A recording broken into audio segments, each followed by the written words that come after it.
One and all, welcome back to the Garrison by Being Esports. That's right, we are here. Finals Sunday. 4 days have been building to this moment. 4 days across which we have eliminated 5 of the very best of Age of Empires 2. And I think we can agree it has delivered some of the best Age of Empires 2 games, correct?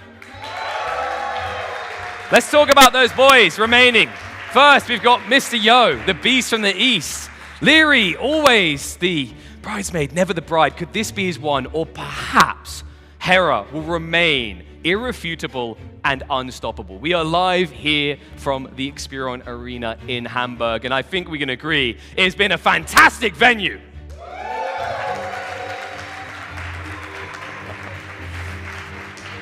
But the fantasticness, the prestige of it never stops. No, I said we've eliminated 5. We've said farewell. By the end of the day, there will only be one, and there can only be one Lord of the Garrison. Let's have a look at the schedule for the day to talk through what's coming up, because we have got a fairly stacked day for you folks.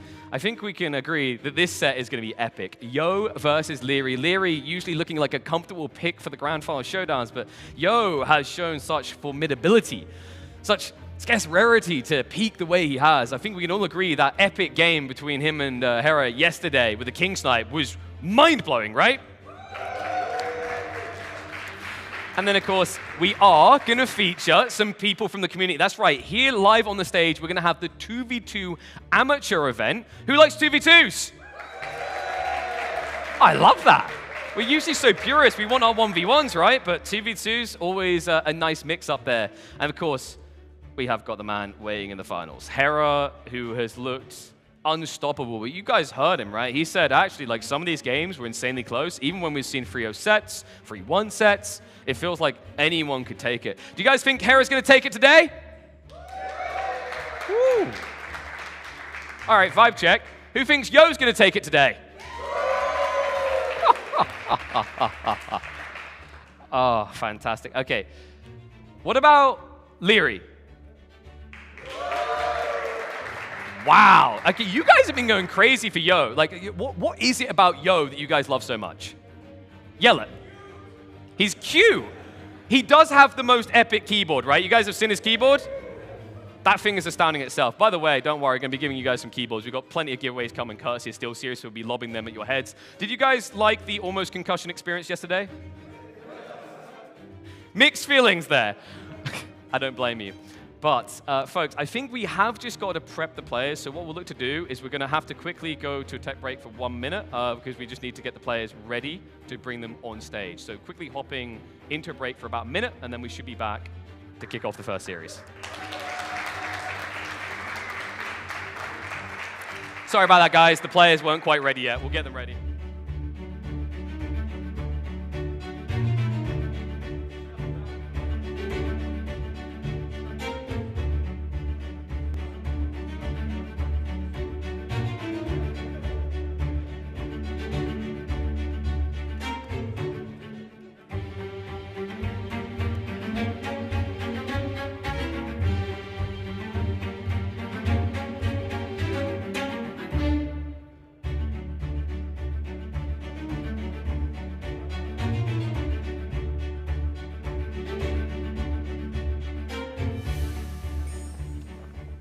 Welcome back to the Garrison, I promise you. Only a short wait, because that door is just not powerful enough for the people coming in here. That man is actually a little bit too eager. He's already walking to the stage. He was meant to wait for the queue. It is, of course, Yo! Jarrett! This man has no patience. He's ready to slay. He's ready to destroy. You want to see him at his finest. But his opponent on the other side is one of Aoe2's finest. It feels like almost every finals has to have him participating. Join me in welcoming the stage. It's Leary!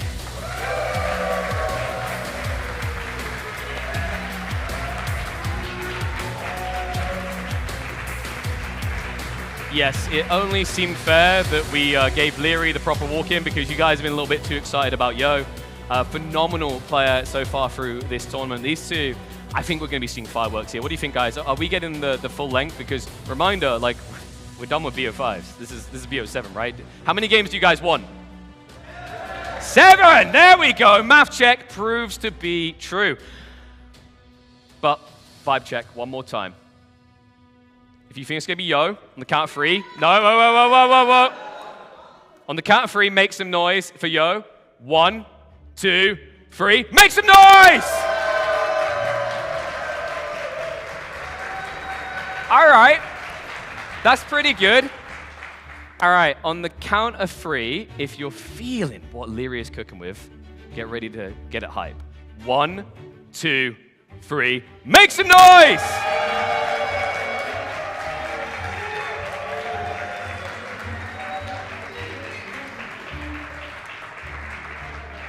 All right, well, I think we are almost ready to get underway with this intense set. Reminder, by the way, there is also going to be Age of Empires 4, as well as the amateur tournaments outside the 2v2s happening across the venue. So if you guys want to check them out and maybe in the breaks have a look in on them, definitely go check them out. It's kind of crazy. Do you guys like these kind of meshed together events where we've got all the Age of games here? Yeah! And the amateur tournaments as well, right? It gets to make you feel like a champ. No? Oh, God. Wait, what's that laughing? You guys can do anything if you put your mind to it. But you know what? Let's get to some champions when it comes to casting. It's about time to hop over to our casters for the first set of the day. Make some noise as we get ready for the lower bracket finals.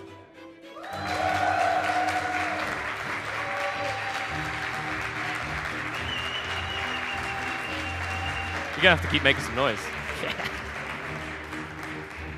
That is going to be, in my opinion, a banger, or I hope so, because I don't know if you agree with me, Nelly, but it feels more than ever that the top 3 that we have in the tournament has been the 3 that have been playing the best during the tournament. Yeah, especially like Yo was so different to what we normally see from him, right? He just played so incredibly well, starting off against the win with ACCM, then he took down Viper, and now the top 3. I'm getting really excited, and I think Yo Leary, I can't remember getting that excited about this matchup, but both looked incredible so far. Yeah, it looks very, very good. And yesterday it was the only time that we saw that Hera could be behind in the score, you know? So it was really, really interesting to see how you feel when you saw that kid die. Oh, like, God. It felt like Mr. Yo played so well. He deserved to win this one. And Hera, just a miracle that he got the King Snipe there. Honestly, I was checking also the game, and people were talking about it. Why Hera is not resigning? And I was telling because he's waiting for the snipe. Yeah, like I mean, he was always. I mean, will you resign if you are 180 population at least all the time? Yeah, he helped. It was right? more or less. It felt like he was getting pushed back, but after the comeback that he did against Tado on Coastal Mountain, I think he should never resign a game again. Yeah, but the good thing is we have seen how Mr. Yo can have a level to beat this Hera that this looks like nobody can take it, and he was good. He should have been in a normal game. Should have been 2-1 leading, and then put him, you know, at the limit. But then he's gonna face Leary. That is completely different play style. Yeah. So, who's for you the favorite here today? Ooh, this is getting really close. And I tried to look through old matchups, and it's like really back and forth, right? Mr. Yo won the last Warlords, for example, won the last NAC 5, and those are like comparable mixed map tournaments. I think the slightest of edges for me for Mr. Yo. Okay. You know that I'm now teammate from Lear. Only. Yeah. So now, you know. Okay, the game is going to start very soon. And I was, now that they have the headphones, okay. I was talking last night with Leary. So no, but I cannot tell yet so much stuff. I think that Lear should be favorite, but I don't see here any close 4-1, 4-0. I think it has to be 4-2 at least. I may either play, but we could go even to 7 games. Don't know what you think. Yeah, absolutely. Like it feels like they're so evenly matched when it comes to the maps as well. We think that Leary should have a massive advantage on his home maps. Mr. Yo, the slow strategical approach, he should have some advantage there. And we see an interesting Civ draft there, including humans. Whoa! But we have obviously it's the first time that we have a best of 7. Lithuanians, Kumans, Gurjaras, Dravidians, Armenians, Tatars, Romans, Japanese. Okay, Mr. Joe is losing. Dravidians and Armenians in the same draft is a loss warranty. You know, I mean, I have talked also with the other casting because it's the first casting that we are doing together. I don't know if you agree with that those civilizations are kind of one-trick pony. It feels like if you don't take really a big initiative, they're going to fall behind. Obviously, we don't know yet the maps, so. And Mr. Yo is not going to pick yours randomly, you know. He's going to have a clear idea about those hits. I actually asked him before, like, what's your strategy? And he's like, Land Madness and Arabia against Leary. trying to troll me early on. He obviously wants to be as far away as possible from those crazy maps, then Madness, even the whole map end. Yeah, I mean, you can see how Arabia is actually banned, you know? It's actually banned. You know, Fractal is banned as well, Golden Lakes Coastal Mountain, but we have LAN Madness, Outcrop Migration for Leary, while Mr. Yo is going for, yeah, exactly the meta maps. Yeah, Chaos Pit, Fortress, and then Golden Stream. You know, it's completely, and Enclosed is the first one. He's trying to avoid those fast-paced maps against Leary. Yeah, I think that makes a lot of sense, and here we see the overview of the potential maps, of the potential civilizations. And it feels like Lithuanians there for Mr. Yo on the left-hand side. Got the wrong logo, and Armenians, it's a bit of mix-up. We will refresh that pretty soon. And yeah, I think humans is the most interesting thing for me. Like, do you see them on Fortress? Well, I'm being skeptical about that civilization, but you saw how I used it ACCM on the day. It made them look so crazy strong. But against what? If you see Bohemians here, Bohemians has been winning most of the time. You know, it should be very powerful, Bohemians there.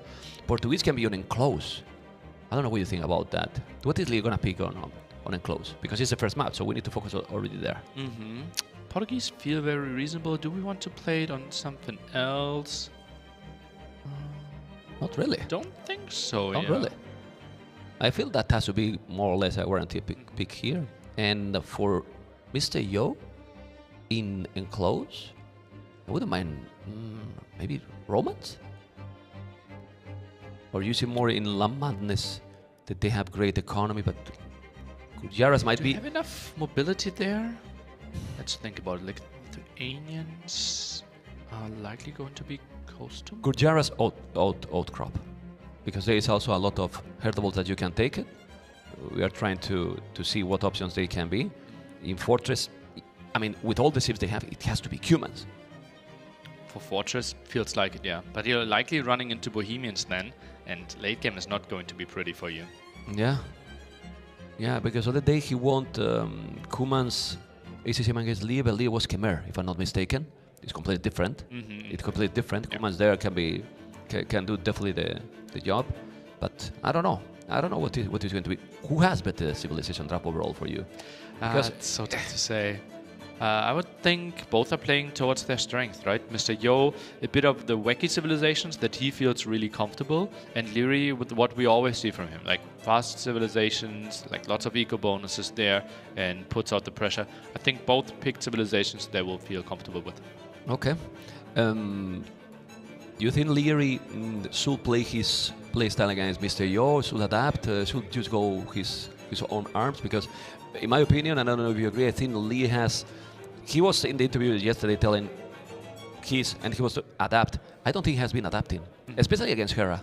I've been saying, okay, my style is not weak against Hera. Only in the game that he made the Mangolos behind, you know, was adapting. But other than that, I see that he has been following one strategy, his gameplay, right? And I think he should adapt. I don't know if you agree. And Leary, well, he has the advantage that if he plays super aggressively and puts the pressure onto Mr. Yo, he doesn't need to adapt that much, right? Because he might be dictating the game. And that's why Mr. Yo picked maps where early aggression is a bit more tricky, right? On Fortress, not that easy. Golden Stream, very wallable. And Chaos Pit, it feels like Mr. Yo should be dictating there. Leary even banned Pulse away. Didn't want to get into any weird villager rushes and tower rushes. Now I'm going to make you the harder question here. From those two, who can be the biggest threat for Hera? Looking at yesterday, it feels like Mr. Yo, right? He had some crazy performances, maybe with the motivation coming out of a victory against Leary. Right now, Hera has 17 wins. No, I think after this tournament, 18 wins in a row against Leary. So it feels to me that if we want to have the dream final, Mr. Yo feels like he can deliver a 9-game set. Yeah, but to get some also hopes, then also on Leary's side, the last Steer tournament that Hera lost, I think it was against the Viper, but the other one was against Leary. And I don't think the Red Bull there. Yeah, exactly. I don't think that Mr. Yo has got a big win against Hera ever. I don't remember. Not in the last 3-4 years, it feels like, right? You know, maybe it was back in the days when Hera was not at his peak, but he's in his peak. Yeah. I don't think he has won. Leary, of course, Hera wasn't yet at this peak, right? But he was already getting there, semifinals, finals, you know. And in some of the Red Bull events, Lee was winning him actually. Yeah. But since then, no. So it's kind of tricky. I mean, people is like, oh, but Hera is gonna win all. Nothing is forever in life. There's gonna be always one time, the first time that the streak is gonna be gone. And why not? It could be today. Maybe today, indeed. And remember, a lot of sets going really long there. Leary against Hera. They had a phase of like multiple months, just always going into Game 7. It felt like. Is that a phase gaming? Are they in the game? Are they already? It's intense. I feel that they are in the game. We're gonna start in a moment. I will start in a moment. We're gonna start in a moment. The tournament is gonna finish soon. That's why it said there, the bottom right corner ends in 21 hours. If you want to support the Garrison cost coverage, you can see there the bar that is getting better and better looking right now. But this tournament, sadly, man, when something is really good, time fly, and we are now in the last day already. Yeah. You know. Only Okay. more. The guys, we're about to start, but this is Leary versus Mr. Yo.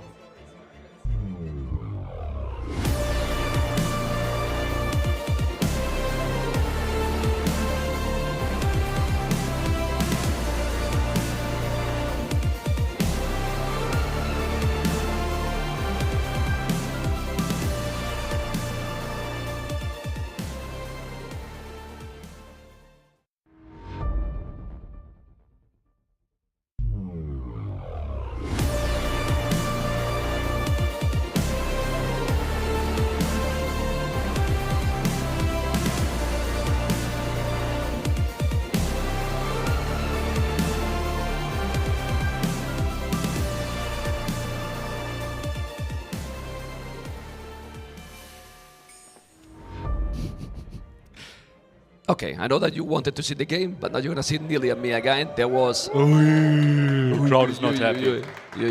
Come on, guys, relax. They actually hosted the game with the spectator delay. Yeah. And obviously, we want to see the games live, so we forced. No, it was them to or start. 1 minute. I think it Yeah. was less delay than what is needed. No matter, man, the crowd is not patient, man. It's early. We're starting earlier, guys. Come on. Sorry. I'm not patient either. You know, I was trying to be. You know. Okay, Mr. Yo. And he's going like, okay. It's do you telling know 2 the difference minutes. between 1 minute and no minutes? And he's like, oh, no spec delay. But what if Leary is looking at my screen? You remember, man, when I remember in NAC2, in Neely's apartment cat 2, when he was a really kid, man. Look at now. He was 15 years old, man.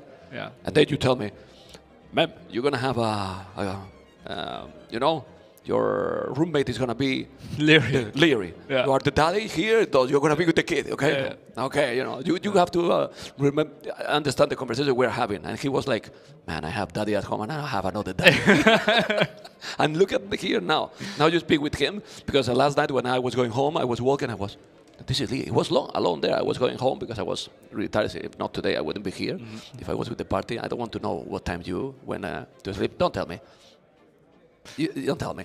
But the game is about to start. We will talk about the stories already. And then I was talking with Leary there, and I was, Leary, you see, man, I cannot call you the kid anymore because he was even smaller, and now he is so big. But Leary and Mr. Yo are going to start in a moment. 4-3 series is going to be. It's like all the series.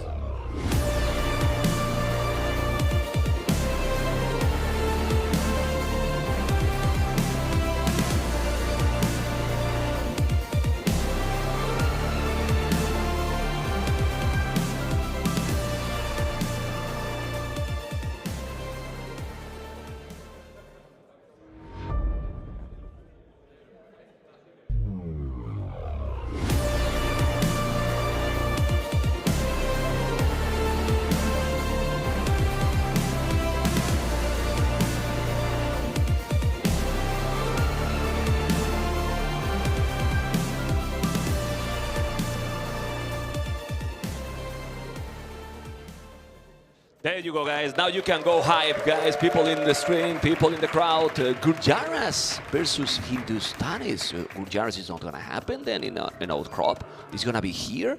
Camel battle. Well, Hindustanis can be picking in any map, but I'm a bit surprised about Gurjaras here. What do you think, Mr. Nille? Well, the players are relatively close next to each other, but the rush distance is a bit longer because you have to run around this wood line here, and therefore mobility is key. Great mobility units, our knights, our cavalry archers, and in counter to that, the camels. And that's why we see 2 camel shifts here. Okay. This map usually tend to go for the late game. We have seen that Gurjara's camel can be very good, but can they compete with the Hindustanis tech tree and with the camels? It's tricky, right? We have that discussion every single time we have that matchup, right? Both specialize on camels. Hindustani, obviously, fast attacking camels, and they have the Imperial camel, another upgrade. Gurjara's on the other side, more bonus damage, cheaper camels, and more armor. Okay, let's see what is going to happen. Remember that the wood is going to be completely safe. We need to focus on berries and gold outside, because it's the resources that are going to be exposed. Usually in the whole tournament, I didn't see a single time berries and gold close in the sense that you can protect with a tower. So for both players, the map seems to be pretty fair, kind of symmetrical mirror, I would say. Yeah, I think there might even be a minimum distance between the berries and the gold, right? At least would make some sense. But yeah, we can see it on the minimap. Gold's relatively exposed both to the right-hand side. And yeah, early uptimes here. Pop 19 versus Pop 19, but Mr. Yo without Loom. You know pretty much that I love the 9 villages start, because really, really quick uptime. They're going to go with the action, and I believe they are without the Loom, Mr. Yo. Mr. Yo is indeed without Loom. Yeah. Is using the extra food bonus there with his mill quite nicely, generates extra food, and yeah, will be a scout opening from both players, exactly what we expected. Yeah, that was the next question, so the scout for sure is going to be. I don't think archery range makes sense, at least not in the start. Yo, he just sent 2 villages on gold. Okay. This will be an archery opening, actually. Interesting. It's going to go for archers. Depend how heavy they are going to invest on feudal. We might also see a stable, or do you think it's going to be stuck in an archery range? I think if you only play archers, you will never be out on the map, right? And then if we see Leary adding some skirmishers, you're just getting pushed at all times. You need an answer eventually against the skirmishers, so it's most likely going to be archers into scouts. Okay, the camel from Mr. Yo is already exploring that area. He's doing now the loom, so he's going to be catch up the number of villages. Then he's up now Leary. The Hindustan is 2 seconds idle TC, which is not a lot, but well, everything is adding. And the stable is going to be for Leary. We need to see that. It's a stable. And we can see Leary needs to explore, but did Leary explore his opponent? Can we go to Leary's point of view, please? He's about to be there. So he doesn't know yet what he's doing. Might be running into the gold, or he is hugging the wood line. Might see, okay, that's a weird villager with a pickaxe. Oh, he could see it for a second. He saw it, what? Man. I mean, he see it, man. Well, that's only speak about the focus. It was, nothing there. Then he see it already, and now he knows it's going to be an archery range. The question here is, since your wood is kind of easy to protect, you keep going a lot of farms, or you do archery range? Well, why am I asking? There we have the archer range, Leary. Yeah. Well, he knows, okay, if you play Spearman Archer, it will be really tricky for me to deal with that if I'm only going scouts. So, yeah, archer range to build some skirmishes. Yeah, I feel that Hindustani with that discount is also really smooth civilizations to play, but Gurjaras with the bonus, it's going to have some good food, and when this is getting there, the economy is going to be good for both players, I believe. But the camel need to go back. Don't want to take the battle with 2 scouts against the camel. Is still the camel that powerful? Feels like it, right? Extra damage there. Ideally, he'd like to take the fight with this spearman. Also, 2 scouts won't really do much against villagers. 3, they're scary. Okay, he's getting the hill. Now he's going to try to go with the hill as well. And the 3rd scout, now you need to go away. Now you need to go away. I think he's doing already the blasmith. Mr. Yo, he has to be the blasmith, the building that we see in the minimap. So he's going to try to make early fletching. Early fletching, already 3 villages on gold only. For now, it's like, warming up. Yeah, and you said 3 on gold only, right? Typically, we want to see 4 on gold to keep 1 archer range producing, and therefore, archer count not that crazy, we have to say. Mr. Yo, he's only building a bit of army, and already thinking about clicking up to Castle Age pretty soon. That will in a bit of danger. He's in danger, but I don't know if he's going to find it. Is there? I think he can go. Oh, Mr. Yo is going to be in time. Make a house. He did a house. Make a house using the last second, like if nothing happened. No, okay, I will do it, no problem. It's stable already, okay? So we're gonna see some good battle here in Feudal Age. Love the feudal battle, but it's more complicated to make a lot of damage if you are playing properly and not much micro. Still surprised by only 3 on gold here. Mr. Yo, he can build a lot of scouts, only 7 on food. Did skip horse color here, Leary on the other side. thwarted the food upgrade. Okay, he's going with the horse collar, as you mentioned. The scout, no, he cannot make any damage there now. So what is Leary going to do now? He has to be patient in these kind of situations, but still, Leary, all the scout, already 400 foot in the bank. He has good farming already, and trying to break in. Oh, nah, I think the archers will be fine in time there. Against Hindustanis, extra damage against buildings. The camel scouts this one. Oh, that's a nice find by Mr. Yo. Should be aware of what's coming. Scout and skirmishers together, shouldn't have any problem, but Lear resources starting to be scary, nearly. Is now sending villagers on gold as well. Is not building anything that needs gold. So that's clearly direction of Castle Age. Okay, Scout and skirmishers going back. Not any single unit killed yet. Leary is about to click up. Well, not yet, it's still a little bit, but well, if he's not doing more army, in a minute, might click up. And Yo is at home, so we won't really be able to punish this. Now only sees scouts moving out. I think Yo, if he keeps producing army, he needs to get out on the map. Yeah, and also here you cannot do damage from the other side. Like, it's too far. Like, what you gonna send through the other side? Because here is protected, the other side is open, and people might think, well, you can go all around. Well, you go around, your opponent is in Castle Age already. It's super far. Crazy far, actually. Wheelbarrow now for Mr. Yo, but the uptime for Lee, man, the macro he has is absolutely crazy. Hindustan is the ideal one for this, but actually, if we think about it, he did 3 scouts only. No fletching, and the schemes that are not super expensive, so it makes sense. No blacksmith on the other side. We saw the blacksmith. Exactly. We saw fletching. Now wheelbarrow coming in, and Leary, he's trying to just defend this. Now the blacksmith. If he gets to fletching here, he should be fine. Yeah, but he's on the way to castle. I mean, just look, he's on the way to castle, 1 villager more, the same amount of army, he's now doing fletching, and then Mr. Yo, even if he's having what usually is the best army composition, right, the scout and archers, but he got already a lot of schemes and the scout as well. So with fletching, he should do it as soon as he gathered the food. It should be fine, as you mentioned. 100 food needed here. Can click it any second, and that makes it so much easier to take the engagement. 30 seconds for him. I would be surprised if Mr. Yo finds a window here. Okay, skirmishes and a scout. He's going to be a battle finally or not? The KD is 0-0. 0-0. So, yeah, we need to see some action soon, but the action will come. Mr. Yo, resources are good. He's going to go up. The good thing here is that he's going to be now on Lee's base. So this battle is a good one. No. You need to go back. Scout and spears, skirmishes all together. But Mr. Yo is still lacking a little bit of goal. He needs the goal, and he needs to go up quick because Leary now will be up in a moment. Well, it's still a minute. I think Mr. Yo is still fine, right? Leary lose track? No, he's seeing it, but army a bit out of position. Scouts could be good against the skirmishers, archers. Better against the scouts of Leary than the skirms when it comes to dealing damage against the scouts of Mr. Yo.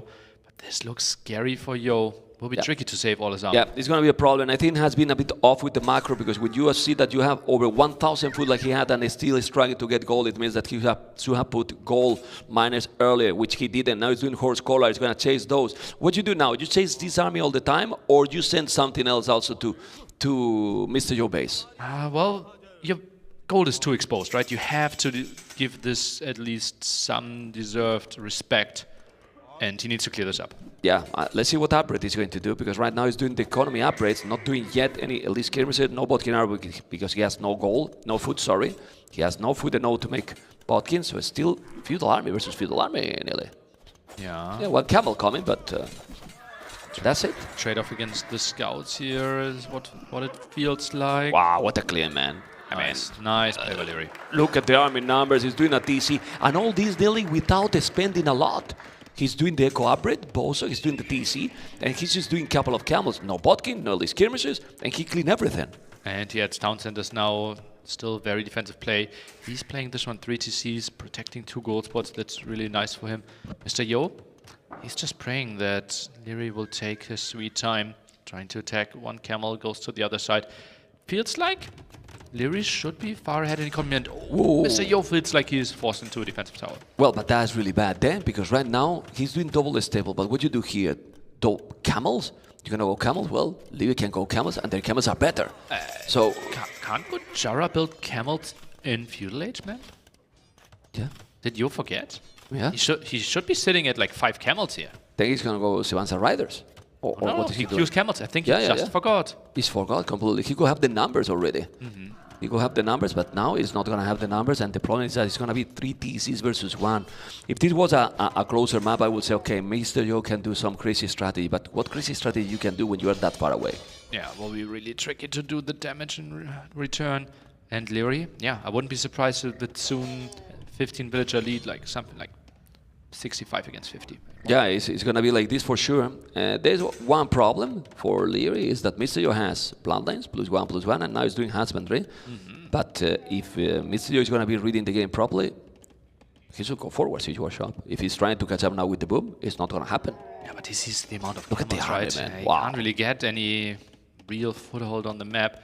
Needs to overwhelm with camels first. Is now sending some villagers on stone, can add some town centers. Maybe he realizes, okay, this is just a stable game. You have the better economy, but I will try to play slightly behind. Yeah, well, Leary has now 20 population more. With the 3 TCs already up, 20 farmers, nearly 20 farmers already. That's quite a lot. Of course, he has 12, but only for 1 town center, Mr. Yo. That means that Leary now is going to keep producing villages all the time. Idle TC for both players is basically nothing, but one has 1 TC and the other 3 sick boom from the kit. Yeah, and it's interesting. 20 population lead. I wanted to say, well, it's only 12 skirmishes, man. Don't get overexcited. But Leary is so good at keeping them alive and in the later games making use of them. So yeah, I will accept 20 population lead. Yeah, and those skirmishes are probably at home. He's gonna send now the camels to the other side, but yeah, he's still there. He's being patient. He's being patient at home. 26 army, 14 army, crazy farming on the main TC. Second town center finally for Mr. Yo. Now let's see if those camels on the right side are going to do some damage. For now, he take 1 monk. That's something. It's a good start for Mr. Yo. Already 1 relic in the monastery. For Leary, Yo has had 1 coming in. We have 5 in total. 2 still able to be contested on the left-hand side, 1 on the right. The camels are going to be there, but the camels are not like nice. They need a little bit more to kill villagers. He need to react. Leary is going to react, but he's going to take 1 villager down. Now for Mr. Yo. And even like that, as you were talking, 16 villagers lead already. In 22 minutes. That's going to turn on a crazy economy lead soon. Because right now, the resources collected, it is still more or less the same. Okay, another monk down. Wow. That's a nice pickup by Mr. Yo. And a Some villager. Good situations rolling for him here. Now maybe some conversions. Yeah, he's going to convert. He converted 1. He's going to convert a second one. He converted both. He's going to lose the monks, yes, but he converted both. Military numbers in a moment just get almost the same. And now those skirmishes against the riders is not what you want. You're going to lose them all. Oh my God, he's taking all the units now, Mr. Yo. This is so good for Mr. Yo. So incredibly good. And oh, misclick there on the monk. Restarted the conversion. And that's the clear up here. All of a sudden, population relatively close. Where's the skirmisher? To the damn hell. Exactly. My goodness, man. Okay, look at those cabins. He's going back. And 20 army now for Yo in a moment. The truth is that the economy is still really, really good for Leary. But you need military, you need numbers, because at some point you're going to start to be raiding, and Mr. Yo is great doing this. Monk exposed there, but can't really engage against too many camels here. Oh, risky move for Mr. Yo. Yeah, that's he need to go back. He converted 1. You can hear, guys, that zone is the conversion. But army numbers, Mr. Yo, 21, 13. 10 camels versus 11 camels is what matters the most. Are the riders here, Sivansa riders, that important? Well, he's trying to pick up those monks, maybe some villager. But if you keep the numbers of camels alive, I believe that Lee should be okay. Don't know what you think. Yeah, the Shivamsha is not really the fighting unit against the camels there of the Hindustanis. It is more of a raiding unit, obviously super fast. Leary feels like, okay, we're more getting into the real fighting phase here. Let's upgrade our units a bit more, get Bloodlines 20 more HP. Yeah, those camels are going to take care of those raiders, but at least he take them. Oh, only 1. Okay. They're so fast. Those units are so fast, and with husband, it's impossible to catch up. So annoying. Really, really annoying. Village number is stabilized, the difference, and that difference is still on 18 villages, 18, 20 villages is crazy. That's why Mr. Yo, 4 town center. Yeah, needs to do that, needs to catch up here with the Hindustani player. Mr. Yo taking good fight after good fight, though. Can't be too unhappy how he stabilized in this game. We were a bit scared for him. Yeah, well, let's see what's going to happen here. The camels is still not with the most average for Leary. Mr. Yo still have +1/+1. The scores say that Yo is really ahead. I mean, he killed a lot. It's the KD. The KD and desperation, right? Yeah, he sees like 90% of the map, it feels like. Really impressive. Yeah, I mean, this exploration is quite tricky, you know, and the score is quite tricky as well. Leo was telling yesterday about that migration game, and he was really ahead, and he thought that he was what happened. So they should not really focus too much in the score, because sometimes it's misleading and it makes that you kind of don't do the strategy you want to do. Maybe you want to go aggressive and say, oh no, maybe he has a lot more and so on. You need to keep your, the sense you have from the game at that point. Yeah. Leary is so good. In the interview, he said, like, wow, I didn't do any mistakes, and suddenly the score was on the other side. Good that he trusted his instinct there. Yeah. Yeah, but I think he could have gone more aggressive. And in this situation, he should know that he's ahead in the economy. The problem now is that the 40C is being faster built by Mr. Yo. So instead of 18 dollars, it's only 13 now. And any hand card? Ooh, hand card for Leary. That's really good. 4-tone center. And this game seems to be going for Imperial, Mr. Nille. Yeah, Camel's not the greatest rating unit. It's good at defending. Monk's helping out with the defense as well. Tough to find damage for either player, which is really good for Mr. Yo, because he still needs some time for the setup. Now Shivamsas are going in. Has to be careful. He's going to lose that Monk. He saw Garrison, and he did it. But they still kill Villiers. They still kill Villiers. The TC only have fletching. They has no ballistic, so if he's moving, he's not going to take. But this is a big battle here. He should take the battle. No, there's 3 monks. He converted another. Army numbers is almost the same. How annoying is to play against Mr. Yo. Mr. Yo, incredible, is already only 6 billions behind. He was 18. What a crazy catch up there. The earlier 4th TC helped out so much. Idle TC really low for both players, and this is a good fight for the Gujaras, I would have thought. Yeah, but there was a small hill there, and then he went back. It's true that he has also the +2 attack, 44 farmers. Wow. Yeah, it's a lot of farms. It's true that hand card is also going to make the job here for Leary, but Leary needs more farmers now. I mean, 36 is okay too, but the catch-up has been incredible. It's only 7 villages behind. What the hell? Resources collected though. Leary, it's really ahead there. Yeah. So he put some of those resources in more villagers, which are cheaper for him. And stone for a castle. Stone, yeah. Stone for a castle there. The castle will be defensive, will be forward, and if Mr. Yo feels that he has the numbers, he might go forward. But now Leary, 30 camels, 31 camels, 5 monks, being patient, doing so much army. With the 4 monks there to convert. Oh my god, this battle. I think this is a bad one for Mr. Yo. He's going to convert. He converted 1 or 2. Yes, he's going back. There's another 3 monks. He's going to keep the fighting. No. 42 military. How's it now? 150 population. Man, the population is just growing here in a second. Yeah, crazy max by both players. Those 3 monks are going to die. How many conversions are they getting? 1 or 2. 1, I think. No, 2. 2 conversions there. Okay. But he killed all those. Now he's doing the +2 armor. And Castle has to be at home. He can't even think to go forward because he's crazy. The problem is that Mr. Yo is about to go up to Imperial. So, you got to have a lot of camels. A lot more than your opponent. You commit now. He has to commit probably. The castle. It's like 25%. That camel fight would be really good for Leary. Let's see the battle. This is going to be an amazing one. Remember that the Hindustani's camels attack fast, and he is going to take everything. Look at the army numbers. The camels are going to dominate completely. He needs to wall that one. Otherwise, he's going to deny that castle. But now, time to raid, because there's no TCs. There's 2 mil. He can't kill. It's not nice, but you can do the job. Leary needs to stop doing villas for a moment, and he can go up to Imperial as well. Mr. Yo resources, 1,400 food. Go Imperial, man. Yeah, he wanted to, but felt like, okay, I had to squeeze in some more camels to survive this. Now it maybe needs to use the market a bit. Is clicking Imperial Age behind some villagers in the town center, and is now adding some chakram throwers. Yeah, he's doing that. He's on the way to Imperial. Obviously, he's on the queue. That doesn't appear in the screen yet. He's still sending camels. Do you think Leary has camels?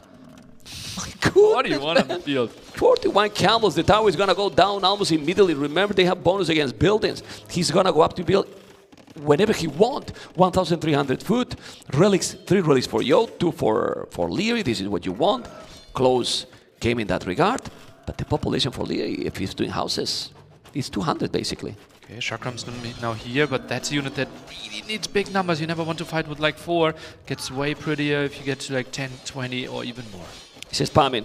Both are spamming a lot. The problem here is that you need to spam a lot if you want to catch up. Leary is on 180 population. If you do houses, it's not going to be bad. Leary is definitely not going to be bad. He's not doing the houses. He still have more camels in the queue, but it's not appearing because there's no houses for Leary. When he's going to make the castle a lot more forward than his opponent. Oh yeah, feels like he maybe has a better timing and wants to trap there, wants to control 2 of the gold spots at the left-hand side.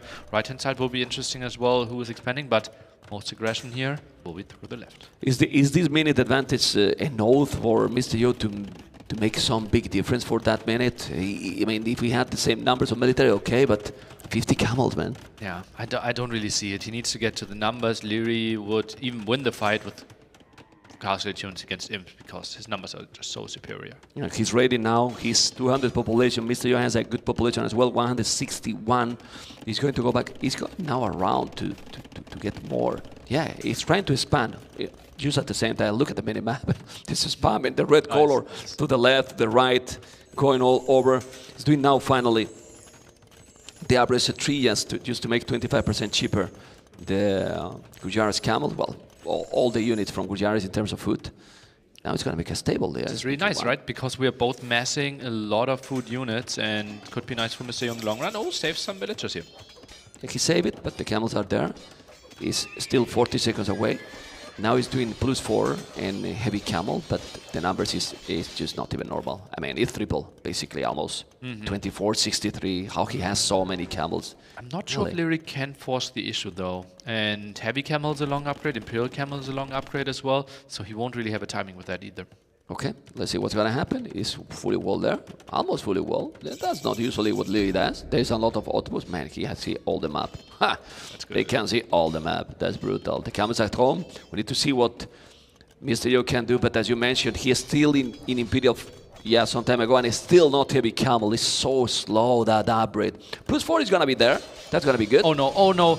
That's such a mistake for Mr. Yo to fight, because heavy camel get more bonus damage against camel than normal camels have, and therefore you want to wait for that upgrade even more than with any other civ. Need to be patient. He's been patient now. He's going to make the light caps, 200 population, 177. Still the problem here is the numbers, and if now Leary commit, okay, the heavy camel is there. They still need to go back. Leary, he does have the heavy camel yet. He's going to make the +4 attack. And this battle is big. This battle is big. He's denying the castle. Well, he has another 3 villages on the stone. He should be able to do it, maybe, but he's taking a lot now. 200 population, raiding completely now and taking most of the army. He's still having camels, and now he's gonna fight. He's also doing a castle where he's doing the sneaky stables. Leary seems to have the full control right now. Feels like it, and those camels eating some conversions here. Really nice moves here by Leary. Yeah, this castle is also on the hill. He's going to take the stables, as you can see. Wow, wow, wow. It's still 72 army, 6 monks, 63 heavy camels. You can see the 2 conversions and Imperial camels in a minute. How do you stop this right now, Nele? Oh, this will be so tricky. What, 204 population is actually really funny. He's gods. He's gods. He's not Hindustanis. Okay, the castle maybe is not going to be up. How much is the percentage for that castle? Maybe it's going to be about 1. Okay. He's pulling the builds. Okay. He's walling. He's walling. No, he's not walling. He's not walling. Aye. Well, he denied that one. And you know what he's getting with that denied? More army. He takes on village. Look at this. 200 population for both players. Wow. Camel amount. And against Frontier wards. Frontier guards. More armor for those camels. This is going to be a close fight. If it wasn't even numbers like this, Leary has to wreck it. Yeah, let's see. Imperial camels are coming. Frontier wards camels. Gujarats versus Hindustanis. We're going to see the best camels in the world with permission of the Saracens there. And who's going to take this battle? The traps are going to go down. There's more monks coming. You need to go trebuchets now. You don't need trap, Nelly. Those are Imperial camels. Will take the castle if you want, but you need to micro against those camels because the Gujarat camels are really strong too, but look at those numbers. It's crazy. The concave so much better here for Leary, trying to squeeze in botkin because we're fighting under 2 castles, and Leary feels, okay, I can't really finish this one off. So many low HP camels, but that's what monks are for. Did he finish the castle on the right? No, he didn't. He's gonna go now. Those monks, oh my, he's finished. Oh, 1 billion now. The camels are there, and the castle is gonna be up. Those camels will clean those light caps. He lost some villages, but he's fine about that. There's still 64 camels. The problem is that even if Mr. Yo is doing a great game, has more villages, he never matches the numbers. Not healing really the camels. Yeah, he can't really get onto the numbers, right? Although he could build the units cheaper, so it's a bit surprising there. He's adding some light cap to the side, still missing some gold control. There's another camel raiding, trying to deny that one. Yeah, and it's start to feel that 60% of the map for Leary. And soon if he's going through the right side, he's going to be even more than that. Yeah, Leary's been patient, you know. This is what we were asking to him, right? Like, was a player that has been always, okay, try to go very aggressive, sometimes take some bad battles, and then he throw the game. Counter-attack time. And those are low HP camels, right? They already lost 1500 HP. On the other side, Leary is healing up quite nicely. He has so many. He has so many. So many camels here on the left. Also with the traps, 2 traps more coming. The monks are healing all those Imperial camels that is, I'm not mistaken, is 160 HP. Which is so tanky, really tanky. We'll lose a village, but doesn't matter. The castle is there, so even if you lose some of those villages, the light gas will be gone. And now I like the castle he's doing. If you raid me, I will have a castle at home, but he's still raiding. 200 population for both. But if League push now, I think he will be killing quicker than he's doing. I think so as well. Defensive castle there and no siege for Mr. Yo. He's trying to make some magic happen. Feels like, okay, I can't really take the major fight. But 60 camels? I think he could have started taking good fights over here as well. 60 camels now for you. Wow. He's there on the right side. The problem for Leary is be careful. Your farming is going down. I don't know if it's because he killed villagers or he's just moving them.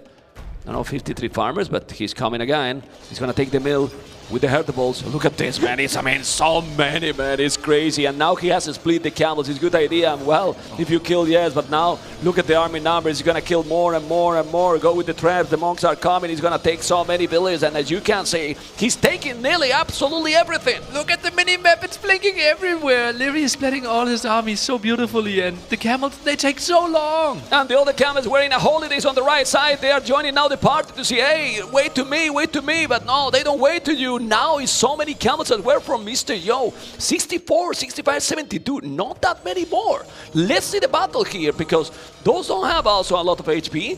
He has the monks here, and the battle of the game is gonna happen now. If Mr. Yo is not able to kill this, he might be losing the first game. I don't know. Only 17 on food, now make it 20, trying to set up his eco bit better. Yo, he needs a decisive victory in this fight. 60 camels for him though. So many camels, yes, but 70 camels for Leary. Is gonna take this or not? He's also at the same time killing this, but I think he needs to focus on killing army, because Mr. Yo, 61 army, 70 army, is not that big of a difference anymore. He's pushing, man. He's pushing this one back and somewhat stabilizing. 170 population. I thought he was about to die. Yeah, I thought so too, but now he's raiding on the other side. Those camels are really low HP, so I'm not so sure anymore. Okay, more camels coming. He's gonna be able to keep raiding. He has lost already 70 villages, so many villages, but Mr. Yo, it's not a player that he's gonna give up easily, you know? Definitely not. Yeah, so true. And, well, the camels here for the defense. Nice moves by Leary over and over again. And now raiding the left-hand side as well. Mr. Yo, I think the next gold spot will be really tough for him. And, ooh, goes through the middle. I think he didn't notice. They did. What is this? It's like... Okay, disrespectful villains going to the TC. Oh my god, he denied that TC as well. Population is now dropping and dropping. 200 population, over 150. Now the castle is gonna be there. Yeah, army numbers is more or less similar for Yo, but now 94 villages doesn't seem to be enough for keep doing army all the time.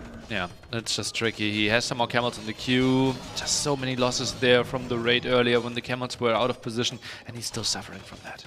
Yeah, I think, look at this here. He got some stables. Sneaky stable, he's taking down those with the traps. He's gonna make another castle. Mr. Yo is a fighter, man. He's a brutal fighter, but in this situation, I don't know. I mean, he still have 3 relics. Okay, resources collected difference is not that big of a difference. How hard is to kill him, man? It's so hard, because he might be thinking, no, I have a lot, but if Leary take a bad battle, this can snowball. 55, 62. It's not that big of a difference. And those are not really a lot of HP. Yeah, and new ones for Mr. Yo being sent in here. Well, this could be an interesting fight. More HP on the side of Leary, but let's remind ourselves, more armor for Mr. Yo, so that could be a bit misleading. Okay. He's being patient. He's being really, really patient now. This is good for Yo. This is good for Yo, right? Yeah. He's slightly behind right now. He wants to get villager numbers up. He wants to get camel numbers up. Leary won't mind because he's mining more gold in the long run. But Yo, surviving any minute. Yeah, did he make the upgrade that you get 10% more gold? I don't think he did. Oh yeah, true. Don't remember if he did. Can you check Vodka when you can in the tech if he did it? Because I would be surprised. I don't think he did it, and that's important too for the relics especially, you know. Okay. Could be 2.2 instead of the 2. Now look at those sandwiches with those camels. Off the stone gate. It's a stone gate. He's gonna try to take that castle, doing another TC on the right side. I don't think I saw that tech done. He's not doing the TC. Camels are coming to deny that one. Still, yeah. Well, Mr. Yo has now almost the same camels than his opponent. It's crazy. It is really crazy. So Yo gets a pop limit. He can't be too unhappy with this slowing down of the game. Castle in the middle, as we saw. Maybe Mr. Yo can get some raids in, but look at this castle. The problem is that we see everything, right? We always talk about this, we see everything, but Leo doesn't know exactly how much his opponent has, and he doesn't want to lose those units. He knows that it's going to be very snowbally. Do you think that well, there is gold, you don't think into that, but Hazards at some point might be needed if they can keep going this way. Yeah, he's doing light cap, so... Mr. Yo for the first time with more army than his opponent, same amount of camels. He has also some that are idle. You have to be careful, the bomber cannon is going to die. Man, it's Mr. Yo coming back from the hell. Feels like it. This is a better fight for him. Bomber cannons are going down. 3 traps starting to shoot. Mr. Yo pushing all of a sudden. It's the Gurjaras camel better than the Imperial camel. Look at the architecture there for the trebuchet. He wallet all this to defend that one. Okay, you need a renovation in your home, Nelly. Call Leary. The camels are coming. You need to go back. He's going to be able to do the job or not. Let's see the battle, let's see the battle. No more patient anymore. You have been waiting so long, and now you are not waiting anymore. And Mr. Yo is coming back from the hell. He's taking the battle, and he's pushing his opponent, my goodness. Incredible. He has the lead in camel numbers. He's taking out the traps from Leary. He might be reclaiming this gold area. How did he do this? How is he in this game? Go Pikes. I don't know. What is he going to do now? Leary, because now he's going to be thinking, has been ahead with so many, and now look at this. He's behind 20 military here. No, he's not going to take this battle. He need to go back. What do you do if you are now Leary? You need to do more and more camels. Is the only choice, but there's no gold anymore. Yeah, neither player has halberdiers, so you can't really add that. Gurjaras doesn't even have pikemen, so you have to continue building camels, and camels. Yeah. And you see, Mr. Yo now out of gold will be tricky to build camels. Yeah, for both, it's gonna be, you just need to take the traps. Now he need to think, I need to kill the siege and then take a small battles. You don't want to fight in a mass army, but now this is a good battle again for Leary. As you can see, it's so problematic. The raiding is continuing. Well, I was talking a little bit of a joke, but at some point, maybe the pikes are gonna be needed. Just pikes, I mean, to counter this. Remember that Gurjaras only got a spear, so mind if you go to that point. Leary still has 22 on gold, right? So he feels he can continue with camels, but Yo, I think he needs to start using the market. That gold on the right-hand side ran out. He needs to get control over this left-hand. Yeah, and now he dropped it a lot. This architecture is not good enough, and the trebuchets are gone. You know? And he's raiding again. Oh my god, that was a lot of village kill. 88 villages. Mr. Yo drop it a lot. His economy. He is still with a lot more army now. It's crazy. He has a lot more numbers now than Leary. Let's see this battle. He's gonna take that castle. This is the goal that he wants to reclaim now, also Mr. Yo. So he might that he get the goal back. Yeah, but every minute that he's not reclaiming it means Leary is mining faster than this. I don't think there's too much gold left there. Maybe even less than 2,000, and can't really catch up in the camel numbers. Yeah, but this is not the only goal left. There is some other goal that is taking because he's 31 villages on gold. There has been some other goal here. Wow. Right here. Yes, that's a great one here. But if that one runs dry, does he still have gold left? No more. I think that's it. Wow. I think that's it. That's it for sure. Leary is still with the score lead. There's still a lot of camels here from Yo. And the next battle, well, 50 camels for both players now. 50 camels for both players now. But you could think that having the +4 attack and Imperial camels, they would be a lot more superior than Gurjaras, and they are not. They're so even, it seems. Yeah. With the 40 ward upgrade. Yeah. The extra bonus damage, right? Yeah. Camel against camel is just really nice, and building them cheaper, quite some advantages there. And now Leary, he is tech switching into pikemen. There's no other option. I told you that he has to do probably the pikes here. The camels are going to happen. The castle is going to be down. He's going to commit. Would you commit? Would you go now and try to kill the traps or go for the camels? What'd you do here, Nelly? Feels like Leary decides to take the engagement. Is luring away quite nicely on the left-hand side. Arc better for Leary. Okay, let's see this battle. He's going to finally take this game, or a guy, Mr. Yo, will do the job. This is a lot of camels.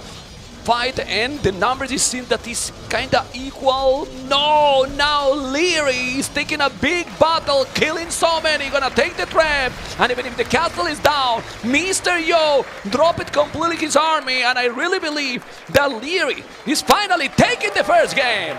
GG, what a great game to start off this best of 7 set.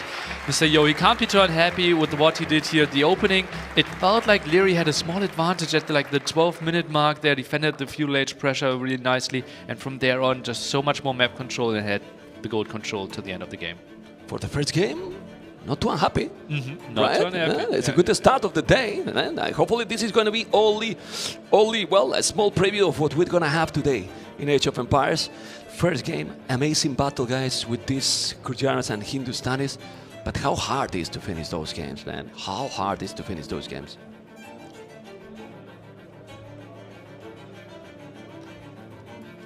Okay, and well, what are we gonna have now? Oi, oi, oi. Well, Mr. Yo, home maps, Chaos Pit, Fortress, and Golden Stream, all really good options. Okay. We believe. I think if I'm in Yo's situation, early game, Leary had the advantage and played it perfectly after that. I think I tried to take that option away and go for Fortress. Okay. Look how nice we look now. Look. Oh, we love Memp. Thank you, man. I love Do you Memp. love Memp, chat? Well, Give some heart signs in the chat. I love men too. Anyway. Yes, and in the quiz there was someone called Memp Lover, and we Really? thought it was you. No. But could be. Could be. Anyway, what is gonna be? Chaos Pit, Fortress, Golden Stream. I will give you the 50 euros later, by the way, for appear there with the We Love Mem. Anyway, LAN Madness Outcrop, Migration. You go for what here? I want to see Chaos Pit. But with chaos, with real chaos, because the Chaos Pit that we have seen have been a bit underwhelming. A bit... People walled a bit more, right? I think if we see Mr. Yo play Chaos Pit and his first pick, he will make it really messy. Okay. The last one that we saw, I think it was with Poles, and then he got that hold that snowball big time against him. You as a player, what would you pick here? You have seen that you play in closed map that is kind of a style that is not bad for Yo, because here the aggressive play by Leary, it doesn't work that well. But then, even like that, Leary got the game. So it kind of makes you think, what can I pick against Leary? Because, as I said, it feels like Fortress would be something very natural. Humans against Bohemians would be tricky, right? We feel like humans should have the better economy, Bohemians the better units.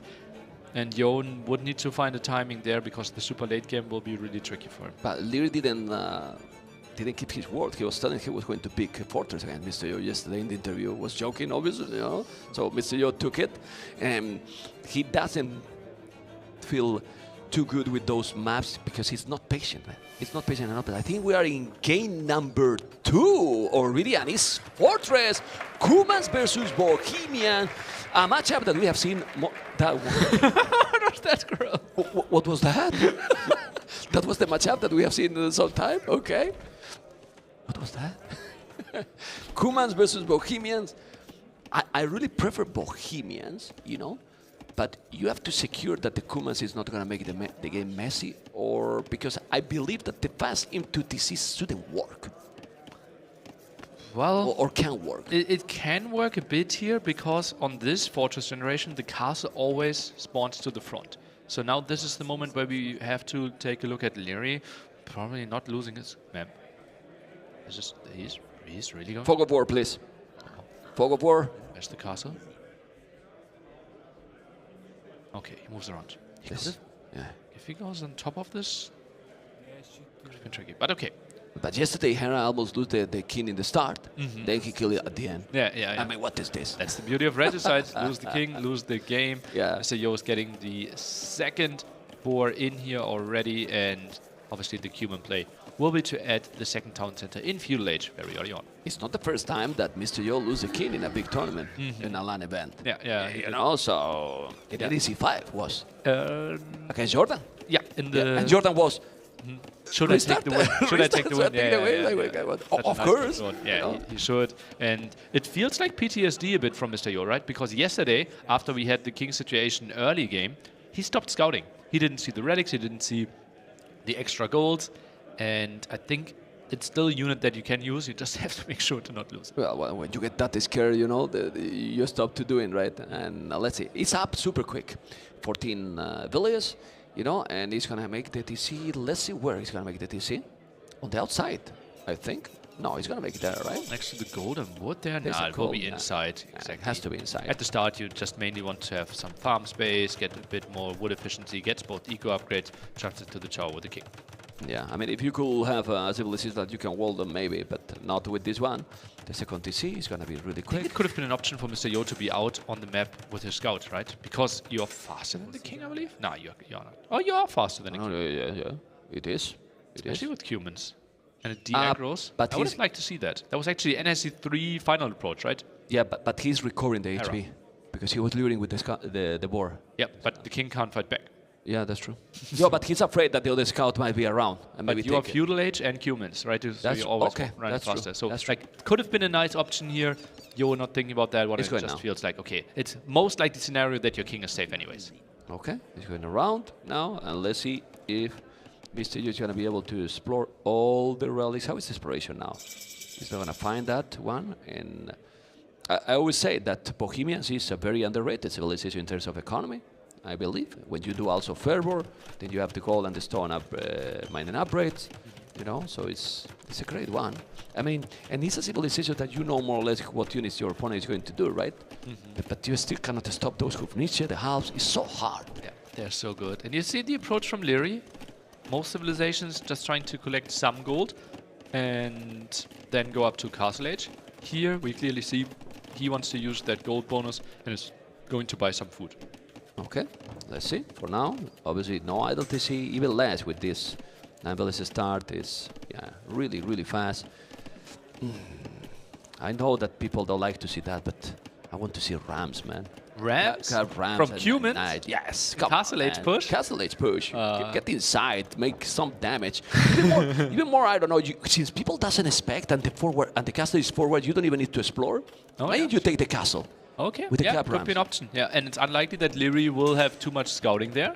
Could be a nice What surprise. he will have? He will have siege workshop and Mangonel already ready? No, he won't. Never. He won't. He will be It's going booming. to do damage. Like crazy. The big problem, though, if it's getting scouted, then we can have some Mangonels, and it's really good to have the pike defense there for Bohemians. But I could see it as an option, as a nice surprise attack. If Mr. Yo feels he needs to take some big risks. Yeah, but the thing is that the Cap Rams, I mean, since he's an Imperial unit, it's really killed the walls and everything super fast. Yeah, true. Super fast. You know. Anyway, it's just we're guys just dreaming about options because right now it's just a booming game. Yeah, exactly that. Now buying some more food here is Leary for 149. That's a bit of a surprise to me. Shouldn't it be 150 start? Yeah. Oh, could we click at the market? Did he sell food? No, he didn't, right? That's 152 now. Well, maybe just a Maybe he did rounding something. error. Yeah. Maybe he misclicked and then he deleted and then he lost that one. Okay. The 3 town centers. Village different is 18 villages. You know, it's gonna grow a little bit more for a while. Then when you have the 2 extra town centers, it will start to be the opposite.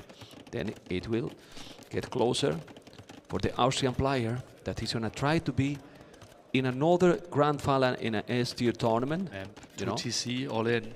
2 TC all in here by Mr. Yo. Yeah. He's mining stone, so he's gonna go for 2 TC. No cap rams. Probably No- gonna no make cap a second rams. castle. Yeah. And Imperial. So quickly to explain the options, right? Mr. Yo, he is in feudal age way longer because he added the second town center. We see the fast castle from Bohemians. And now on the way to castle age, you basically have 2 options. Either you add 2 more town centers, play 4 TC, you have the better economy, but the weaker units. Or you try to skip castle age, directly go to him. You can click instantly because you already have the castle, and therefore the building. And then you try to build a forward castle and have like a 3-4 minute imp advantage. Okay. And then Leary, that is not gonna have a stable or anything. Do you think he should do something when I mean right now or in a couple of minutes, like some wagons to avoid that he's gonna come forward? That's a Because- good option. Like 3 wagons could stop that if we don't see Yo adding anything. Yeah, let's see. For now, it's 17 villages different still. You know, it's gonna be like much closer when he's gonna reach the castle age. 5 on goal is Not seems enough? not enough to me. So I'm that's why. surprised by that as well. Okay. Doesn't really need too much on wood, right? He's not seeding too many more farmers. So yeah, I wouldn't mind seeing some villagers on gold. He's mining stone a bit early for my liking, because like you can only build it basically on the way to imp. Yeah, but the surprise here, if you want to do that also, I mean, it's only 100 wood, but you might not need the stable. You need the second building, right? And Oh, cheaper well, for Cumin, yeah, so yeah, he's trying to save a bit Sure. of resources there. But no market is a bit surprised to me. I compared to would the prefer. maximum. I would prefer market. Yeah, I think so as well. It's very easy to not have the perfect eco balance here with this build. It's gonna be just not as fast imp, but a castle drop in some spot, but it's still awkward. This is not fast imp. I mean, He did some upgrades, right? Might still be fast imp here regardless. Might want to add some well, kip checks. he did the gold mining upgrade, I think, too. Yes. Yeah, gold, and I think stone and wheelbarrow. So squeezed in a lot of eco upgrades here. Leary walling them up. What's going on? Well, he's scared. He doesn't want to get surprised. Oh, that could be an exposed villager, man. Yeah, but the scout is not full HP, and the scout is around here. Let's see. Yeah, he's not gonna lose it, that one, Why does Leary have loom? because he's walling. Okay. Because Okay, he went makes outside. sense, makes you know, sense, yeah. And he's walling. That's why he made the loom here, and now he's gonna make the TC outside. Or what is he doing? Because he has That's a to make step cast. lancer and a kip check? That is so surprising to me. Has he enough stone for a castle now? Not enough resources to go in? Oh, I think this is a misstep when it comes to the build out of Mr. Yo. Scout perfectly positioned. Can he see the builds? The castle is gonna be forward, really forward. He just wants to secure that he can make the castle. He doesn't know if his opponent is gonna make some army, but the wagons are coming. One at least is doing fervor already. Villas are going to be faster, so it's like having a, in quotes, double wheelbarrow. It's not gonna see anything there. The scout, you have to be careful. He's gonna be able to wall in time. I think he will. Both already, but not here. He's going away already. That village is fast, but he's not gonna build that in time. Definitely not. Castle with 3 villages. The wagon is not gonna be in that area. He has one and doing another 2, another 1. And is he going outside? He should go outside. He's going here. Look, what he's doing is just distracting him. Yeah. It's distracting here with this army, and then he's, hey, I'm in the other spot, and look at the resources for Mr. Yo. Not too far from going up to Imperial. Well. Lewis would have expected maybe a forward castle. He didn't. And then he has some wagons, but not in the right position. And Mr. Yo is about to click up to Imperial, and that's going to be very, very dangerous. Nearly. What a nice mind game here by him. Does exactly 2 step lances, 1 kip check, tries to go for some fake aggression. He obviously is showing okay, not really upgrading the units, so Mr. Leary should know that it's not the full commitment. Yeah, and what I like it also is that Mr. Yo is not only on a 2 TC, he's adding a 3rd tone center. He's going to click Imperial, so he's going to have even more economy. I'm going to try to push from there. Leary's resources are looking okay, but Mr. Yo resources collected are already 1.3k more, which is giving all this small advantage or big advantage to go up to Imperial Age. Okay, is up here, but let's think this one through. The typical defense here by Bohemians is stay calm. First thing, get chemistry on the way to Imperial Age, accept that you will lose your castle, defend a bit, and still try to get to your army composition. Now the big question is, what are we going for? Hoof needs it? Yes, for sure, bombard cannon first. And are we adding halberdiers or skirmishers against what Yo is doing? Well, if you have to defend, probably you have to go skirmishers first, and then if you can't push him away, then you change into the pikes. I don't know. The range unit should be the choice here. But look how Mr. Yo is just walling. He's walling, he's doing a full arena, not gonna let him go through that area. Leo has handcart on the way, will have a good economy. He has even more villages now than Mr. Yo. But the timing, the momentum is gonna be for Yo. But that timing with 1 minute more advantage is gonna be an oath because Leo is about to go up. Yeah, and chemistry will be in as well, so it will actually be relatively close. Still need some more gold here, Leary. That's your shop, he can see it. Leary? Looks like he can see it already, Tower. so he knows that he's coming. Leo is not clicking up yet, he needs to click soon. What do you make now here? It seems you see that he's gonna come fortify the walls, or I mean, you need to gain time, right? I wouldn't mind more walls indeed. Can build a defensive castle there at the left-hand side as well. Could be trapped a bit later. Let's see what he opts for. I don't... How many... I think he's just going for 1 ram, right? Not much more. Yeah, probably. Maybe he's even doing... Yeah, he's doing a mangonel, but for the wagons. Yeah, maybe do petards. Yeah, he's gonna go trap. So he's going the archer ranges. So he's gonna go for skirmishes probably. I think university is a must here, and I don't think he has university. Leary need university right now. That he has university, Mr. Vodka. Don't think he has, right?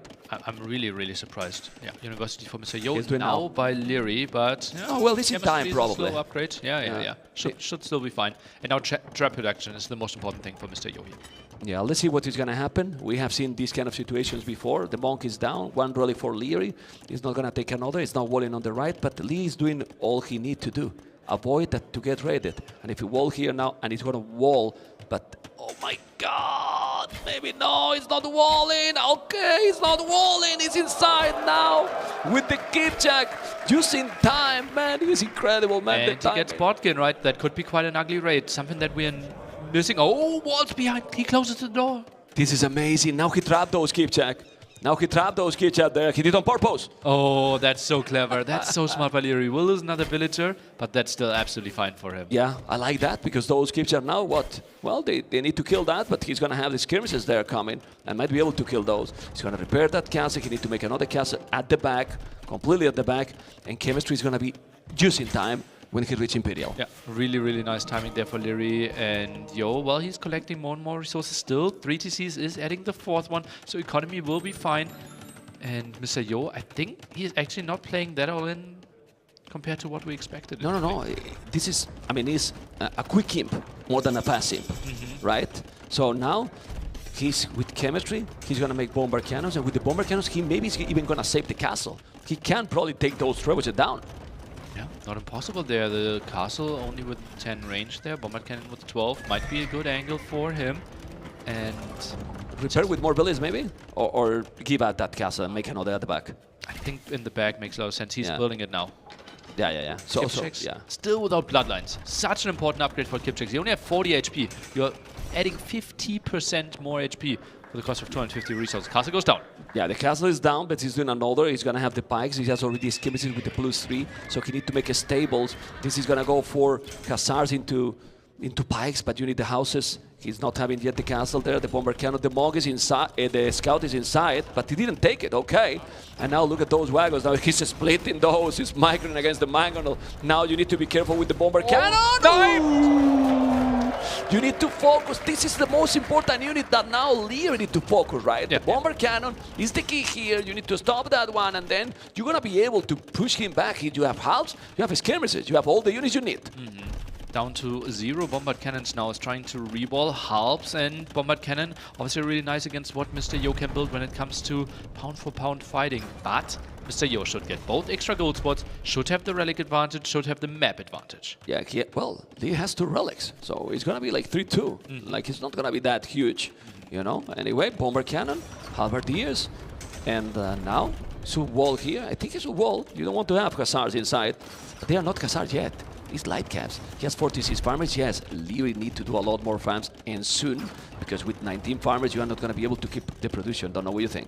Yeah, only 1 halberdier on the field. A bit surprised, right? Leary, one of the better players when it comes to keeping those farm numbers up. Maybe he had a lot of villagers building. Oh, nice ground attack. That castle. That's very nice one. Very nice. The villagers forward are there taking a small nap. Let's see now the bomber cannon is going to take the trap. Go. Trebuchet. He's going to go down. Villas are down. And now? Here. Oh, what? Man! The sniper. Yeah, but he's doing a great upgrade. He's going to be faster, gunpowder units. But you need to be faster with your hands, man. I mean, otherwise, big problems. You know, it's not an old 0 village on goal. Well, he has goal on the right side, I think. Leary will be able to take it.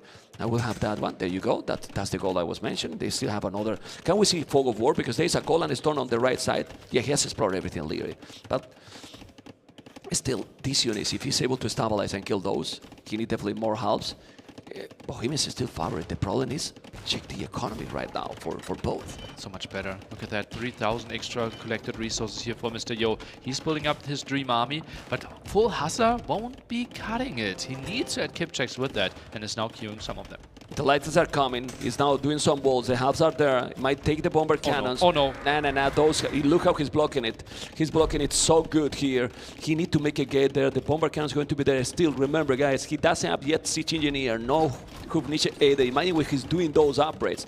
You know, army numbers now for Lee a lot more. And the problem is for you, Nili, that you don't need that much of economy with Bohemians right now. I mean, for Hufniche, yes, but with halves and camps, you don't need the economy that probably Mr. Yo need. This is a good wall here, and that castle is about to be down. Some villagers will go down as well. And maybe bombard cannon. Ooh, just dodged that shot. Yeah, and now you can notice that they are faster. They are definitely faster. Those villagers are going to be down. Yes, they are. Leo still need to put more. He's not doing, now he's doing 2 more. But, oh my god. He's killing the hussars with the bomber cannon. Nice ground attacks there. Active fence by Mr. Yo. Tries to dodge those shots. Killing the ram. Bombard cannons are now coming in. Traps trying to hide behind the castle. Yeah, but the castle eventually will go down. He's still doing more and more upgrades. Population is still more or less the same for both. And Lee is now starting to have good amount of farms. 30 farmers, is still fully walled. Look at the full control. Look at the full control of Mr. Yo. He sees everything. Uh-oh, you need to wall. Why could he wall it? He wall it just there, man. The villager sacrifice was good, you know. Bomber cannons is still walling. Killing more of those. No, he opened again with the trap, but the hounds are there, man. No, those. Oh, that's risky by Yo. Does he really want to go in? Yeah, well, he wants to see where the king is, but maybe thinking, oh, they will did this to me yesterday, I'm gonna make it today. But no, it's not happening. Okay, the bomber cannons are down. Oh! 2 down now. You need to be careful, man. Really, really careful. And need to wall more, but the castle is down. The castle is down. All this without ballistic with the cannons. Traps need to run. Mr. Yo can't really afford elite Kipchak yet. Lots of resources floating though. And maybe then he wants to take an engagement. Goes for siege ram first. Oh man, trap down. Siege ram here. But he has the Kipchat. The skirmishes are there. Skirmishes are missing some upgrades. The halves are going to be with the +4. Ballistic will be there. Now this army for Lear is insane. 60 military, 29, nearly 29 army only. That's the problem. You gonna smash so many trash units, and if you put them all together, all the trebuchets are down, and Lear is starting to escape from his main base. And look at the score in a moment. Such a patient play by Leary. He knew, okay, you have the control, but my units should be better in the long run. Leary trying to get more and more upgrades, trying to put himself in a position that he can push. Mr. Yo wants to prevent exactly that and is trying to go for double side attack with rams. Yeah, but now finally Leary is gonna make an amazing castle on top of that hill to control that goal. Fortified walls, I wouldn't mind to see them, because you might avoid that he's gonna go right away with those siege rams. He's doing finally those upgrades. +4, pathfind tactics, everything. The castle is gonna be there, and this is gonna be a really, really tricky. He has to control those hussars and keep just like a god. Ah, that's a nice raid at the right-hand side. Halberdier is a bit pulled out of position. That's some damage against the skirmishers. A good engagement for Mr. Yo. Yeah, let's see if the halves are going to be a no. The halves are there. Those halves are so good, Millie. Those halves are so good. Bohemian's halves are so good. He's doing fortified walls, which is gonna prevent him to go so quick. This is elite Kipchak. The ram is going to try to break those walls. Eventually he will do it, but now at least he's going to have fortified walls there. Yes, it will. Population is still the same, nearly. He lost the siege workshop that had siege ram in it. Now has to redo it. Okay. Kipchak numbers at 25, soon elite, but it feels like Leary is getting closer and closer to his dream army composition. Yeah, siege engineer, I don't think he did it, but then he's going to be Hufniche probably in a moment. He's about to do the upgrade. He's about to do the upgrade. Let's see if he's going to have those, because those units are going to be so tanky. And now with Willis, he's just taking the run. Yeah, Hufniche is on the way, nearly. And those units are so good. He didn't make siege engineer, right? No, I don't think he has. Can you select that? Oh, yes, he does. Yes, he does. That's already. Whoa. More range there, more damage against buildings as well. And yeah, it just feels like Mr. Yo tries to use his mobility. Love that. Yeah, but that doesn't matter too much. And look at how Leary is now walling a little bit more. Skirmishes, you have to be careful. Don't lose the bomber cannons. More and more halves. How many halves he got? 43 halberdiers. He has so many. I mean, if you get more halberdiers than your opponent has, Kipchaks and hussars combined, you know, it's a... Military count is 70 against 50. Mr. Yeah. Yo still tries to play the mobility card, though. I'm getting a bit angry that he still didn't pick up the 5th relic. I believe he can see it, right? Oh, well, you are not angry anymore, right? Oh, what? What? How unfortunate is that? This happen all the time. Can Leary see that relic? Leary knows, yeah, I'm pretty sure. Okay, he know that. Okay. So go and take it. You're not angry, right? Not angry anymore. How about these skirmishes? Castle on the right side, I like it. You can make also some farms there. He's gonna have the +2 armor as well. He's missing only the one attack here. Leary. The score still said that Mr. Yo is ahead. And why is that? Because Mr. Yo has 10k resources more. 10,000 extra resources, yeah. It all comes down collected. to cost efficiency. Yeah. And Crazy. that's quite an ambitious army you send over there, but well, the CA won't be contributing. Yeah, and the Hufnice are gonna take those rams. He has a castle there. I don't know if you agree that what Leary need to do here is just to be patient, but I would do more villages, right? He need probably more than 110 villages. I don't mind it. I don't mind it. fine. Honestly, like 70 halberdiers, and just make sure to protect your Hufnitze really, really well. Because you shouldn't be trading off army that much, and that means you don't need that much of an economy. On the other side, Cumans, they want to throw in hussars, want to trade off with all the kip checks. I like that he is 140 plus builds. Yeah, well, Mr. Yo has crazy resources there. You know, he has a lot in the bank. He's even doing the guilds. He's still getting more and more map control. Yeah, but that's the thing. You need to have those 70 halves you are talking. And for now, he's only 44, and no skirmishes anymore. Small Hufnitze. This is a nice fight for Mr. Yo. He makes life really hard for Leary here. Yeah, it's very, very hard. He's now trying to break more and more, getting closer. Those Hufnice. Oh, well. Oh my God, those units are so good, man. With the ground attack, they take everything. The score difference is still very close. And well, army numbers need a lot more, Leary. Need a lot more army. For now, he does have the army because his resources are at the limit. It feels like 75 against 25% map control, right? Like Yeah. Leary's so cornered here. Wood control could be an issue in the long run as well, but for now, he's still holding on. Yeah, but these rams, the halves are eating those captures, but this is completely open. They're gonna make another castle there. Lee is unable to go out from this hole because he's kinda in a hole there now. Oh man, he's doing the +4 armor. He will have all the upgrades. Now he has all the upgrades, but not an old army. Yeah, Interesting He that- has more army now, nearly. Interesting that the KD is so equal, right? Feels like Bohemians should be more efficient there, but Yo just taking good fight after good fight, just staying really active. And look at that, could snipe more of Nietzsche, but Kipchaks will go down as well. Yeah, well, but it's but he takes 3 Hufnice down. That's a lot of Hufnice down, honestly. He's coming with the ram here now. He has the castle still. What I like it is that Mr. Yo is going for several spots at the same time, all the time. Look at Mr. Yo, just selling 1.1k food, getting 1,000 gold for it. He got guilds. What a nice move. Stays really efficient and keeps Leary away from the wood. What a perfect play by Mr. Yo. The stranglehold is on. He's playing amazing. He's playing amazing here. Lee is super fast player and he's unable to counter this for now. Population is still dropping. The castle now is in danger. He has the hill advantage, yes, but he's not taking anything. He's going to have here a couple of bomber cannons. One Hufnice there. He only has 2 on the map, man. Yeah. Yo's doing such a good job of constantly sniping them over and over again. Yeah, that's what he's doing. Now he need to repair. He need to also defend that area. Still cornered completely. 2 rallies per player because they didn't find the last one on the left. He's there with so many Kipchaks. He doesn't have Hufnice anymore. 0, literally 0. Conscription now. Oh, that's bad. You need to do that upgrade right away. But the 3 trebuchets are hitting this castle. So many Kipchak. That's the gold exposed, man. This will be the exposed gold. Really tricky here.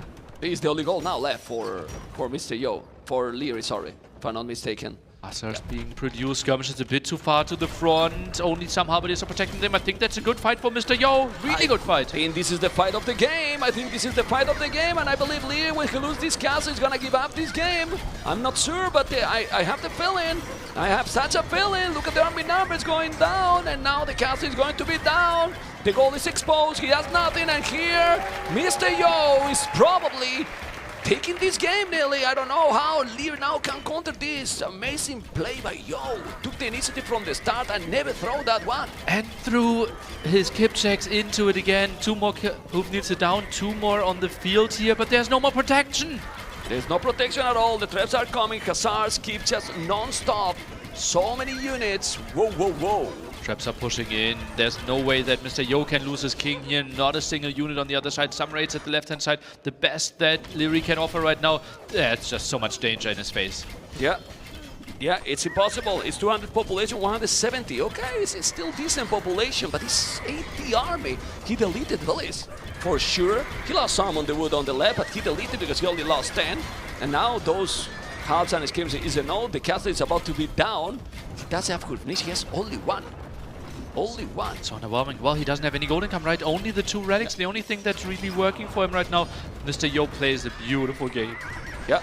He needs to kill that trap. He can't. The Kipsas is there. The Kipsas don't have the craziest range, but he can still take the traps. Gonna take it. Trap number 1 would go down. Some repairs. Oh my God. Nice connections. Dodge the shots as well. Nice hold by Leary. Okay, he's holding well. Look at the army numbers. He needs to keep going now with that Huknichi. If he killed the 2 traps, he can probably do the job. He's still spamming halts and skirmishers. And the Huknichi is still doing the job. He's gonna take it. There's one villager that is a hero, preparing that one all the time. He's moving that one. And well, is this a little bit stubborn here by Yo on that small spot? Population is so even. Both players throwing something into the meat grinder here. Nietzsche goes a bit further forward. Can we see the right click on it? Oh! He lost it. He's gonna have another there. And this is in a normal game. We'll say, oh, well, it's one who Nietzsche down, but it was one. It wasn't only of Nietzsche, yes, right? And it could have killed the 2 traps there, stalled the push a bit more. He just needs to wait for another 225 gold. This is the most expensive unit in the game. And the relics are already out of the monastery. So right now, he has one Hubniche in the queue, but he has that Hubniche in the queue for a long time. Where's the Hubniche? I need to see it. I don't know where it is. Has to be rolling in there. It's hidden behind the building Yeah. here and it's trying to help out. What a beautiful castle. And it feels like half numbers are not enough. Mr. Yo's pushing in. He's pushing completely. He has there all the Hubniche, the Hussars as well. The halves and the skims are going down. The Hubniche need to take the trap, but he's killing some units. 64 army, 38. It's not an old. You keep trying. The population is more or less the same. Now he has so many villages, 130, but How many units died there, man? It feels like within 2 times 2 tiles, like 200 units died there. yeah, they're dying so many. Oh, but he's breaking in. 160 in. population. Now he's gonna take the Hubniche. Well, the castle is there. He's trying to repair. He can't repair. He can't repair in time. There's no siege at all. Look at the wood. How safe it is. 74 woodcutters, but oh god, that is so inefficient. Some Kipchaks even spotting that area. Mr. Yo could be thinking about raiding that area. Still the relics on Garrison. Yeah, the push is real for Yo. Yo could do also some rams here, even more when you see that there's no Hubniches on the field, but there's no army, man. There's no army. There's no army. Lee is trying, but I think Mr. Yo is finally making the push of the game or not, because he keeps spamming the kid. He has still skins and house on the queue. He's doing a monk to take the relic back, but I don't think he's gonna have time. This is 22 army now. Hussars and Kipchat is gonna go all in, and the cities that we expected are going to be very even, because this Chinese player is a legend of the game. He's a legend of the game, and you can see, man. So incredibly good in Fortress, and yeah, we exactly got to see what we wanted, right? The pure perfect aggression there by Leary in game 1, and here the strategic mastermind, Mr. Yo, performing and evens out the set. Lee is smiling, you know? He was smiling at the end of the game, like, I know this is coming, and then he still do it, man. He still do it. Oh man, that had to feel so good for Mr. Yo there. Perfect execution there with the strategy, the forward castle, the 3 into 4 TCs behind it. A nice adaptation. Mr. Yo is doing one of his best tournaments. Yeah. Like in a long time, I would say. Yeah. Like solid in every series, you know, playing really well, really well. I only remember that kill speed that was a bit sloppy, and other than that, all the games has been playing. He's been top pick, Mr. Yo, and I like to see that, because at some point when this is gaming, when the players are getting also a little bit older, and you feel like no, Mr. Yo is not there anymore like before. He's still here. I was feeling in some other tournaments that wasn't getting the results there in TTL and some others, but in this one, yeah, some people wanted to push him out of the top 4 conversation, right? For a very long time, it was like the number 4 in the world, and like there was no debate. Like we were thinking about, okay, how do we place Hera, Leary, and Viper? Now it's really obvious that Hera is number 1. And Mr. Yo was so easy to always set number 4. And over the last years, people tried to sneak in, right? Sebastian was trying to contest it. Tedo was They in want to kick him consideration. away. Yeah, like, but he Mr. says, Yo, no. go away. And he said, Stop that. I'm Stop still that. here, you know? He is very here. He's very here. It's been the top 4 player forever.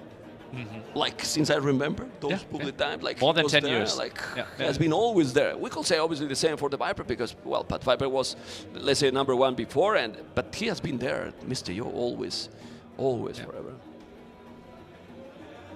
Well, both great minds of the game, and we had some interviews with them before the set. Let's listen in. How can the devs, tournament organizers like this, and the community attract more players and actually like keep them? I think keeping the tournament entertainment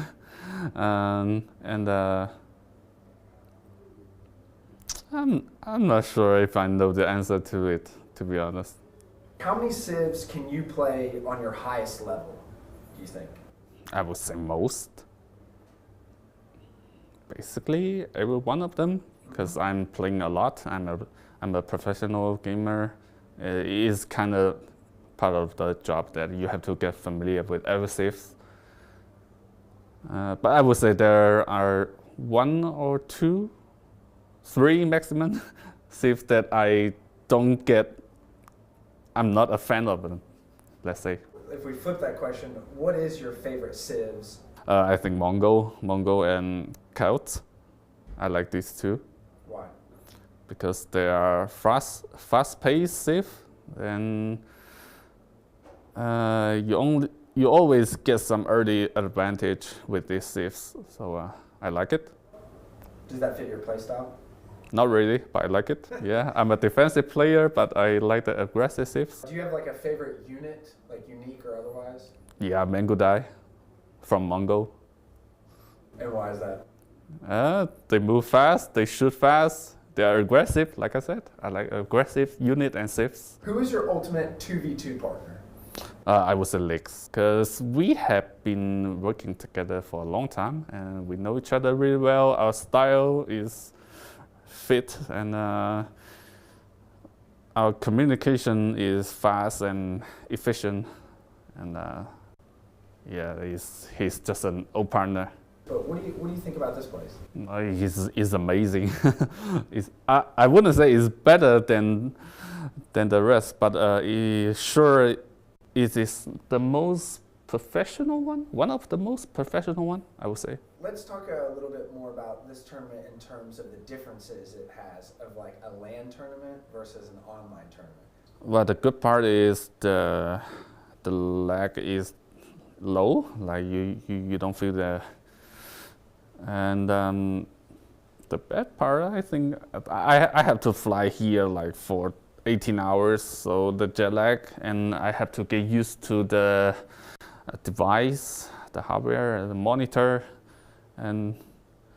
but overall, I think it is still a thing I would enjoy more, because you get to see the players, you get to feel the audience, and experience the live event.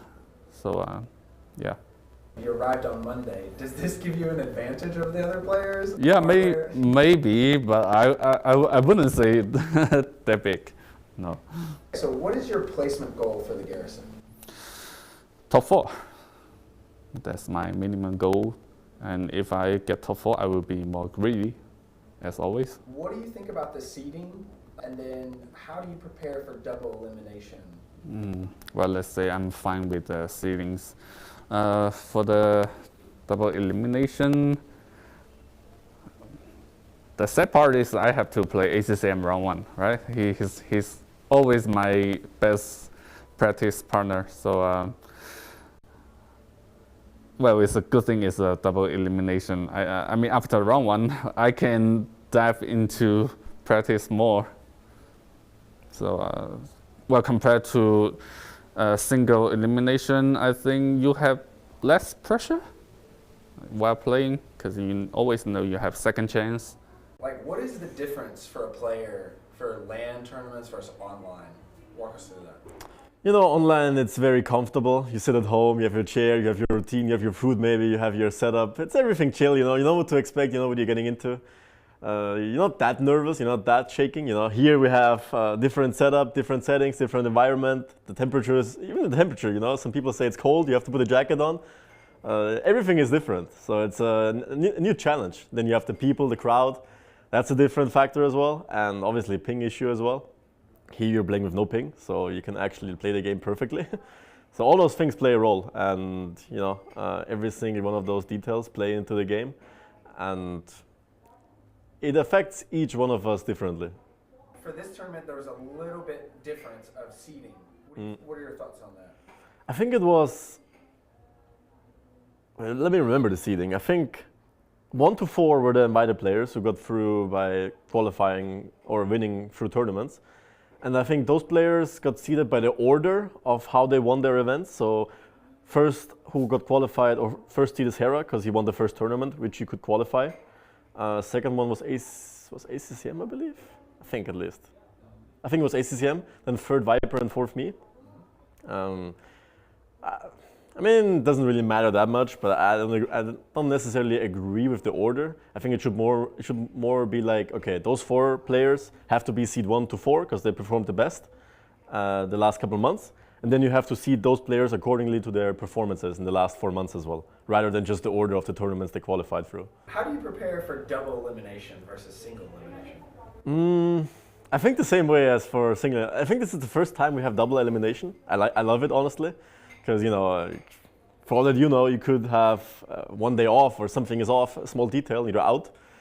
And then you're just watching for the rest of the event. Here you have a double chance, and I think it's still very hype, especially if you're then playing a decider from loser bracket final or knockout stage. So I'm a big fan of double elimination stage. I'm happy to see it. I think the settings are very good as they are right now. The first couple of games, best of 5s.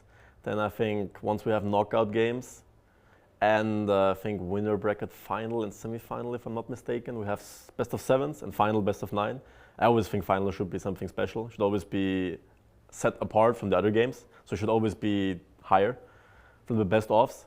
And the rest, I believe, best of 5s and best of 7 mix is pretty good. Which opponent are you looking forward most to play against? To play against? I could choose 2 ways to answer this. I could either choose the challenging hard one, which would be Hera, because I still have a revenge to take. Or I could be like, actually Kingston, because it's the first time I play him in a LAN event. I don't think I've played him in the last couple of years. So we'll be in something new and something nice, so I'm looking forward. How do you beat Hera? Because he's been quite dominant of late. Yeah, you know, he's sitting next to me in the practice room, so, you know, maybe change the settings and he doesn't look. Don't tell him that though. Nah, I mean, you know, he's still human. He also cooks only with water like we do, so he still makes mistakes as well. More rare than us, but, you know, there's still some ways. Do you have anything to say to like the community? The community, I mean, keep going. You guys are amazing. That's the only reason why we're here today. I remember back in the days we played HD, then I switched to Woobly when I was 14, 15. And ever since the community has been growing and growing and going strong. So the only reason we're here is because of you guys. So whatever you do, thanks for everything. And yeah, let's keep going. There's a book based on your life. Did you read it? If so, what do you think about it? Some people mentioned that. I haven't read through it all. I read like certain, some people told me about it, some verses. It's very interesting. I like it. I mean, who doesn't like to have a book written about themselves, right? It's like very specific, but I kind of feel proud and honored. Do you have one? No, I don't have a book about my life, no. And you don't want? Maybe you make your diary public. Do you think I remember what I did yesterday? How can I make a book about anything? You know, people ask me, my kids. Then I wonder because I asked my son, "What you did in the school?" I don't remember. And then I was okay. Makes sense. Then you can't be angry, right? Makes sense. Game number 3, the series that Hippo that was the Hippo Lovers. Okay. You paid too, like I did. I paid. Yeah. Nice. Anyway, we're gonna see now. What map? Do we know the map? Production? We know the Should map? be Leary's home map, right? So I would say my recommendation would be Land Madness. Yeah, after Fortress, opposite. Go for it. Go for it. And if it's La Madness, oh, we still have some error with the icons there. Yeah. Okay. We are aware they're trying to fix Okay, behind, like, people were running. I mean, I was like confused a bit because I was okay. Yeah. I just noticed. The words are right. Yeah, So the it words is good. It is Lithuanians, it is Armenians there, Okay. and bottom right we have migration instead of Golden Stream. Okay, La Madness should be Magyars here for Leary. Feels like Magyars, yeah, and against that, I don't really know. Maybe Tatars could be an option, and Romans, yeah. So will be Land Madness and Magyars against Lithuanians. Yes, Magyar. Ooh, so first picks against each other on Leary's home map. Interesting. I'm thinking what I prefer here. Like the start is gonna be very nice. I mean, it's fit the style for Leary. But Mr. Yo want to probably create a kind of game, messy game, to go for a castle unit and play with the ladies. Yeah. The way he play, not thinking on I'm going to build and so on, go crazy. Yeah. Mr. Yo is someone that is so famous for going for castles, units, and play a really long castle age, right? And lighters are a prime unit for that. I remember some crazy victories also in other tournaments with Burgundians, you know, even Spanish on Nomad Bands, but Burgundians, I remember one against Doubt that he was so behind, you know, and well, it was a decided game, and he's amazing with this kind of gameplays. I don't know how he's doing. It's feel that he's behind with the economy. Yeah. Then he put up the castle, make all the unique units, and well, I'm crazy for there. But let's keep going, guys, ladies and gentlemen. Vamos! This is Mr. Yoa's blue Lithuanians in the north. The red color Leary is not really in the south. They are so close for a Madness generation, Italy. Yeah, I think they might just be ignoring 60% of the map here. Yeah. Really close next to each other. Could obviously lead to scouting in the wrong direction. You don't have a lot of natural indicators to find your opponent. Lots of minimap scouting for Leary already. Look at that. He's scouting with like 4 sheep at the moment. Yeah. Crazy. 1, 2, 3, 4. Yeah. Yeah, that's absolutely amazing. He's gonna push now, obviously, the Ibex, the deers, you know, and opening then scouts for both, or you think Lithuanians can go for the trans units if they are faster? You can play spear skirmishes. The thing is, though, Magyars, it just feels like stronger scouts, cheaper scouts. They can answer this quite nicely. Most of the time, we just see mobility being too important. And what is that villager up to? It's going for gold. Ooh, archer range opening by Lithuanians. Not a single bonus for that. You're not using your 100 extra food. You're not moving your faster skirmishes moving. Mr. Yo's playing mind games here. Okay. He did the same on Enclosed, right? Also yeah. Civ, and he opened with archers. Yeah, didn't work in that one, but well, this is a completely different map. This is completely different map. Leo is gonna try to go, well, not that he's gonna have a secret strategy here. Full aggressive. Full aggressive here with a good opening and try to go scout. The scout are, remember guys, they are cheaper. They are forging for free. So if you catch up some players there, they just die. Like really, really quick with three scouts. Okay, both are going up. 4 seconds, Mr. Yo idle TC. You don't want to have any second idle TC, especially with Lithuanians, because you have 100 extra food. And well, it's very surprising. Like, it made me feel like in the maps that Leo is, let's say, favorite or clear favorite, you know, let's try to do something different. Yeah, and that's the approach right now. And yeah, I think it caught Leary a bit off guard. Just in the enclosed game, he had all the answers, had the nice defense there with the skirmishes. Now scout v scout. Could be better for Leary with a slightly faster upturn. Yeah, but this is good for Yo, because he's finding the opponent super quick. According to the generation, you don't expect to explore there. Now he explored, he knows where he is. Well, Leary gets an indicator there as well, right? Oh, you're coming from an odd angle. And he's gonna find the house. This should be good for Leary if he find it. He did it. So now both know where the opponent is. 4 on foot only, you might say, oh, it's too little. Well, he's going on call, so he doesn't need that much because he's not gonna go scouts. And no berries, and he's gonna find that. That will be the confirmation for Leary. Yeah, not on berries. He might be like, what? Right? Like, yeah, because this is not, well, this map also have more pack of berries, usually. So maybe he's thinking, oh, maybe there's in another one. But he sees the house, so yeah, and that's the big one. Sees the archer ranges, everything confirmed. Okay. Yeah, everything is confirmed here. Scout versus archer range. Double V tats for both players. And now he's going to try to find the wood. He didn't find the wood yet.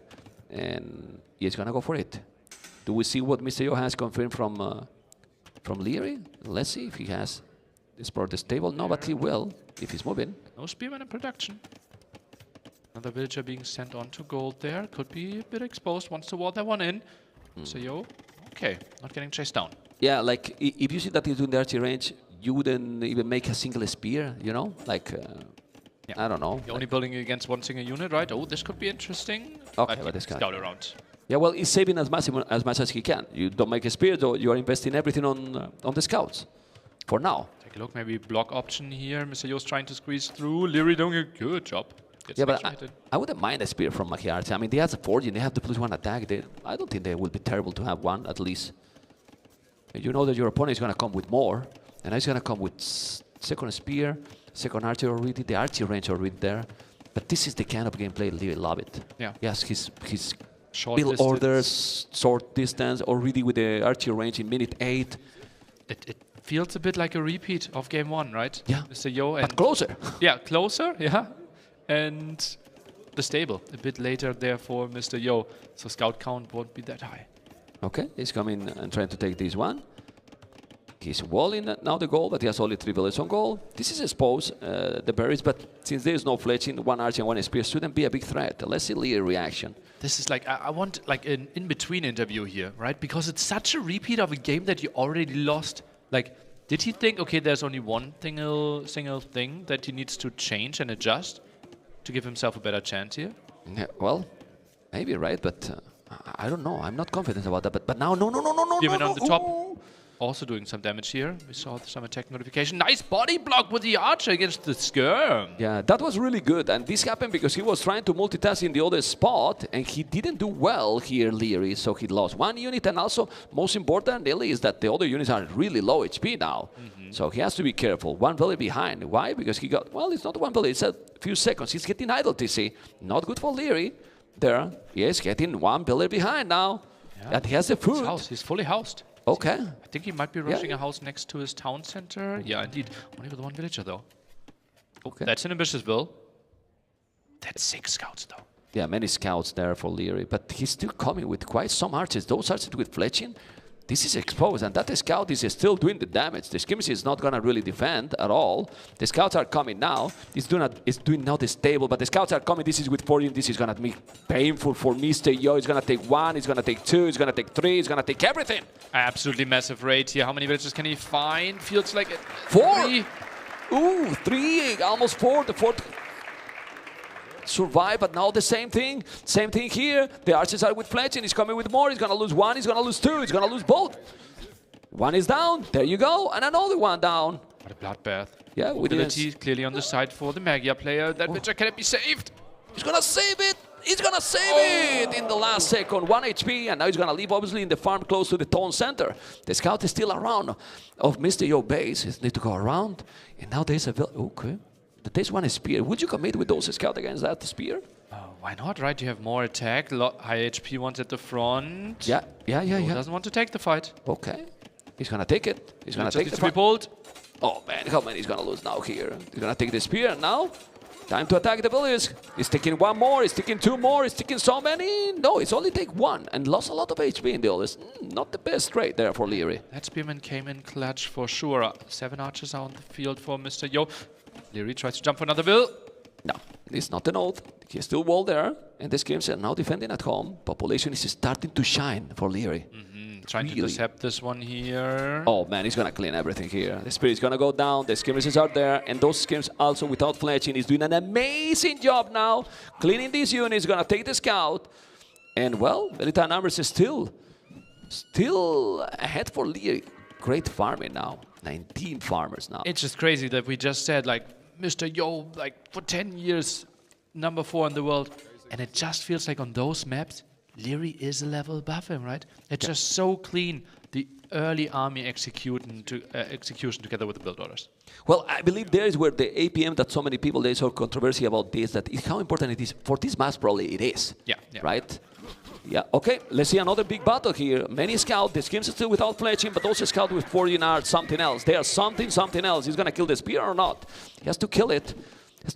The problem also, Neely, is that it's not the village he killed, he has killed 4. it's like having a lot of idle time all the time. Yeah, has to pull those away. Maybe we can take a look at Leary's POV. Would really love to see his clicking speed here, how he's microing and managing his clicks. He's now trying to dive on the archers. He's gonna go. The scouts are there. Look at those skirmishes, and you gotta be careful here. Those scouts are going to go down. He's doing an amazing job. He's doubled the army, and you can see, guys, with Leary POV, you can see how he's taking the bellies, he's controlling the units. You can see also the mod there to see how close you can go to the TC. It's gonna take another belly or not. He's taking, man, and now he says he's controlling the farm at the same time that he's microing these units, man. And gets more villager kills there, is killing all those archers as well. Now the blacksmith, oh, this is a good fight for Leary, pure aggression. Yeah, it's going all aggressive. How is the difference now in the military? We can go back to see the whole thing, because now I believe that Mr. Yo has literally nothing.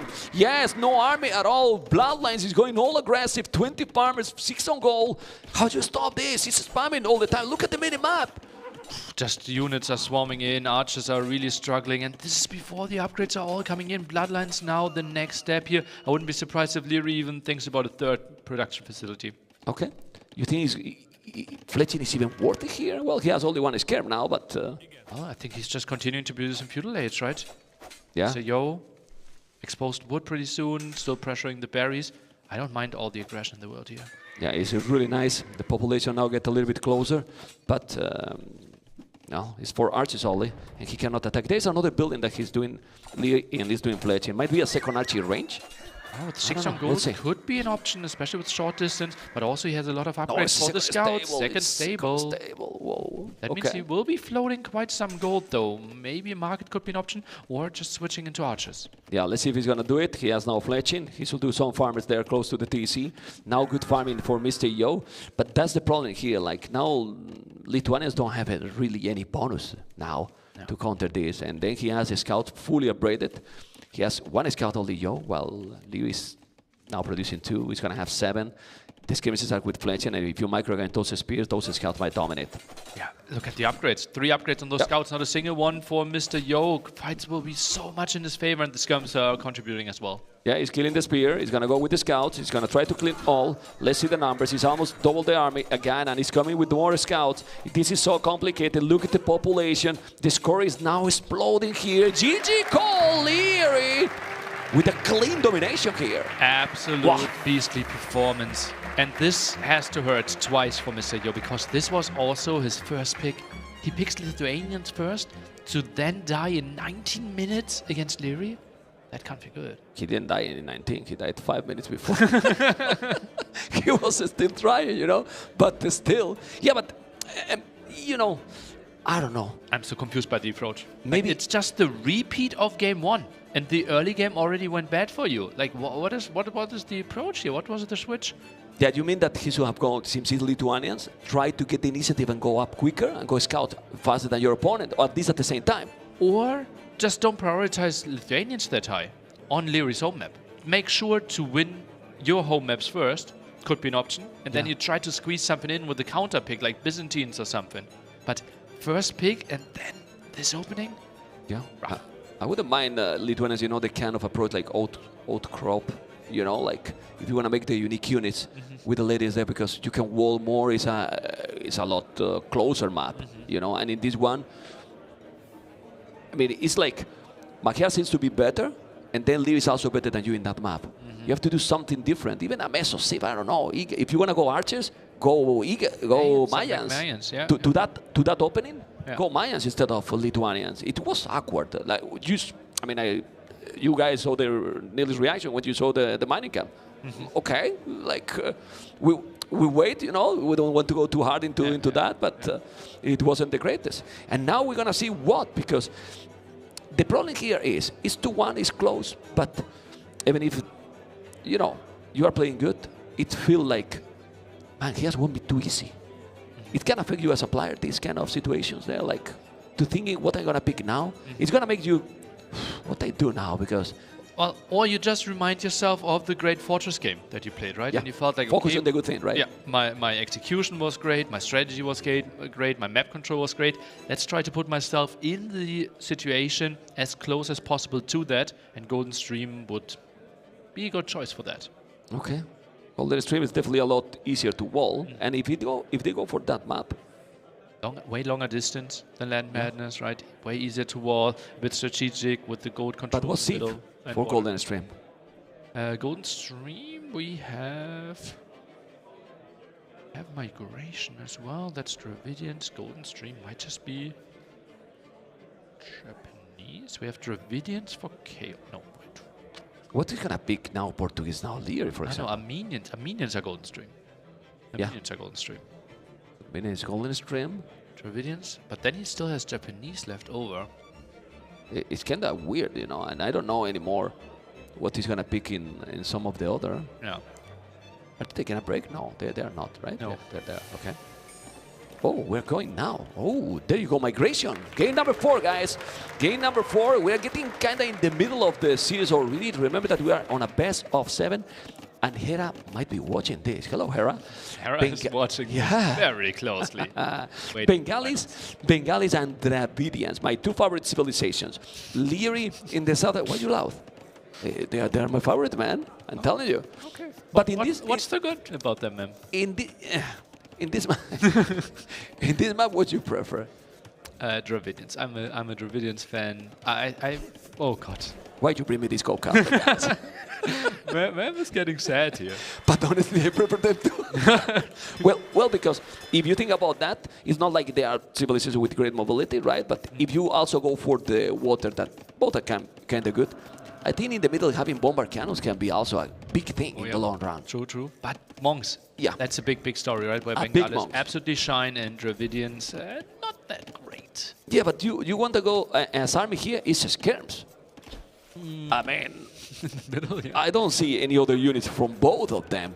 Yeah, what they're gonna do, kinda. A castle and a trap, and just so the rest of your skirms and bombard cannons here with them. What does you do? Light cav? Yeah, for Dravidians. Yeah, light cav are... The new patch, when they get husbandry Dravidians, and then maybe I would like them a little bit more from there, but I don't know. You just play very, very heavy on water and hope to get enough control with cannon galleons. Okay, so in this, maybe it's some people also in the stream that is maybe new and they are discovering this amazing game.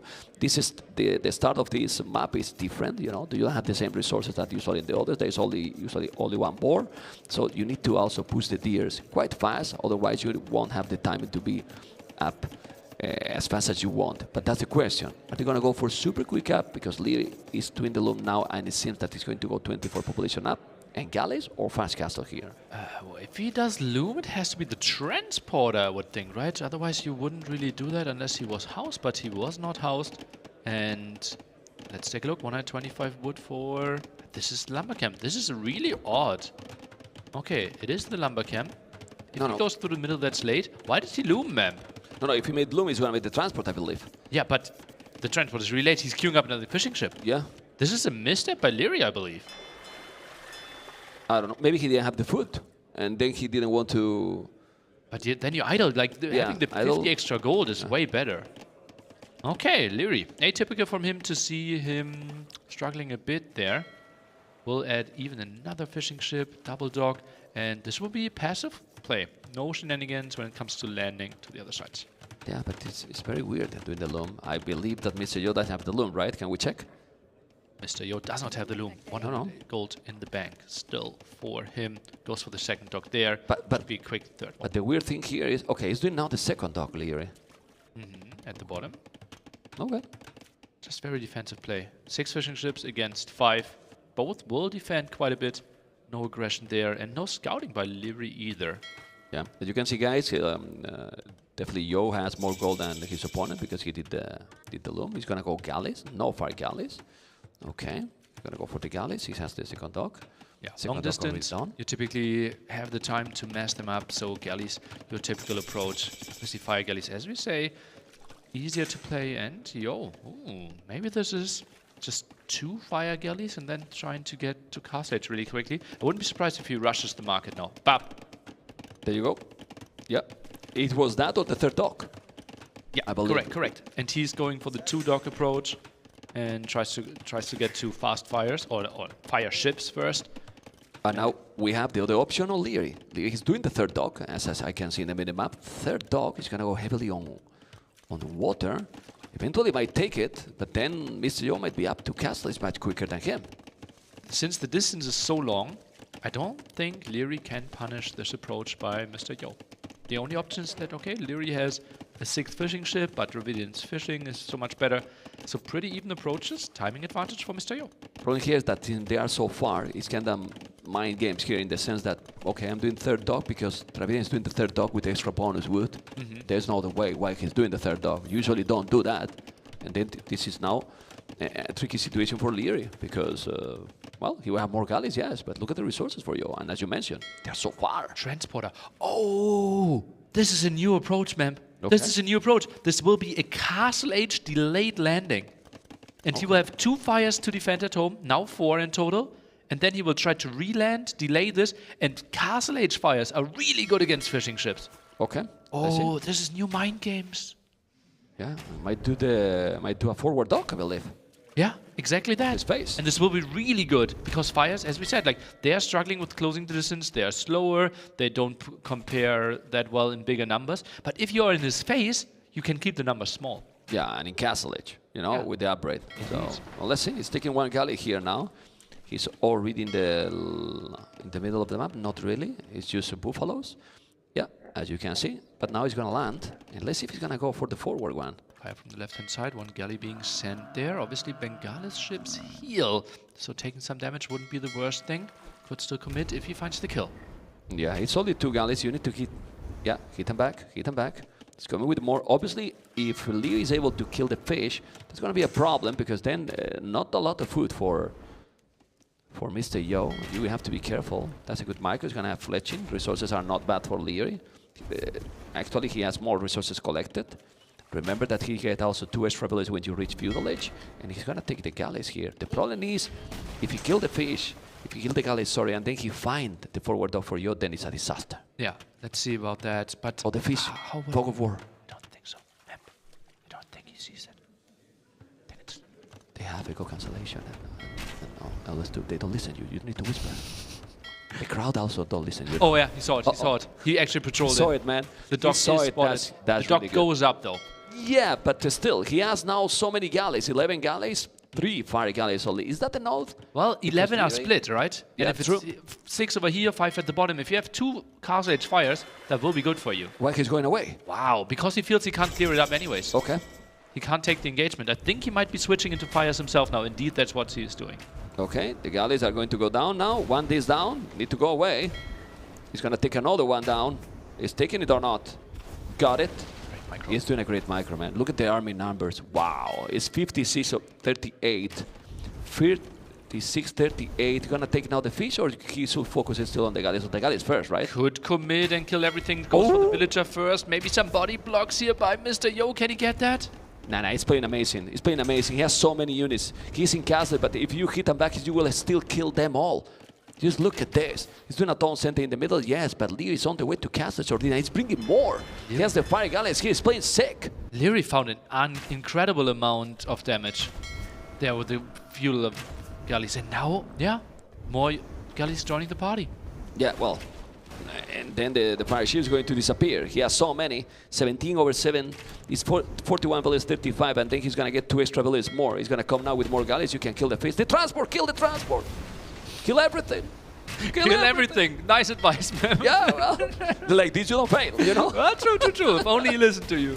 Okay, let's see. He's going to take the fire ships, and now... Oh, fight at the bottom as well at the same time. I think he got out there trying to reclaim this area. No repair on the dock. He has so many. He has so many. Look at the KD, man. Look at the KD. 16-3. Yeah, he's taking all, man. He's taking really all. He's going back. He has also 1 fire galley. He's going to take this. It's going to be a demo. Bam! Whoa. But even with the demo, he's unable to do the job. For Team 5, he's 9 villages more. What a gameplay here by the kid. It's crazy. He's going to try to repair. He can. He's going to kill the dog, destroy the dog. And now what you do? He's completely lost. It's crazy. Fishing ship count at 0 right now. Is going for the second town center, but that won't really help your transport in danger as well. Yeah, you cannot move even more villages now. Now you're going to lose even all the dogs. Feels like it. And you don't even need to kill the dogs on the other side here if you're Leary. You just have to be happy controlling this area.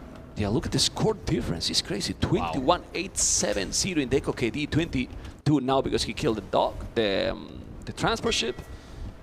Absolute madness. Crazy how much value Leary got from the galleys there, going around. What a ballsy move, deciding, okay, you are in my face, and I'm still sending those 5 galleys to the other side because I know I can do damage. Yeah.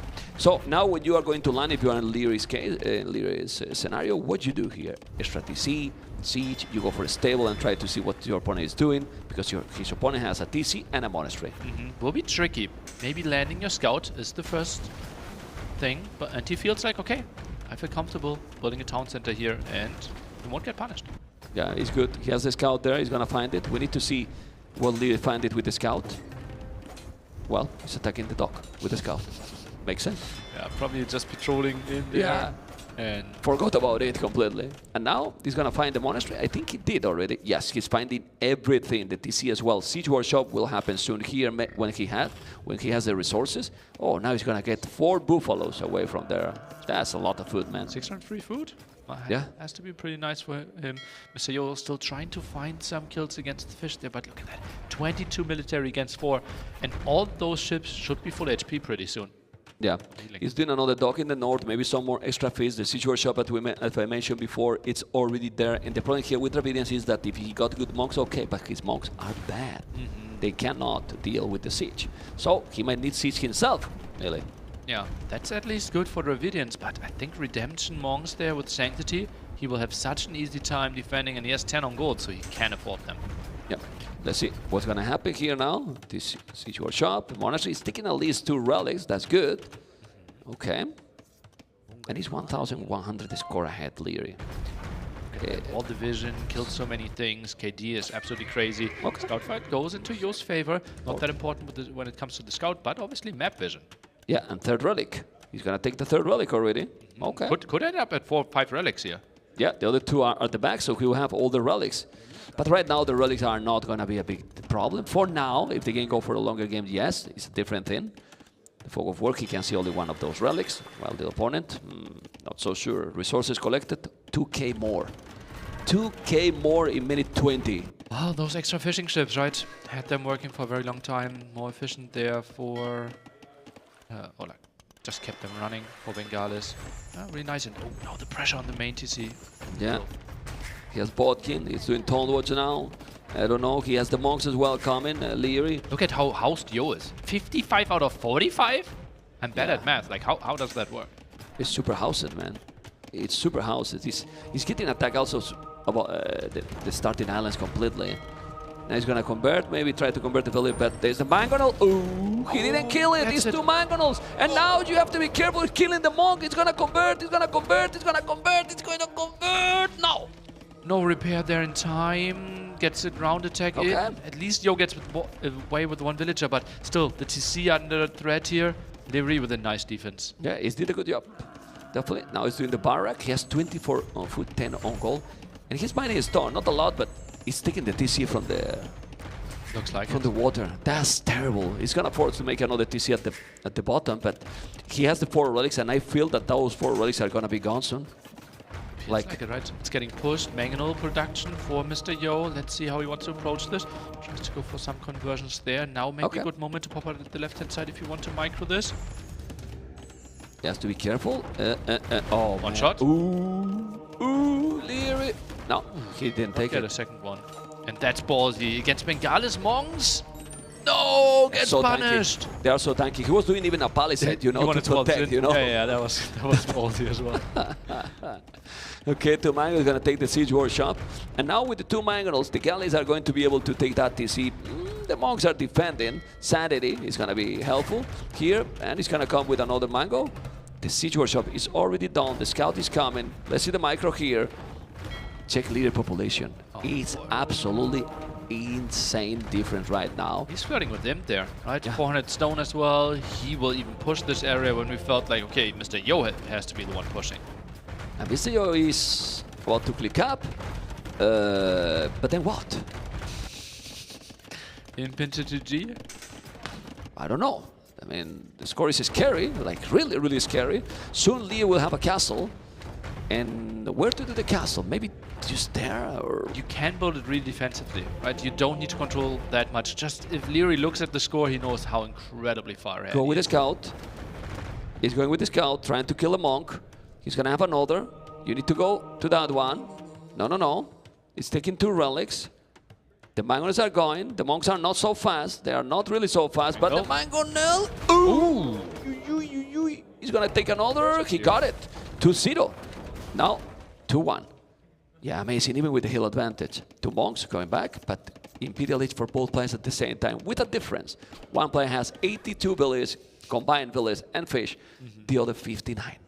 Yeah, and relics now so carefully collected for Mr. Yo. Can't really do that. And yeah, he is 10 villagers behind, but also work efficiency has to be so much worse for Mr. Yo. His starting island is simply so. Yeah, also Lear has Boso, Horse Collar. No Boso, no Horse Collar. So he has to upgrade more as well. Will borrow for both players. Armor now for Lear because he's going to plan to go probably skirmishers. He has 1 only on the field, but he's going to make a castle now. Stone from Yo. 0. Literally 0, and in a map like this you need a castle. Yeah. Well, it's true that you can do bomber cannons, How does okay. he get to stone, right? It feels like he has 2 stones in the main island that are both... He needed it. Yeah, Both he of has those sanity. stones are close to the water, and the one on his starting island is close to the water as well. So it will be tricky to ever afford a castle. Very tricky. Population is getting closer to be almost double. 67, 115, 20 in a moment. Oh boy, gonna be complicated. Still going forward now with his army. He does have a lot of army. That's why he's going carefully forward. But then when you check the score, you get scary, man. It's crazy the difference here in the score now. Wow. 1 minute still, both players are reaching Imperial Age. Mr. Yo somehow trying to hold this. Probably the approach has to go via chemistry, via bombard cannons, and then try to push the middle island. But Leary's eco is so good, he can just go for units that can easily kill those bombard cannons. He's doing some walls here, but there's a galley, so he's not going to be able to finish this properly. Definitely not. At least Skirmish, he's still without ballistic. He's the player that do ballistic the latest in the community. He doesn't need it, right? Okay, let's see. The galley is going to try to deny that dock because he's thinking, oh, I'm going to Imperial. Might be in a good position, but and surprise, Not that far. he's in Imperial too. Oh, wow. Yeah, Mr. Yo is still with... the Mangonels here, and with 75 population with big problems to be able to do the job. It's gonna take them, oh my, at the same time the Mangonel and the Monk, the spear, if he's gonna kill the spear. Come on! Oh god, Leary Come is so on, good. man, it's on point, man, with the micro. Fast I mean, he fires. has to kill with both, to hit with both to kill it, and he did it. This is University now, and 1,000 stone. He's having more and more army.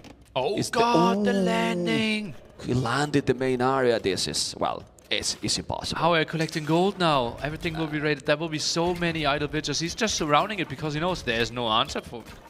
It's amazing playing. It's really, really clean gameplay here. You can see this one is absolutely brutal. Let's go and check the castle, Mr. Vodka, to see if he's going to be able to do it. For now, he can't. There's a Mangonel and 2 monks, but he's coming with the skirms. Those skirms have the +3.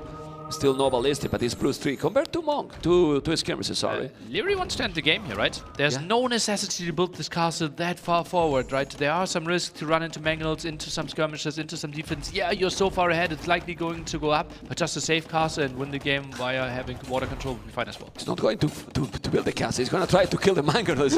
Oh my god. He take 3 now, villagers down. He's like, the advantage is too big. Let's get this closer, right? My goodness. Okay, but the Ratas here is fantastic. Like, might kill it, okay, but he's here with a galley. He kills 1 out of 4. But Borgel is look, helping out. Look how many villages he's using to kill 1, and he can't, you know? It's so many. Yeah. So many villages, too much HP.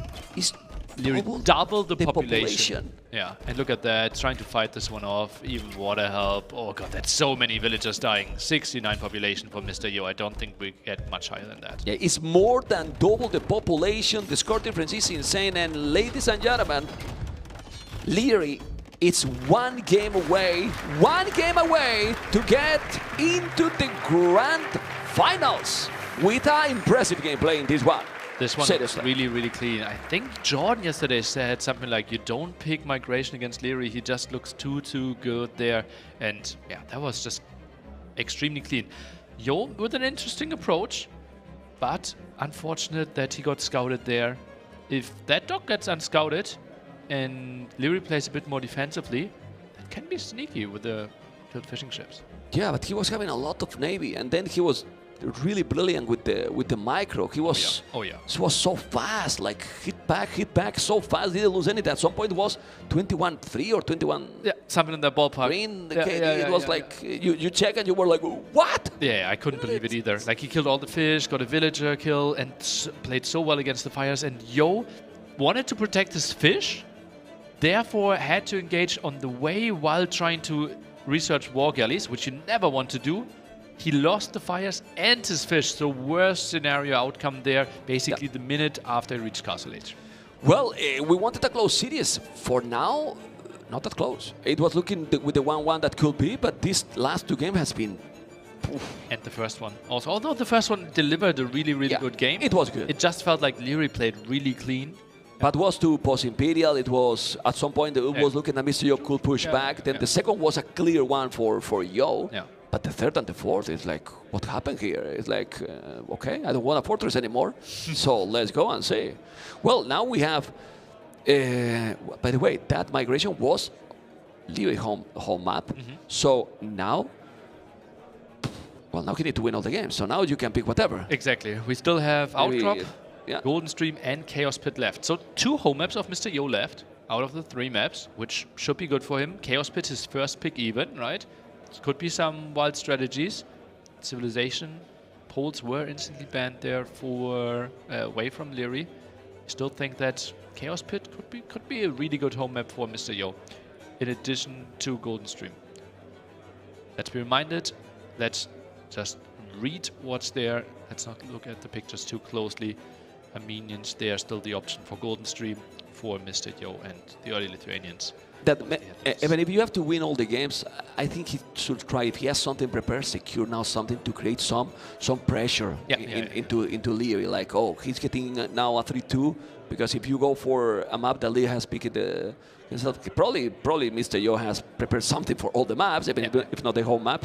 But you obviously think that if you have Chaos Pit there and Golden Stream, I will go for at least now one whole map of myself. Yeah, you need to shake it up, right? Because you can't shake it up after the set is done. It's not anymore, right? And the last 2 games has been just too good for Leary there. Yeah. Because you were talking about like the previous approach was interesting, was probably good for Yo, but it make it look so bad, Leary, you know?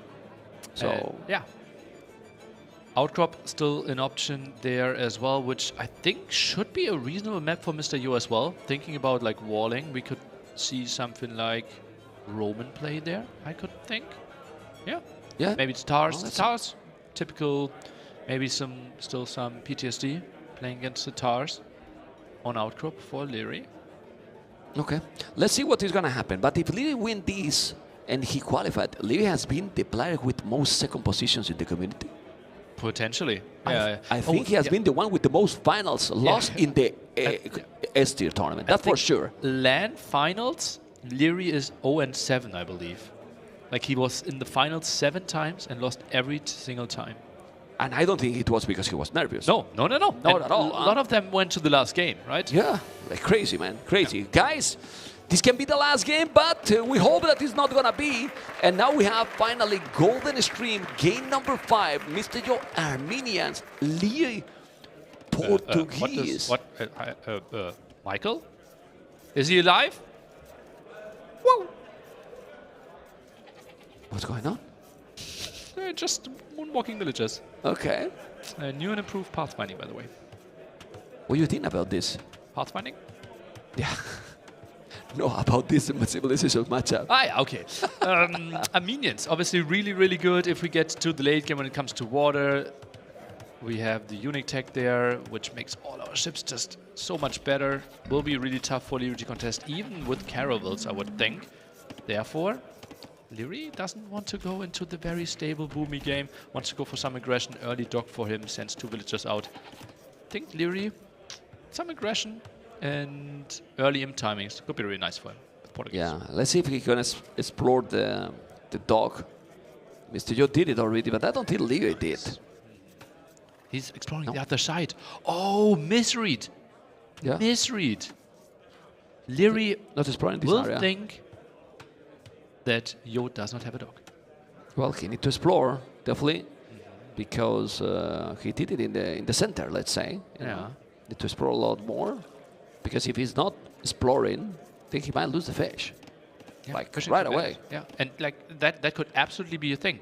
That Leary doesn't care about the center water at all. Thinks, okay, you're not docking. This will be really chill for me.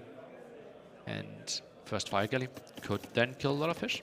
Yeah, but I think when Leary see that they're both going exactly the same time up, then he's gonna be thinking, I'm missing something. Yeah. Because if you don't make the dog, you should be up quicker Yeah. than your opponent. At least 30 seconds quicker, no? Yeah, something like that. Pop 20 would be late if we wanted to see a scout opening or man-at-arm Exactly. play or something like that. So, yeah, he feels like he had to miss something for sure. Yeah, eventually he might find it. He's still going around.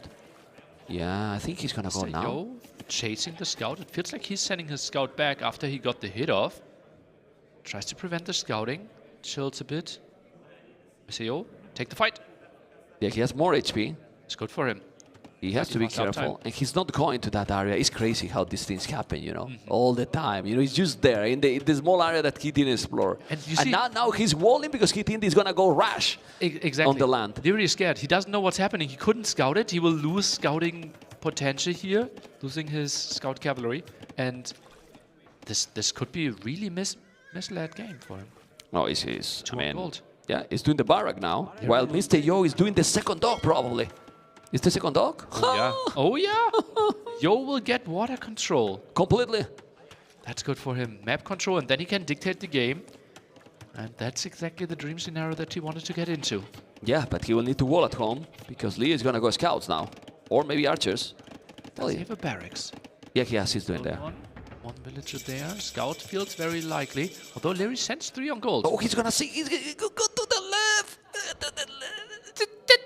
He's there, man. Oh, come on, man. Just go there. But anyway, even if he sees it now, it's late. Because he has 2 dogs. True. And double galley production. He will get all the control. It's still not seeing it. You were saying, man? Who's there, man? An ex-girlfriend or someone? What the hell, man? Doesn't want to go there or what? Oh, what? I think, come on. I think he's trying to go home now and try to run into a spearman, but he's not really queuing one up. I think he might be scouting against the forward base. Leary has to be so confused. If we pause now and ask him, okay, what's Mr. Yo's plan? He will tell us, like, he has no idea. No clue. Yeah, no clue. And he's not doing... Oh, he's doing a galley. And the galleys are here now. So now he's... Okay. I missed the dogs. Fire galley and This archer. is gone. He sees the double galley timing, so he knows it's 2 dogs. Yeah. Oh, he did the scout? How, man? Well, he was microing there, and then he went to the hill and Was take crazy it. good by Leary. And now he can scout, okay, what's the follow-up going to be? Look at that. Mr. Yo even already is adding 2 fishing ships. Feels like 2 galleys are enough for the start here. Yeah, well, remember that Portuguese get more HP also.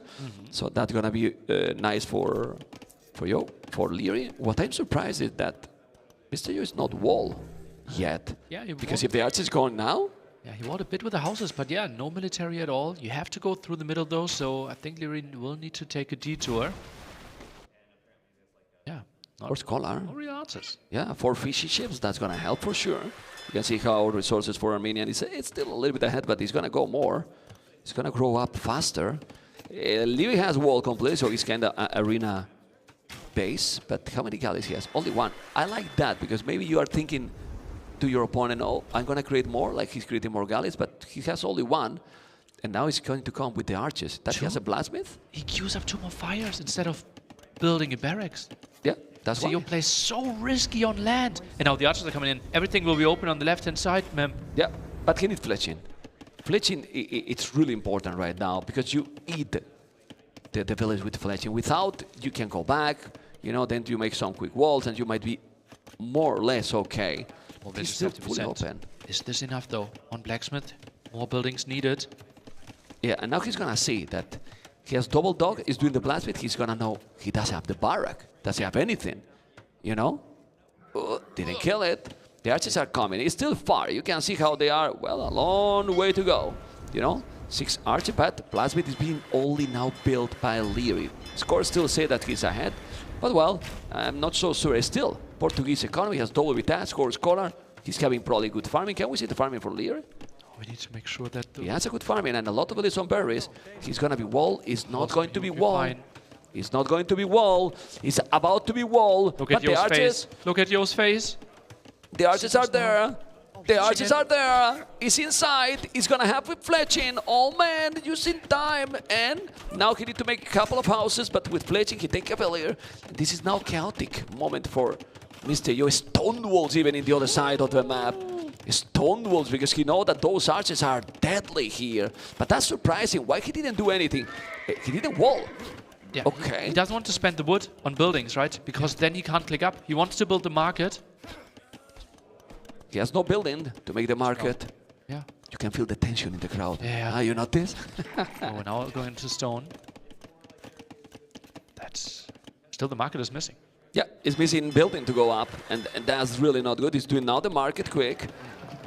And then I believe that he will do what in castle? It's maybe Well, a charge, a siege. no, he's going with 10 villagers on stone, man. Oh, okay. Now we know what we're going to do. He will go wild there. Composite bowman. An archer that ignores all the armor of the opponent. It's on the way. On the way to castle, he has 4 fishing ships. That's why he's going up, you can see. But Lee has more resources collected. How? With extra population, crazy. That's sick. Yeah, That's really clean economy there. Yeah, good farming, doing another lumber camp. He's gonna go up in 30 seconds. He's almost with 700 food. This game is very interesting, one far from it. He's gonna make a dock on the left, so smart. Oh, this could be scouted though. Mr. Yo, he sent something. Yeah, but he's gonna make it Did still. you patrol far enough? What a great knowledge of the timing. Yeah. Let's see now on his base. Where's the archers doing? I three spotted. Then he's taking farmers down. Now one on the berries and one here in this area. That's so cool because he put him away from the berries, you know, taking the farmers. So economy for Yo is nice because of the fish. Otherwise, it would be in troubles. True, true. The fish is the only thing that's really carrying him right now. I'm a bit surprised that Leary actually is adding fires here. After the dock got scouted, Yo still has so much left. Oh, sneaky villager. Leary is putting on the pressure. He's gonna go siege. Mr. Yo. He's gonna go siege. Siege won't be that great if we have a defensive castle here for Mr. Yo, but maybe he builds it at the other side. But maybe Mr. Yo maybe going forward with the castle to the middle. He Because doesn't really have the control against the archers right now. Yeah. I think it has to be at home. you can do a siege to a shop and then go scorpions. But then you're delaying yourself so much. True. Okay, well, but maybe he's thinking, oh, I have the water control there, I'm fine with the fish. He has 7 fishing ships, you know, so he is like, nice. that's good economy. It's a really good economy here. Oh, man. Distance. Okay, it's a charge. On a street. Oh, yeah. Or he just Yeah, goes for like warrior 2, priest. 3 warrior priest, tries to clear it up, and then a castle, maybe in the center. Actually, he's booming. He pulled all the villagers away from stone. But that's bad because Lee is gonna go exactly to that area with a siege war shop. And I don't know what else he's gonna make it here. Siege war shop will happen here, then he's gonna deny that DC. The dock here is gonna be a waste, as you can see. So, but the resources for Lee are really good. How he can have that economy, man. Siege war shop already coming. This is still a lot of wood and gold, so he can do extra TC at home. He's doing it, going for Botkin arrow. It's only 1 billion and it's on the wood and gold, perfect. And well, those archers are with Botkin. He's gonna go crossbows as well, I believe so. Yeah, very likely behind this. Right now, obviously, if you're only facing villagers, it doesn't really matter that much. You're always going to kill them. The opponent can't really engage against it. He's clicking crossbow now, and that situation there with the mangonels, it's really fortunate for Leary. Yeah, but he's doing monks himself too. Oh, he's gonna try maybe to kill the fish. I would be really optimistic. A demo in there. Yeah, but let's see the micro by him. At least he make him go back. The monk, oh, he converted. Almost right away. Those archers, but the problem is on the right.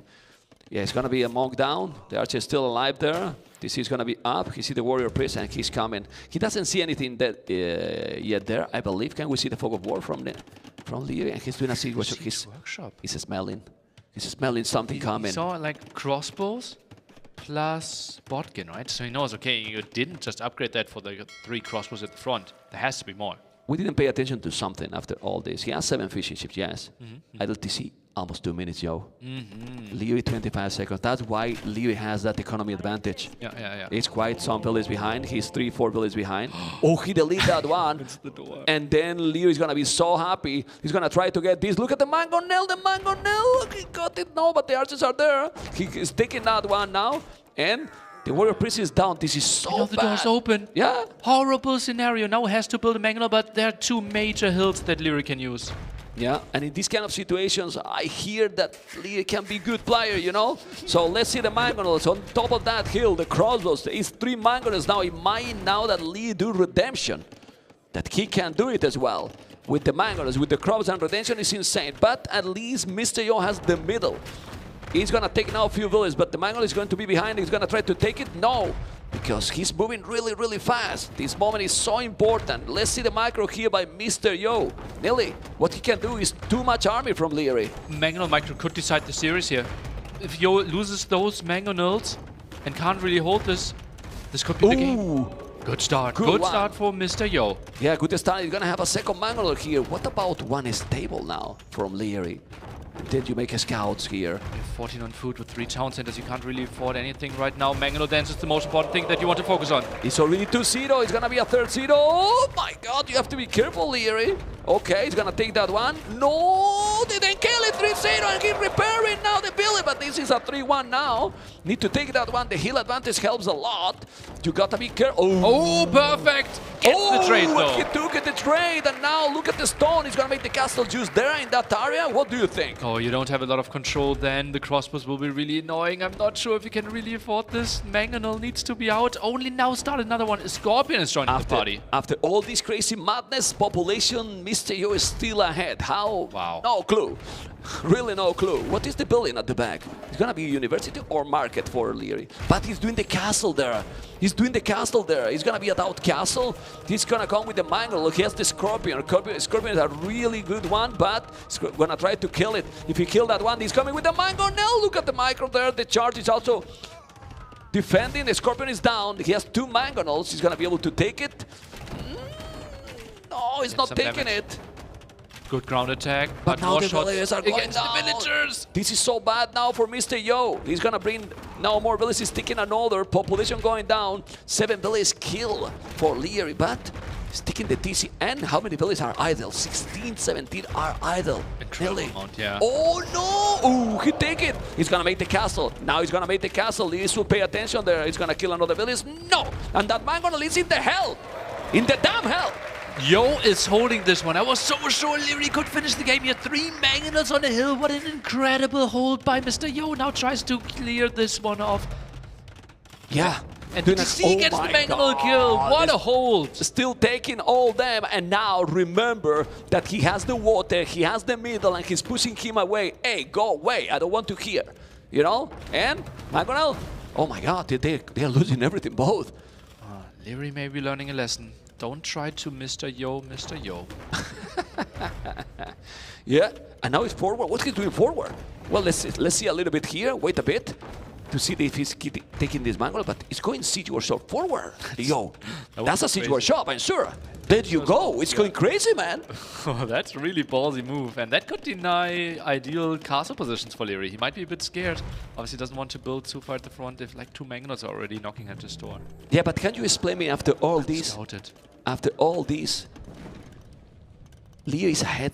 Almost 2,000 resources collected. Well, lots of idle time, right? We had 15 villagers, as you pointed out earlier, idle at multiple times. Had to repair mangonels as well. It was a tricky situation, and that's why we still feel like Leary is not in a bad spot. Yeah, it's really good. It's really good. You can see he has 1 relic. Mr. Yo is the one that you get for the charge. So it's not that he pick anyone. Lear got 1, but he lost the monastery or what? He lost the mangonel there. I had a reaction to that as well. Villager still survives. Will goes down on the other side. Mr. Yo, incredible. Might have been the best mangonel dance I've ever seen from him. I'm checking if he's MBL. Let me check. No, it's Mr. Yo. It's Mr. Yo. By the way, where's the relic that he picked? He picked the relic on his face and he doesn't have it. Yeah, he doesn't have it. He moved the monk to the right-hand side corner, and I think he might just be shift-clicking him around. Yeah? Tries to get the relics home. Okay. Anyway, where it's gonna make now the castle, Leary, because Leary, after all this, is about to go up to Imperial. He wants to sneak into the middle. Sneaky move. Tries to run away. Or is this a repeat? Red Bull Wololo semi-finals, where Leary was a minions and Viper with Berbers ran around and tried to sneak a castle on the other side. Nah, it's He for want the to go Reno. water. But there's blue ships already waiting. Yeah. 3 fires. Fires can kill the castle if he builds it too close. Yeah, he has the outpost. He's gonna be careful. He's on the way to Imperial. His macro is just not normal. That's Really? yeah. Yeah. He's going through. He's going through. This could be spotted by Mr. Yo. Perfect positioning. He actually did the outpost, but still unfortunate scenario here for Yeah, Leary. but now he's gonna think I denied him. No, I'm coming with more. But there's a warrior priest Army. also coming. Oh, the map awareness of Mr. Yo, impeccable. No, but he doesn't see it. Oh. Sees one, but does he actually? He did it. No, I'm not he sure if he didn't actually notice. spotted it. He didn't notice. This is card now. He's gonna make another outpost. The castle is on his face now for Mr. Yo on his face, but That's the then- MTC. I think that's the MTC map. No. Okay, handcard TC. Sorry. Go sorry. away. I went full map there. Okay, the castle is gonna happen now. The Mr. Yo is not too far from going up to Imperial, and village number is almost the same. Now Lee has no army. Who's winning this? I mean, population Yo is ahead, but now he can do another castle, Leo. He can make another castle at home, and that's gonna be tricky. You cannot lose this, Mr. Yo. But this is good. He's gonna take the disease, creating chaos. Now Mr. Yo is on the way to Imperial. Oh, what? Did he try to ground attack there? Didn't look like a full right click. Okay. Those composites, they have to go away. Still no idea. How unfortunate is that for Mr. Yo? He's crazy. He's using the black area, man. All the time, man. All the time happens. Another castle here, as we were talking. Remember that you can also go even Victorious here. He's going to put Villiers on gold on the right. Yes, because he has right now 0 gold. Well, 1 on gold only. The middle still belongs to Mr. Yo. But we forgot about something here. And that's why he put the castle that away. He was thinking, not on the coast. There's Dromons. Dromons. Mangonel of the Sea. That's also incredibly good against buildings. Crazy unit there for Armenians. One of the reasons why they're so dominant on water. We get to the late game. This redemption now for Mr. Yo. Imperial is for Leary. Lee's ahead in the score. Mr. Yo might be thinking like, what's happening here? What is happening here? Population is still ahead, but Mr. Yo is still going to go with the composite bomb. And that he has ballistic, no ballistic. Okay. The castle is there, gonna try to kill some ballists. He can't for now. Yeah, the warrior priest is down. This castle is in danger, but he has another castle at home, and he still have a stone to make another castle. Yeah. He needs to defend at home. That's the most important thing. Losing the castle at the front is kind of a given. No way that he can ever contest this area, so he will be fine. He will accept that. Do you like what position more here now? I think Mr. Yo, gold when it comes to gold control, when it comes to map control, that you see in the middle, has the docks up already, has more vision. If he defends the left-hand side, Yo is in a good spot. 30 on gold, hallelujah. Yeah, you prefer also the tech 3 from... Well, they're not the biggest Armenian fan. Right? Just like if we have water, well, and there we have the beautiful upgrade. Cilician fleet coming in. Ships are getting crazy. Pretty strong. Let's see what's gonna happen. He's still there with the composite bomb, and he needs to do +3 right away. He's gonna make it. He's doing block printing first. For the monks, that helps. Another TC on the right, but the Mongol is there, and the crop is gonna be gone. I like that. 103 village, 106, 96 village, 106 for Leary. 10 more. The castle is gonna be down, doing another town center. What is the following now for both? Because I see a bomber cannon expected. That's why he's probably doing the block printing, and he need to take that castle away from his face. Mr. Yo, is his goal right now. Yeah. And that's he just wants a stable game here, right? So this has to be priority number 1. Traps are really slow, and preparing against 3 traps even on a hill will be really costly for him. He's running out of stone. Look at that. Stone at the left-hand side will be tricky, and that trap is going to the wrong direction. Yeah, let's see what's gonna happen. Let's see what's gonna happen. He has 2 organ guns. The traps, I don't know where he's going. He's leaving that one. Okay, he still have the other castle at home. He's going to do another trap. He's repairing with more villages now, but it's kinda impossible to take this away. Population still ahead for Yo, but I don't know what is gonna be the following. He seems to be focusing more on water. He can, with water, win the game. There's the Drummond. He needs to make sure that Leary is not advancing here, right? That has to be one of the main criteria. But if he just walls off there, controls the area, then with all the water control, he might be in a good spot still. Yeah, with the gold, right? Because not a lot of gold left, probably, for Leary. He has 15 on gold, but he's on his main base. And that gold might be gone soon. While he's already in the middle, he's doing more dogs. Oh, man. Tries to redog here. Both Lots are- of water control for Yo. Does a really good job of patrolling, but needs an answer here at the left-hand side. Yeah, both are housed. Let's see what is going to be the answer here. It should be some monks or what? What are you going to do here to take the monks? Is the Monks good has one. to be the answer, right? And that's why we might see a stable switch pretty soon for Leary. Arquebus. He's doing Arquebus. Oh man, ballistic. But now he's coming here with the Galleon. He's just trying to control the whole water area. He's trying to be sneaky there, but he can't because there is the Galleon. And he's gonna see it. You need to go and kill the village, and he will. He will kill the village. He's not gonna be able to dock at all, nearly. Okay. Look at the second having arrow. Maybe one dog. This push is really nice. Mr. Yo, I think he needs to address this. Yeah, where's the monks? No, it's not gonna make. Oh, he's doing a dock. Okay. He did one. You need to bring more. Should be scouted More galleys, I mean. Yeah, he's still. forward. That's a lot of explosive interest the moment the GC dies. Yeah. 2,000 on goal. 2,000 goal for Yo. Crazy. Really crazy. Okay, but where's the monks? You need army here. He's doing now a charge, okay. Yeah. He's not. Yeah, he is not having enough churches. He doesn't, definitely not. Army number is almost the same. This could be good. Could be really sweet. Oh, he Yeah, converted. it's convert. Another question. Keep that bomber cannon the arquebus? Oof. Ah, it's I a don't good know. one, huh? I don't know. I think you lose Arquebus. Okay. In theory, you should keep all the upgrades. Yeah, unless he forgets. Yeah.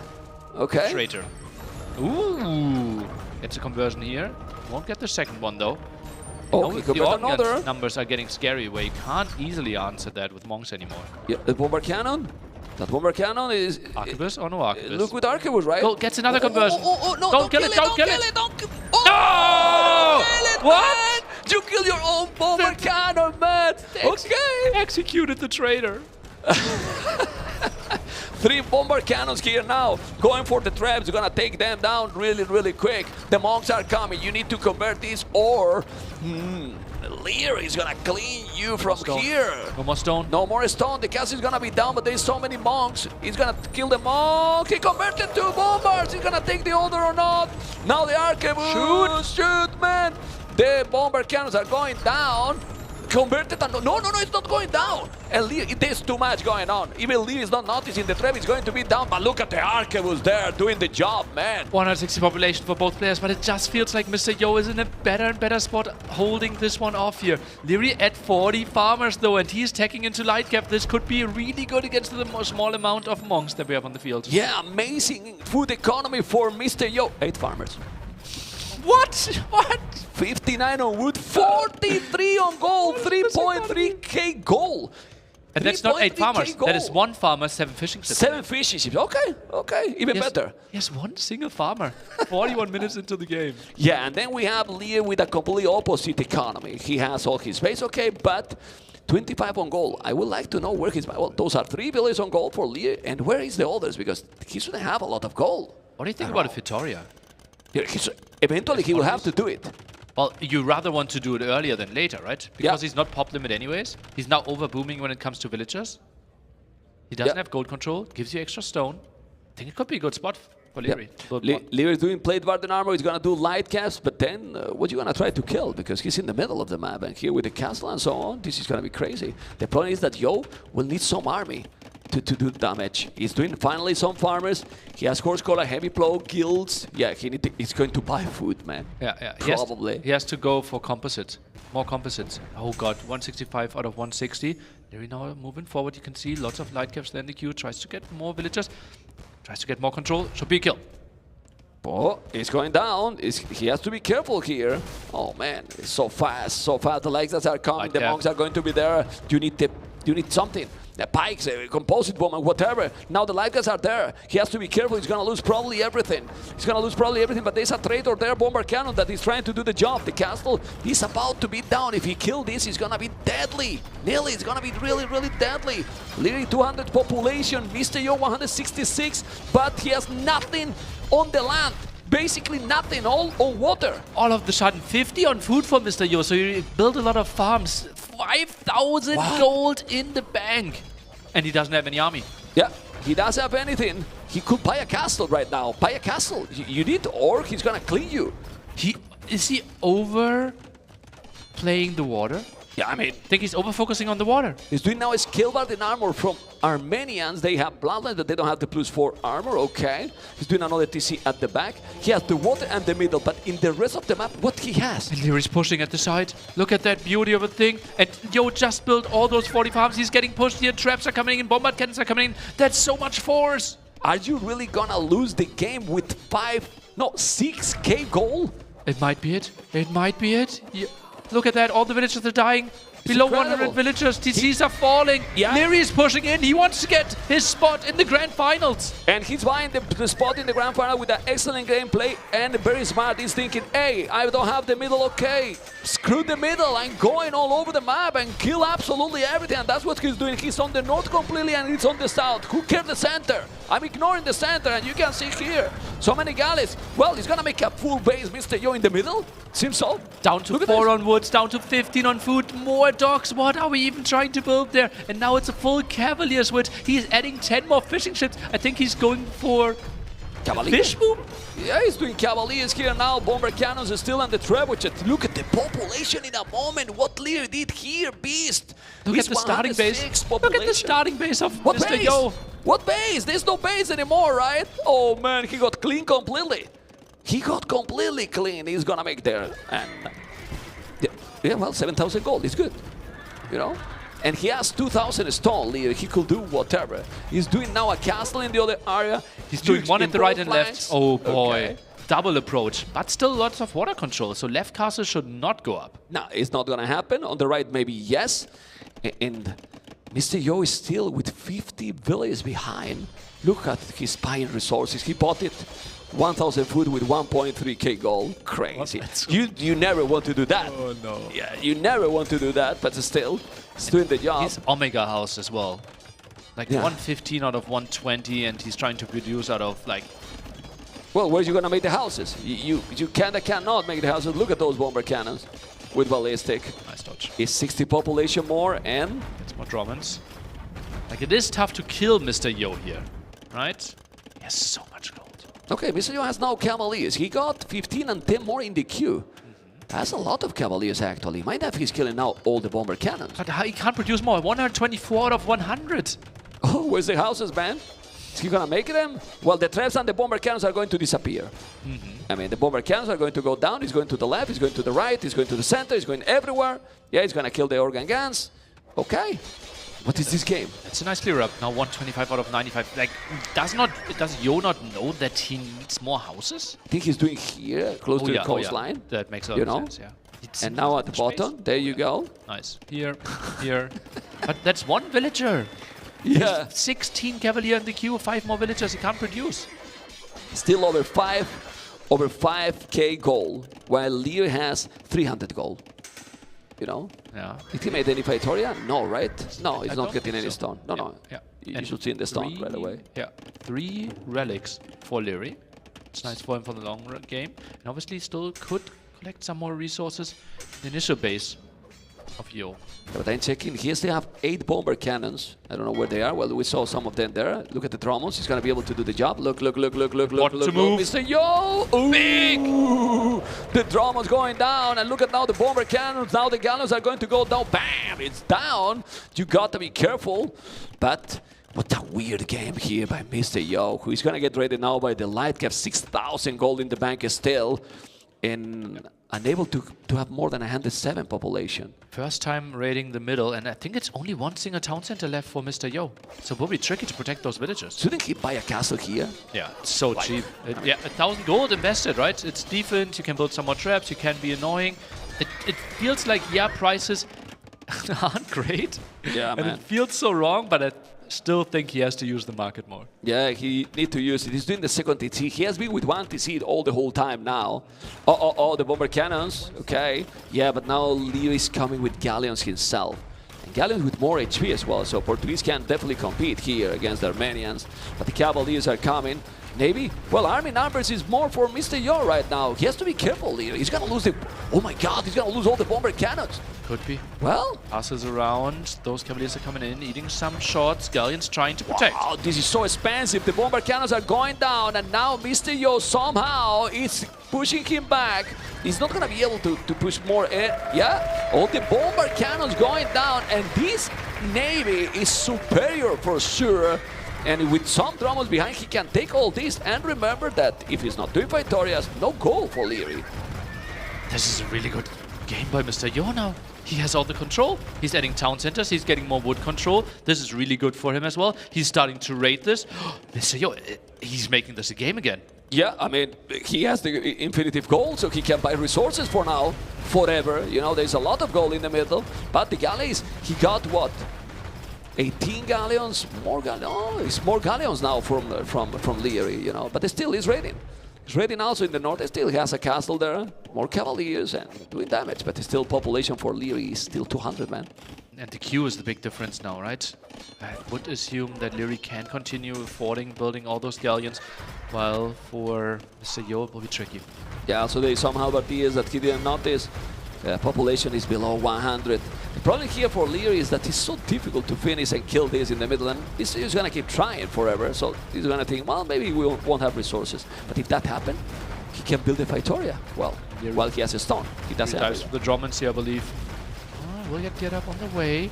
Drummond's the most important unit in the game right now. Only has 2 on the field.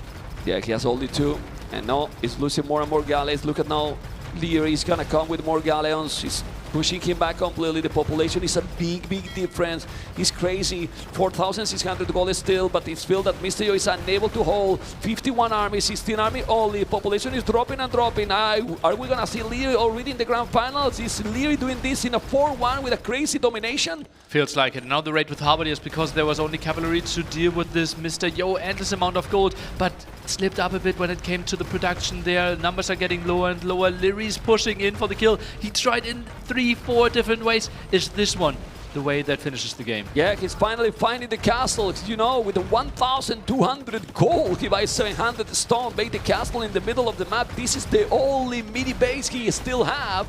But guys, this is not an oath. Mr. Yo can't do the job. Leary with a total and brutal domination here, and he's gonna take the game. He's more than double the population. Maybe the castle is not gonna be even up.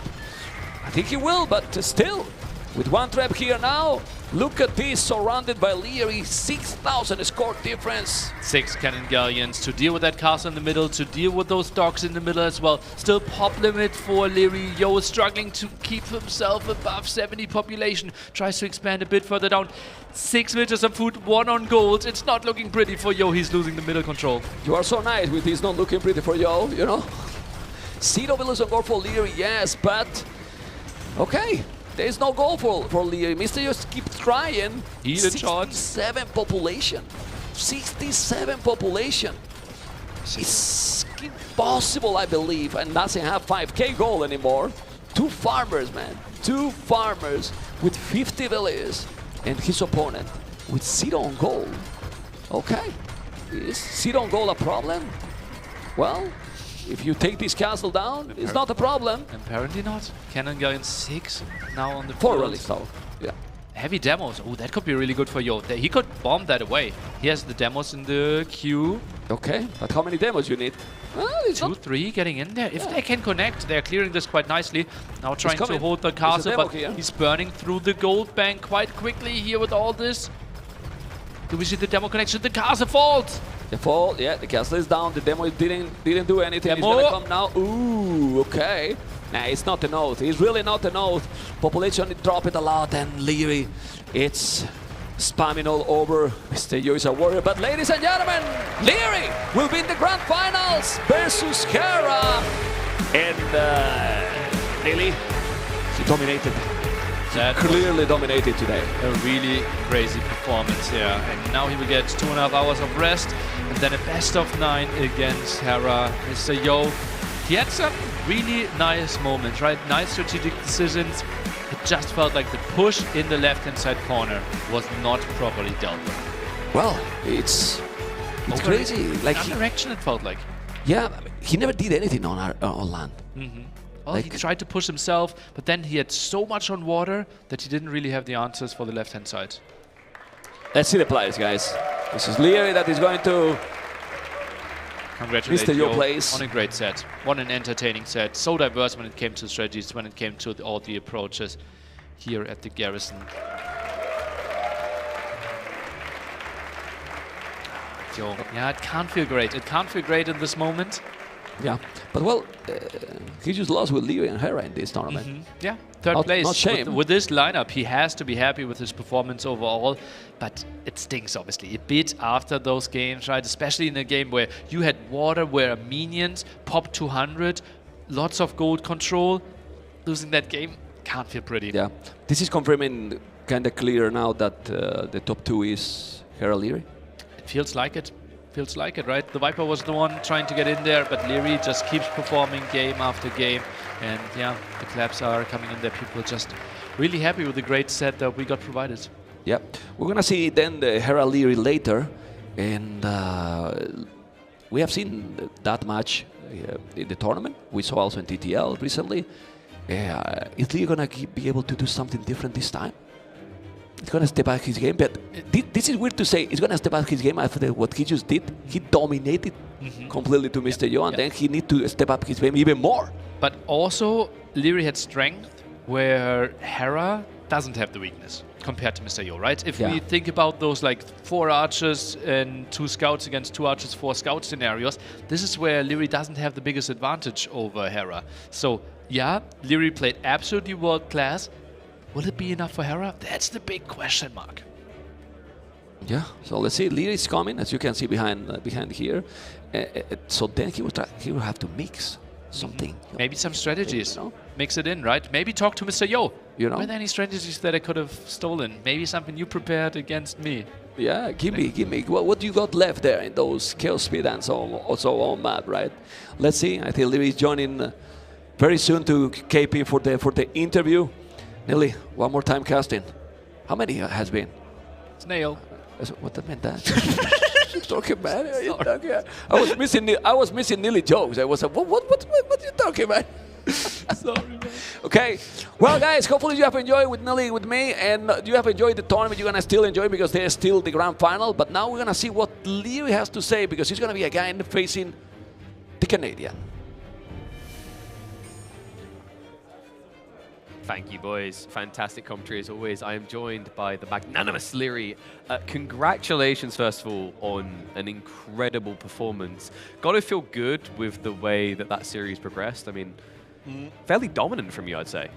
Yeah, I was going in pretty confident. I liked my draft. Didn't like the maps too much, but you know, the civs were even better for that. And yeah, pretty good set. Speaking of things you don't like, I think it's fair to say that historically you're the type of player that likes to play quite aggressive, right? Yes. You like to play fast. Yes. One thing I've heard from people is there's been a lot of long games here at this tournament. Was that a little bit of a sweat or a worry going up against someone like Yo? Because historically he's the type of player that loves that later phase. Yeah, Yo is like one of the most experienced players. He's like one of the best, if not the best late game player with Hera and Viper, obviously. So yeah, I didn't want to play that game against him at all. You know, he grew up with those maps, and you could see on Fortress how he was just basically outplaying me left and right, and I was just chasing. So yeah, it was a hard one, but there were a couple of fast-paced maps as well.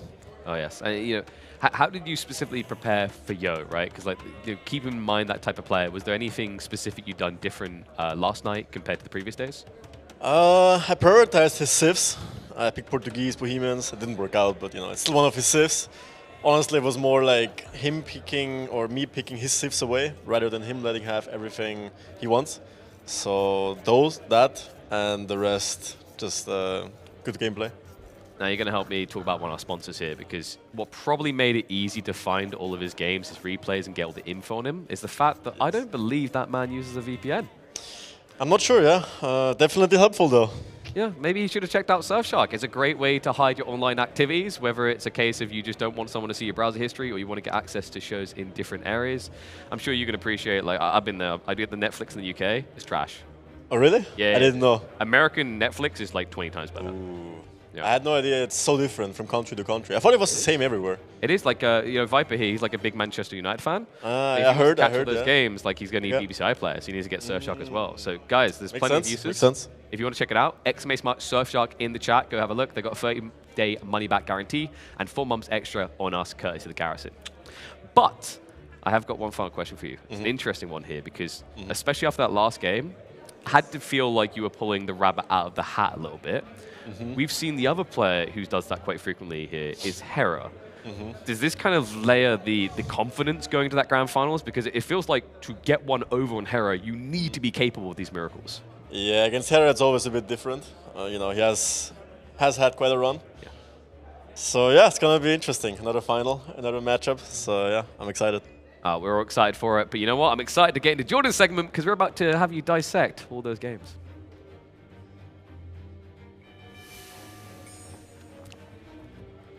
Thank you very much, KP, for the shout out. And I'm sitting here with Larry, who just won the great final or loser bracket final. Congratulations for an amazing performance again. Thank you. I think it's like my first final I won the last 2 years. So Yeah, even though it's loser bracket, I will still take it.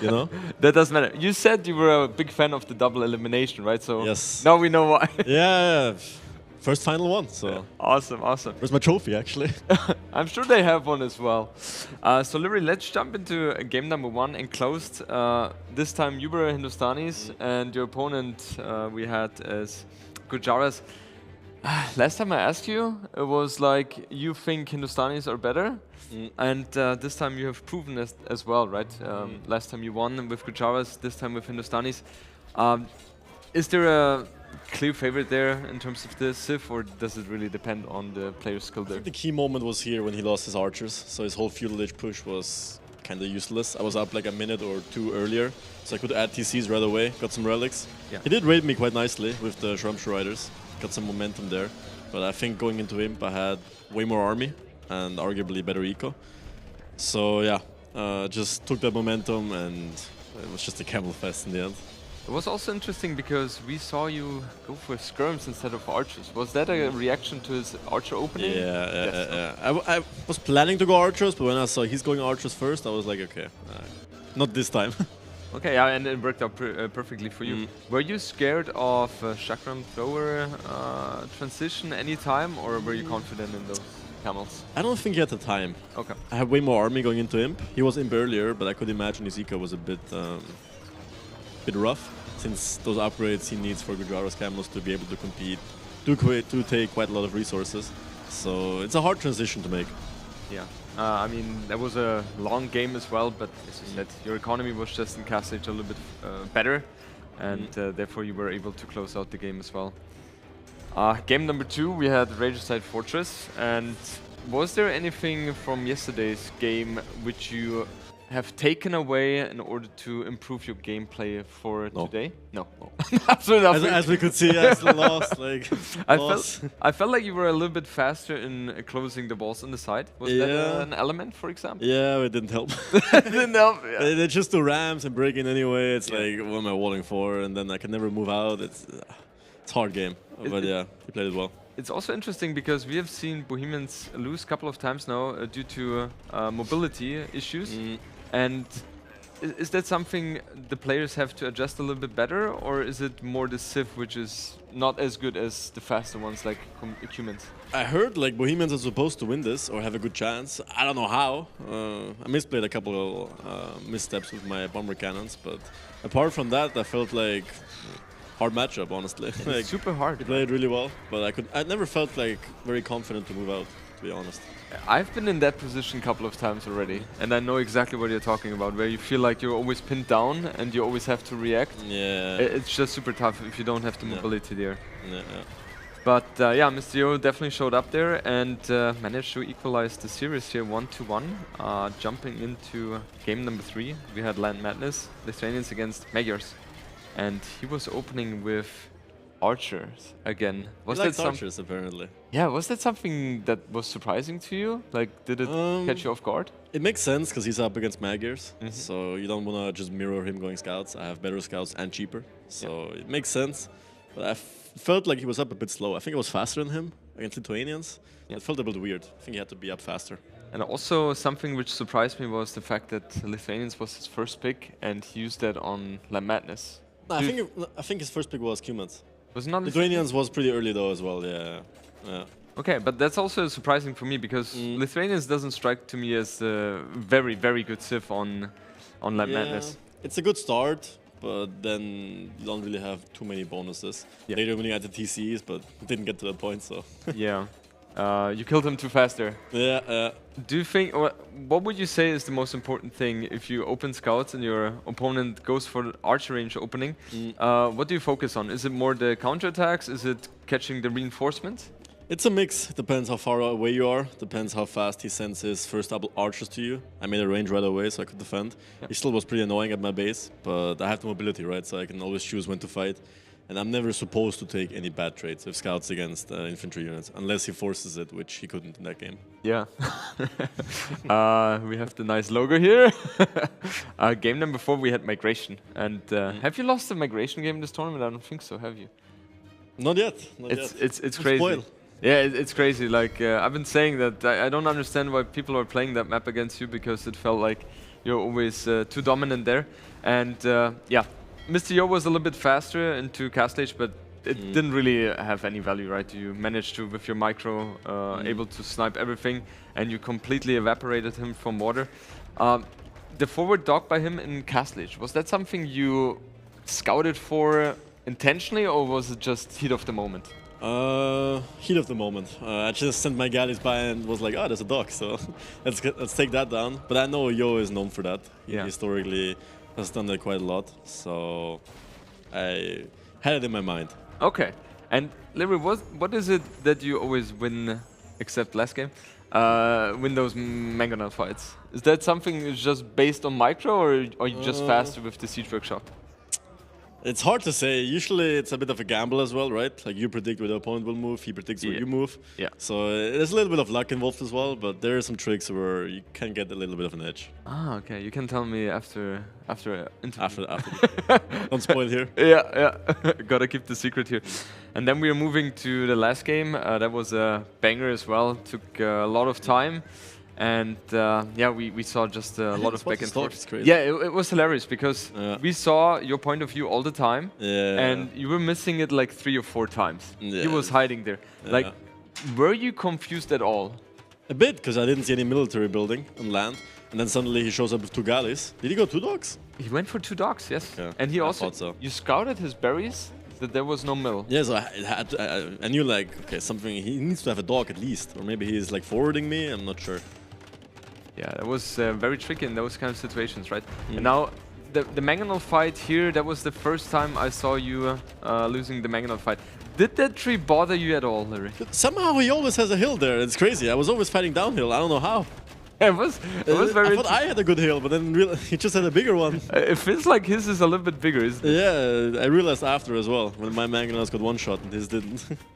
How did you feel like you lost that side? You lost the middle. What were your feelings in that position? Were you like, okay, you have to commit onto his land with sneak villagers, which you did? Yeah. I mean, I knew I was still in a decent spot since I added TC right away and I killed some of his vills, disturbed his eco, so I knew his eco wasn't that smooth. So I still had an eco lead, and then he pushed me, so I had to defend that first. But I knew like I had to do something, because otherwise he just camps water forever. I tried to go back on water like 5 times. Yeah. He spotted me every single time, so he did a really good job there. So yeah, the sneak vills won me the game in the end. You kind of had a flashback to the series against Viper again. Yeah. Right? That's exactly what he did. That's exactly how I died. Yep. And that's also the reason why you won the game there. And especially with the better economy, you managed to get into Imperial a little bit faster. And therefore, you trapped those castles, and that helped, obviously. What was the moment in the game where you realized, I got it in the back? The Lycav. The Lycav? I knew when he didn't have any army prepared, I just ran over him 20 Lycavs, that was it. Okay. Because you can have the middle, but the middle alone, when you don't have any land, doesn't give you much, because eventually I will take water back if I have all the maps, so yeah, that helped. He had like 6k gold in the bank, and then I thought so, yeah. he used that to buy himself the cavalry. Yeah, I thought so. But no way he has any resources. Like, I checked everywhere. Yeah. So Is that something where you were a little bit scared, or you were like, okay, he's gonna run out of resources? I was a bit No worries. surprised and shocked that suddenly 20 cavaliers come in out Yeah. of nowhere. Yeah. I didn't see any stable nothing, but I thought that he would have like all the middle gold, and I checked the market and I knew, okay, that's how. Awesome, awesome. Okay, Larry, thank you so much for your insights. Congratulations once again. And I wish you a good rest now for the upcoming match against Hera. It's not going to be an easy one, as to post. Nope. Okay, then we will send it over to Killer Pigeon, I think. Let's see. Or Nilly? Okay, yes, Nilly, take it away.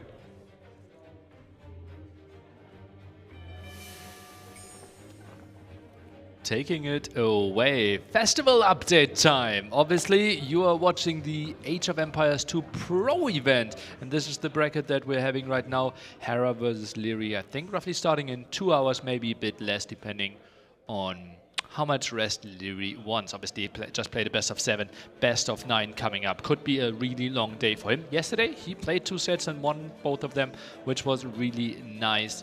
Let's see what he can achieve today. But this is the Aoe2 Pro event. We have multiple events happening here though. We have a massive LAN at the site, 120 PCs there. We can give you some footage of that. There are massive events. We have a smaller stage there as well. Its own production crew for some side events. And yeah, for example, like, I'm not sure if I wanted to show you this. This is my Wikipedia. What's here? No, what? On Saturday evening of the Garrison, nearly won the pub quiz against 120 competitors? That sounds impressive. Okay, moving on. There also is a $10,000 Age of Empires 4 event. We're in the semi-finals there, BCQD. Right now winning 2-0. Louis flying in from China and Muslim wedding in the other semi-final. That's going to be pretty pork donation still going on. And there are some rumors that there might be some good news around the corner there for the AoE4 community. So if you want to tune into that, Rising Empires is covering all that. Then we have the Age of Mythology $1,000 tournament also concluded. Rappel undefeated, went through their pretty strong performance. Running took the 4th place there. Husk couldn't do enough. Congrats to him. And then we have the 1v1 event. We're down to final. Running actually winning the semi-finals against Freaking Andy there. Big surprise. Freaking Andy obviously together with Mihai, our biggest names here. And right now the finals is 1-0 lead, but had to be paused because Running also has to play the finals of the Aoe2 2v2 event. $2,500 in the 1v1 event, and the 2v2 event, we are down to the finals here as well. Through the winner bracket, it is Target and Running, who had a close set against Kiddo and Mihai. Kiddo and Mihai then, in the loser bracket final, had to only win Arabia and lost the set as well. So Kiddo Mihai, 3rd place, and the grand finals, Wien Dinchester and Shikso against Target and Running. 4 players that all are above 2.2k in rating. It's going to be a really, really interesting thing, and that will be our main filler here for our break. Obviously, Leary just coming out of the best of 7. We didn't want to throw him into another long set against Terra. Give the man some rest, give the man some food, maybe think about a bit more strategies, and this will be a beautiful, beautiful way to celebrate our side events, and for people that love some entertainment, that is going to be the grand finals covered by Memp and T-West. They will take over. But to give you a proper introduction, I will throw it over to Killer Pigeon on the stage.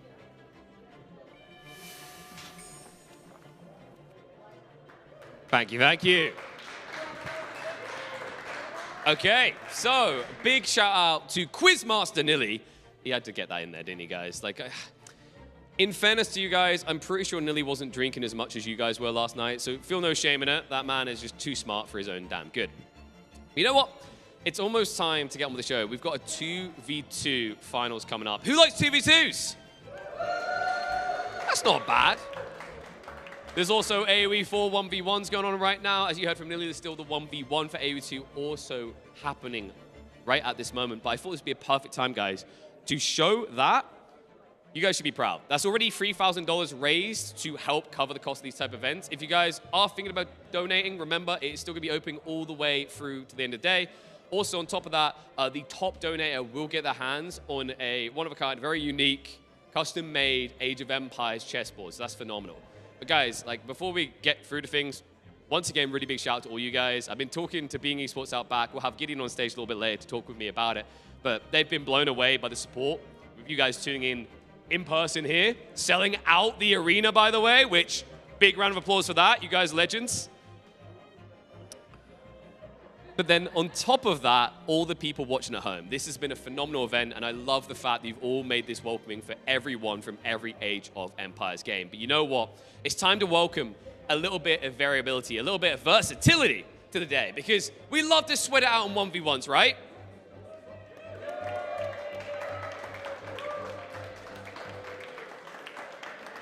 And we like people getting eliminated and people getting crowned champions, right? Well, then if we double it, it's even more epic. We are ready for the 2v2 amateur tournament. To take it away, I believe we've got Mem and T-West standing by in the booth. Well, we can call them amateur, but they are very, very strong. They are very, very strong players. I wouldn't say really amateurs at all, right? I would say professionals who signed up for the community tournament and are not quite amateur. Yeah, and they will have liked the scenes that we were watching together. You were casting also in your channel, you know. And then I was with them where all the PCs are, and then they were going to select in Seawall. Do you remember, guys, that map that you have the wall that is Gaia, you know, in between them? And then they were talking, I'm going to pick Burgundians and Burmese. And I was there with them, and it said, Burgundians and Burmese versus Khmer and Britons? Yeah, Mem giving some people some Civ ideas in their drafts. So over here, we're going to have the 2v2 finals. So our two teams, I guess, as we have the teams, Nocturna Esports. You might recognize Running and Target, two very good Age of Empires players, against OS NOC, who is going to be Shikso and Ween Dinchester. This is the grand finals of our 2v2 event that has been happening on the other side of the building across the floor. Everyone has their own PC. They've been gaming all weekend. And, well, our first map is going to be something classic, Arabia. Arabia, nice. Home maps will then be Nomad and one of my favorite maps, Zawal. I know you might not like the cloud maps as much as I do. That's a good one. But in a 2v2 in this kind of approach, it's going to be nice. It's going to be really great. nice. Hopefully, they are going to play some crazy games. You know, it's going to be really cool. Remember that the sling is allowed here as well. Yes, and we have, if anyone has been watching the 2v2 event, some people have been casting it on their own channels. We have seen a lot of slings in this tournament. Something reminiscent of the old days of AOC and on the Voobly days. You remember the whole Sling the Lions meta? I love the sling. You love the sling? No, I don't. You want to ban it every tournament? I don't. But here it's okay. You know, here it's okay. I don't mind at all. By the way, for those people that don't know, then they are 3 Germans and 1 Austrian, if I'm not mistaken. Nocturna is 2 Germans, and then Nock. It is Dinchester is Austrian, and Shisho is German, if I'm not mistaken. Yep, correct. And all the players are Ween Dinchester and Shikso are about 2K1, 2K2 Elo. So amateur. So amateur, but you and me are amateurs, not Dan. Maybe. No, you and me are professional. We're professional casters. Yeah. And then Running and Target, I don't know what they are, but they play in tournaments constantly, right? You've seen them, especially Running. He'll play in a lot of the clown tournaments, Valhalla and whatnot. Running, I think, is in the 1v1 amateur, is in the finals. If I'm not mistaken. In the 1v1 amateur set, we've had Andy, Mihai, Running, Target, some really good players. Yeah, and I think the finals in the 1v1 amateur is Running versus Mihai. Ooh, that'll be good. Yeah, so very nice. Very nice. A lot of competition. We're trying to explain to you here, guys, is that we have for the community, a lot of things going on, you know. The pro is in the scene, and then in the other part of the building, which is crazy with how many PCs they say, over 120 over 100. Or something? It stretches from one end of the floor to the other. And it's so cool. Yeah, and Andy, I saw, who has been playing in the 1v1s, was practicing with ACCM. I was in the player room watching ACCM, and he was playing his games against Andy. All right, I think we got to show the area. Yeah, we can see the area. Okay. Yeah, they stretch all the way back to the end of the row. Yeah, very nice. Well, this is BCQ, you know. I don't know if we have any other camera. So the front row there is some AoE4 streamers. Behind them is the AoE4 stage, and you see the ring lights and all the cameras for everyone who wanted to stream their point of view. The room goes all the way down, and around the corner there are even more streamers. I think that's where we have the German broadcast of the main event. But they don't care about us. They are just playing their focus. I mean, They're focused. I mean, they're several times to say hello. How you doing? Are you gonna come here? No, we're playing here. They're there all the time, focused. man. They're there. They're all the focused. time, man. And hey, there is prize money for these community tournaments. True. So they are very focused. And The, well, the let's- winner of the 1v1, because I'm being focused more in the 1v1, you know, guys, that I like the 1v1, you know, is I think the winner get $1,000. The winner. You know, $1,000 for the winner. I don't know the 2v2, how much it is. You can tell me. I'm looking at the Wikipedia page, right? What does Nilly always tell us when we have a question? Ooh. Check Wikipedia, right? First place is $700. Second place is $400. And third and fourth each are $200. Very nice. So as an amateur tournament, that's a nice prize pool. Very nice. Well, we're going to go and focus now in the first game. It's going to be Arabia and in... The saves, I need the saves. The saves now, production back. You need your drafts I was back. Okay. but They removed it because we're going to go into the game. Okay. But Arabia, I was mean, going to make my prediction. The production is trolling me, you know. Like they removed the civilizations here. What's okay? My memory is just no. It's not it's the Arabia, best. right? What do you expect from Arabia, right? You have an archer civ and a cap Archers and civ. scouts, Yeah. right? At least that they go Britons, Dinchester, Georgians, Slavs, and Koreans. Well, I prefer Britons and Georgians. Ooh. You know, No? very sneaky. The Slavs are one of my favorite team game civs, and I'll tell you why. Because of their team bonus. +5 garrison space for all of their military buildings. And the Koreans player now is essentially saving 75 wood, doing a barracks and 2 archery ranges. They do that standard early game archer pressure on like 18, 19 pop. Okay, I like that more, but that last bonus, is that strong? I think it's a really strong team game bonus. Okay. Remember red and yellow on the left. That's Dinchester and Shisho on the right. Running and target the maps. Well, I believe the scouts obviously will go Georgians and Slavs, then Britons and Korea with archers. Don't think we're going to see here any crazy strategy, right? Like it's gonna be standard, no? You don't think we're going to see a sling here? You Don't don't think with these players. these players? I mean, Winchester and Chicxo did lose to slings in the earlier round. That's how they got knocked down to the lower bracket. Okay. They were against freaking Andy and Leo, who was a 1400 player and slung Andy, and they found some great success with that. Yeah, we're slinging a lot, man. I have put him in the blacklist, you know. Not invited to the next anymore. team game tournament. Not anymore. Okay, Joe's aside, we can see now how the players are just getting the economy going with 3 villages on wood. The players who are going to go archers, 2 on wood. The players that are going to go scouts probably. Look at Target. You know, well, Target is another player that it was playing also the tournament in Age of Mythology. I was talking to him. I has met him for the, you know, I've been playing with him in Rage Forest community quite some time, and now has been able to meet him in real life. It's very cool. The experience to meet all the people, to put faces to behind those nicknames is what is making these LAN events special. Absolutely. And here we have more ostriches being pushed in from running. And running and target the new NOC clan. We've seen a lot of these German players playing together and playing together quite often, forming this clan, the old Laka clan that has been playing together for a long time. And they are the favorite for a reason, but they have lost games. Another team, Mihai and Kiddo, took a game from them in the winner bracket finals, so they have bled a bit to get here. Okay, well, talking about the favorite, I think Target and Running should be the favorite here, no? I think so too, but we'll see. We'll see. It's a 2v2. It's a best of 3. Anything Yeah. can happen in a best of 3. Okay. All you need to do is win 2 games. Yeah, what we say about the favorite is because, well, considering their elo is definitely stronger, but in 2v2, the elo matters less. If you have some good coordination, some good communication, 2v2 is something else. Exactly. Okay, they are doing the low, everyone at the same time, except that yellow. Georgians can't expect it. It's going up super quick, 18 population. Yep. It was maybe a bit interesting. We just had a look at Running's base, is that he is the Koreans, and we might be expecting him to go archers. He didn't do the mill in the Dark Age, which is something you see skipped by a lot of players these games, in the team games, if they're just going to go for the archers. He's going But forward? He's going forward. Okay, maybe not doing something standard. He could be going for a tower rush as the Koreans. Oh, I like it. Please, yes. Something different, not the same thing like we used to see in these 2v2s. I like it. He's going to go forward, but for now he didn't explore the most important. We need to go to the scout and see. Paris, he find the wood. So, tower behind the wood lane? Yeah, maybe. And Wien Dinchester are doing what you'd expect from a player in this 2v2 right now. The meta is not to do the middle on the berries, and you just want to make 2 archery ranges as soon as you can. Yeah, he's doing the barrack already. He doesn't want to go, obviously, without anything. I mean, if you go towards, usually will send more villages or not. He's sending only 2 forward villages.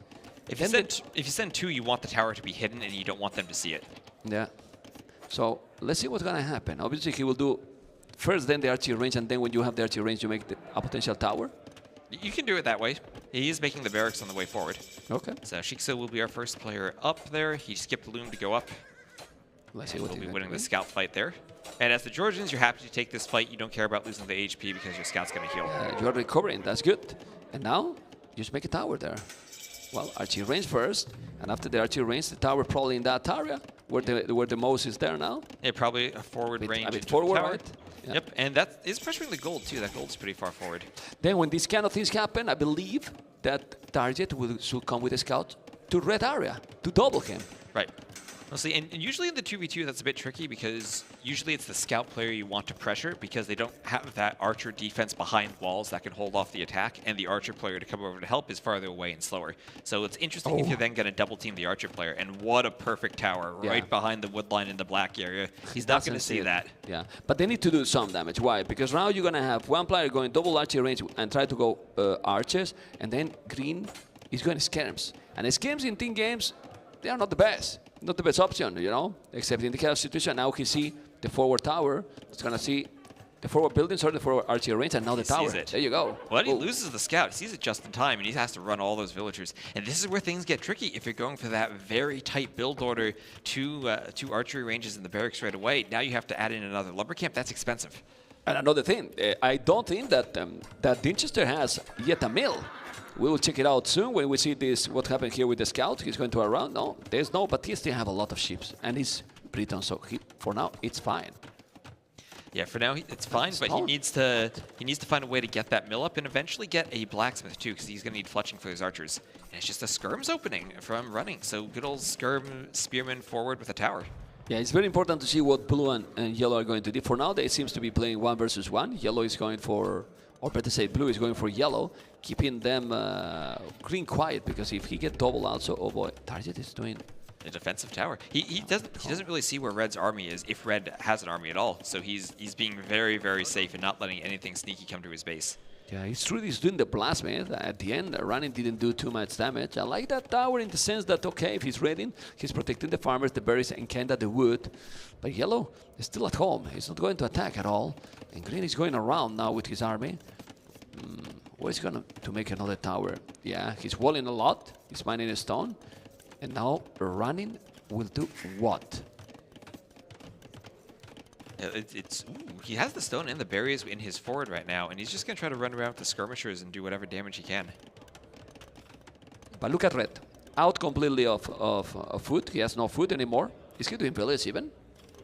And the hard thing now is if you only go for skirmishers, it's tricky to deny someone from taking the berries if you don't have archers. Oh, but the fletching is so good here. Now we have red and yellow going with the scout and archers all together. At home, we need to check it out. He's doing the mill, but the schemes are going to be there.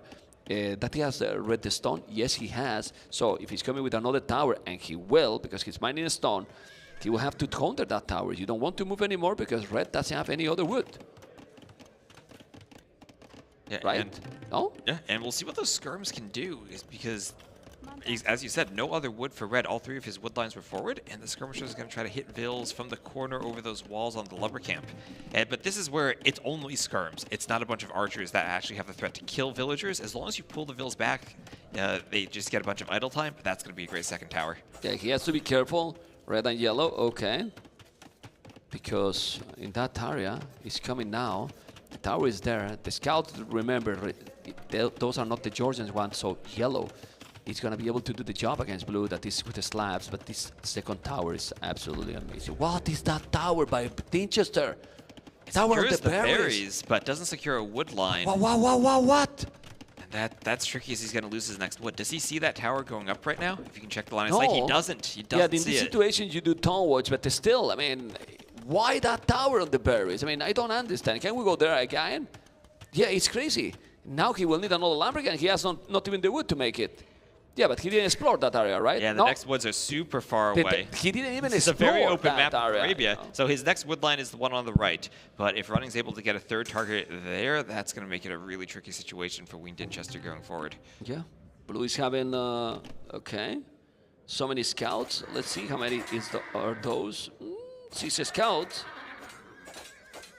He's taking the hill. Remember, there is no uppers. He's doing a skill party number now. Well, he has 14 already yellow. Wow. And they regenerate the HP. But why the red is not there? Red should be here. helping to kill that one. Because, well, now you know Red's why a bit he's not. busy. Red is a bit busy fighting with villagers, and he's going for a second tower, trying to secure that wood line, and he needs this tower to go up. He needs to get access to wood. Yeah, be careful. He's kind of panic already. He's going to take a village. No, he didn't, actually. He's doing a good job. You got to be careful. Yeah, and so much going on in these 2v2s as Shikso heavy on the farms. Oh my god. Another tower going up for running. That's what the Koreans player wants. Towers all over, and if running ever does get up, those are instantly going to become guard towers. Now he can see it, but the question is that he has read a market? Because how he made 2 towers? Because he's not mining stone. As far as I know. Did long distance mine some stone? Did he mine maybe like he mined 50 stone long distance, and then you can make a second tower. Red economy is amazing. If you check his TC, can you check? Yeah, now you can go away. I don't want to see that TC anymore. It is 1 farm. And tower defense from running. So running very heavy on the stone. Koreans do, of course, mine stone faster, so they can make a lot of towers. And he's just walled up, relying on his ally and the towers to defend him. Yeah. Well, after all this, at least he keeps the production. But the problem is that how he's going to be able to be up here with this economy, right? Look, 3 on wood, 6 wood in the bank, 55 food, 700. 700 gold, and he's gonna have to buy food at the market. And remember, the market food price did get increased. They increased it so you can't as easily buy your way up as you could in the past. Yeah, it is very expensive. You can see now the arch is going to go and take those villages. Gotta be careful. He's flaring there, like telling, move there to see if there is something. But now, getting trapped. Target is killing everything. He's doing a great job. Great play from Target. Yeah. And he has put 1 armor. Yeah. Okay. Yeah, Shikso trying to come back to defend Wayne Dinchester's base, but there are so many spears from running. Just the classic skirm spear opening. And the way to beat that is by having great coordination from both players. And if you don't have that coordination and you have a bunch of idle villagers, yeah, there we go. That's not looking good for Wayne Dinchester. Your armies get picked off separately, as we saw a Target doing to the archers earlier. Okay, we can see now how we're going with the scouts. And that's so many units. They have doubled the army. They cleaned everything. Yeah, and this is where Shikso and Wayne Dinchester just losing a few units here and there to the towers, to the great scout management from Target, hurts them. He's getting the village. Bills going down, but so many spears there. Yeah, but so many spears is not gonna do too much if Red has army, but that's a problem. Red has 3 archers. Can we check, please, vodka, all bases from each player? Look, 1 farmer, and look at his economy, the gold. Then everyone else, yeah, it's completely different. I mean, he has a lot more farm, and then blue, the players. Yeah, especially the scout players. They have a lot of farms. Yellow and green are on the way to Castle Age. Yellow Georgians can be really great here to be, and it's interesting because the yellow is the scout player, while green is the archer player, but the archer is playing skirms. Oh, look at that wood line. That's good. Wayne Dinchester found the wood line, added a tower on it, and he's going to be safe there. At least it's just skirmishers, and scouts aren't going to break through either. Yeah, but please, this balanced economy, you know, 25 on wood, 1 on food. 14 on gold.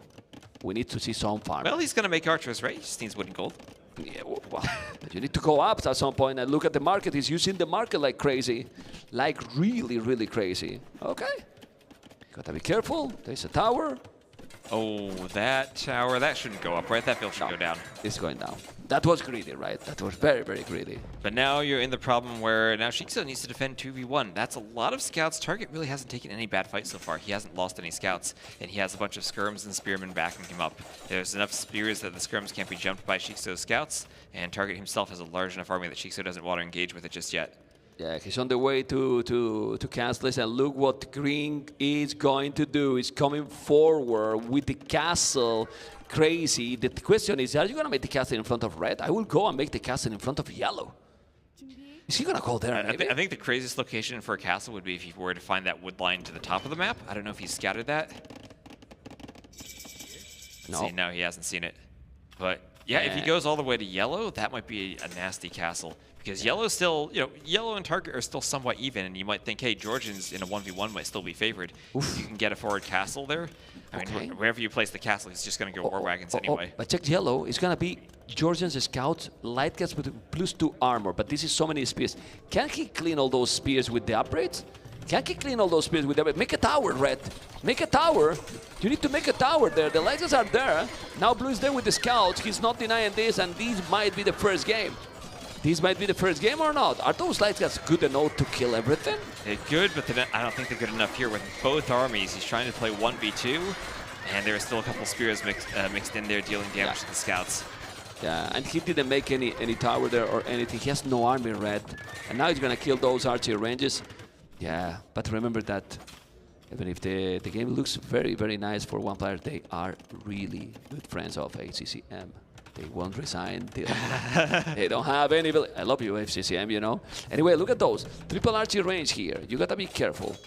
Okay. I mean, you check the statistics and they have more villages even. The build counts are equal for both teams. But army, that's a problem. And I think the important thing for Wien Dinchester is he did not get stuck in the feudal age. He did finally manage a way to get up. But what's going to be tricky is now he's the archer player. He wants to make crossbows use the Britain range, but he's going to be against war wagons. And the Koreans these days, they get free armor on their war wagons. Crossbows don't really do much damage to them. Yeah, and you can do also siege your shop, because then the opponent might have a lot of a scout like he has. He's going to make light guns plus 2 armor.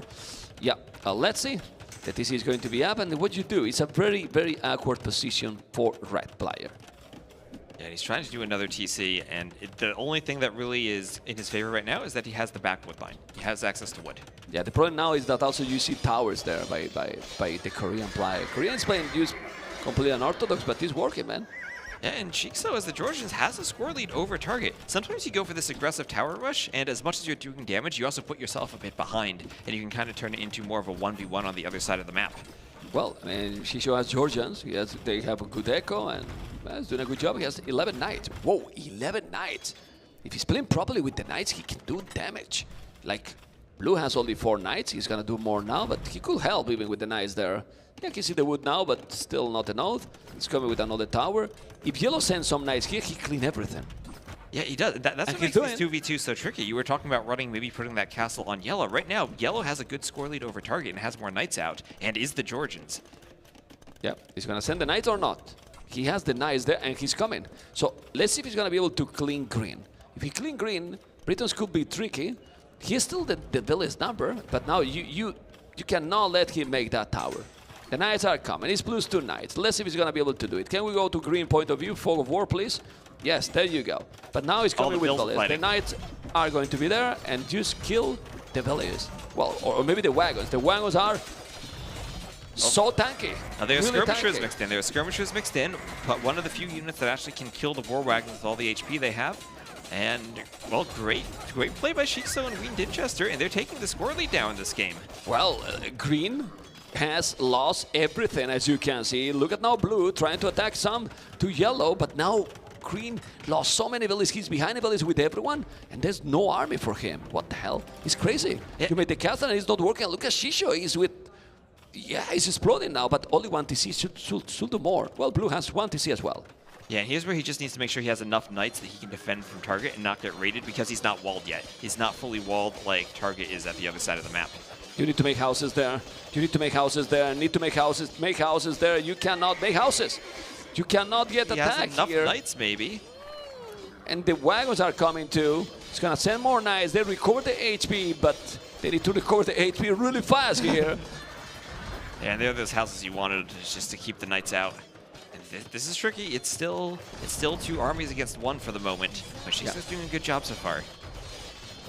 Yeah, we need to check quick on the right side, because there's knights going to green economy, and then green economy has 2 towers, yes, but those knights can do a lot of damage here. He's gonna be able to do the job or not? Oh, he's just gonna sit there. Man, what are you doing, man? Oh, come on. He's gonna be chased by a lion. Man. Okay. Yeah, now, imagine what he's killing, what he could have killed. A lot. He could have killed a lot. Population, 108 villages and 55 army. Noctura, less villages and a little bit of less army, but this is looking okay now. And if the Britons is doing Bodkin and Ballistic, which he doesn't have, they can be sick. Yeah, and sometimes it's better for the archer player to be the one who dies, because you don't need as much of an economy to add archers and crossbows as you do to add knights. And you prefer have the mobility also. This is what he's doing here, the damage, having the mobility. The problem is that now Yellow, with only DC, it's in troubles. He has wagons and knights, need to face against 2 players, and this is complicated, but he's gonna be able to clean this. Maybe with the TC fire. Maybe with the TC fire. The problem is he is the Knights player, so he hasn't invested into Fletching or Vodkin on the TC. No, this can be the game. This can be completely the game change here. There's no more Knights from Yellow anymore. And then they call the GG. Wow, with some crazy approach here. He should have wall maybe. Well, Yellow didn't that was wall at crazy. all. So Yeah. I think first you talked about having a civ advantage for Shikso and Winchester at the start. So our higher seeded team, Running and Target, they didn't play standard. They tried to go forward, do the tower rush, do something a bit non-standard just to shake it up and not really get to that point where they have to fight Britons and Georgians right in the meta strategy that they want to go for. Are we gonna see in the game 2 was the home map for them, for the loser team? It was Sewol? There were Zeral and Nomad were the 2 home maps. Let's see if we could get the draft back up, We we'll can see get the which draft, team had right. which. Yeah, so Actually, OSNC has Nomad as their home map. Well, Okay. Nomad is still can be crazy, right? Right, and let's see, they had used Britons and Georgians. They still have Portuguese, Bengalis, even Berbers and Italians. Great Nomad civs. Don't think they used Teutons there. Nocturna, meanwhile, they'd used Koreans already. And we could see Burgundians, Lithuanians, Khmer maybe. I want to see Berbers and Portuguese. I would like to see, you know, both Okay. castle drop. Both Castle Drop? I wouldn't mind. You should go give them some advice again. Yeah, I mean, They- you know, they I listened said to your that advice last they time. go always to castle drop, you know. And then for the others, what you said, for the Nomad Mongols, is gonna what is gonna Mongols maybe? Lithuanians, I think you pick on Nomad because of the extra food you Good get to start. from TC. Good to start. Okay. Okay, and we'll see right away as they head into game 2, and we'll see what map they picked if they indeed went Nomad. These players don't wait, you know. They are going They straight. don't wait. They know what they're doing. Okay, game number 2, guys. Let's see. Because remember, this is only a best of 3, and we have the map Nomad. And the civs are Italians, Berbers, Lithuanians, Romans. Okay. Okay, Romans. So 5% faster resource gathering for all of your resources. Can be a really good Nomad civ too. They have a great economy for it. Interesting, yeah. Berbers. Well, Berbers is nice. Faster village, yes, but what we like to see is that if you drop a castle, camel arches can be really, really nice. Also, the galleys are faster, so can be good. But I believe that here, who is going to go water might be Italians, no? Because remember, guys, that usually in the 2v2s, one player will go water, the other will go for the land. It's Exactly. a normal scenario. Right. And this is Nomad, so players pick their TC locations, and Running and Winchester really close to each other at the south of the map. The other 2 players, Target and Shikso, kind of far apart. And this actually might be individually what you want for the Lithuanians or for the Berbers being so far away that you can have that option just to boom up and work on your economy and not be threatened. Okay. How is their dock location? This is so important. Red and yellow. Green is in the corner on the south. Yellow on the top left. While red so far on the other side. Blue is kinda, yeah, I think yellow position is the best here. Well, green is fine too, but yellow position, look at all this area with all the fish and lonely. Yeah, that's a wide open fish boom in the corner, and it's the corner that spawned without the land. So the corner has so many fish in it because it's pushed away from the edge of the map and gives more room for them to spawn. But that's what is making it tricky now, right? You are the Berbers, maybe you want to go land, but then you have an area to fish boom like crazy. You want to protect that. You do. This is And remember, tricky. Berbers also are a really good naval civ because they have the faster moving ships. If you wanted to go galleys and micro when you're that far away, you should have an easy time doing it. But the Italians, if for example he was going to water, Italians would be a good one for going for the land. I mean, you can go knights as well or castle drop, which you know is not the same that the camel archers. Yeah, and here we have, maybe on the right, Winchester and Running are close enough where Winchester, as the Italians, could consider going galleys to destroy the fishing ships. But all in all, the docks are pretty far spread out from each other. It wouldn't surprise me just to see a situation where all 4 players go for a fast castle, or maybe Winchester and Running do some type of feudal tower rush or aggression being so close to each other. If they find each other, right? Because we need to check if red can see blue and if blue can see red, which for now is not happening, right? Yeah, and you can see the scouting patterns on Nomad. Usually you have a bunch of Gaia sheep that you collect. You have 1 sheep going along the coastline, just checking for the dock locations to see whether you're next to someone and whether you need to go water. Yeah, because remember, guys, that in Nomad you don't have a scout starting. You need to find everything by yourself without any help, and then you have to find the herdables and then explore with them.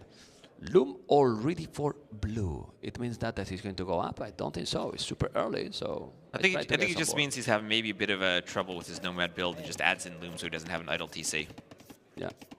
Also, he maybe was going to be housed as well. So, okay.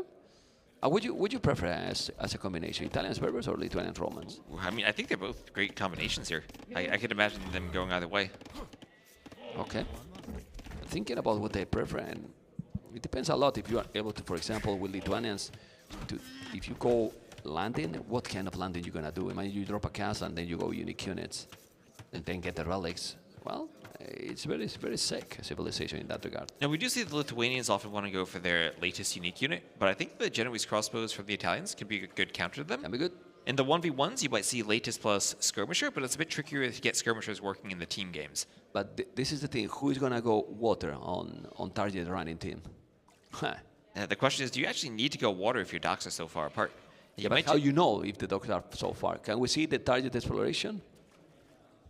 Yeah, so what we really want to see is that, so green has seen, I think, the dock from Wien Dinchester. He sees that dot on the mini-map. And red and blue, they are not that far. Yeah. They are quite close. Yeah, so that the team does see the house. That'll indicate the dock is right there on the coast. Yeah, and red can see him. Can see blue. Let me check now. No, they have no idea. Yeah, they haven't found the dock location yet. So that's what makes it so tricky, is if you haven't scouted where the docks are, you don't know that you need to send galleys there right away.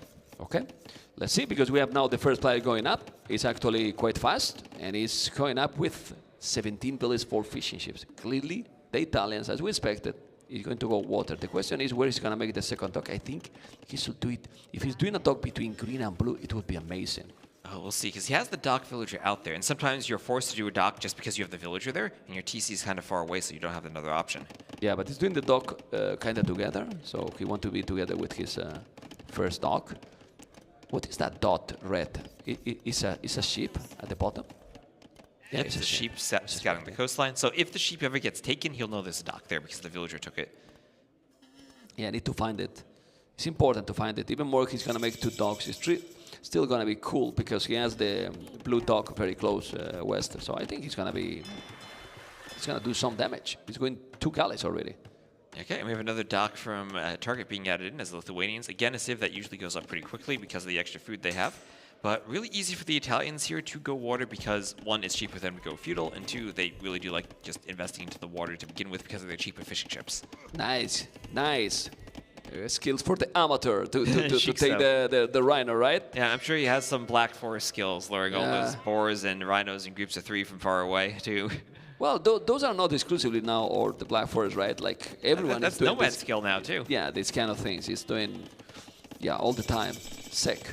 Okay, he's up now running, and he's going for a fast castle romance. Whoa, he's gonna go Scorpion Rask. He can see that he's there, that red is there, running. Oh man, you see the house? No, he's gonna push him. I mean, blue is gonna go up too. And it can be really deadly to push a player who is investing heavily into the water, because he's not going to have that land focus to be able to react to it in time, and he's not going to have the economy set up to react to it in time. You see, if he's going Siege or Scorpion Ras, he can destroy him. No? He can wipe him off the map. Yeah, well, let's see what's going to happen. It's true that Berbers is going to go up. He's already adding Village on Stone, Village on Gold, so he's going to go Market and Blast with 2 yellow. I don't know why never people do with Berbers just knights. They're cheaper. And it's faster transition. You can have even a better economy. Now he's going to go minus stone, and that's going to be expensive. And the most important, it's going to be slower, much slower than going directly knights. Yeah, and in some sense, going knights might be better against a potential scorpion play from the Romans and camel archers. For example. Okay, well, the fishing ships are going down for running, but the key for running is that he's already clicked up to the castle age. It's not like he's going to be stuck in feudal without a fishing economy. He's managed to go up before losing the fish. Okay, he's going to take the fish, taking the fish down. And, well, green's going to be vulnerable, too. As long as Wien Dinchester keeps sailing down to the corner, green's going to have a lot of fish that can be targeted. Okay, this is 3 villages on gold. He has so many on his stone. It's clearly what he's going to do. But this is something that I don't like. Like, he's going up with over 1,300 food, basically. That's something off a little bit on the economy, but, well, it is what it is. It's very hard to get a perfect balanced economy, for sure. Yeah, especially on Nomad. But and especially when he has so many fishing ships. He's going to have a big fishing economy over in that corner. Both green and blue are castle age. The castle from blue is 21 village, you know. So what he can do, that he has resources to make the Scorpion Rats, definitely he does. Look at the wood and the gold in the bank.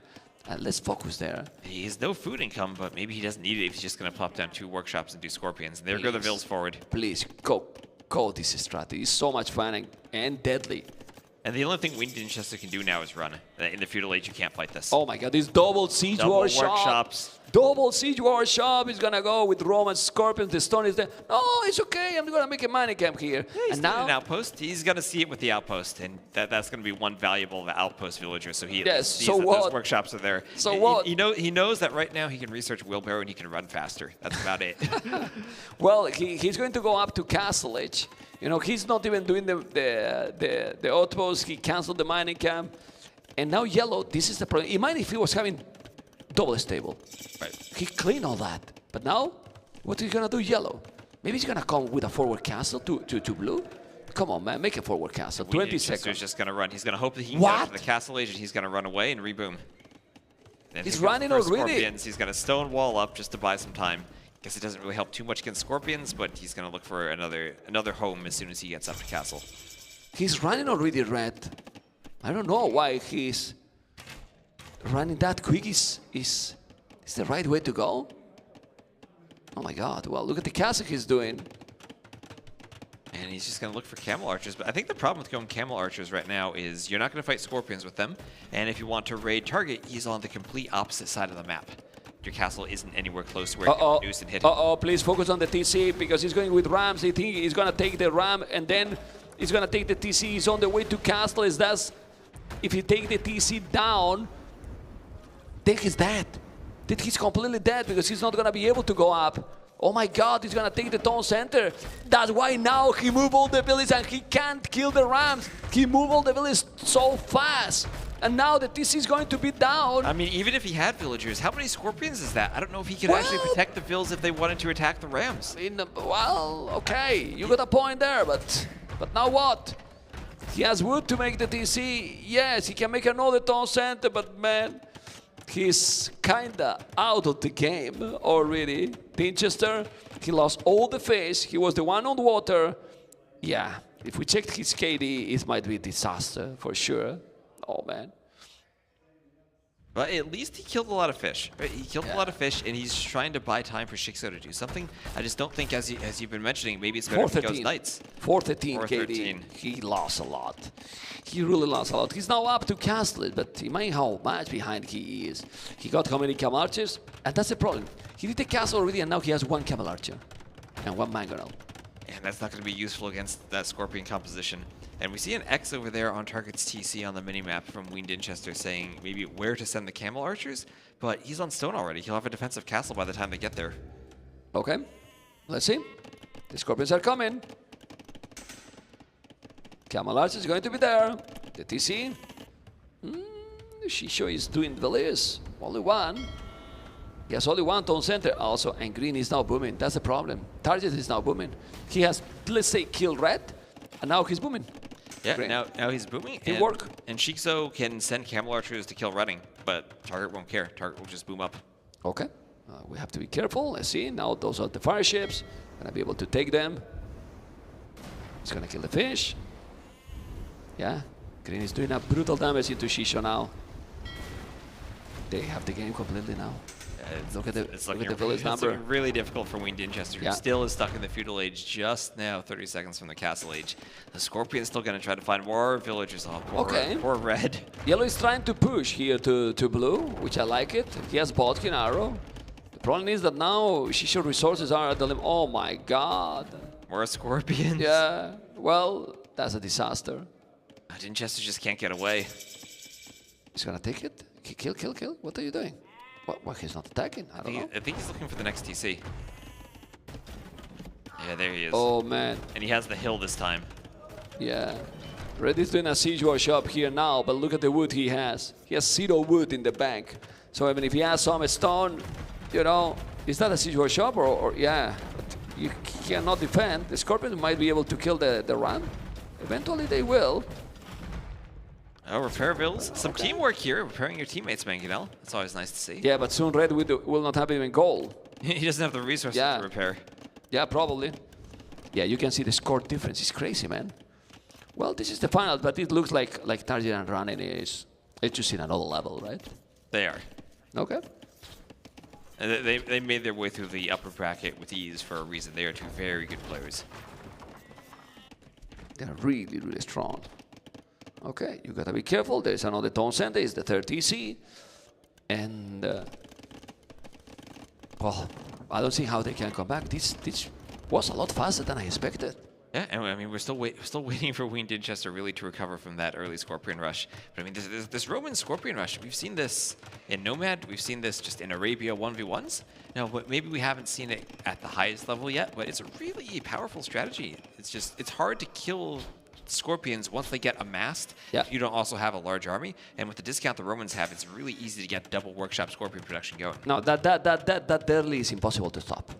That early is just really, really impossible to stop. Yeah. And I think great recognition of the Nomad TC locations by them to say, hey, we're this close, the Italian player is going for water, we can just go Castle Age and kill them. We can lose the fish, but that's fine. As long as we get Castle Age, we can do the workshops, no problem. Okay, that's another TC that is just taking the gold, taking the stone. It's a nice stone center for sure, but the problem is that he has 33 villages, 43. Basically, green has alone the same villages than yellow and red has together. Yeah, and green, as I said at the start, TC is so far away, it's a position where you want to boom. And he is freely boomed to get to the eco he wants, and as long as he doesn't just die to camel archers right now, his team will win this game easily. Pretty crazy. Pretty crazy, as you can see. Okay. The castle is going to be up. 140 villages for the team. The other team, 80 villages, and sadly, guys, this is just over. Like, it's impossible here. Like, we're trying to find solutions, but what is the solution here? Nothing. GG! Well played! Congratulations! And here, well, running and target really dominated here. Yeah, they did. But, you know, I really enjoyed just seeing a team game at a LAN event, right? When's the last time we had one of these? We've had so many 1v1 tournaments in a row. And even if it is just our community event, I think it's fun to cast. You can see even that Arabia game, just the chaos. It's a lot harder to cast the team game. Don't remember, right? Don't remember the last time. It's been a long time. Definitely not. Definitely not. I don't know what we're going to do now, you know, because we still have to wait a little bit.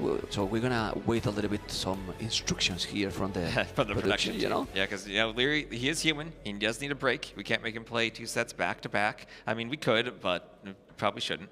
No. We I mean, cannot. he's young still, right? He's what, maybe like 1 or 2 years older than you. He's pretty young. He's trolling me. He's trolling me, right? Yeah. I think so.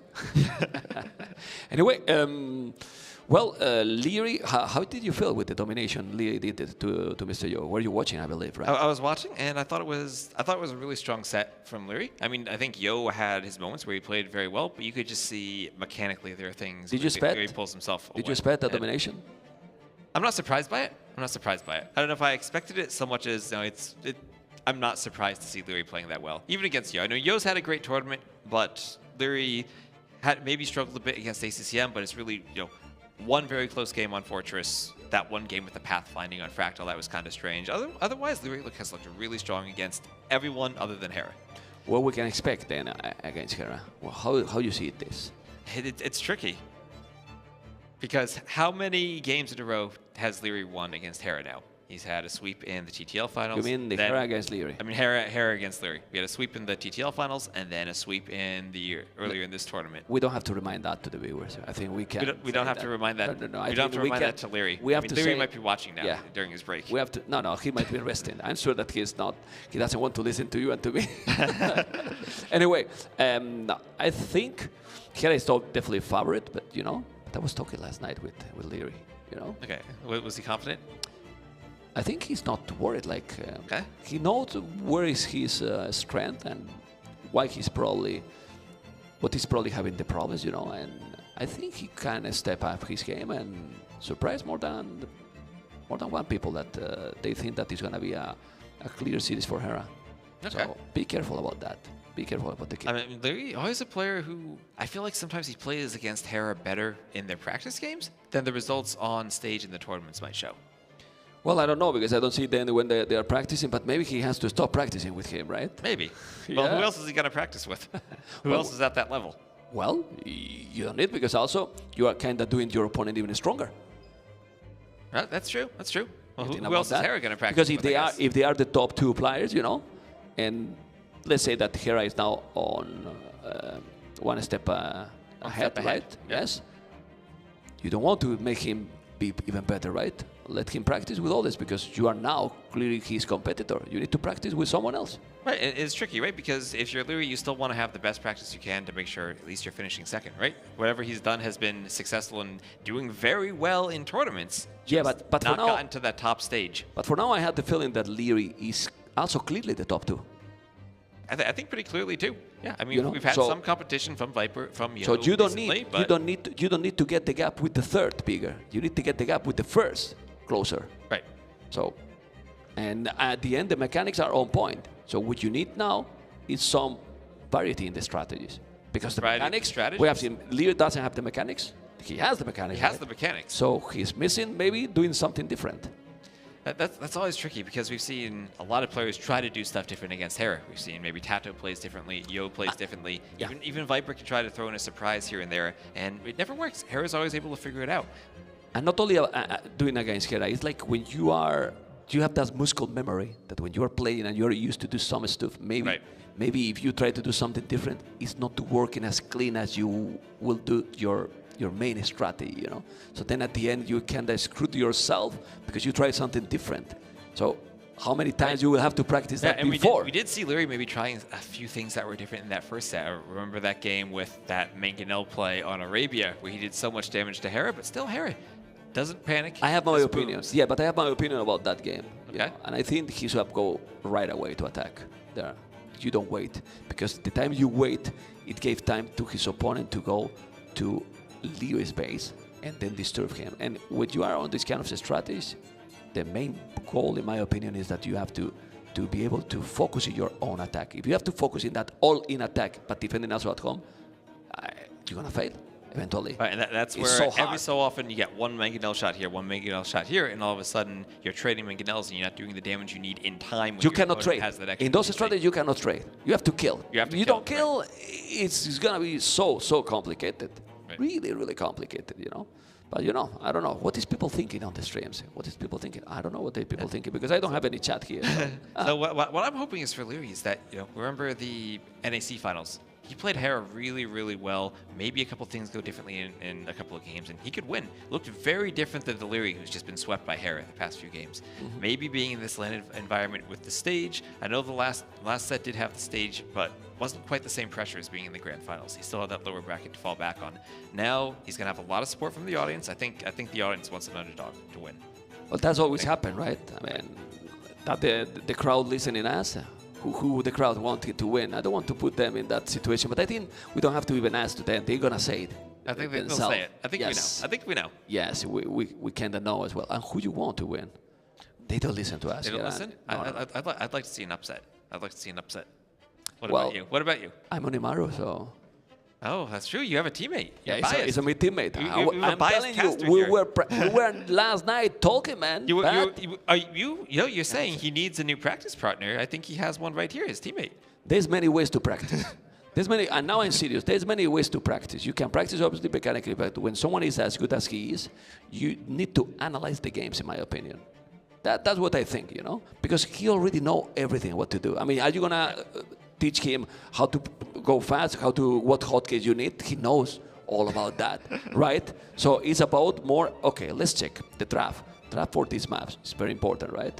What you pick, what you don't pick, and then after the draft, what the strategy we're gonna pick. Migration has complete different openings, for example. It does. And Leary has had very smooth openings on Migration so far. It's been a great map for him. Yeah, but it's always very mind games because you think, okay, migration, what is Hera going to do now? What am I going to do? Do you have to think on what your opponent is going to do, or you need to focus on yourself? I think you have to do both, but you have to do both. And I think that's what Hera does so well. He can play his game in the context of other players trying to throw him off. And no matter what, like Tato or Yo try to throw at him, he still finds a way to play a clean meta game in the context of someone doing something off meta and trying to disrupt him. I think if I'm not wrong, I don't know if they can see behind. Yeah, but they are setting up a quiz for you guys, for the viewers, and I think you're gonna enjoy with the names that is gonna be there also with those quiz because it's gonna be really fun. You know, it's taking a few more minutes and we're going to move on. You know, don't worry, guys. You're gonna have Wes and me not too long anymore here, which is a pity because we enjoy being here. We do enjoy it. Yes. But I'm going to enjoy that quiz. I want to see what are the teams there. I heard it was Nilly and Jordan against Viper and Tato. Okay, So yes, those are the names. Exactly, those are the names. I knew that Viper and Tato were there. I didn't know the other two. So you have more. You have more information than me, man. So we've been talking about the finals, but let's talk about what's important. The quiz. Those two teams. Who do you think is going to win? Give me your prediction. It has to be Viper Tato, no? I'm gonna tell you something. I think it's going to be Nilly. I mean Nilly and Jordan, but I think it's going to be Nilly. So Viper Tato, Gamer Legions versus two players that are in quotes retarded, and then former they win. Gamer Legion. And former Gamer Legion, but they are in quotes out of the scene, and they win. Then Viper and Tato are gone, are done. Maybe they are. Maybe they are. Seriously, man. I mean, this cannot happen. It cannot happen. No. I think. Hey. Nilly. When you come to trivia, Nilly is experienced, and we had our quiz show. It was a different quiz. I know he's experienced. Nilly and Tato were the top two there. But are they not experienced, Viper and Tato? I mean, for real? Is Viper really experienced? I'm putting all the pressure. I'm putting all the pressure on Viper and Tato here now. You don't notice? All the pressure. I think the pressure's on Nilly. I think he's the heavy favorite. I think Viper and Tato are the underdogs, which is something. Do we say that often? Viper and Tato the underdogs? Well, now they are. Now they are. Nowadays they are. Now they are. Now they are. As a former fanboy from the Snake. A former fanboy. Now you have to be Leary fanboy on tomorrow. That's why I said former. Okay. That's why I say former. Okay. I know what I'm talking. I know what I'm talking.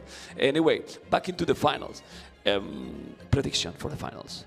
Because I love. So it's a best of 9 finals, right? Yes. So it's a bit longer than the previous sets, which can maybe throw off your drafting a bit because you have to draft more civs, use them in different spots. That's true. Let's say, I think Hera, let's say 5-3. I'll go Hera. Okay. I agree on the score. Okay. 5-3 to Leary. To Leary? You took some time. You took some time. Your teammate there. Oh, of course, man. Okay. Of course. Okay. No, 5-4 would be insane. It would be insane. Either way. Insane, That would be an epic game number 9 if we get there. Yeah. And People might be thinking, man, stop drinking water. And empty. Yep. So I'm not drinking, okay? We have to be careful with these waters because we don't have too much still water left. Apparently, the Age of Empires community is so healthy that we've been drinking more water than they've expected us to. I took two. Yeah, they were surprised. Like, man, we ran out of water. It should be out of beer, out of whatever, but out of water. They're like, we have the same, Look at that skin. We run similar events here, and people are like grabbing all the soft drinks because they're afraid we're going to run out. Why do you think I have this skin with 25 years old? Because of the hydration with the water, man. Yeah. That's what it is. That's what it is. Anyway, the tournament is the event is about to be over. What a great experience, right, Mr. West? Yeah, what a great experience it is to come out here to Hamburg and have a great location, great venue for this event. I love how you can see us. You can see the stage behind us and the audience behind us, everyone getting ready. And it's just been great here. Gonna be amazing. Are you going back tomorrow to the US? I'm going back on Tuesday. On Tuesday, okay. I have a day of travel first. Okay, I go tomorrow at 7 a.m. My goodness, we'll have to wake up at 4. Oh, 4 in a few hours. Hey, I mean, if the finals goes long, maybe you just stay up. 5-0 is fine. Hey, 5-0. No, I don't want 5. No, 5-0. That's your prediction. Shut up. With it. Shut up, man. 5-0. 0-5, 5-0. I don't care. Tomorrow I will not be in Onimaru anymore, but it's what it is, No. I mean, maybe if it's 5-0 in favor of Leary, but I don't know if that's going to happen. Okay. We'll see. Are we getting an update? How long is it going to be? Ooh. Okay. So. Yes. Yep, exactly. You can see the players there. Lily and Jordan. We have the players arriving on the stage. I'm told they're almost ready. It's almost ready. I think the crowd maybe wants Jordan back, and maybe the quiz. No, the crowd doesn't want Jordan back. Who wants Jordan back then? Everyone wants Jordan back. What about Jordan? Does he want Jordan back? I want Jordan back. Maybe you could recruit him to Onimaru. I've heard that we could use some practice partners. Oh. Not telling anything, guys. All secret for now. All secret for now. Well, when they are ready, you tell me. Okay. Well, guys, thank you so much. Hopefully you have enjoyed with West and me. This is for us. And now we're going to see the quiz with Nelson, Nilly, Jordan, the Viper, and Tatot. Thank you so much, Mem, and hello there, everybody. Thank you so much for tuning in. I'm Majmoha. I'm a content creator for Gamer Legion, and today I couldn't be more excited to host another live Kings and Plebeians quiz show with my dear friends from the Gamer Legion team here on my right side and the left side, former Game Legion players. Yeah, so this is going to be a 2v2 quiz show. And yeah, we were discussing with Jordan today at breakfast that if you guys do not win, or if you guys do not win, you might get a little bit of trouble. Because I heard that Nicholas, that's the Game Legion CEO, is going to be here. I'm Nicholas, retiring. Game Legion CEO is going to be here, so you better win these guys. Thank you so much, everyone, for tuning in. Let's take our places, and you guys go over there, you guys go over there. Perfect. By the way, you're going to be Team Blue, you're going to be Team Red, just so you know. Team Blue, Team Red? Team Blue, Team Red. I'm so sorry. I'm so sorry. I do not make the rules. Well, I kind of do, but not really. Before we start, though, let me adjust my situation by adjusting the table. I was told to say this, you know. Is that a height-adjustable table? Oh, nearly. You knew it immediately. Look at this beauty. And this is What my brand is this, Nelson? What brand Tell is me yeah, all I'll about it. Take the opportunity to let people know what an amazing product this is from LeadDesk. LeadDesk, proud sponsor of the Garrison tournament, and we thank them so much for helping us make this quiz and this tournament happen. Is everybody ready? Ready? We're ready. Absolutely. Let's do it. My friends, you've played, I think each one of you guys have already played this quiz, if I'm not mistaken. You guys for sure as well, so you know what to expect. You've all played this before, this quiz show. No, I have no idea. Like, I've never done a buzzer game before. And there you go. Very nice, Italy. Yeah. Very nice, Italy. Well done. Okay, my friends. So let's start with round one questions. And round one questions are going to be tech tree questions. And the first question is going to be who... Nelson. Yeah, wait a second. Nelson. That's Nelson. Fair play. Fair play, Nelly. Fair play. Is it over? It's not over. I think we won. It did not get a point. I'm so sorry, Nelly. Okay, so these first three questions, you guys listening? These first three questions are going to be who am I questions. And I'm going to be giving you guys clues. 3 clues per question. Okay? You can buzz after each one of the clues. Understood? If you get it right on the first clue, you get 3 points. If you get it right on the second clue, you get 2 points. If you get it right on the first clue, you get 1 point. What's up, Viper? Yes? Can we buzz multiple times? No. If you get it wrong, obviously, you're out of the question. If you get it right, you get the points. That's pretty much Obviously. it. Obviously. So you guys ready? Let's do this. Jordi, do you not...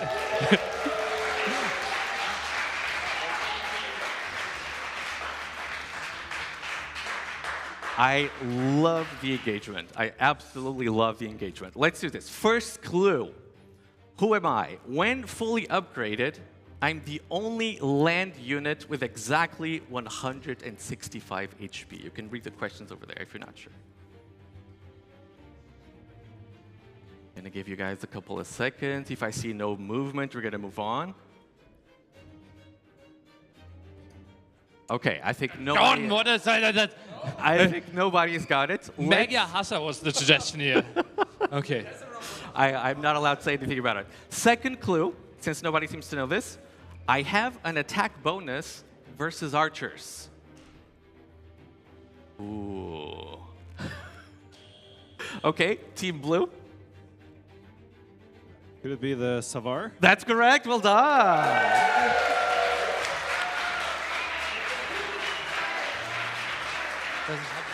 I just want to say I suggested that on the first, but Hato didn't trust well, me. you would have gotten 3 Does points for that. Savar have the bonus, or does Persian have the bonus against archers? Savar, I addition- thank you for to ask me that question, but Savar's got a +2 bonus as well. It used to be +4, by the way. Yeah. Okay. There you go. It used to be +4, but did they already? So it's going to be 2 points production. It's going to be 2 points here for Team Blue because they got it on the second clue. Perfect. There you go. So we're going to move on. How much is heavy camel from Saracens? 170. 170? Yes. Okay. Neely wants so bad that I'm wrong about this. Neely really wants me to be wrong. I'm so sorry, Neely. We checked this multiple times. Okay, question number 2. Another who am I question. Same rules apply. I have a total of +12 attack bonus versus Eagle Warriors.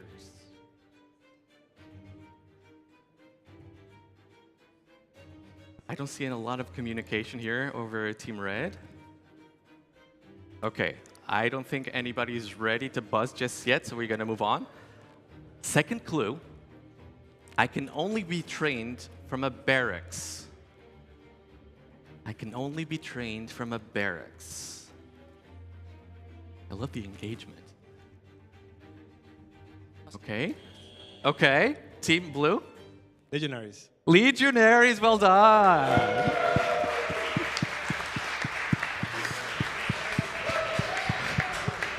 2 points for Team Blue. That's it. That's it. Yeah, Legionaries is correct. For this question, you wouldn't have been able to get it on the first clue because after the first clue, cataphracts could have been an option as well. But once I say that it's only available from the barracks, it should be clear that it's Legionaries. Wow. Yeah, we couldn't decide between Legionary and cataphracts. Yeah, I'm sure. Yes, I'm sure that was the case. Okay, you guys are doing fine though. Awesome. We're going to move on to the question number 3. This one is going to be, what civ am I? I see it's showing you who am I, but it's what civ am I? Okay, same rules apply, but for this question, it's going to be a civ for the answer, okay? You guys ready? Herbal medicine is the only upgrade missing from my monastery.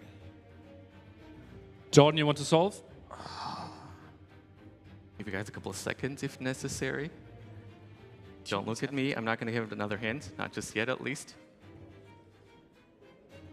Okay, I think we're ready for the second clue. Yeah. Second clue, listen up, because I think you might... Okay. Teutons. Teutons is incorrect, unfortunately. That's incorrect. So now we're going to give the chance... Jordan wanted Teutons. I said, no, it's not Teutons. So you guys are out for the question. I'm sorry. I'm going to give Team Red the chance to answer. You want to go for the next clue, or are you going to try it?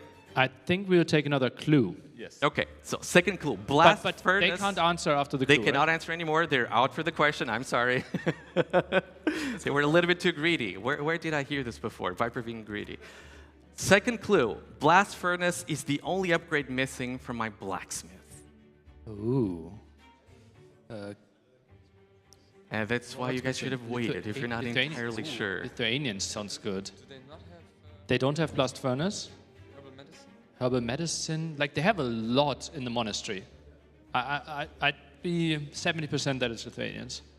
Yeah, I like that or they're do we want discussing another it out one? loud right Do we now. want another one? Let's go. Am I Lithuanians? I see what you're doing there. The Lithuanians is incorrect. I'm sorry. I'm going to give the third clue. Nobody's going to get a point. And sorry, what did you say?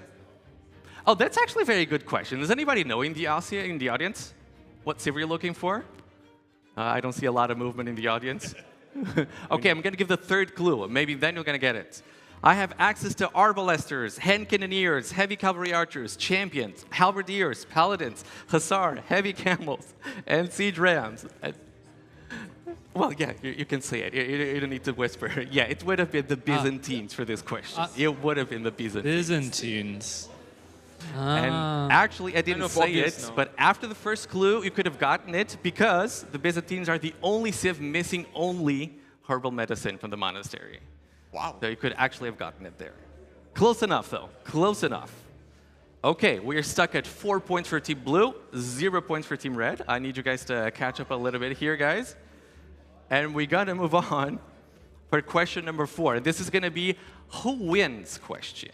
For the next 2 questions, you guys listening, we're going to test your combat intuition over here. So I'll be showing you guys a screenshot of 2 groups of units.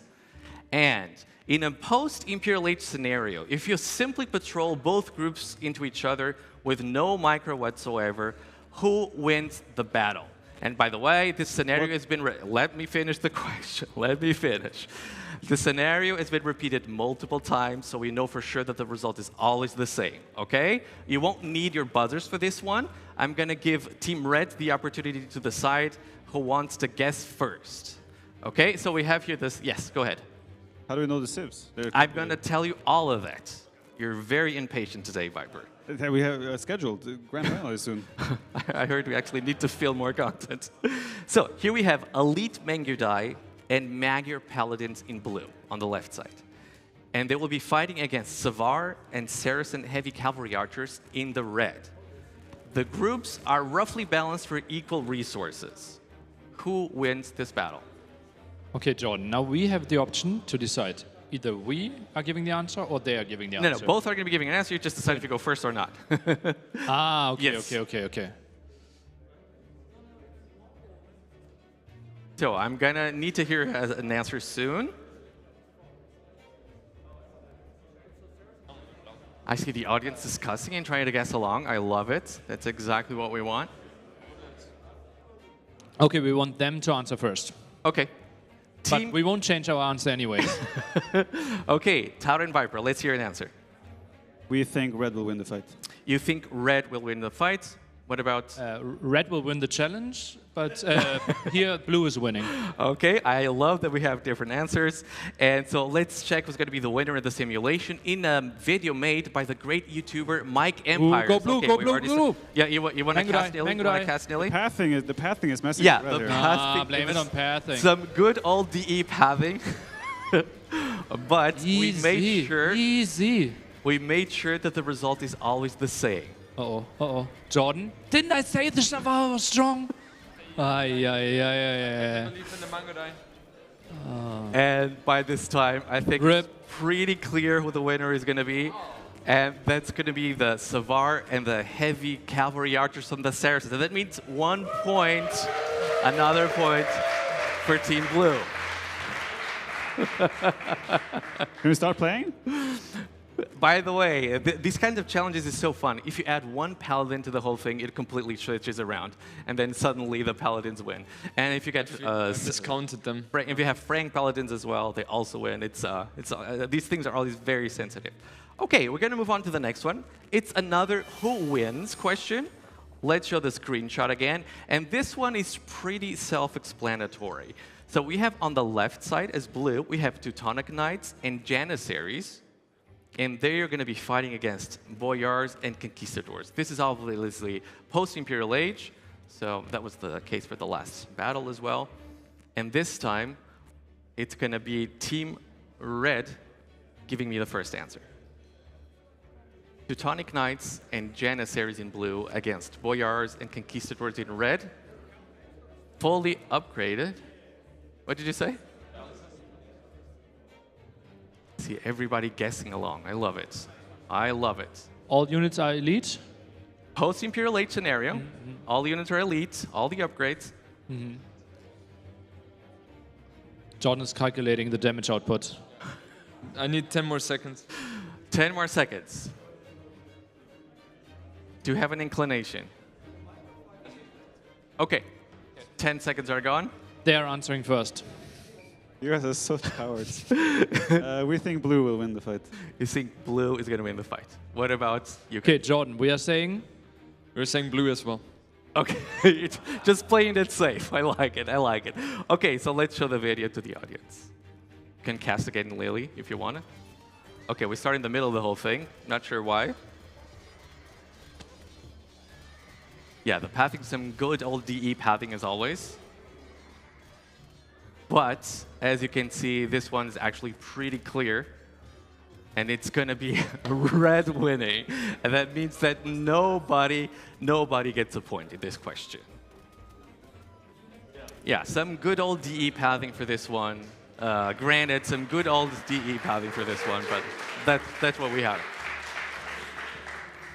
Okay, 2 more questions for round 1. And in my opinion, they're pretty tough. Maybe they're not. Let's see. So I'm going to give you guys a bit more time, potentially. So you guys ready? I don't see the overlay just yet, but I'm going to start. What do the following civs have in common that no other civ has? This is a classic of the Kings and Plebeians quiz show.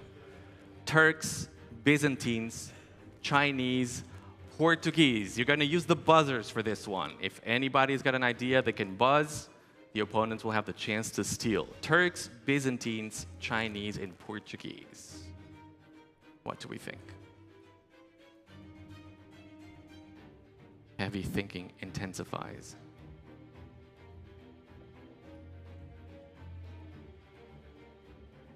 Okay, I see nobody is rushing for the buzzers. I'm not surprised because these questions are pretty hard. Does anybody in the audience have an idea? Oh, okay. Someone is raising their hand. Do I know who to ask if none of you guys has got an idea? So, is anybody ready to venture a guess for this one? No.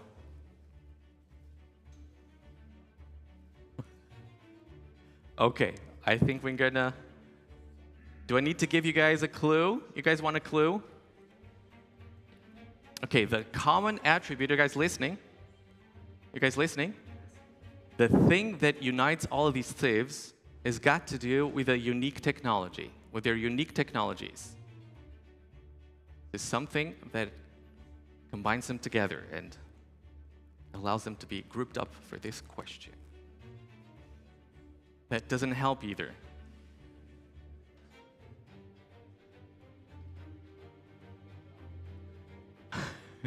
Okay, this is a pretty tough question indeed. I'm thinking what other clue I can give you guys. Okay, I have another clue for you guys. Okay? You wanna give it a crack? Team Blue. Has to be with the unique test for BBTs. That's correct, Atito. Amazing. Well done. Well done. Well done. Nice, nice. Well done. So this one is pretty tricky, and I want to hear. So Turks is pretty clear, right? So we have the artillery that's +2 range. We have Byzantines, that's a Greek fire, obviously for the larger blast radius. We have Chinese, that's going to be the Great Wall, +30%. And for the Portuguese, why do you think the Portuguese are included here? Because it's not well known.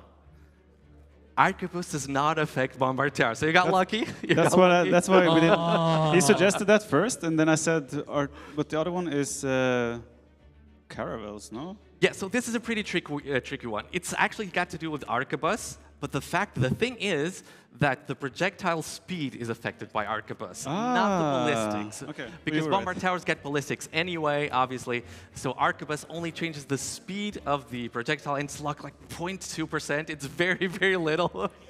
It's crazy that you guys knew that. You knew that. Okay, folks, last question, even harder in my opinion, but let's see if we get this. So that was, by the way, another point for Team Blue. So let's add up another point for Team Blue. Wow, I think we need to change the score system to allow you guys to catch up for the next round. So it's going to be, I believe, 6 points for Team Blue production. We're still going to move on. What do the following civs have in common that no other civ has? This one is very hard, I think. Tatars, Gurjaras, Magyars, and Bulgarians. And if I see no movement, I'm going to start giving hints again.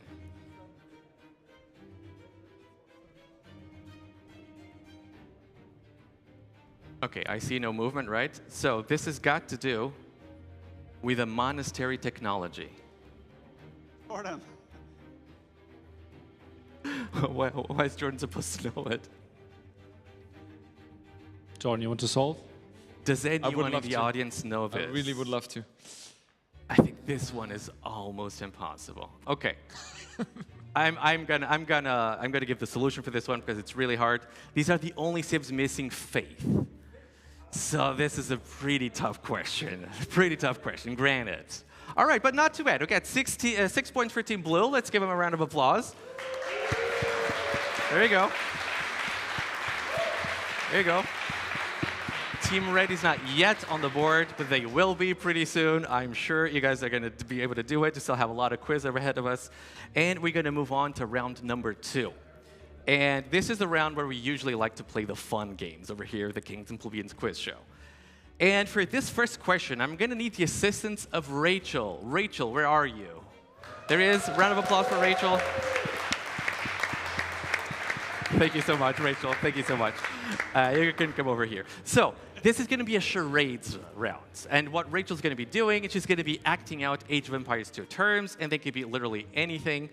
These things are pretty difficult, I think, but I'm sure Rachel's going to do amazing. You guys won't be needing your buzzers for this one. You can just shout your answers and as many times as you want, and whoever gets it right gets 1 point. No buzzer. You can just shout your answers, and you can just keep guessing stuff if you actually don't get it.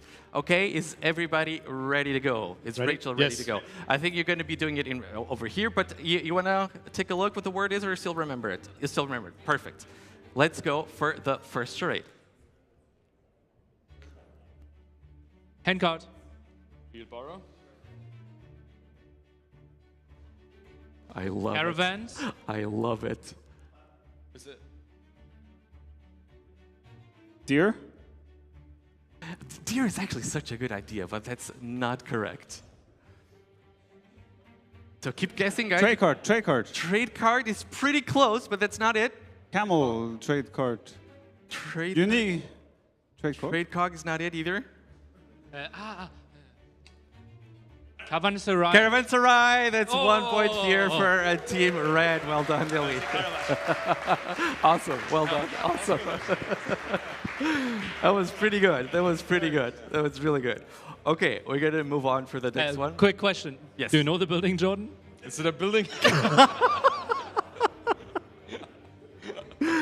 That's a building indeed. Okay, you ready for the next one, Rachel? Let's go. So that was that was 1 point for Team Red production. Oh, congrats, guys. Yeah, I know people.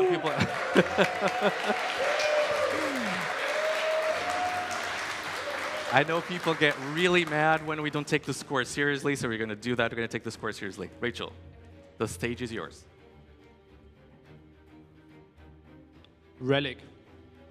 Ooh. Relic victory. Oh, I love it. Arson. That's not it. Supplies. Supplies! Look at Nilly. That was, that's the apple basket. It's the icon for the technology, indeed. Well, awesome, awesome, Rachel. Well done, well done. So that's a second point for Team Red. They're going to get a second point for this one. This game is fun. I have the right teammate.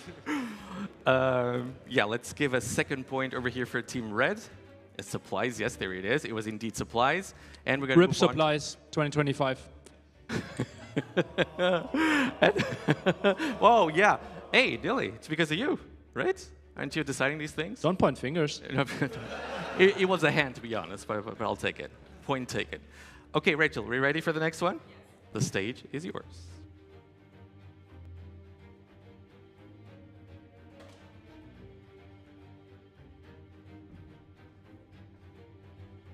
Ooh, all right. Siege Tower. Siege Tower. This. Oh, I'm not sure who's the first one for this one. Siege Tower is correct. Siege Tower is correct indeed. I love it with the door. I love it. Perfect. Who do we think got the point? Oh, let's give it to Team Red because they need to catch up a little bit. So one other point for Team Red.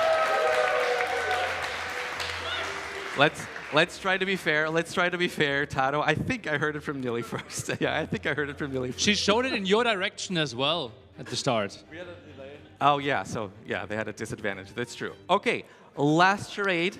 This one is very, very hard. I might need to help a little bit, but let's give Rachel the stage for this one. Rocketry. I love it. That's it.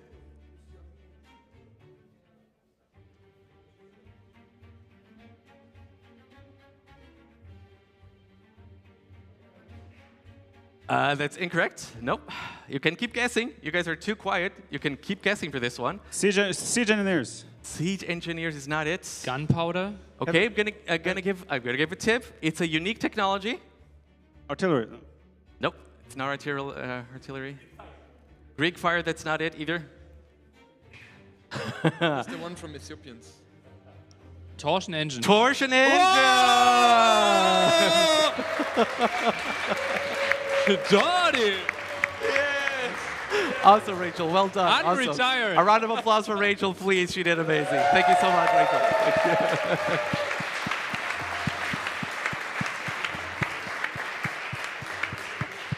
All right, and suddenly we have a quiz again. Suddenly you have a quiz again. And Jordan, you might enjoy this next round. Yet another classic at the Kings and Plebeians quiz show. Name the jingles and voice lines. Oh. Yeah, it's always the feeling that I have for these type of questions. Audience loves it, pros hate it. But we gotta give it a crack this time. Are you guys ready? Buzzer? For this one, Buzzer you're going to be using the buzzers again. That's correct. If you get it incorrectly, the opponent will have a chance to steal, as always. Okay? You guys ready? Production, let's play file number 1. Listen carefully. Audience, I'm pretty sure you all know this. Let's not shout the answers. Okay? We're saying Saracens. That's incorrect. I'm afraid that's incorrect. So a chance to steal for Team Blue. Do we know what hear this it is? a lot. You guys can. We can replay the file if you guys want it. There it is. It's one of my favorite jingles. That doesn't tell you anything, but Persians. pretty close. But that's incorrect, unfortunately. Audience, who knows this? No? Nobody knows it? That's the Hindustanis. Yeah. Well, one of my favorite jingles. Okay, if you guys don't get this one, the next one is pretty difficult. Pretty difficult, I think, but let's see. Let's move on. Number 2.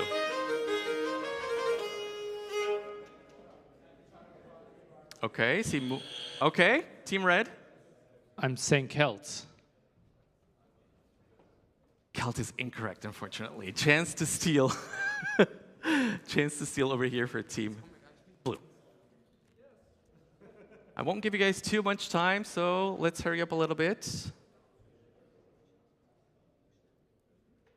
Okay, let's give me an answer. Tado, Viper. Teutons. Teutons is incorrect as well. Does the audience know what this one is? Okay. Oh, okay. Magyars, that's it.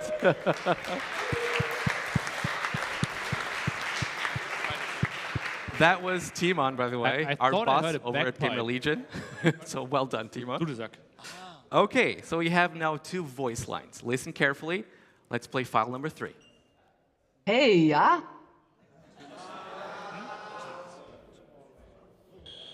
Jordan solves. I would say Teutons. That's it!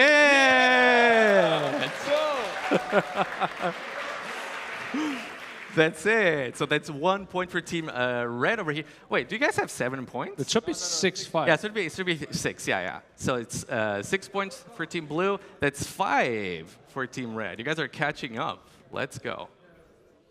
No. Yeah. There you go. There you go. Okay, you guys ready? Last voice line. Let's play it. Pettetenke comelo. Pretty difficult one. Pretty difficult one.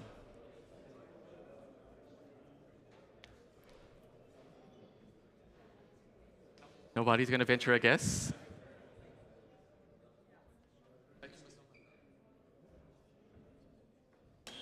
Okay. Ethiopians. That's it!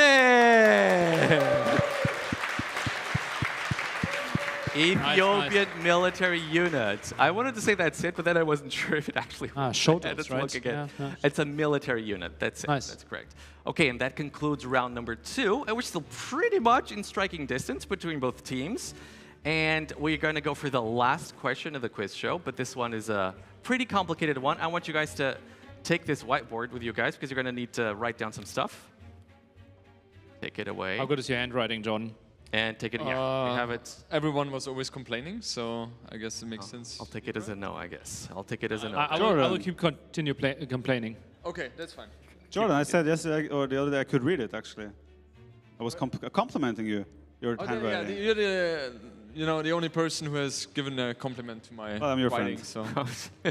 You got to be a very good friend for that. Okay, my friends, last question. You guys ready? Yes. Name all the civs with at least one unique technology affecting their navy or docks. Let's listen to the explanation. There are 10 answers in total. Navy or docks? Okay. Navy or docks. There are 10 answers in total, and you can use your whiteboards to write down some thoughts. You can talk to each other, of course. I'm going to give you guys a couple of minutes. And once you're done, you're going to be taking turns. I guess you guys are not really listening, but the audience is. They're going to be taking turns giving me the answers. So each team gives me 5 answers in total, and I'm going to give you guys a couple of minutes to think about this. 10 answers in total. And because, what number is that for Team Red? And because Team Red is behind, they get to decide if they give me the first answer or whether Team Blue gives me the first answer. Some are pretty obvious, some are a little bit tricky. I'm very curious to see if folks get this right. Let me have a peek over here at Team Blue. Okay. No reaction, as you can see. Poker face. No reaction whatsoever. Okay, I'll say both teams have got just about as many answers. And I think that means we're going to start giving them to me.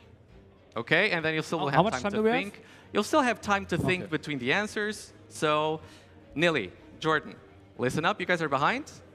You guys can decide if you want to give me the first answer or whether they have to give me the first. You're going to be taking turns. You're going to be taking turns. Okay? All right. I still see some heavy thinking, so I'm going to give the guys a couple more minutes for this one.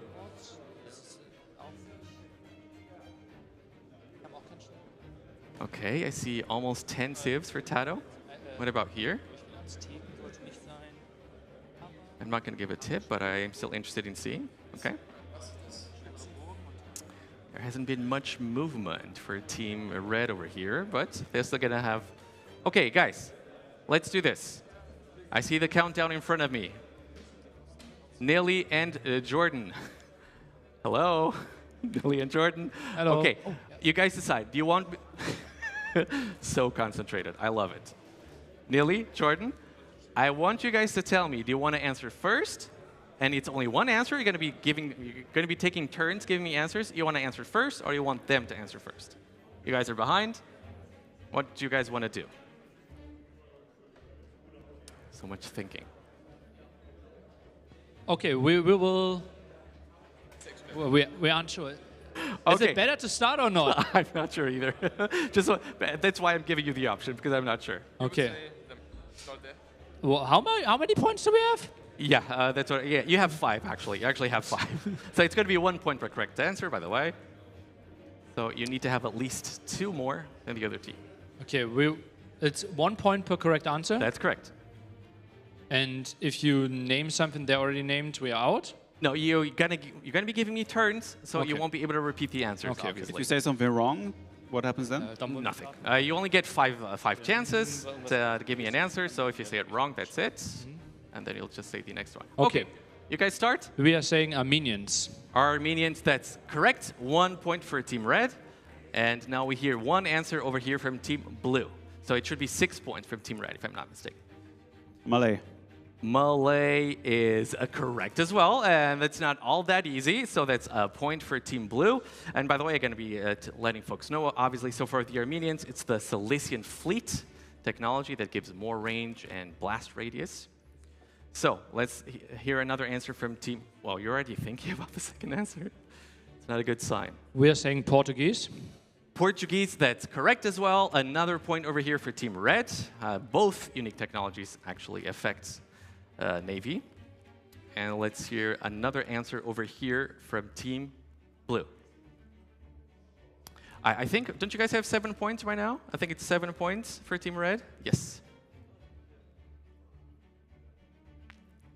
It's our turn, right? It's your turn. I'm waiting. Byzantines. Byzantines, it's correct. Obviously, 1 point for Team Blue, and that's going to be Greek Fire. Greek Fire gives fire ships 1+1 range. Another answer over here from Team Red. It's going to be a third answer. We're going for Vikings. Vikings, that's correct as well.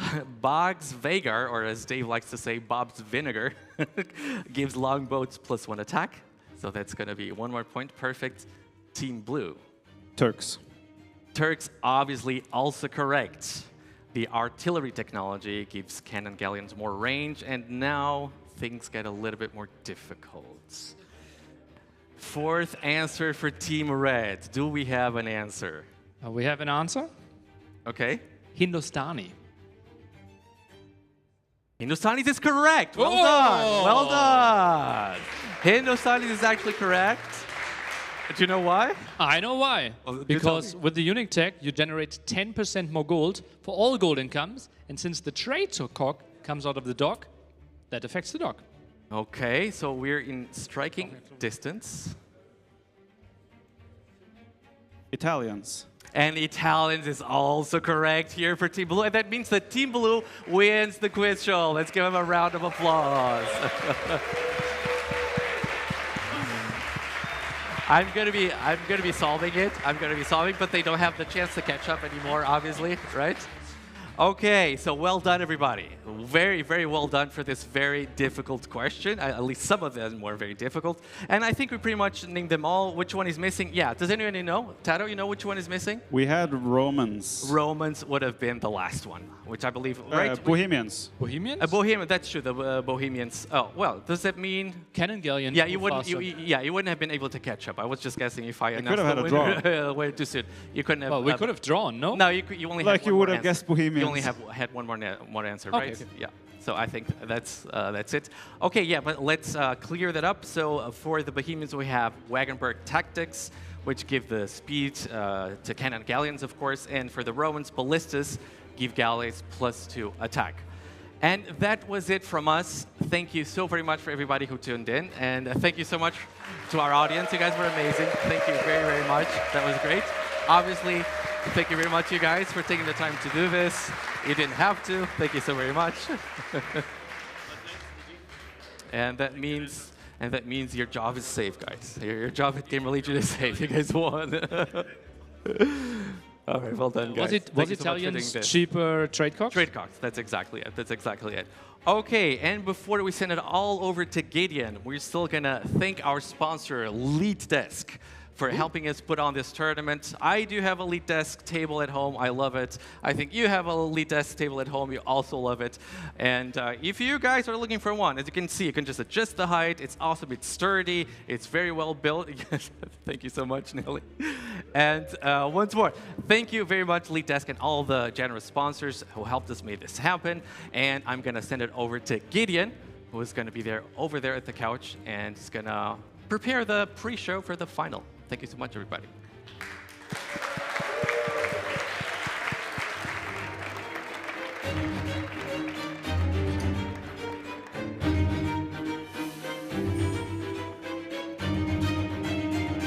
Thank you, Mazamora. Fantastic quiz.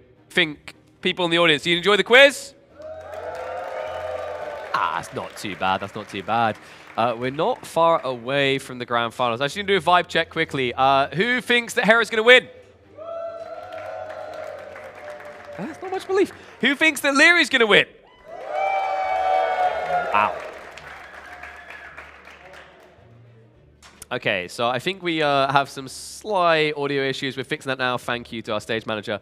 I can finally stop acting like I'm shunning him, not talking to him. I am, of course, joined by Gideon. It's so nice to be back. There we go. They love you right now, man. You had a hell of a time last night because I believe you were leading the pub quiz. Yeah, I actually did not know that a thing such as a community party, an after-show party, is not really happening in the AoE community. I was not aware of that. It is something that we basically love the most because the #1 thing that we actually have in mind when creating these events is making the whole thing into basically festival island for the game for an entire weekend, sometimes more as in this case. And this party on the Saturday evening, or sometimes even like on multiple evenings, depending on how much party the community wants to make, is one of the core pieces for us actually. So yeah, I had a lot of fun. You made me do the pub quiz. I only butchered 2 things, I think. Boo. And one of them was actually written wrong. I wanted to say mule card, but the person doing the quiz made it muse card with a C. So they basically threw me under the bus. But that's perfect, because you know what the rule was, right? Like, every time you got something wrong, they had to drink. So you were quite merciful for those people. Indeed, indeed, indeed. I think out of appreciation, what they should do is get butts out of seats really quickly, because I believe the merch is still available for a few more minutes here in Hamburg. Exactly. We are very close to starting the finals. And with the finals starting, we will actually close down the merch store. So if you want to get a pad, if you want to get a shirt, if you want to get one of these coasters that you can individualize, you have to do it now, because when the final starts, we will close down the shop. So, well, last chance. But those online can still get their hands on the goodies, right? Definitely. They can still write !TG merch in the chat or go underneath the broadcast of pretty much every single channel that we're live on, and they will find a little panel where they can click on if they don't want to write something. Yeah, I'm just too lazy for that. I'll click the panels. Let's talk a little bit about the roots here, 'cause, right, you're saying that the community side event is really kind of like where you guys see the heart of it. You've got other events that you do in different scenes. It's very interesting to me because you're kind of this combination of like grassroots but also professional white label. Oh, this is like spot on without actually talking about it beforehand, what we want to do. When we were in we meaning the person that I founded Being Esports with, were still in the scene as players. The one thing that we actually noticed slowly happening during like 2020, 2019, 2021 was that there were two parts of companies in esports basically.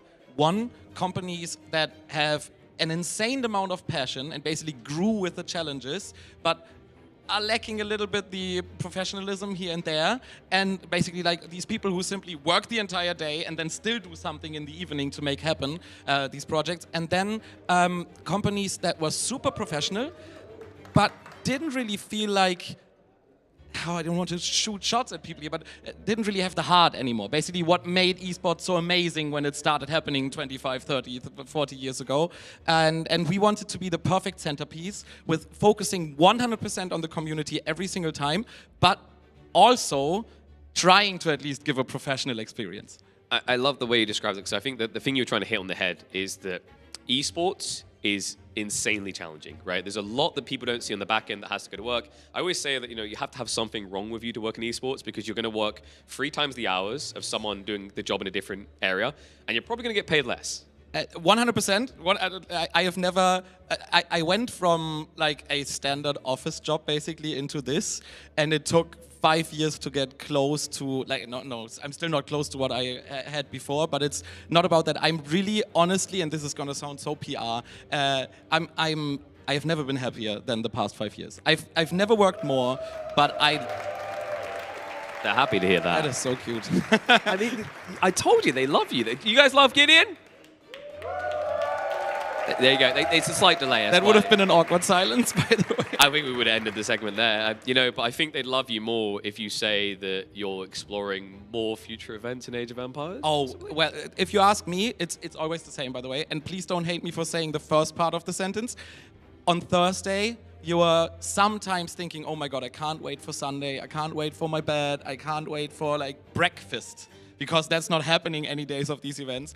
And then on Sunday, you're always like, oh man, I wish it was Thursday again.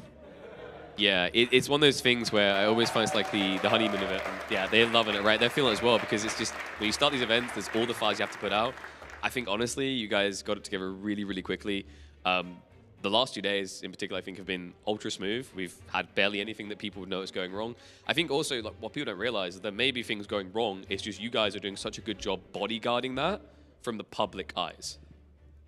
I think maybe we can give an example here, because we get a lot of messages on like social media and on Discord and also from the crowd. And wow, the Aoe2 community is fast with finding things. Obviously, if the drafts are wrong, that just can't happen. But we had the drafts wrong on the screen for like a minute, and I had 5 Discord messages. One person had like a screenshot with 3 arrows, like this is wrong, and this is also wrong. And in order to fix that, we actually have to go to the 3 admins. I have to shout out them. So Dingo, Mr. Dobson, and Elomis, you have been so amazing. Thank you so much. Perfect choice. Perfect choice. We have to go to them because we have programmed this background Google Drive sheet where they can actually enter the drafts when they finalize the drafts with the players. That then goes automatically through the production where they have to check it and put it into our production software. So in order to fix it, we have to go to like 3 different people because it's like admins is something wrong, then to the person doing the picture on the production is something wrong here, and then to the person bringing it all together to first find out where the issue is. So that's why it sometimes takes 45 minutes to fix it. Wait, you mean you don't just click go live? Forehead? You can, definitely. But this is a little bit more difficult sometimes, yes. I think that's the thing. I think the crowd will agree with this. They appreciate the professional standard, right? Because we think about Red Bull. Outside that event, I would say, even when you look at NAC, it's more about being humble, grassrooted, not trying to compete with like traditional esports. I think the crowd will agree with me. You guys have done a great job on finding a middle ground, right? That's not too bad. Really amazing. Yeah, I love that as well. And, also we do have to shout out the sponsors. I think, it's perfect time to talk about it because you have been working tirelessly to get your hands on these guys. It's a really hard time, I feel like, to get people involved in esports events. So, I think we should give one big shout out to our sponsors. SurfShark has been, like, incredible for me. 100%. I can try to do the fastest but still most conclusive Do it. Salesman us. sponsorship. Like They hate me at this sellout point. thing. Yeah, perfect. Let's do that super quick. So Samsung, thank you so much for giving us the opportunity to show almost all of the POVs on stream. We had a couple of converter issues. That is not on them. That is on us not realizing how specific some of the settings of our pros would be. SurfShark, thank you so much for basically making it able to fly all of these people over. Thank you for that.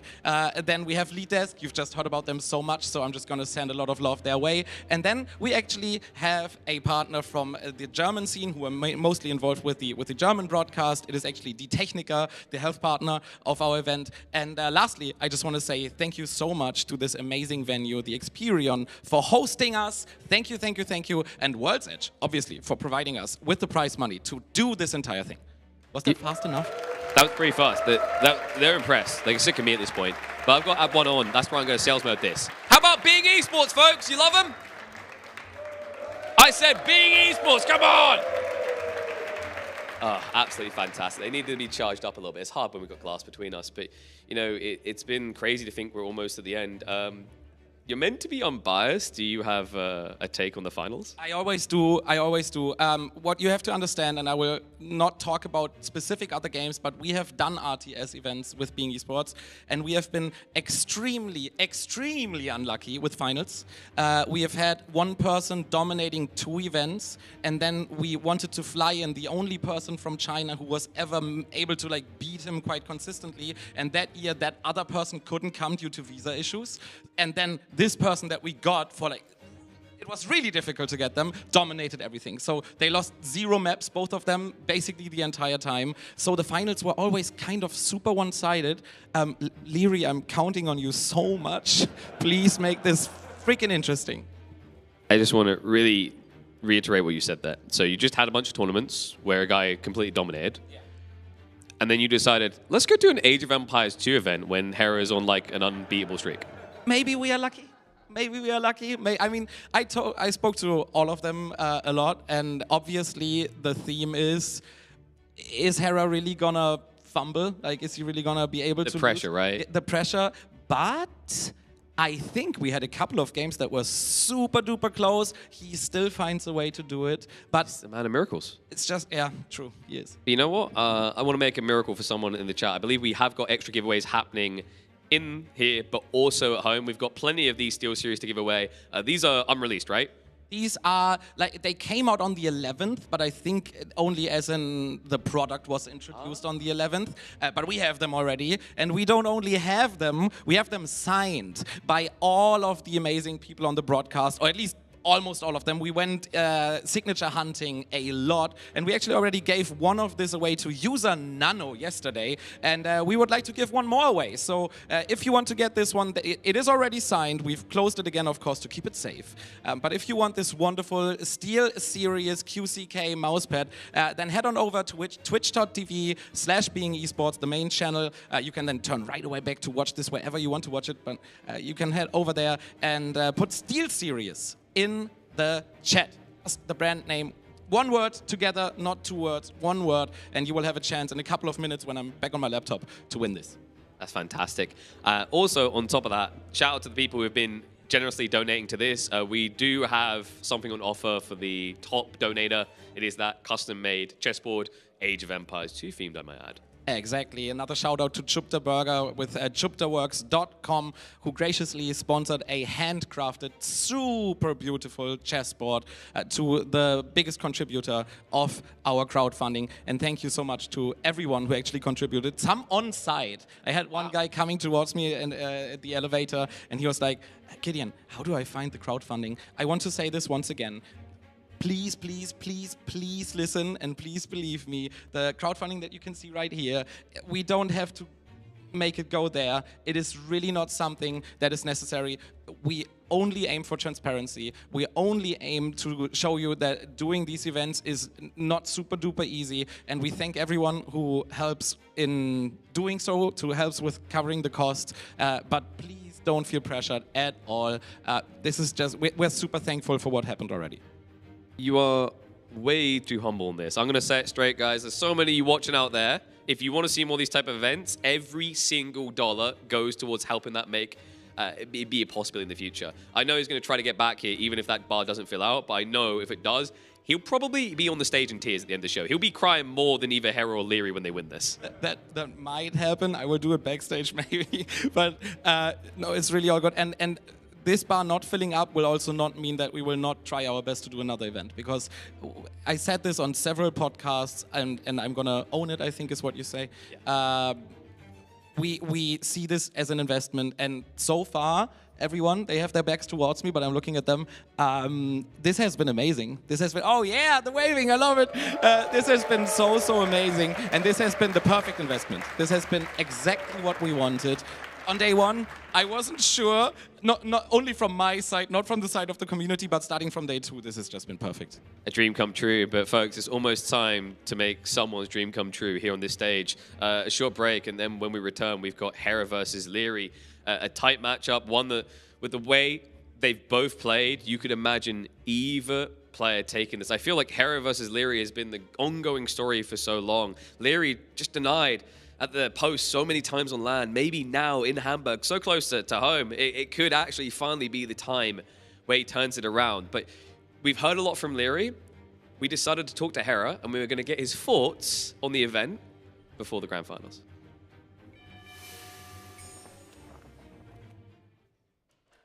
Yeah, I gave some feedback beforehand. I said, like, yo, the seating looks a little off. Like, I noticed, you know, me versus Tado round one is not first seed versus last seed. I don't consider Tado to be last seed. Turns out that they couldn't figure out who out of the last four was better based on the qualification system. So they left it up to randomness. It's a fair way to go about it. It will consequentially lead to weird round one matchups and can be seen as unfair for certain players. I'm of the opinion that if you're going to a tournament, you need to be ready for anyone. It's double elimination, so even if it's unfair for the first round, you have no excuses if you lose the bottom round. So I personally think it's fine, and I don't think that it should be used as an excuse in any capacity. But if there's any, you know, I can definitely see the other side, that the first round it can be a little unfair, and it can feel a bit weird. But besides that, I think it's fair game for everyone. What do you think about the best ofs? Yeah, so as far as like best of 5 versus best of 7 and best of 9, I personally love that we have like different stages for the tournament, because like best of 5, I think anything can happen, especially at the top level. Best of 7, best of 9, it's very rare that you lose a best of 9 and you were the better player of the day. You're not going to get unlucky and lose a best of 9. You could get unlucky and lose a best of 5. That's why double elimination makes it fair. But best of 9, you're not going to get unlucky, you know? So I love the fact that you have a best of 9 finals, and I like the fact that you have a double elimination with a, you know, best of 5 start. So, you know, upsets can happen, and it's kind of all up for grabs. What opponent are you most looking forward to playing against? Ooh, playing against. I feel like I'm excited to play against someone like Viper. I haven't played him in the last. I don't remember the last time I played Viper actually in a tournament, so I feel like it's about time I play against Viper again. I would say I'm excited to play against someone like Mr. Yo and ACCM, because we rarely get to play on 0 ping. So I think, you know, one of those 3 would be nice. What do you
Welcome, one and all, back to the Garrison presented by Being Esports. We are live here in Hamburg in the Xperion Arena. Are we having a good time? Do we want to have a bad time? You don't want a bad time? There we go. Oh, well, hopefully we have a series ahead of us that delivers. This has been an incredible event. Can we agree that we've seen some of the best games of Age of Empires 2 in quite some time here? And yet, it may still deliver $40,000 on the lion's share to go to the victor, as well as, I think what we can agree, a beautiful trophy to drink beer out of. I'm sorry, I thought you guys liked beer. Would you drink beer out of this? I think it's about time to get ready to bring our boys to the stage. The first player to take the stage. Always the bridesmaid, never the bride. It feels like every time we see him on the cusp, LAN final after LAN final, but just like a win streak that has to end at some point, a curse has to end somewhere. Perhaps with your support, it could be here in Hamburg. Join me in welcome to the stage. It's Leary!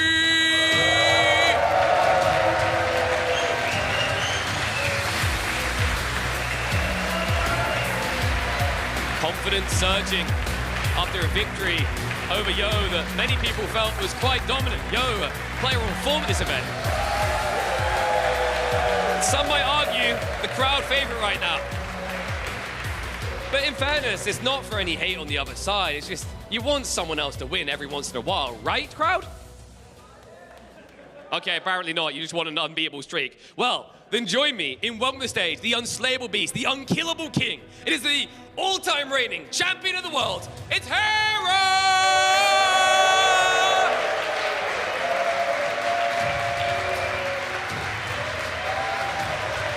And that champion title, undeniable. This man, unkillable, unslayable. Nobody seems to be able to get the killing blow. You might nick him through the armor. You might cut him slightly deep. But he never retreats for long. He's delivered some of the most amazing games we've seen here, both of them delivering some epic comebacks on this stage. What do you think? Are we getting a 9-game series, folks? I said, are we getting a 9-game series? All right, well, to help massage us on our way to a glorious grand finals, a round of applause as we head over to T90 and Dave. All right, folks, welcome to the grand finals. It's been a crazy 4 days. It will all end here. The crowd is clearly hyped. I don't think there's a single seat that's missing right now. No, the crowd is excited. They're a little muted today because we had some absolutely epic games of beer pong very late last night. And you can tell that the energy levels are lower, but they're going to pick up here because Leary has had an impressive performance earlier in the day. Now he's got his rematch against Hera. The first set that they played earlier in this tournament, it was a 3-0 for Hera, but like the games were close. The games were exciting, right? Leary had his chances there. It feels like he tried to mix it up. I want to see that again here. Yeah, it's an interesting matchup because these two know each other so well. They've been such close friends for a better part of like 10 years now. And teammates, and even if they're not teammates, they're probably training together more than maybe any other player out there. That's never changed. And so the narrative, of course, is Hera just keeps beating the guy. Hera just keeps beating everyone. But at least the last couple times, it hasn't been as close as maybe 2 or 3 years prior. And so there's more discussions now behind the scenes on like what can Leary do. Part of that is like maybe in the prep, maybe training heavily with Hera is a problem because Hera then kind of knows and can switch it up. But what I liked about Leary is that he himself actually tried to switch it up last time they faced. He was ahead in 2 of those games, in my opinion. So whereas 2 weeks ago we had a tournament final in Titans League, he didn't try and switch up a single thing. He played like the same way he played the entire tournament. Hera read him like a book, and Hera got the win there. So I think a lot of that's going to be indicated here on the draft and the map. So we have our civilizations there. Now, the big thing is the admin bans. That's random every single series, even here in the final. So Portuguese, Spanish, Huns, Dravidians, Franks, Poles, Malians, Koreans, Romans, and Teutons. None of the really big civs banned out there, in my opinion. Maybe 1 or 2 would be heavy priority pick, but Not many more than that, and so that you can see that reflected on the picks, in my opinion. Really good civs. I find it interesting that Leary bans Georgians and bans Khmer, 2 civs that he's fantastic with. Like, really, really play towards his style. And then Hera's banning, obviously, the timing civ, melee, right? He doesn't want Leary to have melee because Leary is so devastating with getting to Imp first, getting to Castle Age first, the timings. And then Bengalis right there, if they're going to play Fractal, could be a dangerous civilization. Yeah, absolutely. I mean, it's almost as if Hera based his draft around Migration and or Fractal here. I think Migration's one that they both played a lot in the past, and I remember some very close games between both of them. They both have been winning very frequently. So I'd love to see the maps fly in here, and we can just compare it all. So obviously, best of 9, if that wasn't already stated. Lots of games here, especially for Leary, who already played 5 all but 2 of the maps today. as well. So all but Chaos Pit and Outcry. Sorry, Outcry are going to be played here. And we've got 9 maps available, so lots and lots of variety. We saw Leary play Fortress earlier against Yo. He played Migration, I believe, against Yo. He played Golden Stream. So a lot of these maps are going to be super fresh in his memory. I would say that at this stage of the tournament, I wouldn't even look too heavily into which side of the map, which side those maps are on, honestly. They're both so good. All these maps are pretty good for them. What I do find interesting is I don't think Hera has actually played some of these yet this tournament. I think Leary has had to play Golden Stream. I don't recall Hera doing that. Well, Hera has played far less games than everyone else in this. He's only lost once. And he had to go, or he didn't have to go, rather, through the loser side of the bracket. Like, Leary has played way more important tournament games than Hera has. Yeah, and that's I guess a very fair point. If you win 3-0 a couple more times, you're probably going to play less games, and that could be good to potentially hide some things. But I want to just focus on a couple civs because we can't really focus on them all. I'm going to focus on the Chinese for Hera there. So Chinese can just be insane on any map. The map we haven't actually seen them on, where usually their number 1 or number 2 pick is actually Coast to Mountain. We've been seeing a lot of Persians there, and Persians were banned out. Other civs that would come to mind there would maybe be like the Berbers, maybe the Lithuanians, maybe the Malay, but I'm that map specifically, which is game number 1, I'm not certain, as we see Doubt over here behind us. I'm not really certain what Leary's going to do that suits his style. The Goths late pick makes me think he's going to try what we saw the other day on Coast Mountain from Yo, and just try and get militia forward, make it messy, probably. I think that's a good strat for Leary. And if Hera tries to go for that double militia defense like he did before, maybe Leary goes Goss and doesn't even add the militia. Maybe he goes up for like Men-at-Arms or something like that, right? true. And then Hera's sitting there with just 2 militia at home, not doing anything. But then Hera could always mix it up as well. Like, Hera has been watching all the games. He's aware of what other players are doing. He's aware of what Leary has done in his sets. Let's just remind everyone, like, Leary lost to Hera in the 2nd round. And then he had to go down. He had to beat ACCM, which was a close set, right? That was 3-2. Then he had to go through Viper as well. And then he had to go through Yo. And Hera's just been chilling. Yeah, I mean, Leary's just insane. And like the past year, I know everyone wants to talk about Hera because he's been winning the events.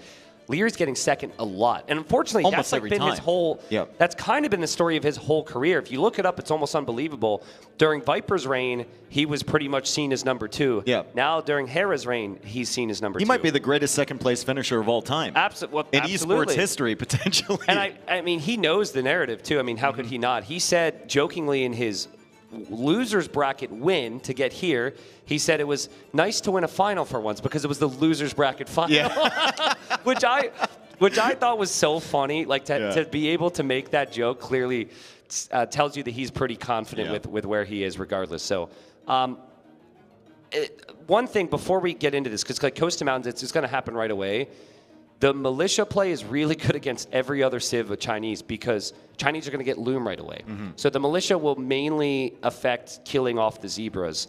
It's not going to have the surprise over the villagers. But was I missing something? Was Persians not on the draft before? Persians is on the draft now. No, Persians was always his first pick. Okay, well, Persians actually could be played there. I'm sorry. Actually, production told me that it wasn't on there. Oh, okay. So they apologized to my ear right now, so now I don't look like an idiot. I think Vietnamese is new as well, so... well, you didn't check it before we came up here? No, I did I've been not. analyzing the draft for the last hour. Okay. Well, anyway, I guess maybe he will play Goth somewhere else then. But I think it'll be a good series. I think Hera has had like 4 or 5 games this tournament where his just sheer his inability to die, his fight just took him over the edge. And I think Leary should understand to beat Hera today, it's going to be a very long one. It's going to go to 8 or 9 games. And got to take it one game at a time, I suppose. But we always talk about it. Just can't play as meta as you typically like to play if you're Leary, because Hera's going to expect it. And I think Hera also recognizes that he can't play the same type of openings versus Leary. Like, I think they practice enough. I think they find the meta in their practice, and that's where they're probably splitting 50-50. And then Hera can go to the drawing board and say, okay, this is the meta now. How do I break that? A lot of the wins you'll see Hera versus Leary are not the, micro-intensive feudal battle wins. Yeah. They're he's called out that Leary is playing aggressive, so he's just going to wall up and go up to Castle Age and try and take advantage there and add eco. Or he's called out that Leary's playing a different style, so he's going to counter that.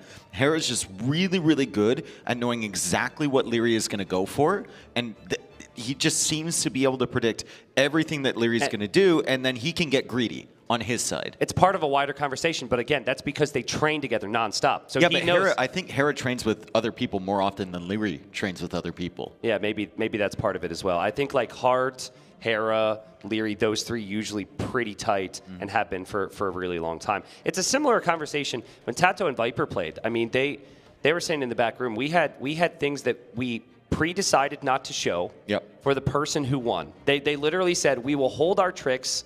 That way, whoever wins in this civil war gets to save it for later on.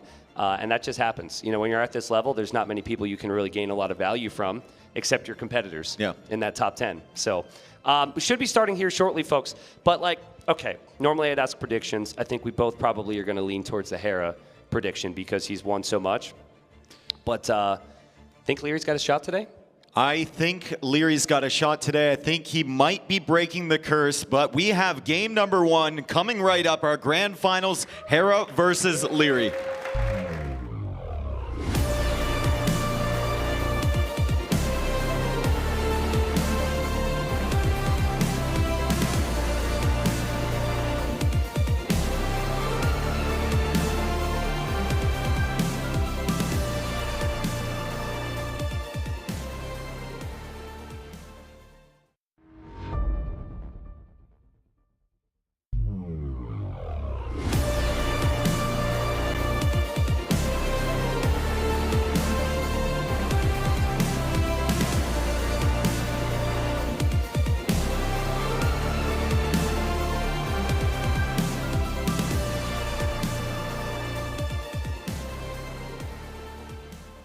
Ladies and gents, here we are, game number 1 of the grand final. We have Hera in the blue looking for, what is it, his 11th straight S tier? His 10th straight? I've lost count. I think this would be 11, okay. I believe. An insane number, and then we've got Leary on the other side, who knows him incredibly well. And he has gone for the Goths, and he is bringing a forward villager to try and stop Hera from getting the dock up. He's got a camel there. One of the most brutal openings, if it's on a water map, is if your villager dies while the dock is being built. And Leary, he can build through the corner, Leary. Get the villager, you can build through the corner. Oh man, Leary deletes the wall, but Hera's right there with a palisade and stops Leary from coming in. The instant Leary deleted that wall, Hera replaced it. That was incredible. It's a great opening here from, and it's really resourceful from Hera to save his villager, but that's just a disaster class from Leary to not recognize that you can build through the diagonal there. Look at where he is with another villager. He's behind Hera's base. He sent the villagers forward to lane. This is what we wanted from Leary so early in game 1.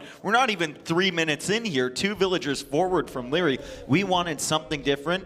That villager is going to lame the elephant. She's going to go after the other hunt over there. The dock was delayed if nothing else. And Hera still has to be careful about that villager near the dock as well. So important adaptation here for Hera if he's expecting this. And obviously he knows the one villager was there.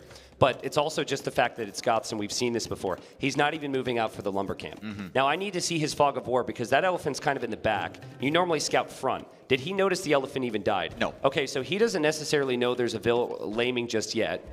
And he may move out to a wood line at some stage. And like we said before, he didn't actually go Chinese here. He's gone Mongols, so he has to get Loom to move out. That will put him down a Vil, but obviously a really good play if you think you're up against the Goth militia here. Yeah, Hera finally moving out to that wood line. He's got 2 fishing ships as well. That will bring in a little bit of food. That elephant will go down. Hera definitely knows he's being lame because he could see the zebra bodies south of his TC, and he probably knows from Leary's score now ticking upwards that the 2 militia are on the way, and obviously he's already faced up against a similar strat on this map. Yeah, so I'm curious to see how much food Hera's actually going to have to work with here because he would have really liked an additional elephant. With Mongols, you hunt very quickly. You can already see it in the res collected. It's great, but it disappears fast. It disappears faster, exactly. So you've got to have the resources then to spend on other things. Usually you're going to need the wood. So there's a lot on wood there. The militia are not really going to be here in time, but there's a weak Vil right there, and Leary scouted that earlier. He's also, I like this, he's not hanging around with the camel. Sometimes players make it so obvious when they're there with the scout that the drush is coming in, and Leary actually goes after the zebra instead. Maybe that's a little bit of respect for Hera. He sees the woodline, he sees the weak Vil, but he figures with only 2 militia, it's not likely Hera's going to let him snipe that. I think you can make an argument that this is more effective than even killing one Vil. I mean, we talked about the food, right? Yeah. How much food is going to be under Hera's TC? Right now, it's a goat. The rest of it is rotting in the sun as Leary comes over here. He's going to find the extra zebra. I think he might just go for those instead of going for the villagers, but Hera traps him in. The quick walls from Hera in game number 1 have been on point. Yeah, just, that was insane. You know, the first one, maybe I could have some criticisms Leary's way. That was absolutely unreal, and that will save him a pack of deer, or zebra, I suppose, and he's in feudal age. He can immediately benefit from feudal age, so don't freak out if you're Leary. The barracks is just now coming up. It's not like he'll go for an archer range or a stable. But this is what the Mongols are best at, and this is what Hera could do a lot of good things with, being feudal age 2 minutes faster. This tournament, man, I've seen more traps and quick walls from Hera. Obviously, he has the capability. We've seen it before, right? But just his focus on trying to trap units in every single set has been amazing. I think with the amount of wins he's racking up, he just has confidence he can do no wrong. And you're going to see that attempt all the time, right? Now, that villager is hiding. That's what she's. No, a little bit further. I mean, you're just going to get trapped in there. Yeah, he sees the gold at least. Yeah. Good scouting from Leary there. I mean, I think Hera spotted the house. Yeah, Hera's looking. And maybe spotted the villager. He's going up north. And he doesn't see that build. If only there was a building that was in this game that could give you vision over an area. Yeah, but it costs stuff. And he doesn't like that. Okay. And that villager is still hiding up there. I don't know if Hera is going to double check. This is a sneaky dock as well from Leary. This is exactly what we talked about, right? Like, I want Leary. Does Hera see this with the spearman? Win or lose today, I want Leary to just go crazy. And if you do lose, at least then you've done some sort of surprise. Maybe a little too crazy, though. Maybe a little too crazy. He drops a palisade wall. It's not going to do anything, dude. He's just going to wall you in, Leary. Oh, Hera walls him in. The stable is up against the edge of the map, and I guess the scouts are going to have to fall off the edge of the earth and then come back around. You know what you needed there? You needed a gate through that area to block through. Now, you can still add scouts, but I think that those scouts are never getting out. Yeah. So that stable is going to be a distraction at best and a waste of resources at worst for Leary. He still has food. The Goth hunt lasts longer. The elephants have been coming in, so his resources are looking okay. And he's going for a couple galleys just to snipe the fish. I actually like that better than the fire galley approach. The fire galley approach, Hera's going to have time to run his fish and to counter you. Whereas with the galleys, you can just show up and kill the fish right away, as Leary will lose this villager. So res collected's pretty close. Considering it's a map filled with hunt, it's very close. I've seen games where Mongols have a 1,500 lead at this stage, so there's some positives. But Hera's exactly where he'd want to be. He's up in res collected. He's got some walls up. on an area that's exposed. That stable's a complete waste. He knows his opponent is down a military building now compared to him. And he can be pretty chill from here. I wouldn't be surprised to see a little bit more walling from Hera. And starting to think about Castle Age, honestly. Yeah, resources looking pretty good for him. 4 on gold right now, almost 200 gold in the bank, 400 food in the bank somehow, with 4 vills in the queue. Yeah. So he's done a really good job of managing the fact that a lot of his hunt was lamed. Obviously, the 3 fishing ships help with that. And look at this, Hera is forward. He's got the 2 archers and the camel as well. Leary's trying to clear that up, but Hera is just focusing down that villager. He won't let her go, and she is going to die. That's 2 villagers dead from Leary really early in Feudal Age. Really well played. A little surprised Hera hasn't expected the skirms and gone for a stable yet. That'd be a very Hera thing to do. And yeah, galleys will come through. Hera, of course, could just run home with those archers. And he's just got great value. You make 3 archers, you get 2 Vil kills, everything's looking good. And I think at this point, you know you've had fishing ships and your opponent hasn't had any.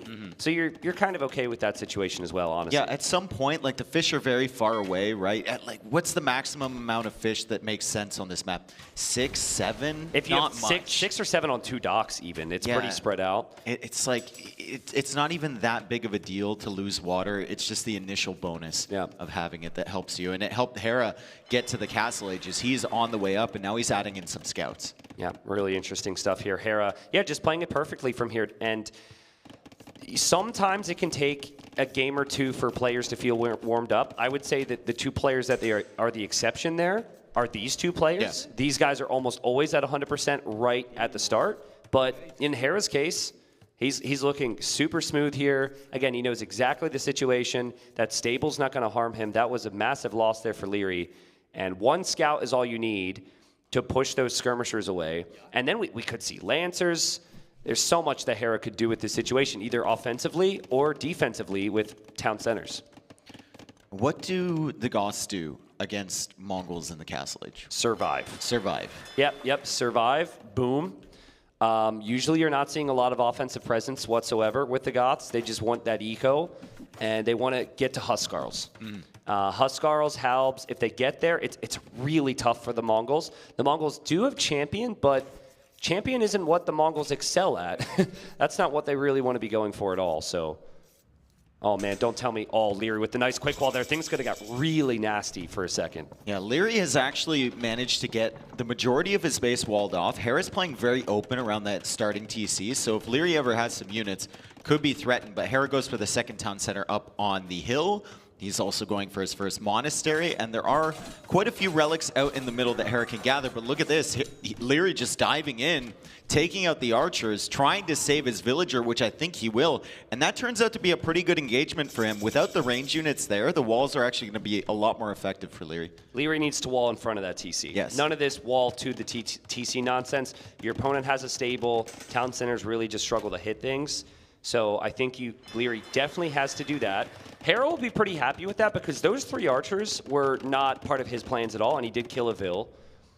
And you get ahead, you stay ahead, right? That's the game plan here, and there's a hole. Oh, that didn't look like a hole. I mean, there's a bigger hole right next to it. Yeah, true. But scouts are going to get in, and oh man, dude. I mean, Leary wanted that hot start. He wanted to bring something different, which he absolutely did. But Hera in this position, he might not kill anything right now, but he's going to be here while he does everything else behind it. Yeah, very similar vibe to that LAN Madness game where ACCM had the 3 scouts inside and he just kept killing Vils all over again. And they're about to be light cap too. So Leary actually has to respect these 3, and you can see he's following these with the skirmishers, with the spearmen.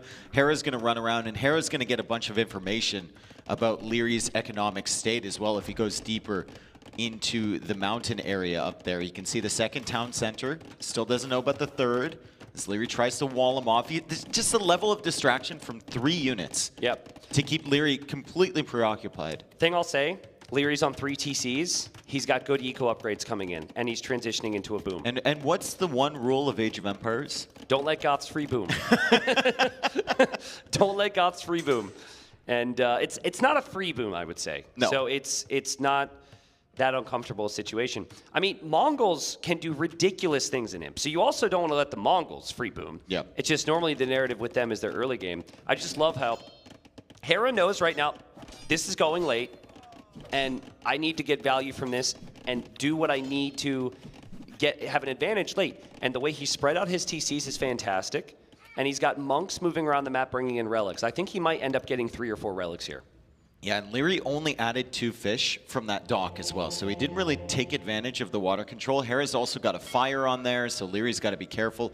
And Leary finally up to 17 on food. For the longest time, there are 3 TCs. He was like 7, 8 farms. He wasn't producing. You can see a little bit of idle TC time. Hera's managed it much better, I think. He had the farms up earlier, and it's only a minute of idle TC time for him. 46 vills for Leary, 53 villagers for Hera. Dude, that stable was such a rough situation. If that was any building elsewhere on the map, it could have actually gotten value, and it has led to, he's never built a follow-up building beyond the range to be offensive whatsoever, because it was such an early loss of wood, and obviously the villager as well, but 52 vills versus 58. I've seen a lot of instances where the Goths are behind in the boom, and if the killer blow isn't applied properly, all right, Leary, they can still bring it trap back. him in. Revent. No, Hera's never going to fall for that. Doesn't walk in through that hole, doesn't want to get trapped. What do you think about making like a single scout from that stable and just keeping it inside so that Hera has to like invest in a whole wall and think about it? I haven't said anything, but I've had to hold back from like saying, Vodka, look at the stable. Yeah. I want to look. Thank you. I just want to see how much space is there. Because if that's there, that's a stable that could actually add value in Imp, right? Yeah, You're yeah. like full infantry, the game gets crazy, and then a couple knights come into your eco there. That's not something we can forget about. I think Hera might actually castle it, honestly. He will castle right by his walls. It will protect that gold beyond his walls, and then it should also take out the stable. That was a surprise that Leary moved out, but I think Hera noticed the re-wall there, and Hera might move his scout that way to see. Why did villagers leave? Hera, move the castle up the hill, bro. He doesn't care about the stable. He's going to spot the TC right away. Hera has 4 relics. 4 relics already, and what has Leary been doing? Obviously expanding his eco, but also chasing these 2 stupid light cav that are still alive in his base, because he knows in Hera's hands they can still be dangerous. They can catch villagers running. They can, you know, hit and run before he could fight back with his own vills, and that's exactly what Hera's doing right now. I honestly think Hera should castle drop that TC. After seeing it in other sets, I think it's really smart. There's so much stone and gold there. And I honestly don't think Mangudai is the best long-term unit anyway, so you can make a couple for map control, and then that next castle can go forward. He's healing up the light cap. Usually from the other side. That's so smart. But this is what we mean, right? Like, this is why you have to be, let's see if he stops himself from being trapped. Yep. He does. Nice job from Hera. And the light cav is full HP, so all of that work from Leary to slowly whittle down the HP on that light cav for naught. As the light cav gets healed from the other side of the wall. Hera still trying to break through. He doesn't have much of a follow-up army, but he is on the way to Imperial Age with 80 villagers versus 77 from Leary. Now Leary going to have better eco upgrades than Hera, but in terms of the timings, it will be advantage Hera. Yeah, I don't see a way back, an easy way back, with how perfect Hera has played this. I think in Leary's case, he's thinking of ideas. He just made a couple Cav Archers, lost one to a conversion. That's frustrating. But the boom is just so good from Hera. Still very curious on if he wants to invest into Mangudai long term, or is he thinking about Scorpions? Is he thinking about Could you just champions? go Step Lancer? I think he could choose any option right now and do very well. I'd be worried about Lancer because it's fairly expensive on food, and it really pulls you far away from teching into any of the other options. Yeah. And at least if you go for ranged unit upgrades, that benefits your castles long term, right? With ballistics helps with Scorpions. There's the castle you wanted, right on the hill, in between the gold, in between the gold and the stone with the TC right there as Hera loses a couple monks. However, he does convert a Cav Archer, and this is such an annoying army, just slowly making its way into Leary's economy. He doesn't really have anything to deal with this. He is still booming. He is trying to get his eco up so that he can eventually get into the Goth spam that is so famous. However, Hera's not going to let him do that for free, and now Leary has to tech into Elite Skirmisher, Bodkin Arrow. This is stuff that he didn't doesn't really want to have to make. Annoying for Leary, really annoying. And it's gonna get worse. And honestly, we may see a pretty quick tap out here. Once Imp is in, once he sees that castle's going up and he can't do anything to stop it, what else are you gonna do, right? Like, you're still hoping, being the Goths, that you can get to Stone, get a castle, get to Imperial Age, but Hera has just gotten ahead. He stayed ahead. And this Leary is why, still hasn't clicked up. Yeah, he still hasn't clicked Still up. not up. He's got 1,000 food in the bank. He's got 62 on food right now, and he still has not clicked up to the Imperial Age. He doesn't even have 1 Castle Age building, let alone the 2 that you need to go up, because he hasn't been making anything in Castle Age except farms. We see it a lot where in the first game, if the player's going to lose, they play on a lot longer. Yeah. Right? And I think for Leary, that's kind of part of this right now. But he's completely dead. Hera dealt with the chaos very well. It ended up being a very boomy game. And he loves those games. The stable in Overreach, especially after you revealed your villager location to Hera, and he's chasing after you, and you can see the villager chasing after you, you can't go for that stable. It completely ruined the timings for everything Leary wanted to do. And then you're forced into a situation where you have to catch up with Hera and Eco. You have to try and just YOLO boom. If Hera is aggressive at all, which he was, with low numbers of units, you're going to be in trouble. Well, don't get too freaked out for Leary. He Yeah. didn't care about that map. Yeah. I mean, he did. He wanted to win. He picked a strategy that was calculated. That was his last pick. Yeah. That was not a priority for him at all. And that's clear because he also had Persians. So if he felt comfortable on that map, if he felt like that was a must-win in this best of 9, he would have prioritized Persians, and we would have seen a very different game. So, Goths there, I'd say the perfect pick for late priority. No one's ever going to pick it early. Mongols was the #1 pick from Hera. Yeah. So that was like, break his #1 pick, get a crazy good start, and it didn't work out. And now we'll see the players move on to Leary's choice. Now, a map that I've been really impressed with from Leary, that I haven't seen a lot from Hera, or actually, let me rephrase this, I haven't been overly convinced with Hera's play, is Migration. I felt like Leary was ahead when he lost to Hera when they played Migration earlier in the tournament. Leary beat Viper on that map. I think he beat ACCM on that map. He's played it a lot, and it's one of his early picks here. So I know you normally think Land Madness or Enclosed for someone like Leary, but you also think about Hera with those maps. So I would like to see Migration. Oh, we've got some praise for the Lord behind us, and a Doubt Castle as well. So we always appreciate those. Doubt, obviously a fan favorite here, even though he's not attending this time around. Migration, what I want to see from Leary is if Hera goes for that forward dock strat, do not land in the same spot where his forward docks are. It's absolutely destroyed him last time. Yeah. And it's just one of those little things that you look back at a game, it's like, if he just landed a little bit to the side, one tiny little decision, it would have been so much better for him. I actually think the forward dock of Migration is the docks in and of themselves is not what actually makes the strat good. On this version of Migration, you have so little space. In fact, the little image we have there for Migration, that is much bigger. I've never seen a migration like that before. No. First off, that image, they're very close together. And then also, like, the main area is much bigger. That might be, like, ladder version or something. But, yeah, it's like this tiny area. And so when you go forward docks, you already have your vills there. Yeah. And then even if the opponent has the water lead, the other guy's got vision there because he's been there building for a bit. So, yeah, we'll see. But Hera just showed up exactly as you would have expected him. And we should be into game number 2 here in any moment. I'm seeing the eyes move a little bit faster on the screen, so I think they might have just loaded in. Yeah, it looks like we are going right into game number 2 in a moment here. Hera winning 1-0 so far. Leary trying to catch him off guard, but like you said, that was Hera's first civilization pick. The Mongols, super, super strong. And game number 2 is going to be Land Madness. Now, Hera's gone for the Mayans here, and Leary has picked the Magyars. Okay, so Hera played this yesterday, and he looked very strong. And he's also done a similar thing on Arabia. So Mayans start with the extra Vill, which is actually a bit stronger here in 9 villager start because you do not get pop capped. And Hera went archers, and he went eagles simultaneously. Now, normally you're not seeing a lot of feudal age eagles these days because it does take a while to produce them in the feudal age.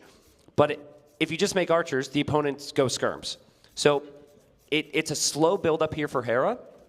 What he did against ACCM, I believe it was, or Yo, excuse me, was he went forward with like 2 units, and then they all got cleared up. So I wonder if there's an adjustment here from Hera, and he plays even more passive and just sits back. He knows the Magyar scouts are going to be coming. Waits till he gets about like 5 archers, 4 eagles or something. I think Hera can wall his map quite easily too. Yes. You see the edges there. He can wall in 1 wood line, a couple golds, maybe some hunt and whatnot. Oof, that's a crazy good map actually. Leary can actually wall his as well. Yeah. Leary's got edges of the map that he can stretch out to, and they're quite far away from each other. So this might be more of a passive battle on both sides, honestly, because you look at the path between them, woodline's in the way, hills in the way, everything.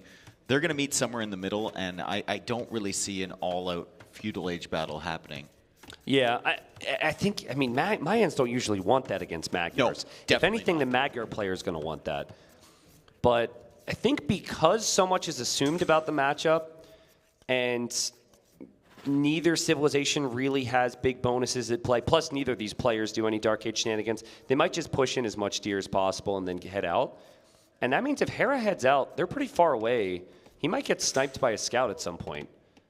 But you're not able to wall on the little rocky terrain. But what Dave and I are talking about is you can wall to the edge of the map. And so anytime someone can wall, they're going to take advantage of it. And you need more creativity, but the possibilities are at least there. Yeah, Leary can secure 1 wood line. Hera, if he gets a little greedy, could secure a ton. He could secure maybe 2 of those at the back, and then he's got also the gold. The only thing that would be forward is his berries. Yeah, Hera doesn't have those 2 pigs up there yet because he's been pushing in the deer. Maybe he thinks they were stolen or something, but he's just looping around the back of his base now. And hasn't gone to the berries yet. And Capture Age is telling me a villager's on gold. So I think it's the same build-up from Hera that we were talking about.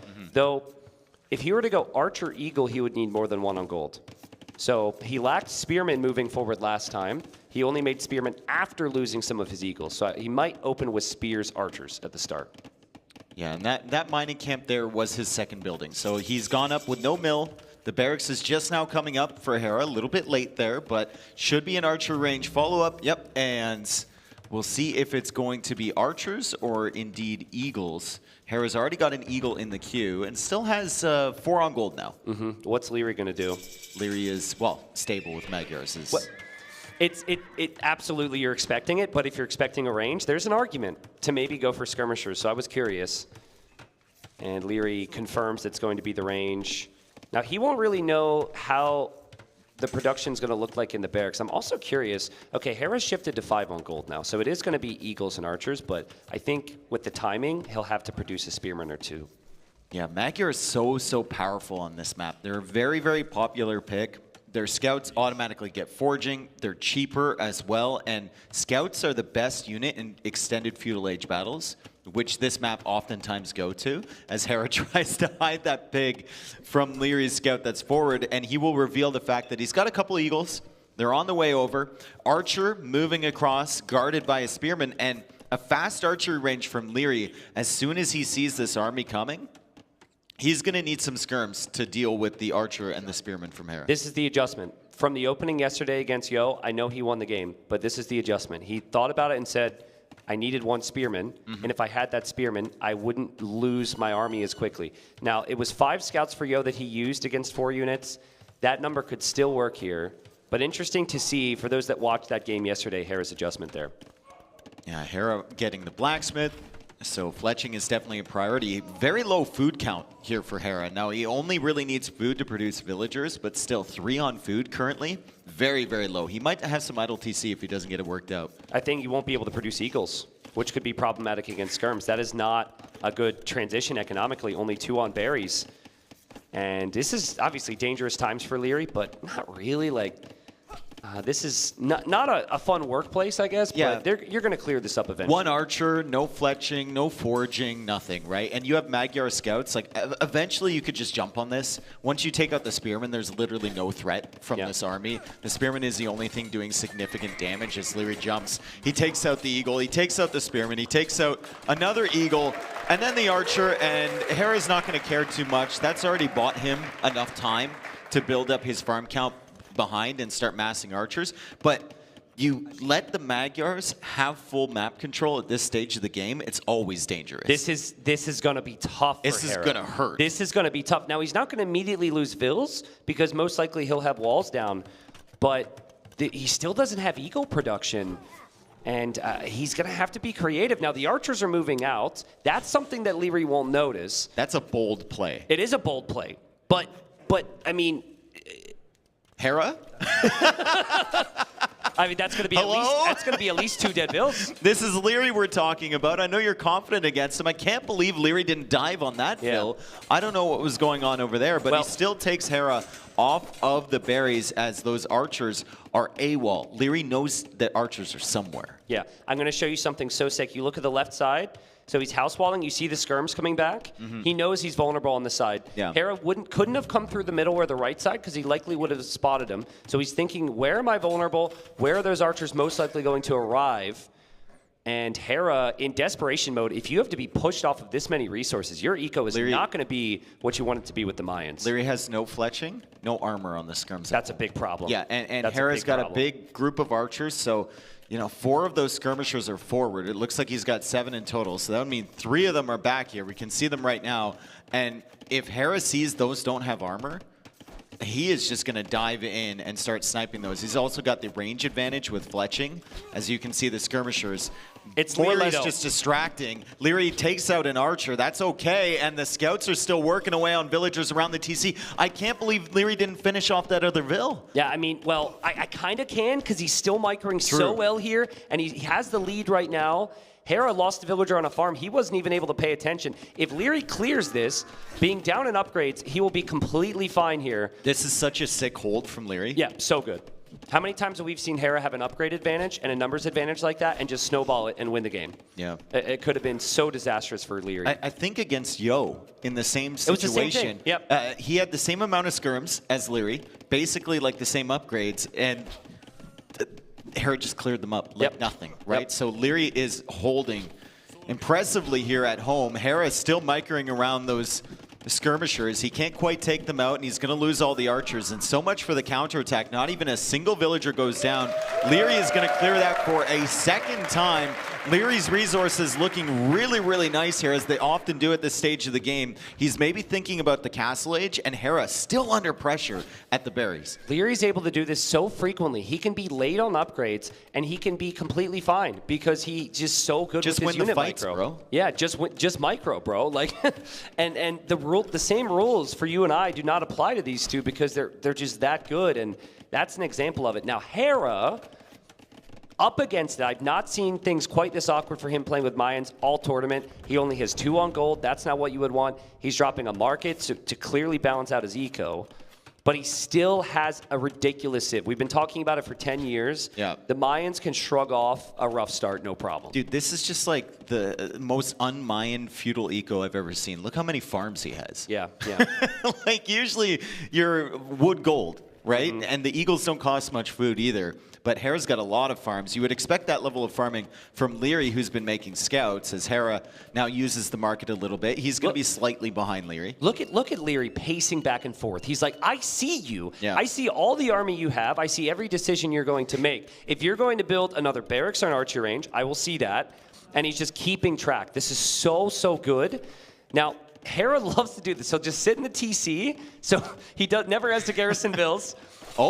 Caught a villager off guard, Leary, and he takes another villager out. That was a great snipe from Leary. He was constantly prowling around trying to get the villager on the furthest farm, and Hera thought he could range him with the TC, which he couldn't. Hera's like all in, but I don't know towards what yet. I guess it's going to be crossbowman. He only has 7.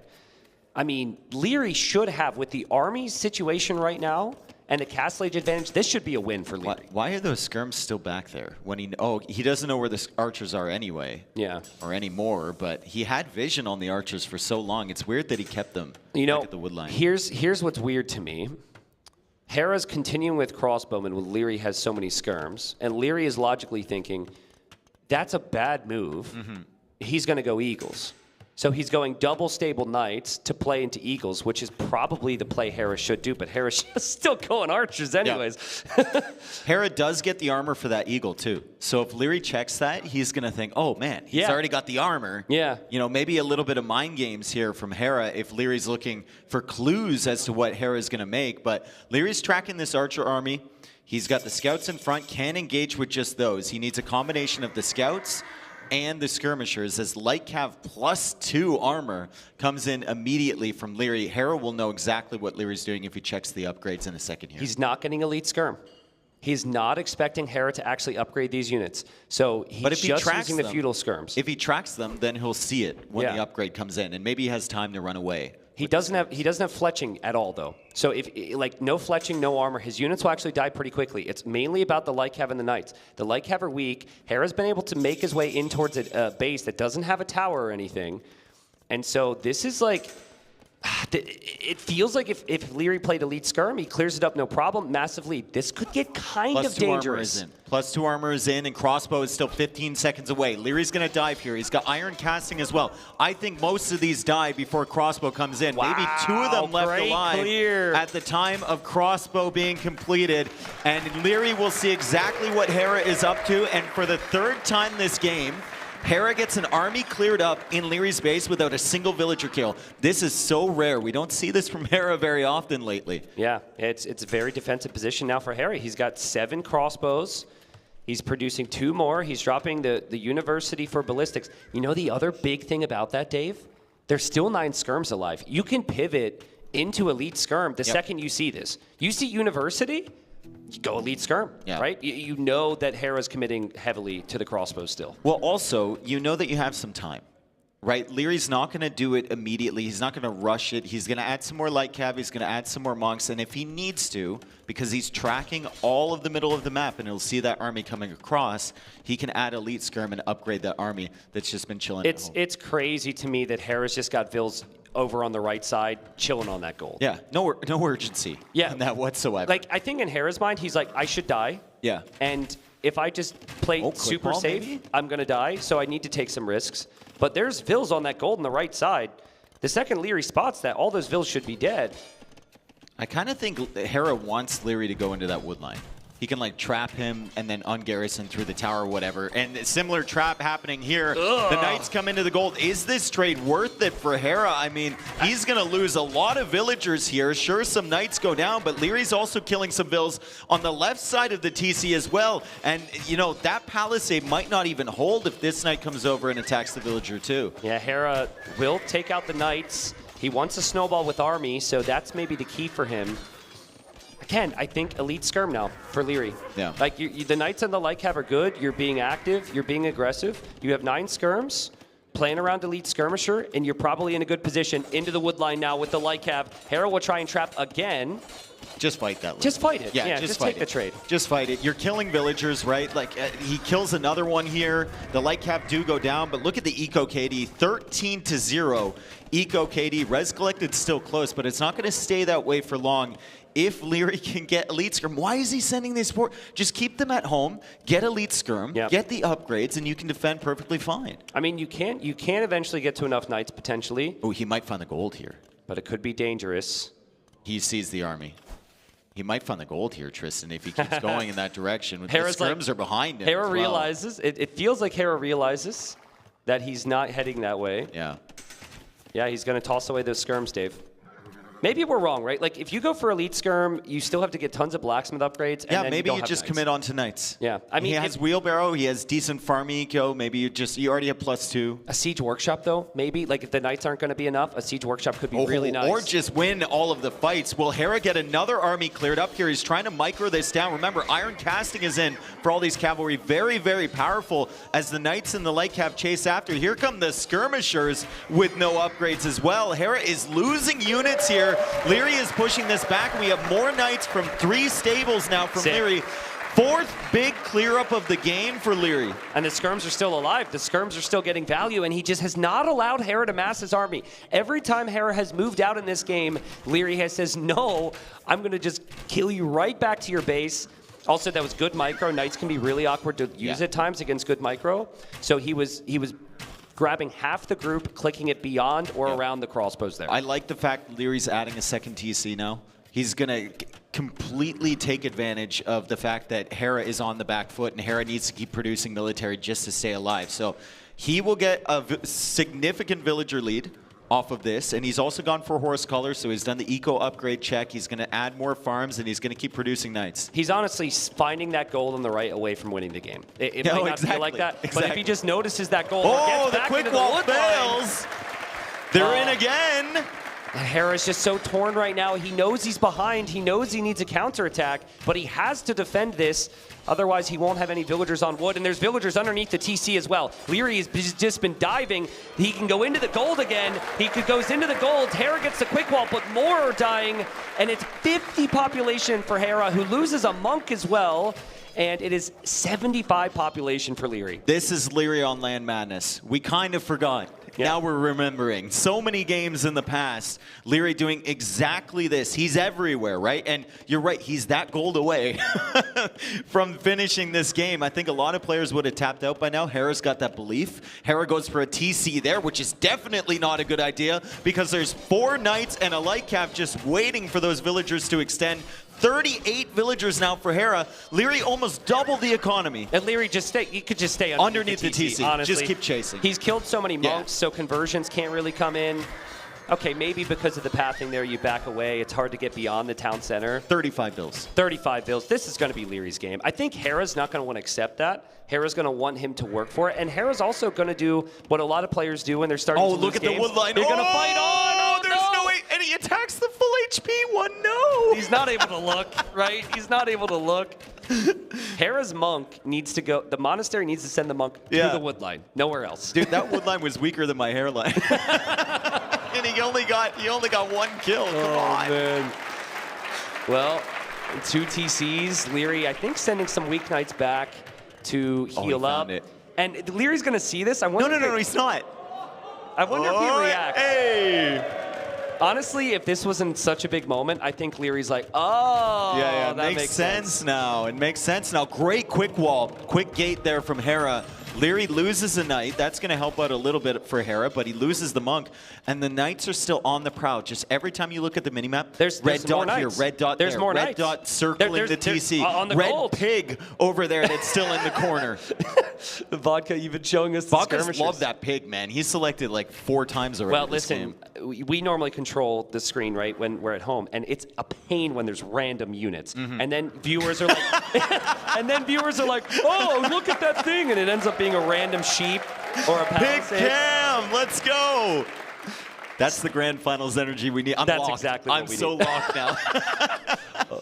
I think, that's still a big ball of crossbows.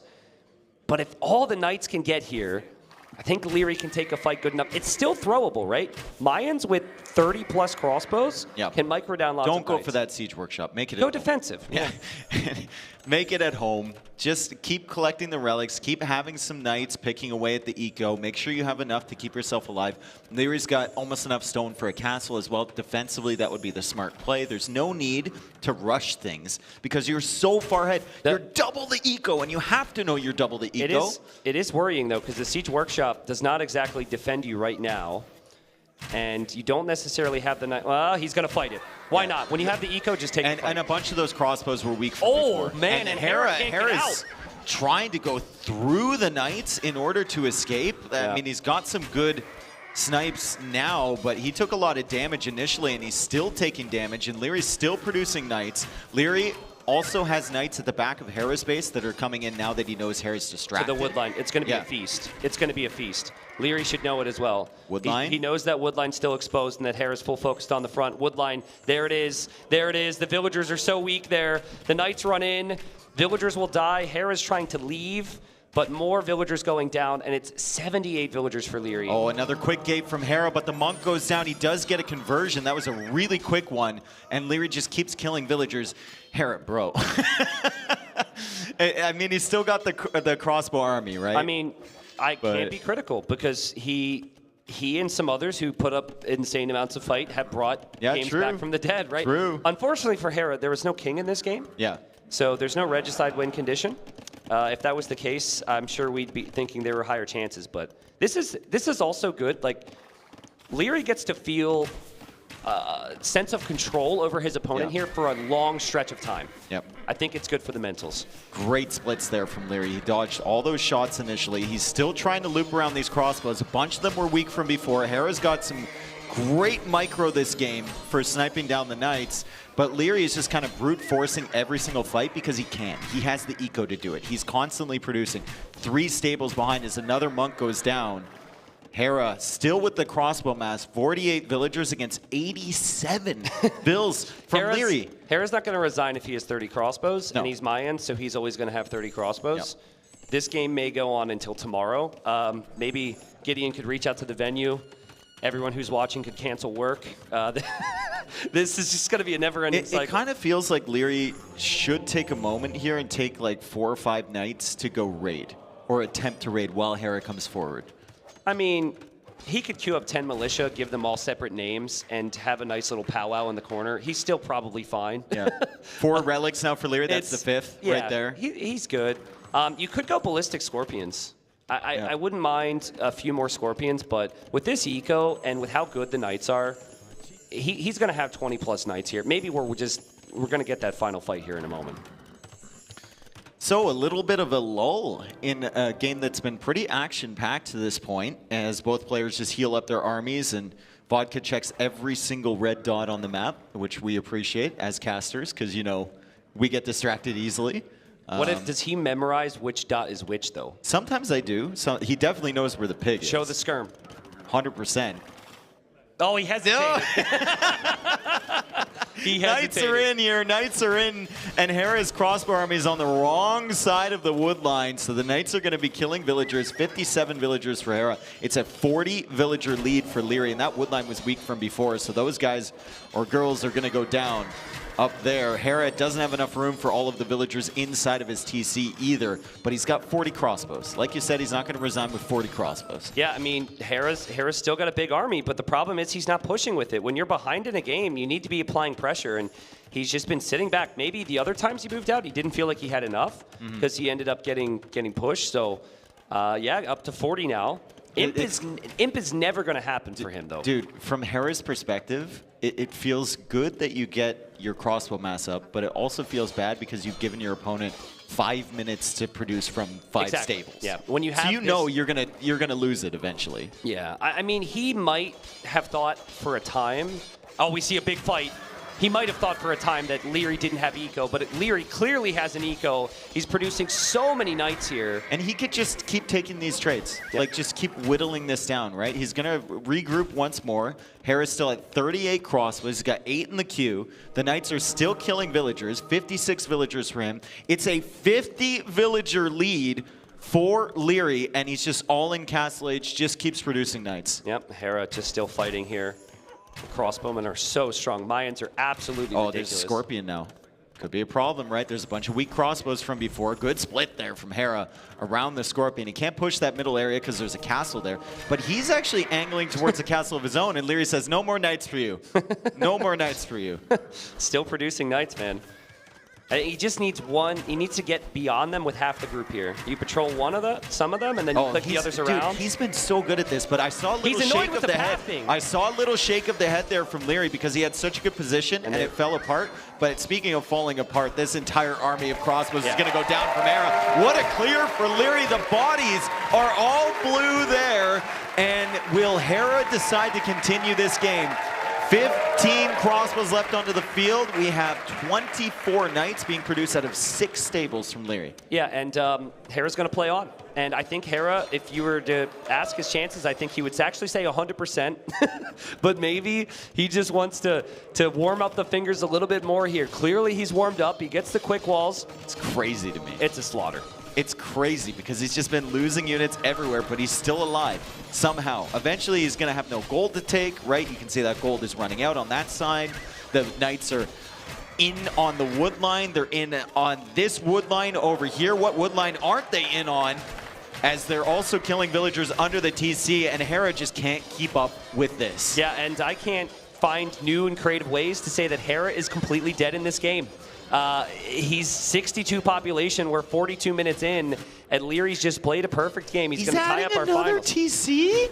Hera has just lost the right to ever say Yo or ACCM don't Hera.accm.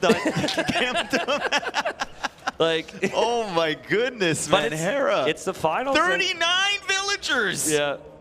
He just keeps looking at that crossbow count and says, this is fine.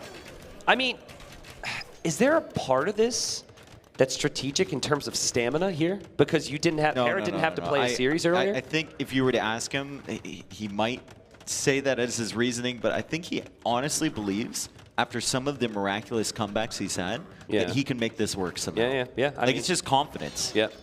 Well, and whatever, like that, we're in the grand finals, right? We want to see the maximum amount of Age of Empires. So if Hera wants to wall one villager into a corner, like, let's not go that far. Like he's walled these crossbows in. What a slick little play there from Hera. I mean, like, just let it Hera's go. at 20 bills. Bro, 20 bills. Nighty night, Hera. GG, well played. Leary finally takes the victory. Oh, that was funny. Wow, hanging on the edge of my seat for the last 10 minutes there. I don't know if you caught the little smirk from Hera there. It was basically all right. Yeah. I think he knows. If you were to ask him about that game, he'd probably be like, yeah, I was a little aggressive with hanging on.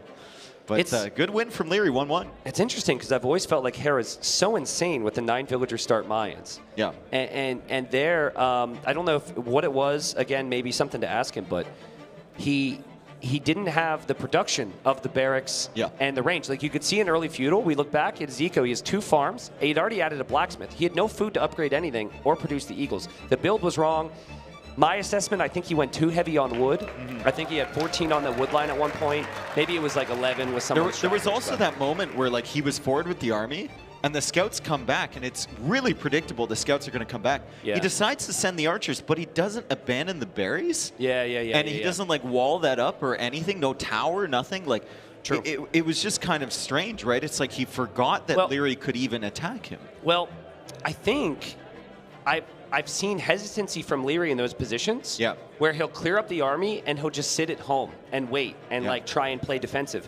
And I've been critical of Leary for that, especially with civs like Magyar. So I think in Hera's mind, he's like, he's going to be waiting for me. Let's go forward and hit a timing here. Yeah. And he just didn't think about playing enough defense there. And normally you win with Mayans, you don't question it, but now you kind of think, it's not really a mobile civ. It's not really great for LAN Madness, is it? I mean, Mayans, Aztecs, Incas, right? We haven't seen a lot of them in this tournament. Mayans is the only one that's been selected. Yeah. And there's a reason for that.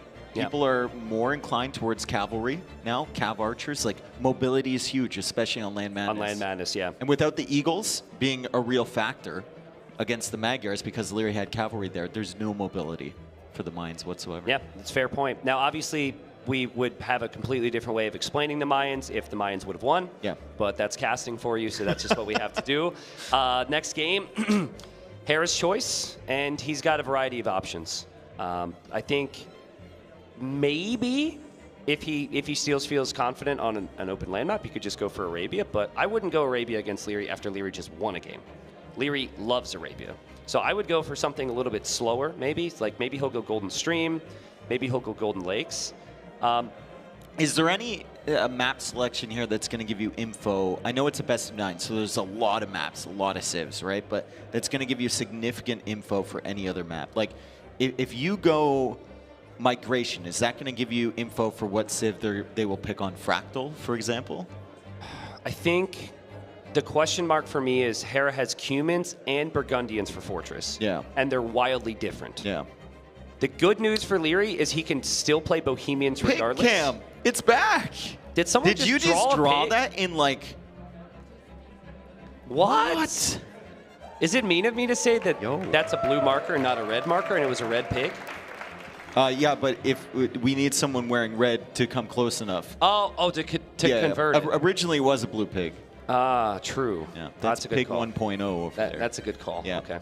Yeah, but that's a good question. Like, I actually don't think, and maybe it's just because I think I know these two so well, I don't think there's necessarily a map that really helps you out with information long term. I think Golden Lakes, feels very Byzantines to me for Leary. Some people make arguments for Persians. I don't like that. I think Persian late game is a bit of a struggle there. I think if you go Fractal, maybe Leary's opting more for Burmese, goes towards like monks and whatnot. Hera there is probably going to go with, well, actually, Hera, I think will go Italians on migration. So I'm kind of wondering what Hera is thinking for Fractal. Maybe he goes Lithuanians, actually. Goes for the early wood chopping, gets the fish, plays into skirmishers mode. What do you think about Saracens on Regicide Fortress instead of Bohemians for Leary? I mean, I would love to see it in a ranked game, but I think you lose. You're just going to be like, where else do you play Bohemians? I mean, you just don't play Bohemians. I don't like that. Why? Because it's Bohemians. I know, but we saw him lose. Like, if Hera goes Cumans, right? Everything went to Leary's game plan in that game earlier. Yeah. And he lost against Cumans, and I think the thing is that, like, Cumans will just keep coming at you. Yeah, but the beauty of it is, it was 2 hours ago, it's fresh in the mind, and he can make some adjustments. Hello, friends. He can make some adjustments. So he should be able to think about that and say, this is what I need to do differently against that. And maybe even have a conversation with Yo. Yo's out. Just go talk to Yo and say, hey, how do you lose? I don't think Yo is the best guy to talk to about that. Yo will say, you can't lost beat it. because you suck. Yo will say it's unwinnable for you. Cumans are the best civ in the game. Yeah. Unwinnable. Yeah. But I just think, I honestly think that you don't, we talk about switching it up for Leary. You do not need to switch up the civs. The civs are good on maps for a reason, but you can switch up slight aspects of your approach. Yep. So, like the timings, for example, if they played 5 training games on a map and you've gone for one opening, you can still stay on that opening, but have like a fast switch into something else, or make more of the initial choice. That's where the adaptations are going to have to come. We'll find out what the next map is. We should be into game number 3 so far, neck and neck here in the finals. And games have been fantastic so far. But the theme has been one player gets off to a fast start, and the other one can't catch up. That's what these first 2 games have been. I think the reflection I see on their face is more of a deserty tone. So I think that's where we're going. No! It's Migration instead. Well, Migration, Hera playing Vikings, so the first appearance of the Vikings in this tournament, and it's going to be Armenians for Leary. I know what Hera is going for with the Vikings. I don't like them that much on Migration nowadays. Okay, so why is that? What's the reasoning? They have a really good Navy. There's a lot of water. But Migration usually doesn't come down to Navy. No. It dictates how the game goes into Imperial Age, but in Imperial Age, it's about fighting on that middle area, and Vikings don't really have the greatest land options ever. I agree with everything you said, but this Migration is not very landy, dude. It's just like this narrow, tiny hot dog looking thing in the middle, and all your wood lines are super surroundable. Look at the island. If Hera were to not actually transport and get to 20 longboats, I think TCs, houses, wood lines, all are going to be harassable. So I actually think this might have been something Hera thought about. I'm with you. On other versions of Migra, I question it, but I see the potential for lots of water play here. This is an anomaly of a map. Like, if you look at the other Migration maps in this tournament, half of them have really thick islands. Maybe a bit more. I don't think you can plan around that. I think, so Viper tried Malay, and he tried to essentially go fast in, right? And I discussed it in the back room, like what's the reasoning, and it was somewhat similar. It's just you get so much value from the water on this version. So we'll see, but going fast castle it's got to be really, really tough. And on the other side, Armenians are one of the best galley civs themselves. So Armenians might be able to even compete in the galley war. And they can both kind of do the same thing. If you go full water and Leary moves out to the middle first, Leary's going to get all of those relics with the warrior priests, right? If Hera hard commits onto water. So he's going to have to be careful to balance it and get at least his scout over there at a reasonable time to stop Leary from just taking advantage. There's a lot of guessing games involved in this, and there's tiny aspects that have big trickle effects. So, for example, if they were to go galleys, right here, they actually are going to arrive at the starting docks much quicker than any other game I've seen. They both docked the left side. They're both a short distance away by migration standards. And that means fast feudal galleys would be very good. And it seems like both are opting for that choice now. When you're playing migration, are you the one ship to either side guy, or are you the let's roll the dice and send all my ships to the same side? It sometimes depends on what you see. So I'd like to see Leary's Fog of War, for example. I think he's a little bit closer to the middle. But like in Leary's position, okay, so you've seen a bit of land. Yeah. Sometimes if you see the curvature and you know you're towards the side, you go left, right? Yeah. But if you, and it also comes down to your initial dock position. If you dock more towards the middle, then you're going to want to send one either side. But I guess the answer is it depends. Oh, great. I never get a straight. I never get a straight No, answer. that was a straight answer. I explained it before I said depends. So I'm definitely the just mass up and send to one side guy. I'm gonna roll the dice. I'll play the slots. You know, like, and I always lose. Yeah. Well, Leary able to have a nice build here. Use one mule cart for the wood and also for the gold. And Armenians have the mule carts, which inherently are good for efficiency, but the wood and gold upgrades from them are more efficient than other civs' gold and wood upgrades. So sometimes, some players will actually get the gold upgrade in Feudal Age, which is really rare, but that can be helpful to bank up lots of gold. All right, so galleys coming out from both, from 2 docks. Leary's going to go for a 3rd dock here, and we'll discover which direction they're actually going to go into. Like T90 said, the galley war is going to get started very, very fast if they both go to the left, which they likely will. 6 fishing ships for Hera, 7 for Leary. Wheelbarrow is in for Hera, but more importantly, like you just mentioned, the boosted wood economy for Leary is going to be insane. Yeah, like Wheelbarrow helps you here where you're sending your vills out of the TC to another I mean, it resource. slightly helps with the efficiency on wood chopping or whatnot. I guess, yeah. When they're carrying it back, right? Yeah, it's not insane. And honestly, I think they both know what the other's doing here. They know each other better than anyone. They both hit Feudal Age at the same time. They both have maybe the 2 best galley civs in the game. So I think we see a lot of galleys here, and it's just about who can execute the best with that. And Hera playing very defensive with his galleys, which is no surprise. He wants to get to Castle Age safely. He wants to get into the longboats. Yeah. At least we assume. Mm-hmm. Yeah, I mean, Hera's just patrolling there. And he knows the pressure's probably going to come through from one side or the other. And he sees it on this side. Doesn't have fletching yet, but he does have the numbers. And this is the downside of being aggressive, unfortunately, because the opponent can jump on you potentially. And Hera trying his best. It's about the follow-up movement after your shot. And if you use stand ground and attack move, and that's one option, or you can just click really, really fast and perfectly. You might be able to get the shots here. I think Leary should be able to get back here. The one on the front. I don't see the reinforcements coming. Okay, the reinforcements are sailing in now, and Hera might just turn around as soon as he sees extra ships, right? Like Leary brings a lot, so that is probably 3 more than Hera expected to join here, and Hera manages to take down 1 ship, but he's going to lose all 3 of these. So great job there from Leary. Kind of crazy how Hera just said, "Nope, that's going to die. I'm not even going to micro that anymore." Wow, that was really well played.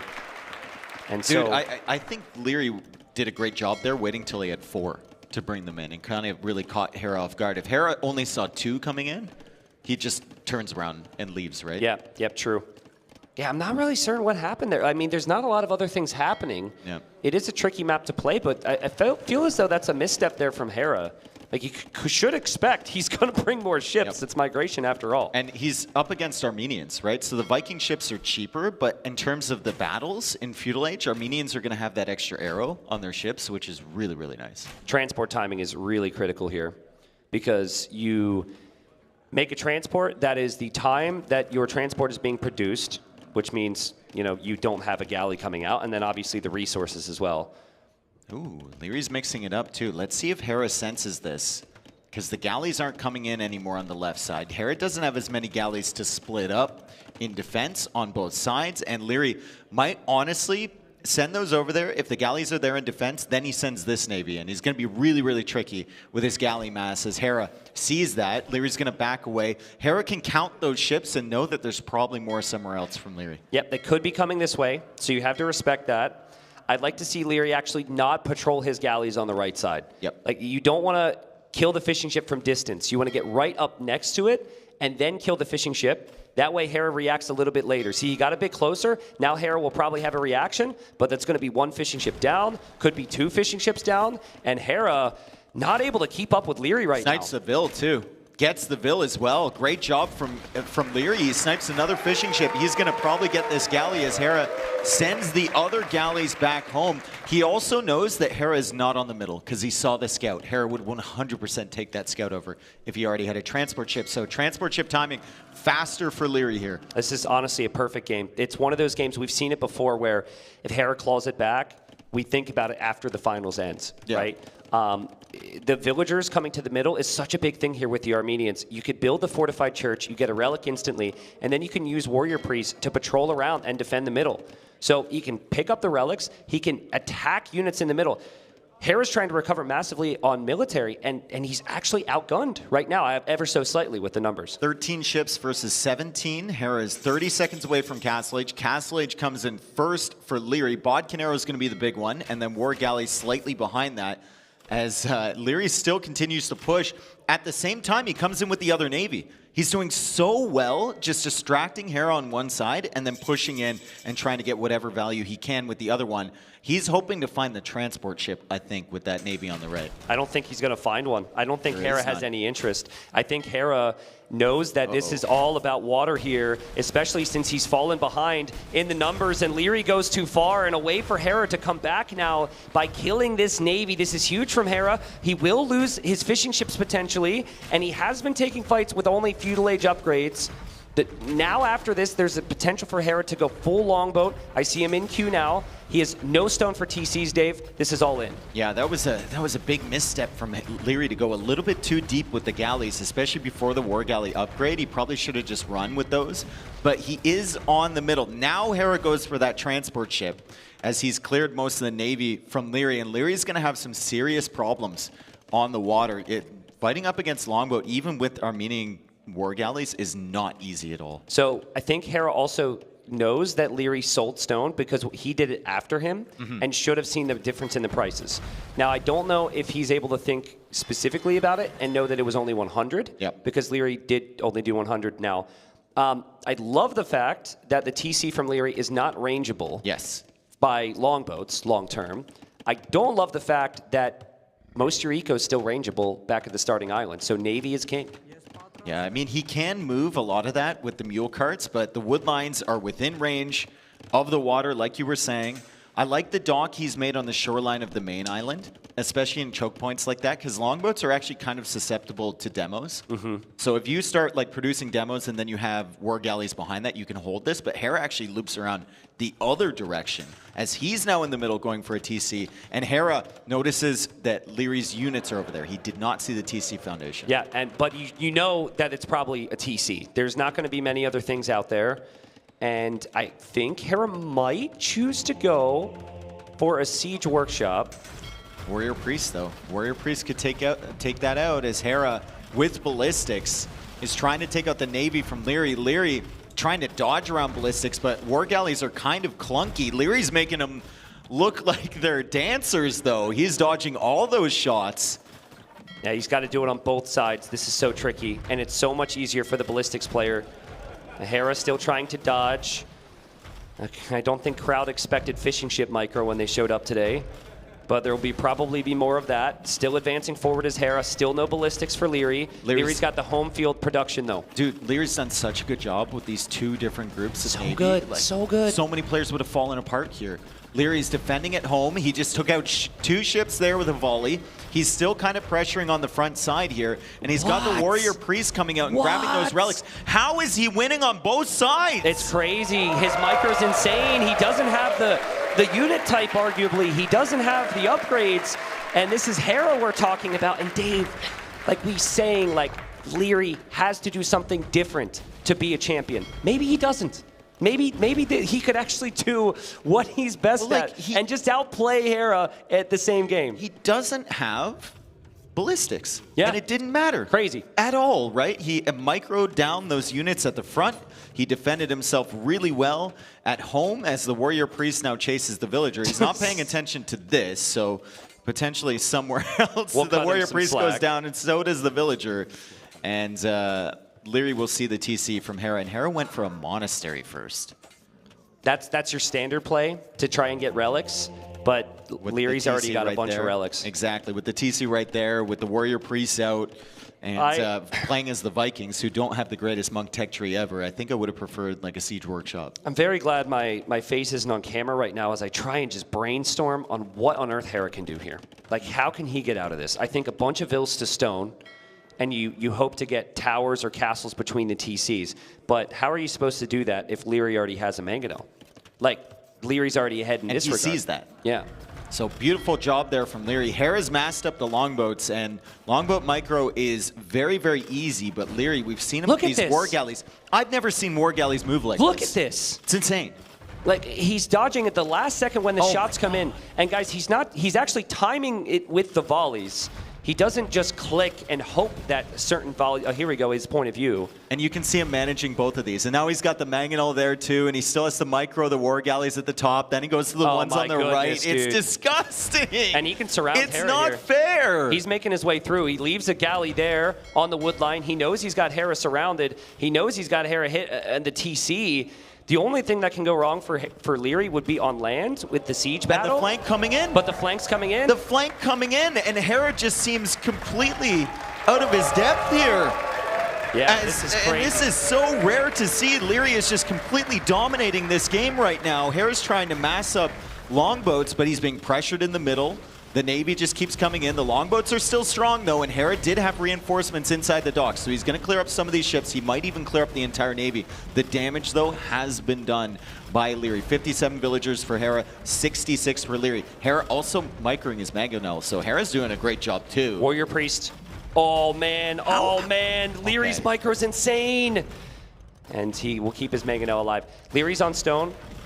What do you think about a tower next to the Siege Workshop? I know you want to wait for a castle, but, like, I really just want a tower there. That area decides the game. I think you wait for it. You've got two Mangonels. Okay. You've got the Warrior Priest. I think you wait for the castle. By the way, 5th relic on the way for Leary. So that is incredibly impressive.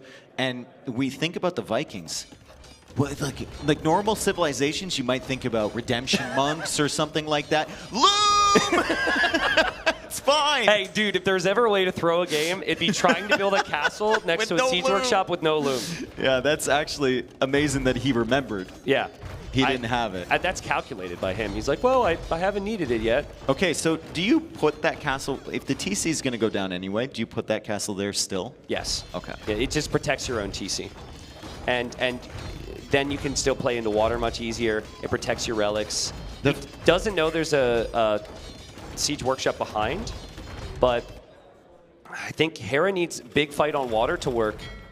I think Hera's not going to expect that the level of production on Navy from Leary while doing the stuff in the middle at the same time. Exactly. Leary always has enough ships as Hera comes out with the Mangonel. And of course, he's just paying attention over there as he's taking the fight on the water too. Villagers going down. The Warrior Priests are going in for that Mangonel. That thing is not going to survive. Neither is the TC. Neither is the Navy from Hera. The TC is on fire and there's nothing to support it. It's castle time. There's not a lot of space there to build it. Oh boy, Harrisville is pretty speedy here. It's castle time if you're Leary. You win the game with the castle, just cannot have this be denied. It's not the best castle ever. It'll get the job done. Yep. I don't think Hera can stop that. Yeah, it is a castle, that is for sure, and it's slightly ranging the gold and the stone over there. Now it's Hera's turn to dance with the longboat. He is running out of resources on his home island, and now he's literally running on the middle island to get away from this push from Leary. Handcart helping out a ton for Hera as he needs to evacuate. And he can't make up his mind, Tristan. He's like, where do I go? Do I deny the castle? Do I kill the Mangonel? Big shot there on the Vills. This looks like game one from their previous set. Leary's just going to be dancing with these Mangonels. Leary up to Imp. Hera will drop a castle to secure some mainland control. His eco is still pretty good considering the situation here. like having lost to TC, you'd expect him to be behind more. With handcart as well, with Vikings. With 16 on food, but Leary can just do anything at this point, it feels like. With 5 relics, when he's in Imp, he should be able to build more castles, make more trebuchets, and he still doesn't have a bad situation on water either. Yeah, only 8 longboats here for Hera, 17 ships for Leary. I guess the question is, what are you prioritizing if you're Leary? I think the tendency would be to prioritize land and kick them off there. But if you can take over water against the Vikings and control that, you take their one like winning element completely out of play. The good news is, I think you can do both. That's how good this situation is. Yeah, Zico's good. Yeah, a lot of wood, a lot of gold in the bank. And people don't normally have the skill to do both. You have to commit to one thing or the other. Oh, we've seen it this game. He definitely has the skill to pay attention to that. Another castle coming up there from Leary, and the War Galleys come in. They're going to snipe the Mangonel. And still no ballistics, by the way. That's an upgrade you'd love to see here for Leary. But that castle protects the position. That castle allows him to freely trap Hera's castle. Hera is trying to click up to Imp, but Leary has just killed more of his own villagers than Hera has done to him this game. He killed some of his own warrior priests earlier too. Like, geez, 19-7 eco KD. 2 of those Vil kills were on his own people, but he will clear up the siege workshop. Hera's still dancing with the longboats. Great micro from him, and the castle goes up on the hill. Watch Leary run right into this attack round that's still ongoing with the Vils. That would be a very me problem. I think Leary will notice it.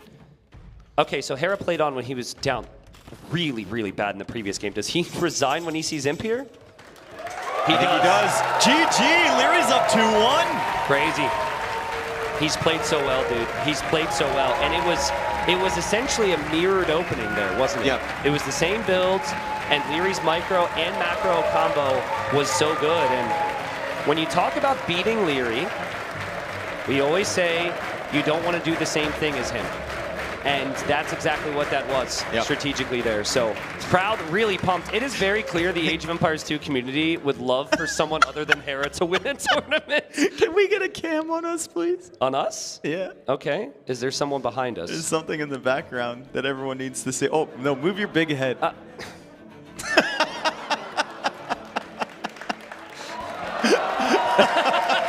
I didn't realize it was Nilly.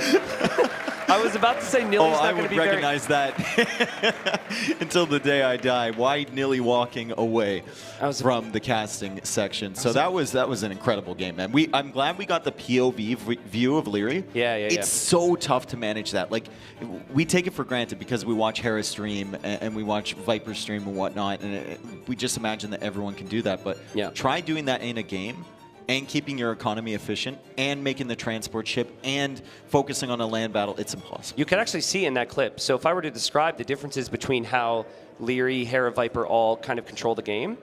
Viper and Hera typically find their times. So it's like super heavy eco moment, super heavy micro moment, back to super heavy eco. Leary just does it all at the Leary same time. does it all at the same time. Yeah.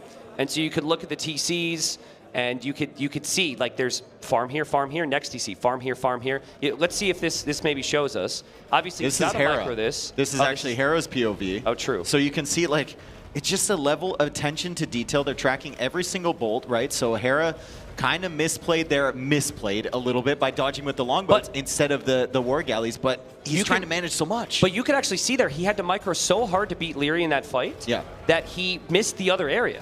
Right? So he just got completely overwhelmed by him here. And it's going to be the same thing with the TC. He can't look. Now he's, struggling, lost a couple Vils on farms. You'd be hard-pressed to find someone who can overwhelm Hera like that. And it's good to see their POV there. But Hera's got a rebound. We got to talk draft now. And I'm curious on how high Vikings were chosen there, because along the same lines, I don't know if that was something Hera's going to be too disappointed about. It was a later pick, but it was also a later pick for Armenians as well, for Leary. So third last, Armenians, like you said, fourth last, I believe, for Leary. So, I mean, that's a really, really good win on migration. Hera beat him last time in their previous set, and honestly, Leary has 2 times more victories than every other player combined at this event against Hera. So far, I guess in that's one true. series. I guess that's true. Like, there's something to take out of this. Also, interesting little streak here. honestly, I'm just going off memory, but considering the previous 2 finals they played against each other were 4-0 for Hera, and then there was also the series in this tournament, which was 3-0 for Hera. Hera had won 11 games in a row against Leary. Yeah. Make it 12 with the first game, and now Leary's got a nice little streak here, of himself, two games in a row. And it's 2 games where he was basically in the lead the entire time, and that's a good feeling, right? He was controlling both of those. So mentally, going into the next one, he should be in a good place. But Hera, I mean, Hera's looking at this like it's a best of 9. Yeah. We're not even at the end of the beginning yet. We haven't even approached the mid game of this best of 9 set. And I'm not that good, but if I was that good and I had that many wins in a row and I had as much confidence as Hera has in himself and I heard the crowd cheer massively when I lost, I would put another little chip on my shoulder. Like I can't see how that wouldn't do that. So I think there's that aspect too. But yeah, the theme is clear. If Leary gets ahead, he can actually beat Hera. No one else has really been able to say that. And this is like peak Leary. The last 2 games, this is especially last game. Last game was so impressive. This is a guy that doesn't look like he played a best of 7 earlier in the day. I keep forgetting about that. I know. he had to beat Mr. Yo 4-1. This looks like a guy who's still fresh. Yeah.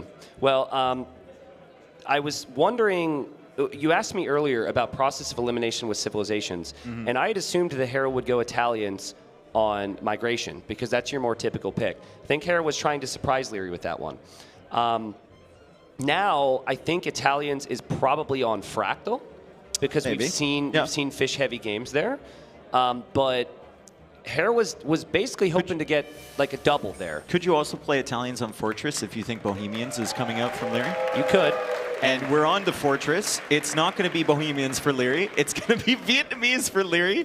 And Hera is going to be playing as the Burgundians. Game number 4. Leary's up 2-1. Didn't Hera have another option? I think it was Cumans for this map. So we didn't know. Hera's not super fond of Cumans. You know that. Yeah, but it's like anyone with the Cumans. You feel as though, well, I guess it depends on the person. But his thought process has been, I will always ban them because people always beat me with them and I always lose with them. Okay. So maybe like he just forgot to ban them and he wanted to pick them. Okay. Get them out of Leary's arsenal potentially. Yeah. Well, something to think on, interviewers for later on, right? Asking them about this because they both had 2 options. This does then mean Bohemians is opened up for another map. But Regicide Fortress, this is the map where Hera had that incredible comeback as he's just taking his time with his boar. I think you just go Garrison that scout in the castle and the boar is going to wander back across the TC anyway. Well, yeah, I guess. I mean, maybe the boar will start attacking the castle and then you have a problem. New bug. And then you've got an issue. Hera gets it back. It's child's play for them, especially on low ping. To be wandering around the scout, you can keep the boar chasing it forever. So Leary loves his archers, loves his micro. Vietnamese are perfect for that. Vietnamese have pretty solid economy. I don't think the economy is as good as the Burgundians. Yep. And I wonder how Hera's going to be thinking about this because, like, the whole game plan is based around Rattan archers for the Vietnamese. The Burgundian skirmishers are good, but they're not great as they lack armor. So that may not be an option in his mind. Their paladins are easy to get to because of the economy and the cheap upgrades, but also not the best because they lack some HP compared to other paladins. I'm kind of thinking your best unit might be the unique unit, bro. And just melt the Rattan archers with the charge attack. Custilier. Just full elite Custilier. That could be the game plan here for Hera long term. I don't know how well they do against Rattan Helb. It's just like... Helb would be a problem. I think your game plan, if you're Hera, has to revolve around stopping Leary from getting that forward castle pressure with an earlier imp, which is just so tough with Leary, right? I don't think Leary's game plan is going to be, let's sit back, let's boom, let's make Rattans. Yeah. It'll revolve around a faster Imperial Age and some sort of push against that castle in the south of Hera's base. I get that thinking, but I actually think there's arguments that Vietnamese have a better late game. Yeah. And if you think that's the case, maybe you don't actually force the issue early. But that's not Leary's style. That's true. Yeah, that's very true. By the way, guys, yes, the Kings, this is their life.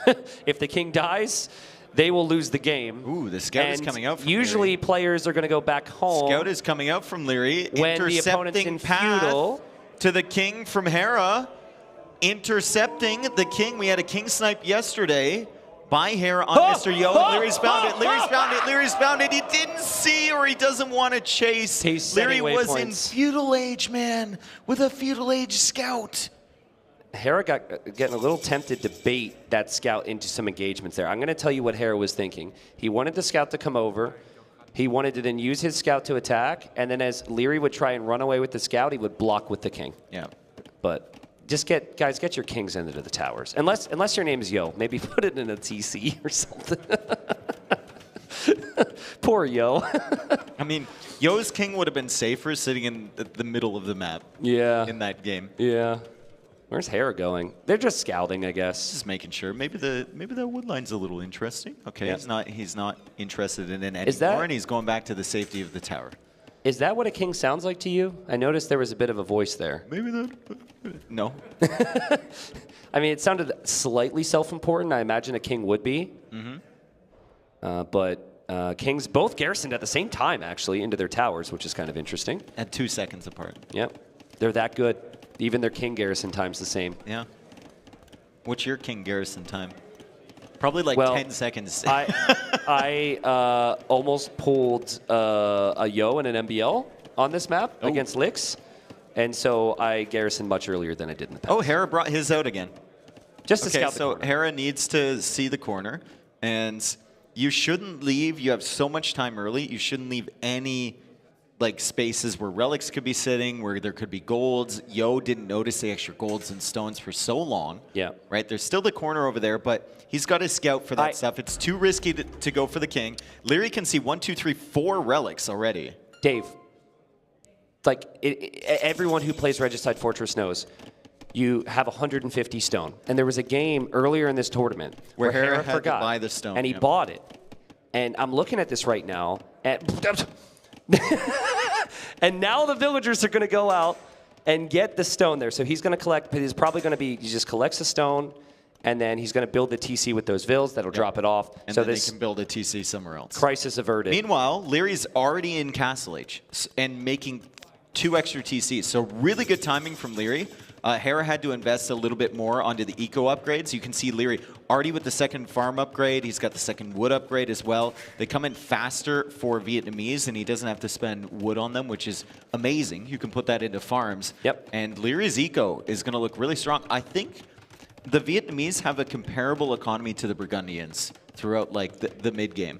Yeah, it's just the start, right? Mm-hmm. The reds collected is higher for Hera. That will stay higher for Hera by about that much. There's no easy way to catch up there unless you get the Vill lead, which will happen here for Leary. How do you stop Hera from getting these relics super quick is the question, if you're Leary. Do you want to stop him? I mean, Burgundian relics are ridiculous, but can you? Micro your starting scout and just focus on your boom. Like, I am convinced, and you seem convinced, that at least Leary's going to be aggressive, and that if that's going to be the case... Oh, are you still leaving with this king, Hera? What, do we have a pressing engagement somewhere? What are we doing here? What's the speed difference? He could have Ratons, bro. He's just checking. Just checking. It's the royal also, dog. Kings cannot be converted, by the way. You know, it'd be really funny to have... That's the entire idea of a king. I'm tempted to just like... No, never mind. That's a thought for a different time. So is Hera is keeping the king out there as like bait so that if the scout comes along, it'll go after that instead of his monk? Well, no, he can see it. And then he has time. Like, there's no way he loses that king. It takes a bunch of hits. I can't do math, but... Dude, I'm concerned about Rathans if you're Hera. Obviously, we know that Leary doesn't have any. But what if Leary, he's been in Castle Age for a while. What if he had like 5 or 6? Bro, you know how it is. These guys convince themselves that they know exactly what's happening, and 80% of the time they do know, but that 20% chance doesn't come around enough. So I think he's going to be fine. King goes back in. First relic. And first relic. So it's 3 town centers for Hera. We have 35 villagers versus 36 from Leary. He's had 3 town centers for a while here, but a little bit more idle TC time from Leary. However, farm eco is looking fine from him now. Obviously, the second farm upgrade came in before that round of farms in Castle Age, so everything is going to be lasting quite a while. And he seems to be able to keep up production now from all the TCs. If you don't compete for relics, it normally indicates early imp timing. And so that makes Leary's job easy if that's the case. This would be a good time to make some Ratons, by the way. Now you make them, now that your eco's good. But then from Hera's perspective, you should also know not to overboom because you don't want to lose out in the treb timing. And I think Hera's got a good sieve to maybe go bomber cannon defense. So curious to see. Hera hasn't mined any more stone, so I don't think he'll overboom or just go for an extended boom with 4 TCs. But what is Leary's scout doing, by the way? Like, why is Leary's scout... It's been over there forever. Is he wait? Oh, the relic just disappeared on the mini-map. And he's been double-checking. Yeah. And now the scout's swooping in. Now the so scout's he was swooping in. hugging the edge of the map because he knew Hera was going to be scouting over here. He takes the most optimal path, that monk, and he's going to run right into the scout from Leary. That is a nice sneak attack. Hera notices immediately, but there's nothing he can do. He just got to get this as close to your base as possible. Monk goes down. Another monk in the queue, another monk on the field, and Hera, even with a Costelier, over on that side, guarding the relic on the left. That monk kind of tossed it back towards the base as well. Leary goes back to his spot. It's like his hideout over there. I think this is a new trend for him. He did the same with fire ships in a migration game yesterday. He kind of hid it in the corner. Yep. It's interesting. And it's really annoying as well if you're Hera, because he was really checking thoroughly, waiting for army to come out. He didn't see Ratons. He didn't see the scout. Handcart on the way for Leary. So he got wheelbarrow faster than Hera, and Handcart is going to make his economy really efficient. 56 villagers for him. One behind is Hera at 55. And the second Raton also on the way from Leary. Did Hera misclick his monk? Does he have a monk wandering back into his gate right now? No, it's just another unit. Okay, so he's really paying close attention. And the scout is still waiting. Yeah. But there's units there from Hera, and he's guarding it even. Yeah, I think we rarely see that, but in these situations it makes sense. The unit will defend eventually. It's a little slow in defense, but it should be completely fine. I mean, you can tank a charged up hit as well. Like, Leary's going to notice immediately. Leary notices the relic disappears, and now he's swooping in. Hera's like, oh, I've been expecting you. I don't think he kills that monk, right? There's no way. He just goes right through. You need 2 hits, and you would get killed by that. He also saw the other relic disappear on the left. So maybe this is an entire mind game, and he's just going to run over to the left side. It doesn't look like it. He's pulling this thing back. Ratons don't defend. No, they're guarding when they're guarding a unit, they don't defend themselves against wildlife. That's a very interesting fact. That probably should have been on the trivia show earlier. Yeah, true. And Scout's still running around. Well, it's been a pretty boomy game. Yep. Imp times are going to be key. We know it. Everyone knows it. We said it a bunch of times, and I think they're about to click. Leary's on the way up. Scout goes home to heal up. He will get 1 relic. Hera's on the way up. And Hera's on the way up as well. Leary is on stone, so he's thinking about a castle. The question is, can you get it in a safe spot there in the middle? I'm not so certain. What is Hera thinking here with 9 on stone? Is this just for stone to repair your castle, double castle against a treb push, or is it Elite Custelier as the main unit type? I think we would see a stable if he was planning, or multiple stables if he was planning on going for like Paladin. 3 monks, that amount of Ratons, this many villagers. I think he can get the castle up. I would also love, in this moment, to see him wall the left side of his base to the edge of the map. There's a gold over there, there's wood over there. Like, he did not do that in the game against ACCM on Fortress. Yeah. When he was playing Khmer against the Mayans, and he really got punished. It's kind of interesting. I think some of those villagers had stone in their hands. He pulled the villagers that were mining stone. Maybe I'm wrong on the stone in the hands, but like the point is he has to use some market shenanigans here to get this castle stone, which he can do, but he's not actively mining that stone anymore. He could actively mine this one though, and wow, he's not even trying to disguise this one. But he is. Dude, the sneakiness level on Leary this game has been amazing. And Hera just like, oh my. Dude, I would assume that my opponent saw that though. Like, you're not thinking that you're getting away with that one. And Hera has really good scouting too. Yeah. Like, Hera might be thinking, whoa, there's nothing coming forward. He's just going to play that back at his own base. Meanwhile, Leary is set up. Leary needs ballistics. I think ballistics will be I think ballistics will be very delayed this game. Also, he hasn't clicked a wall to let Hera know. Yeah. So the castle actually, dude, that's so crazy. I would always click a wall so I could start breaking in. Yep. and there we go. Okay. Hera knows about the castle now. Free conscription for Vietnamese, so that Treb is going to come out a little bit faster. However, Vietnamese do not get masonry, they don't get architecture, they get hoardings, but if you're getting into an extended castle war, Vietnamese are not the civilization that you really want. You got to take advantage of the timings early. How many Trebs do you make here if you're Leary? I think just nonstop. I think 5 or 6. He loves having a big ball of like 5 or 6 Trebs and then being very patient with them and guarding them with his life. And even if he realizes it's not able to push, he'll roll them back and use them again later. He's getting Loom, by the way, so he walked across the map to drop a castle without Loom. He was that certain that he had the army to deal with whatever Hera had. Even the final wood upgrade from him, good eco upgrades, great efficiency from Leary. Last minute, 84% efficiency, which at this stage of the game is insane. And Rattan army being built up, more Trebs on the way. That castle from Hera looks like he might let it fall as he just texts in the skirmishes. Also moving the relics back. Great play from Hera. Real heads up play here to recognize that he probably can't do anything to stop this initial pressure. Just move the relics back to a safer location. Our tone is very positive for Leary now because of this push and how much he's accomplished. But Hera has the eco lead. Yeah. Hera has the relics. This is a better position for Hera if he can hold the line. The golds are an issue, though. This could be good for him. The golds are an issue. That's the main gold right there. The secondary gold is on the left. I actually don't know where the other gold is from Hera. It should be, okay, it's at the back there. Skirmishers will come through. Rattan archers are not elite yet. That's where they become their strongest.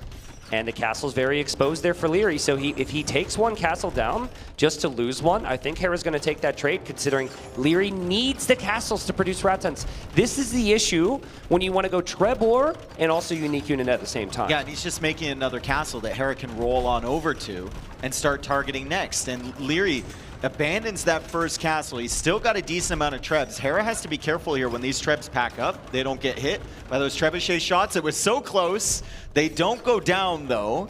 And he's kicked off the main gold, but at the moment, that doesn't hurt him so much. He's still got the one at the back. Leary will be fine as long as he has bombard cannon numbers to give himself time here. Hera doesn't have a unit to dive underneath the castle, and so that castle protects him. And Leary has 2 bombard cannons. Hera will have 2 in a moment. But you're right, that gold and even the stone from Hera. In fact, is he going to be... Those Vills are just wandering out to the stone. They're auto-collecting that stone, yeah. Hera notices that big shot from Leary on the skirmishers, but the bomber cannon goes down. I think Hera might take that trade as he tries to finish that off. It's one hit away, and Leary actually escapes with that guy. There is a Custelier behind as more bomber cannon shots come in on the skirms. Wow, Hera so used to being able to dance around with those skirmishers and get away with it. He loses a lot, but they're just skirms. He got one! Oh my god, max range Treb shots from Leary. He gets a Treb from Hera as it tries to roll in. The bombard cannon is being pushed away as well. Let's see if Hera can snag the Treb. He's trying to. These engagements are pretty sick for Leary. And he's losing Trebs, though. I'm just thinking Rattans. 30 Rattans, elite, can actually fight off skirms and the cannons themselves here. And the bombard cannon for Hera survives. Ooh, 2 bombard cannons left at 1 HP. 1 from Leary, 1 from Hera. Great job saving those. As Hera tries to hold here with the Burgundian bombards and some skirmishers, but the skirmishers have been dying pretty quick. Yeah, it's just Hera can afford to produce so much more because his eco is so good right now. But Leary's going to be dancing for us here. With Hera's resources ticking up, I'm kind of feeling like we might have a panic revolution on our hands again. It's like when someone does something that no one's done before, it puts it into everyone's minds. Yeah.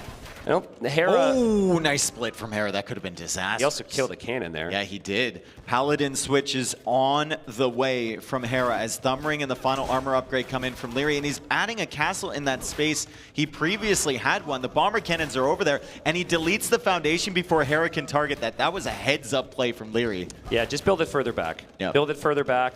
Micro is Bomber absolutely cannon, ridiculous right now. Bomber cannon micro. Hera trying to get the attack rounds. He does. Leary gets one too, but doesn't do as much damage as he would have liked. Look at the Rattans mow down the skirms right now. Do you see the difference now that they're fully upgraded? He just runs in. Hera, skirms dodge, are no longer Hera. a counter. Great attack round there from Leary. Skirms are no longer an easy counter. They might be a cost-effective counter, But before they were doing so much better, and Leary's starting to gain some momentum with his military right now, Dave. Ooh, lost a bomber cannon for free, but he's pushing back on the left. Hera is kind of threatening on the right here with these bomber cannons, and Leary can't clear them up yet, but he's got the Ratans coming in. He can. The Ratans should be able to kill those. One down. Two. Dude, this is horrible for No Hera. bomber cannons for Hera. 9 skirms on the field, 33 in the queue, and another TC is about to fall. This is what Ratan Archers can do to you. And Hera's got Paladin on the way now. Maybe the only Civ that could recover from this would be the Burgundians, and maybe the only Civ player who could recover from this would be Hera. So there are chances. The most interesting thing about that switch is it's outside of his base. So Leary won't actually get to think about it or see this switch is coming in. This has been great play from Leary. He's snuck in so many upgrades behind this. He's snuck in so many upgrades, and he sees the Cavalier. That's a warning, right? Like, why would he get the Cavalier tech for just one? He's making a switch. Leary needs to identify this and start the process of teching into Halberdier, I believe. So yes, but only if you can still produce Ratans nonstop. True. I think if you have to choose between the two, you keep going Ratans. 13 on food is not great. Yeah, Leary. yeah. I think it's just full Ratans. Maybe he just pulled all the villagers off farms because he had a decent farming eco before. And maybe he can put them back on there again as the Ratans push pretty deep here. They can't take out the Trebs, but the bomber cannon's still working away. Hera loses another bomber cannon there. Will Hera have enough Paladins here? Hera's going to engage with 7. Leary's got Vills. He goes for another castle. Leary kind of leaving the Trebs out. He'll lose a Treb. He might lose the second, but I like this castle here from him. And look at how good the Ratan Archers are versus the Paladins. Yep. Leary not even bothering, packing up those Trebs and leaving. He knows they're dead. Yeah, you don't really have the time. And Hera did a good job there to run in, get the snipes, and his skirm queue is pretty crazy. They're still killing, like weakening the Ratans, killing them here or there. Here comes some Paladins. Great house walls there from Leary. Hera can't go in, and Hera recognizing that right away. He's providing such a threat from this position with just a few Paladins and then skirmishers, right? Farm eco from Leary. Just don't. He needs to get his eco set up, man. He's full focus on the middle. If you can take a minute to just look back at your own economy, it's going to help out a ton because he's only got 13 on food, Leary. But dude, all it takes is a minute and you lose the entire push. I know, you but lose you the have entire to. push. You have to.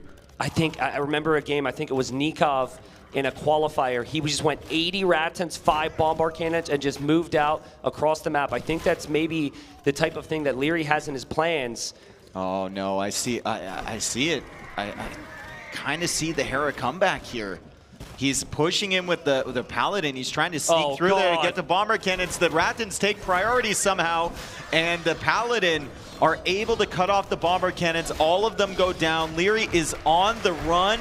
Hera clears up this army. What a push back from Hera. The Paladin number's so high, and it all falls apart here. The castles for Leary are on the front. He loses these. Ratan Archers might not be much of an option anymore. Yep, Ratan's still alive over there. Trapped up against the gate, though, as Leary tries to micro those down. That castle dies. Ratans no longer have protection. And behind this, Leary's eco, like he hasn't taken care of it at all. 12 on food right now. Yeah, and you can fix it now because you have no real there's army nothing else protect. to do. Yeah, but I think it's going to be really tough. And like Halbs still can go down to skirms. You know, Hera's got that. This combination of stable castle and archer range, just so strong. I guess that castle forward just tells you that Leary, it reconfirms in our mind that he's committed to this position, and I kind of like it, at least considering the relic situation. He's added some farms, but it's still a messy economy. Remember, Hera's still cut off that main gold. So how much gold does he actually have left to mine? He's got one of the neutral ones over there, and I believe he's got a little bit left on this side. And of course the relics and Burgundian Vineyards, which just came in too. Hera just needs patience with the siege right now, in my opinion. The score, that fight, this fight, that will tell him that he's got a much better situation. Ooh, is he paying attention to this? Big shot from Leary. Oh man. Yeah, he just needs patience with his siege timing. Whenever he shows up for that castle, he needs to ensure that castle ends up going down. Yeah, he's just going to dive. Running with the Paladins. Why not? Get on the other side of the Ratans. The Ratans have to run through the Paladins. They can't do that. The Skirmishers are there as well. And another big ball of Ratan Archers get flattened. Yeah, and Leary's just trying to take this bomber cannon if he can. Whatever value he can. He's not going to do it.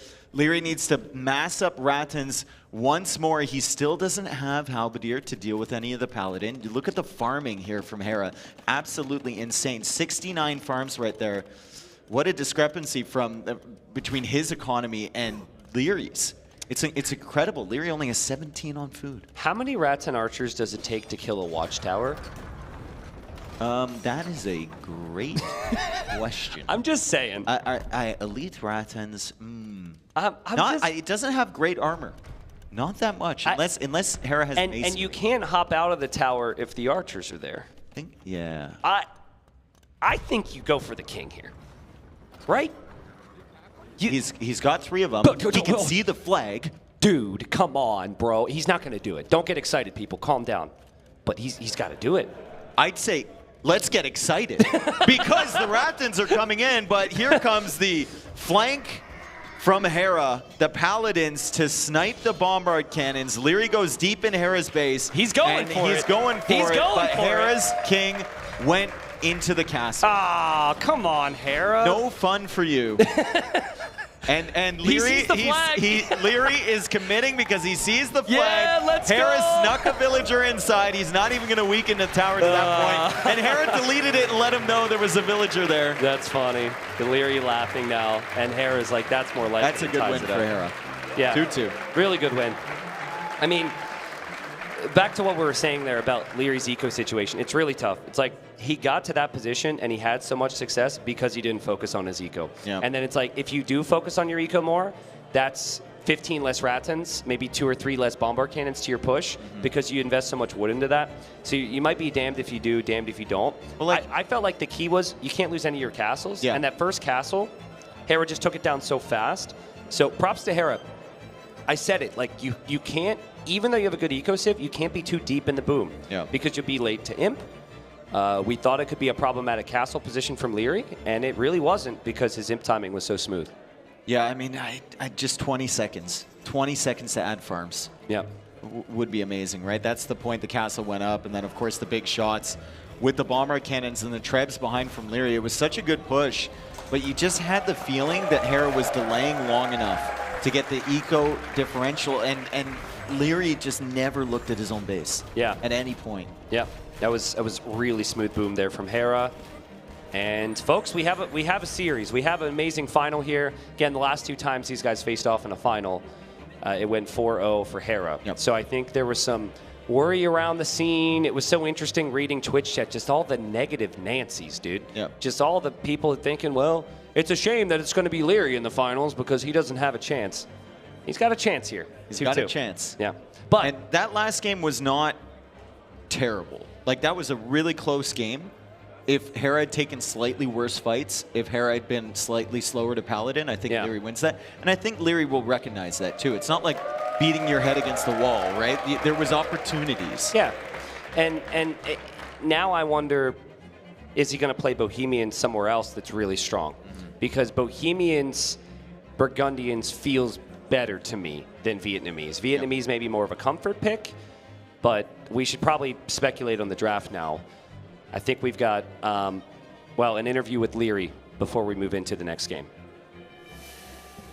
Like, what is the difference for a player for LAN tournaments versus online? Walk us through that. You know, online it's very comfortable. You sit at home, you have your chair, you have your routine, you have your food maybe, you have your setup. It's everything chill, you know what to expect, you know what you're getting into.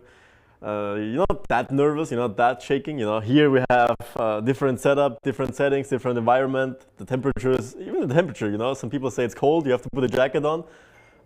Everything is different, so it's a new challenge. Then you have the people, the crowd. That's a different factor as well, and obviously ping issue as well. Here you're playing with no ping, so you can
All right, folks, welcome back.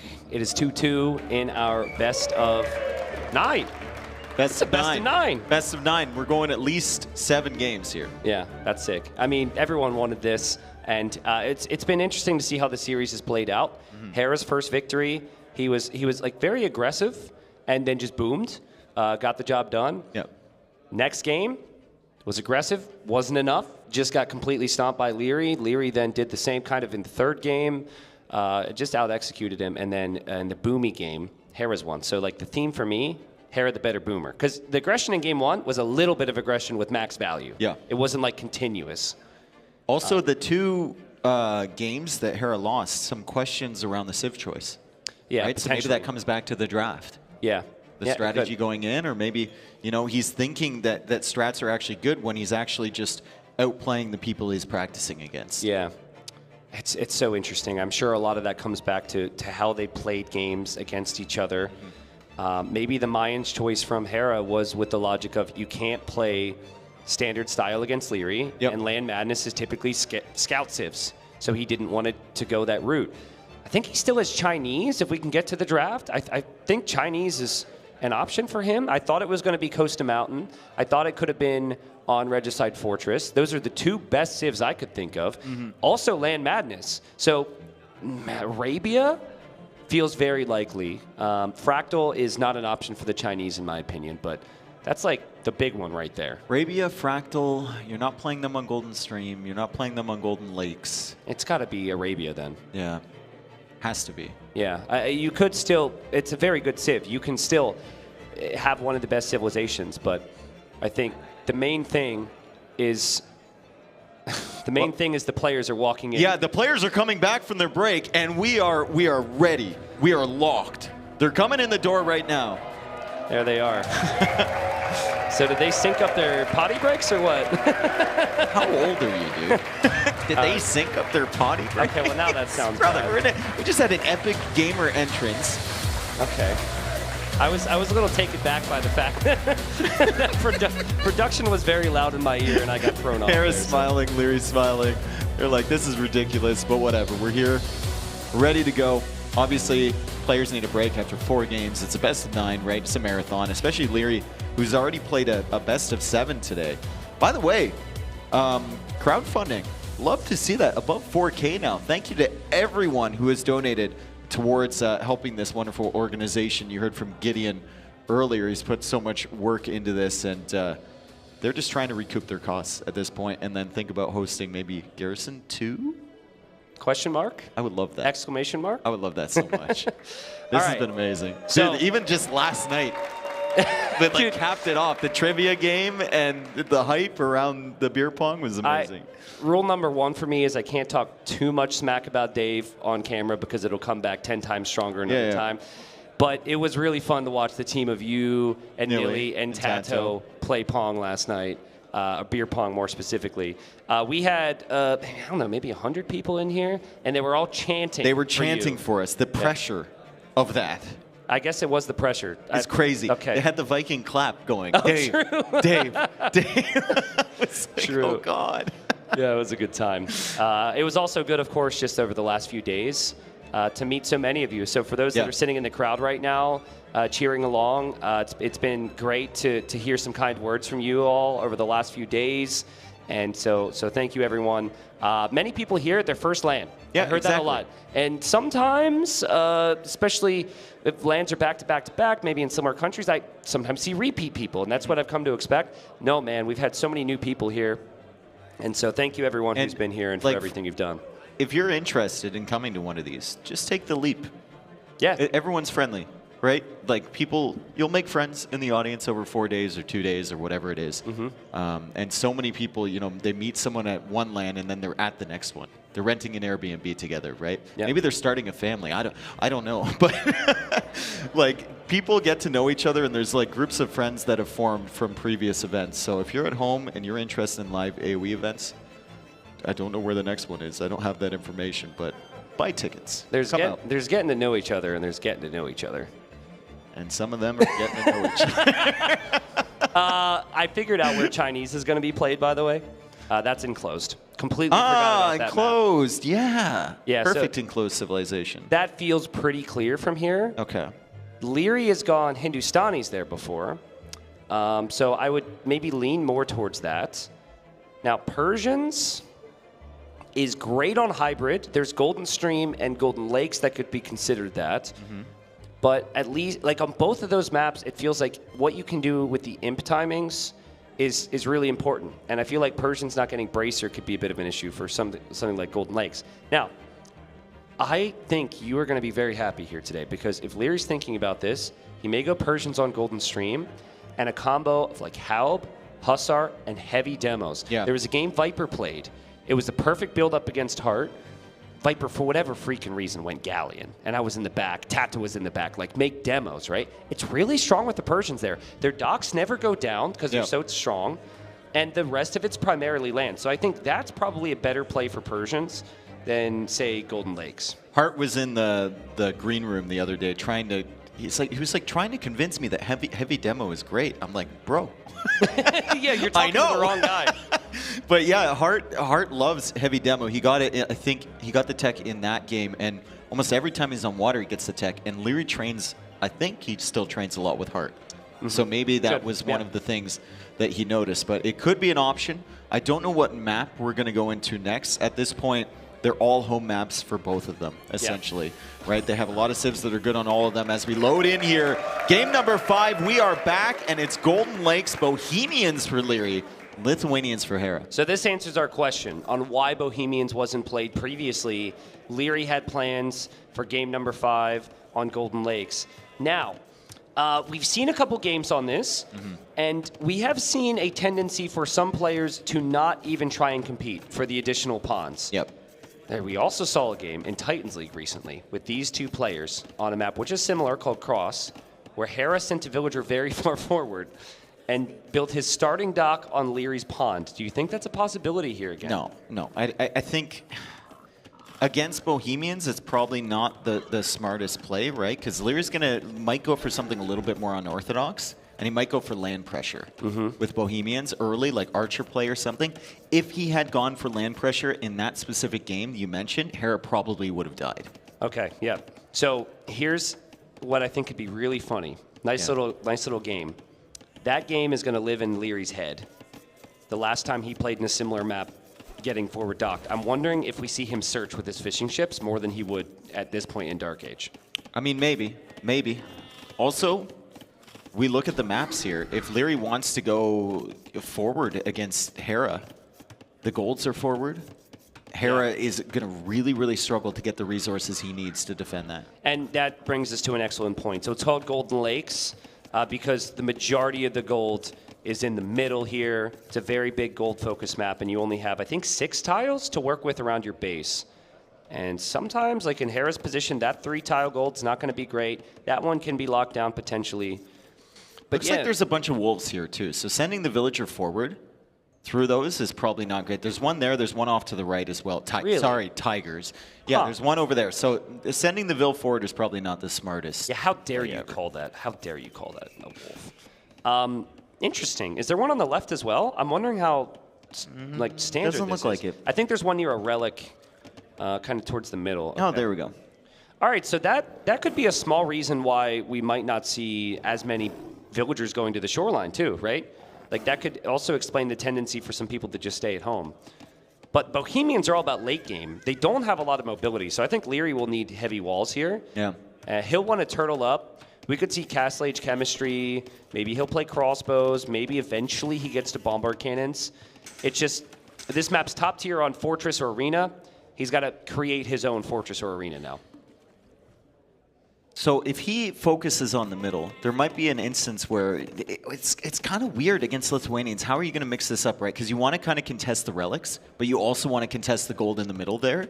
If only to deny the relics from your opponent. Like, how does that take precedence? Let me ask you this, and maybe it won't change your thinking, but at least in my mind it does.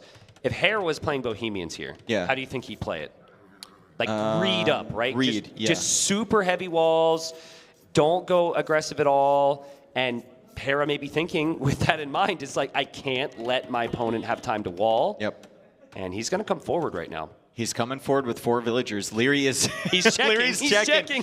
Leary's checking the pond, but it's a natural time for Hera to loop around with the villager and go for that forward dock. He's not doing that. Hera will also see the barracks coming up from Leary.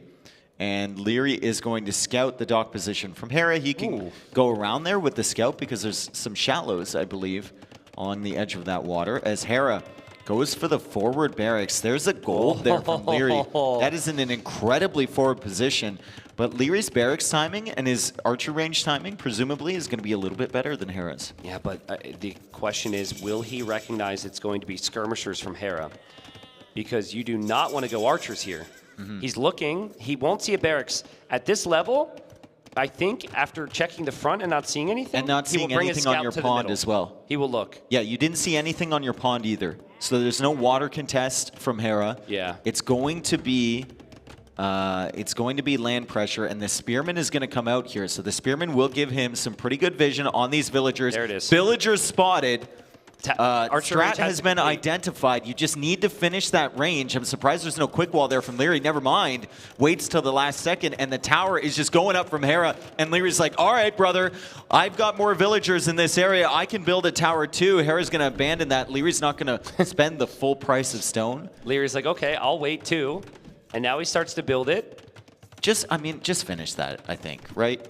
I mean, why not? You've got a stone further back in your base. Just finish it. It'll push Hera away. He has to walk all the way around. You have a secure gold, whatever. Wow, what a crazy start. So Lithuanians should be having the big edge here. Faster spears and faster skirms. It's now going to be a spear and skirm war. But Hera does have some weak villagers around, has to be careful. And he just loses a unit there. Now, the scout was weak from Leary. He did attack something around Hera's TC while all this was happening. Leary, that's enough. Just I think get him back. We might need to get a replay in for this, but my gut tells me that Leary's scout is weak because he sniped sheep underneath Hera's TC. There's nothing there. Yeah, I think that's why, because the scout came back weak and it was completely full HP when it was over at the base. Okay. Maybe he just ran under that as well. Could have been the case, right? Maybe it got bopped by a spearman we didn't see. Leary still taking the gold now. He's walled up to the berries. However, there's a lot of foundations there. There's not a lot of fully cooked walls, as he has plenty of sheep underneath his town center, but not a lot of villagers. Hera can still build a tower, right? He deleted his tower. He still has the stone for that. Leary's on stone right now. Yeah. So he's already thought about that. He's got the stone over in this direction. I love the outpost over by that stone, so he can know if Hera's going to pressure over there again. And he almost has enough for another counter tower. If this continues this way and Leary's not losing villagers, Hera's going to run out of steam. I think the concern I would have if I'm Leary, though, is the natural transition for you against this army would be a stable. And that's horrible for the Bohemians. It's not horrible for the Lithuanians. I mean, it might be okay if you have the fishing economy, and he keeps adding fishing ships, which is great, right? Just stable to keep yourself alive. A couple scouts isn't the worst thing in the world. This tower is also going to help, so now Hera is going to have some problems pushing in. I'd love to see Leary make another building or a wall behind that to kind of protect the tower a little bit more. Hera might decide to full commit onto this house, but he sees the tower, he runs away. Great defense so far from from Leary, as Hera is kind of wandering around, wondering what to do. This is pretty untypical for Leary. The position he's in, he's played it well. But if this was Mr. Yo, and here's the replay, just so we know exactly what happened. So, okay, no sheep were killed. But if this was Yo, those archers are never here. Yep. Archers don't do anything for you in defense against skirmishers. As the skirmishers come through from Hera, they're going to get great value.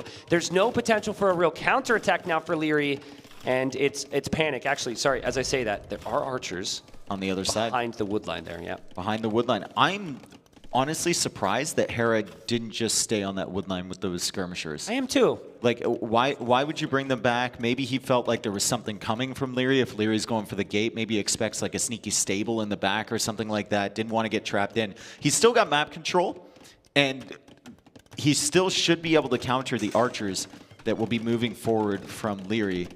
He's also thinking about Castle Age. 9 fishing ships here from Leary. 9 fishing ships as well from Hera. He docked the left pond.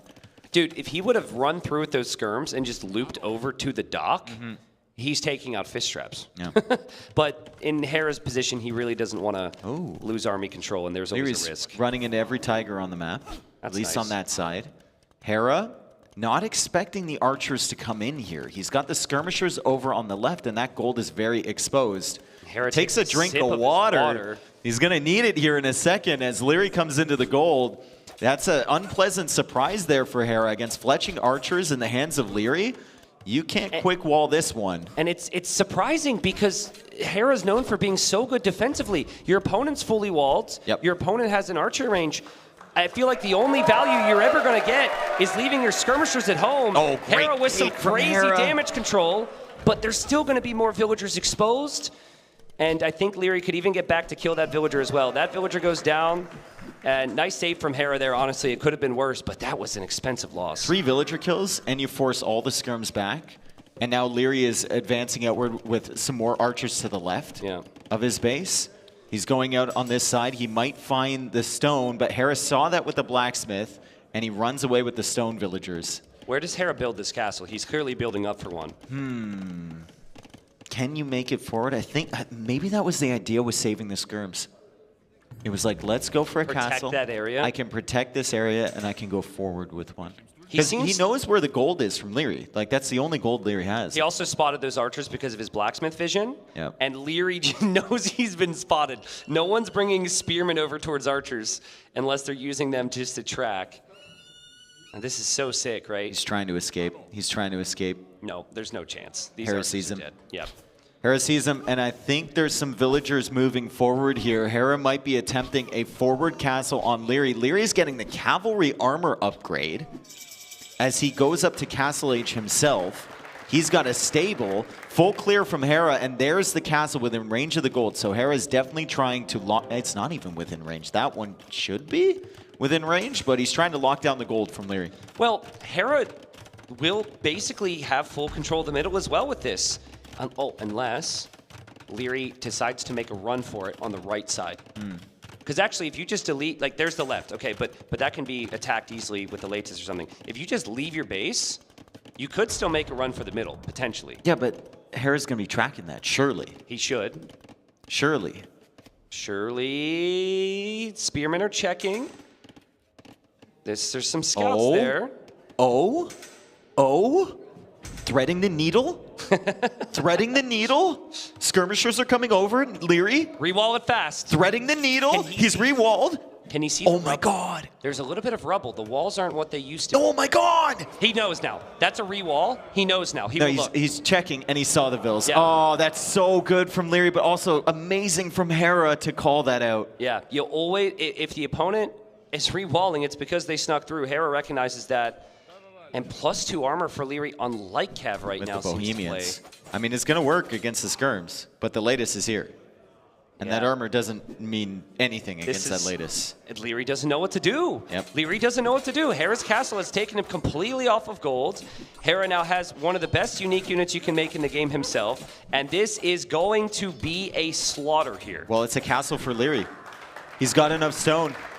All the villagers are going to die, though. Hera with a great call out on the villagers running away from Leary. He's got the skirmishers over there, and now those villagers are just buying time for Leary to somehow get that castle up. 41 villagers for Hera. It's about to be more as he's got 2 TCs producing. It's 33 for Leary, and it's about to be less as Hera is here with the skirmishers trying to deny this castle. It's desperation for Leary, right? He wants anywhere where there's gold. He isn't taking the safer option on the left side, but I think he just knows Hera's got me covered. Like, This Hera's castle going to be... might get denied. Oh, it's getting denied. I was expecting... Nice quick wall. Is it? I mean, there's so many weak fills, dude. There's so many weak fills. That's a Leary doubt. is down to 30 That's a villagers. doubt. Hera is just That's a killing doubt. villagers left and right and center, and all of those villagers are going to go down. Doubt Castle activated. It's 89.69%. Yeah, and even if the castle completes now, Hera's got a massive economy. He's on 2 different lakes. He goes for a nice gate there to stop the light cap from getting through. And it's 3 town centers. Man, what a great opening here from Hera. I just love the recognition. Yep. This is a problematic matchup if the Bohemians have time to cook. I don't think he came in here expecting to go forward with Lithuanians, but when he saw his opponent Civ, he chose the right strat, and I guess Leary just doesn't want to give it up yet. He doesn't know how bad it is. This is obviously a big moment, but... Did Leary see that gold on the left? Oh, wait, he's going to try... Yeah, he sees it. Can he see the latest attacking his castle? He can see all of it. Okay. So he's still going to try here? All right, well... They're coming out from an off angle. Okay.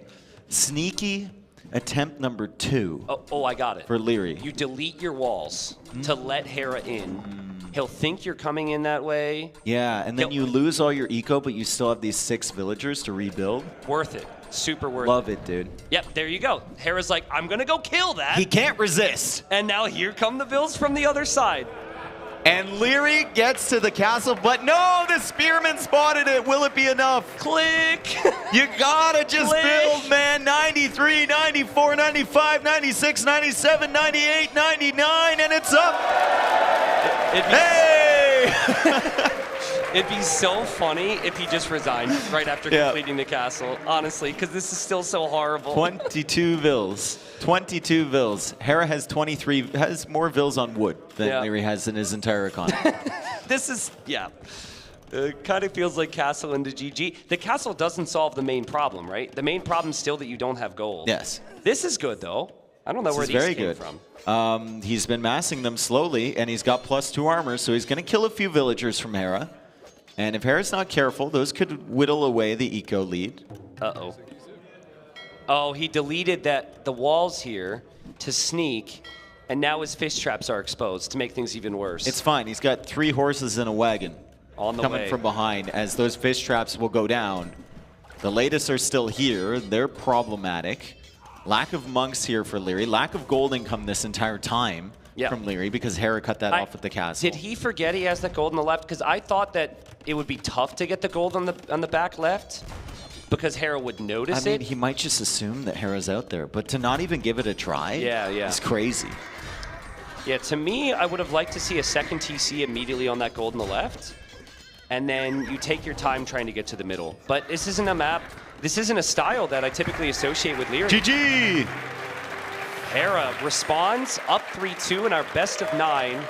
We still have a long way to go here, but he's back on top. Yeah, I mean, still at least 2 more wins for Hera, and of course, Leary gonna want to clap back. He was ahead 2-1. Hera responds with 2 wins in a row. I think that was probably like the most convincing game yet in this series for Hera. Yeah. And that was just great strategy to have the recognition that Leary's only gold option was right there, to come forward with the castle, and all the little things building up to it. Like, we question, why did the skirmishers leave here? The skirms left so that he could enable himself to build that castle safely. They could protect that entire area, and then he could slowly strangle Leary out of the resources. Also, spotting the piece of rubble and tracking the villagers, insane. Yeah, that was huge. And I think the other aspect of that was that Hera's map wasn't actually fantastic. Yep. It was a map that could have been problematic if he tried to play defensive. So it could have been a combination of both things. And here we see again, he just saw that re-wall and why knew you exactly bro? what that meant. Yeah, why you walling, bro? Yeah, really good stuff. Leary should have, like, you know, the true play would have been drop a siege workshop with that one villager that he can see. So he thinks you're like trying to siege forward or something, and then run with the other 8.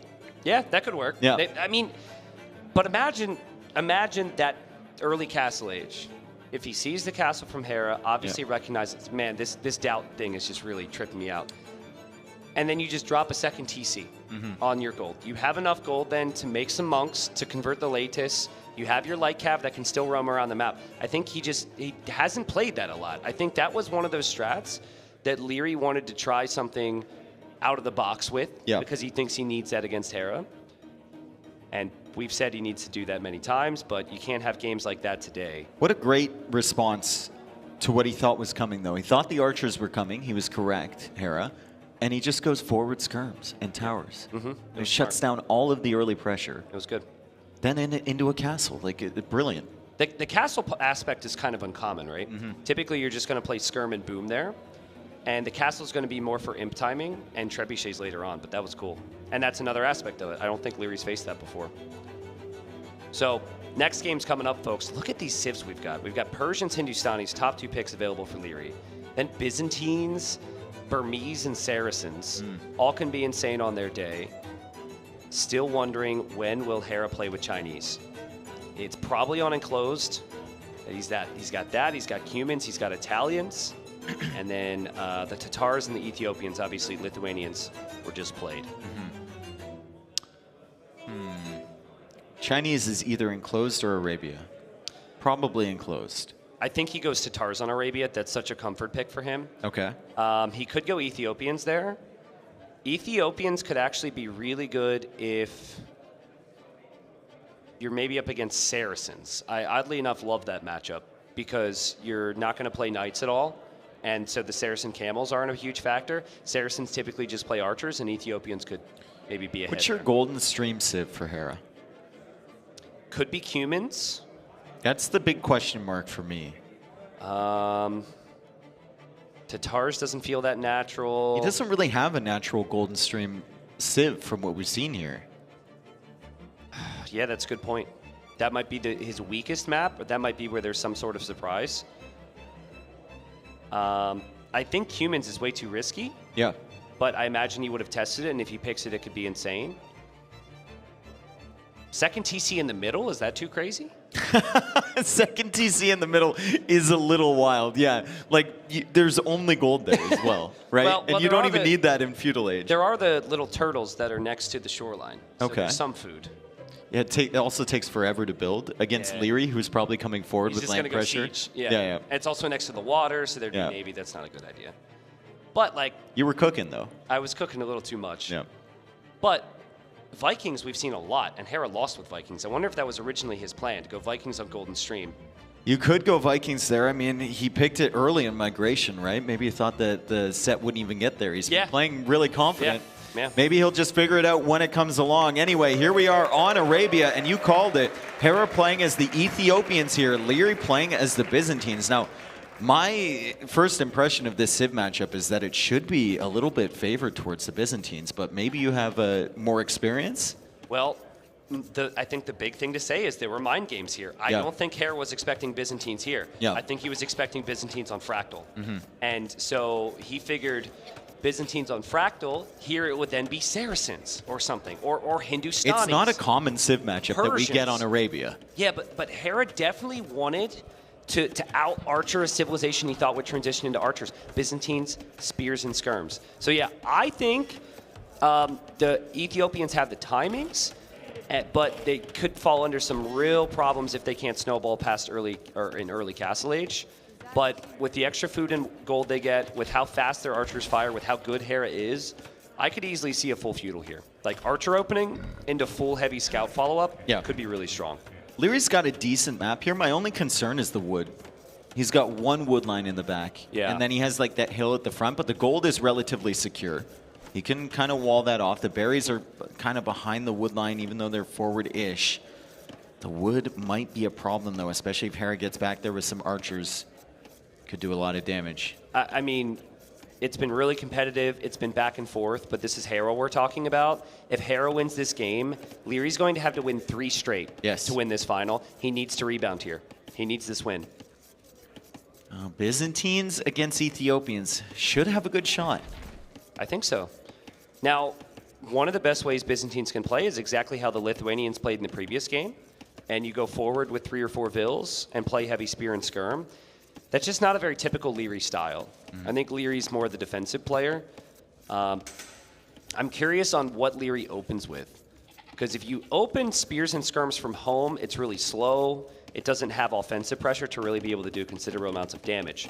So you almost will only open skirm if you know your opponent's going to go archers. And with Hera, he can go scouts. So I think scouting's the key right now for Leary. So Hera went up without Loom, and he does not have Loom queued behind, unless he's got Loom and a Villager queued. Yeah, so Villager queued after that. He loves doing this. He's also stretching out for forward buildings with 2 Villagers. So if Leary gets over there, there is some potential to maybe kill a Villager, maybe deny a little bit, but the scout is hanging out nearby from Hera. Don't think Leary's going to want it. How many times do we see this on present-day Arabia meta? the meta is so defined that the person who scouts could potentially be at a disadvantage. Because Hera's going to just be faster feudal because he greeted it out, and then he's going to be able to hit this scout. Yeah. This is the second time this has happened with Hera as well.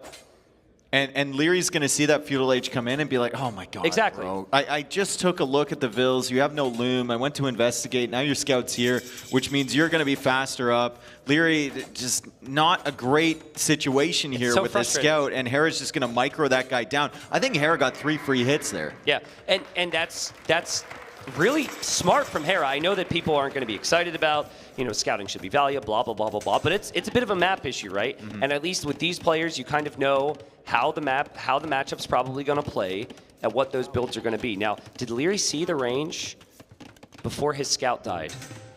Yeah. He didn't see what the opening is. Oh no, I would have almost just had him dive in there with the scout. Get that information before you die, but obviously he was trying to save it. Hera manages to take that out. He goes for an outpost over here, and that's funny because the Ethiopians are the ones with the free outpost, but Byzantines still have free town watch. Yep. And he'll spend a little bit of stone, a little bit of wood, and get that full vision on the open side of his map. Well, the alternative is you try and wall all that, and if you do that, it hurts your economy so much.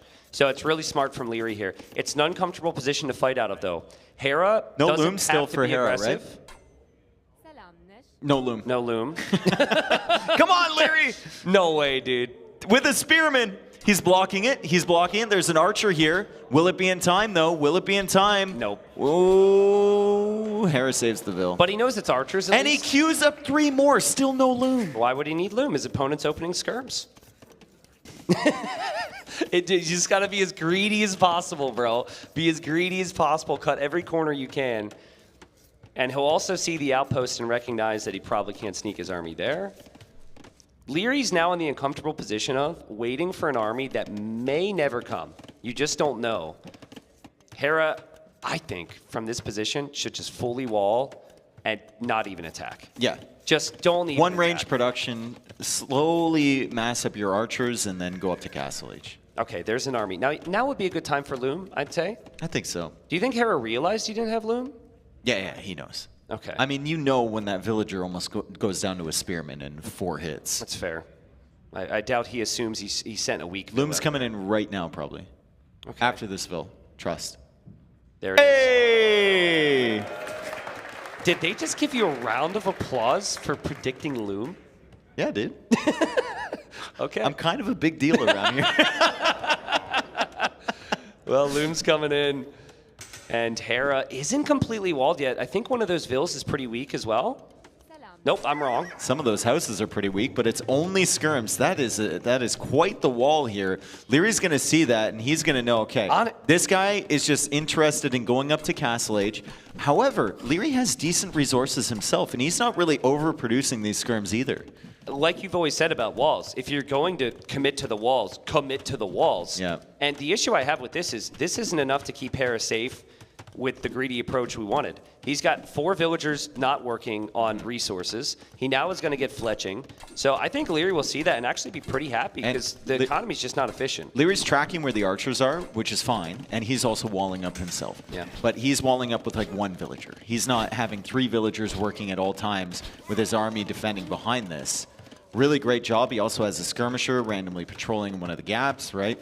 Leary going to gold now, 300 food in the bank. Hera probably going to click up it slightly faster than him, but still sitting at home in his base. Leary's not being damaged. I mean, I know it's oftentimes how you play a map and not what the map is, and that's definitely part of it, but can we just scan Hera's map for a second? Like, now that these walls are up, he's got like back wood lines, the gold's there, he's got another gold, he's got the main stone. Like, this is a really good setup. He knows about all that stuff back there? Yep. Yeah, it's really nice. The only thing that could be problematic is wood because all of his wood is rangeable. But in Leary's position, I guess he will have 2 golds. He will have 2 golds. He will have back wood lines. And I guess his stones are the ones that are going to be exposed. But Honestly, it's not too bad. Harris should add outposts at segments along the walls with Ethiopians. He won't do it. No, I know. They never do. He won't do it. No, I know. They never It bothers me. It really does. I mean, we don't see this that frequently with Byzantines. That's great for That's Leary. a good outpost. Yeah. But in the case of Ethiopians, you can still build your town centers, and you're getting crazy vision. So maybe Hera will do it, Now's not really the time. He's not expecting there to be any problems. But we'll be on our way to Castle Age. Hera just loves keeping the archers Garrison in the TC. Yeah. Nice safe place. Yep, nice safe place. And yeah, this is just a pretty standard Arabia game for 2025. The maps in the past used to be a little bit crazier. Maybe we'll have a balance shakeup with a new patch coming up. And we'll Chicken see some Arabia. different units. Yeah, Chicken Arabia and lots of infantry potentially. But just not a lot of punishing aspects with hills. And the builds are just so fine-tuned, so they're going to duke it out in Castle Age. Okay, Castle Age, 2 minutes away for Leary, 1 minute and 45 seconds away for Hera as Fletching comes in for Leary. Good farming there. I don't mind, because Hera's only playing the crossbows, don't mind the fact Leary's left the front of the TC open. Usually does bother me, though, especially against players of this caliber. Like, yeah. They've managed to dodge all the arrow shots and then just walk in. How many times have we seen that from Leary? He just walks in. He doesn't care. And yet he leaves his own TC front completely open. Something that he is doing, which is very smart, if he wants to move out, is he's fortifying up his palisades with houses behind. Palisade walls are not going to be in Well, the later you go, the better this matchup gets for the Byzantines. Absolutely. So why not just set yourself up for the late game, right? He doesn't have enough stone for that third town center, which might be an issue, but that's just one simple click. Send one villager to the stone, take one trip, and then you can make it. He made the 2 outposts, of course, earlier. I need to know, did he see the flag on the range? And did he see the flag disappear? Okay, so that must have been from earlier. Okay. And so it's funny, the archers aren't in the range, but they are right behind the range. So where he's sitting is actually pretty smart for the situation. Crossbow coming in from Hera, and then Elite Skirm and Bodkin Arrow, but he did think about queuing up the second archer armor behind this, and he actually has enough resources to do so. So that could be pretty impressive from Leary. Goes for a second TC, and then you have +2 armor skirms just waiting for whenever Hera arrives. And Hera adds the Siege Workshop, so he knows the skirmishers are going to be waiting there when he leaves. I like the patience from Hera. You know you're up against skirms. 14 crossbows isn't enough to overtake even 10 skirmishers or 8 skirmishers with proper upgrades, and you obviously need siege. So he's turtling, and the eco's going to fly for him. I just wonder if Leary knows. Elite Skirm? Okay, there's Elite Skirm. Canceled it. Interesting. Yeah. Well, he's really paranoid right now. Like, he's absolutely paranoid. He's waiting for an army to attack him, and now he sees the crossbows. And Hera's going to see, like, Bodkin Arrow, but no Elite Skirm, no armor, and Leary's been in Castle Age for a while, so this might give Hera a lot of confidence to move forward. Maybe Leary hasn't made any extra skirmishers. He's got 12, though.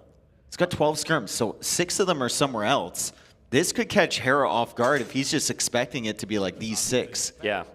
Where are the other ones? Oh, they're coming now. Okay. This, with the elevation on the map, this feels like a good position for a siege workshop for both, doesn't it? Like right where Hera's sitting right now feels insane. Hera's siege is coming forward. He didn't have the luxury of being able to get ballistics because he's gone for the siege. But this is Leary we're talking about. This is going to be a fun fight. Yeah. With the Mangonel involved, Leary's micro, Hera's micro as well. Great attack round. It misses slightly, though. The Spearman does go down, but look at the splits here from Leary, dodging the shot from the Mangonel. He's got the +2 armor. Like, this does not benefit Hera to keep fighting this with the crossbows. He needs to get a big shot with the Mangonel. Thank you, Vodka, for the Lion update over in the corner as well. That skirmisher's having a rough day. But, like, for anyone who's new here, this is not normal Age of Empires. You don't see...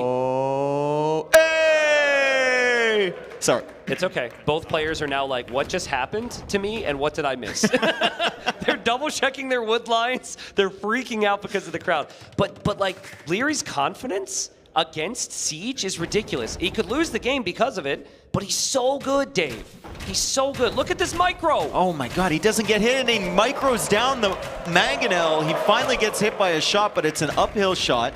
So maybe not as much damage as Hera would have liked. Crossbows are still alive here. Mangonel's still trying to be micro down by Leary. He's got 2 town centers behind this. Hera's got 3.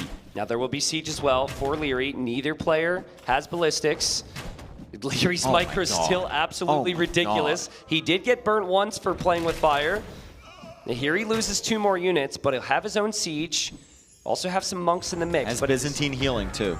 3 TCs for Hera. Just 2 TCs for Leary at the So those skirmishers are already full health. Byzantine healing is ridiculous. Oh. And big shot from Leary. He takes out one Mangonel, and a lot of crossbows go down from Hera. Another Mangonel down. Wow, that was crazy. Hera had no clue there was siege there. And in that moment, I'm sure he looked back to add a couple farms, and by the time he looked back at his army, most of it was gone. And Dave, like, the game was just turning Hera's direction where you could go for a tech switch, but you can only go for a tech switch if you still have the crossbows. If you're only on Mangonels, your opponent's going to know you're going to switch out of crossbows. Yeah, and this has to feel so frustrating if you're Hera. You have the counter to skirms right in front of you, and he keeps killing your Mangonels with his skirmishers. It's not fair. It's not fair.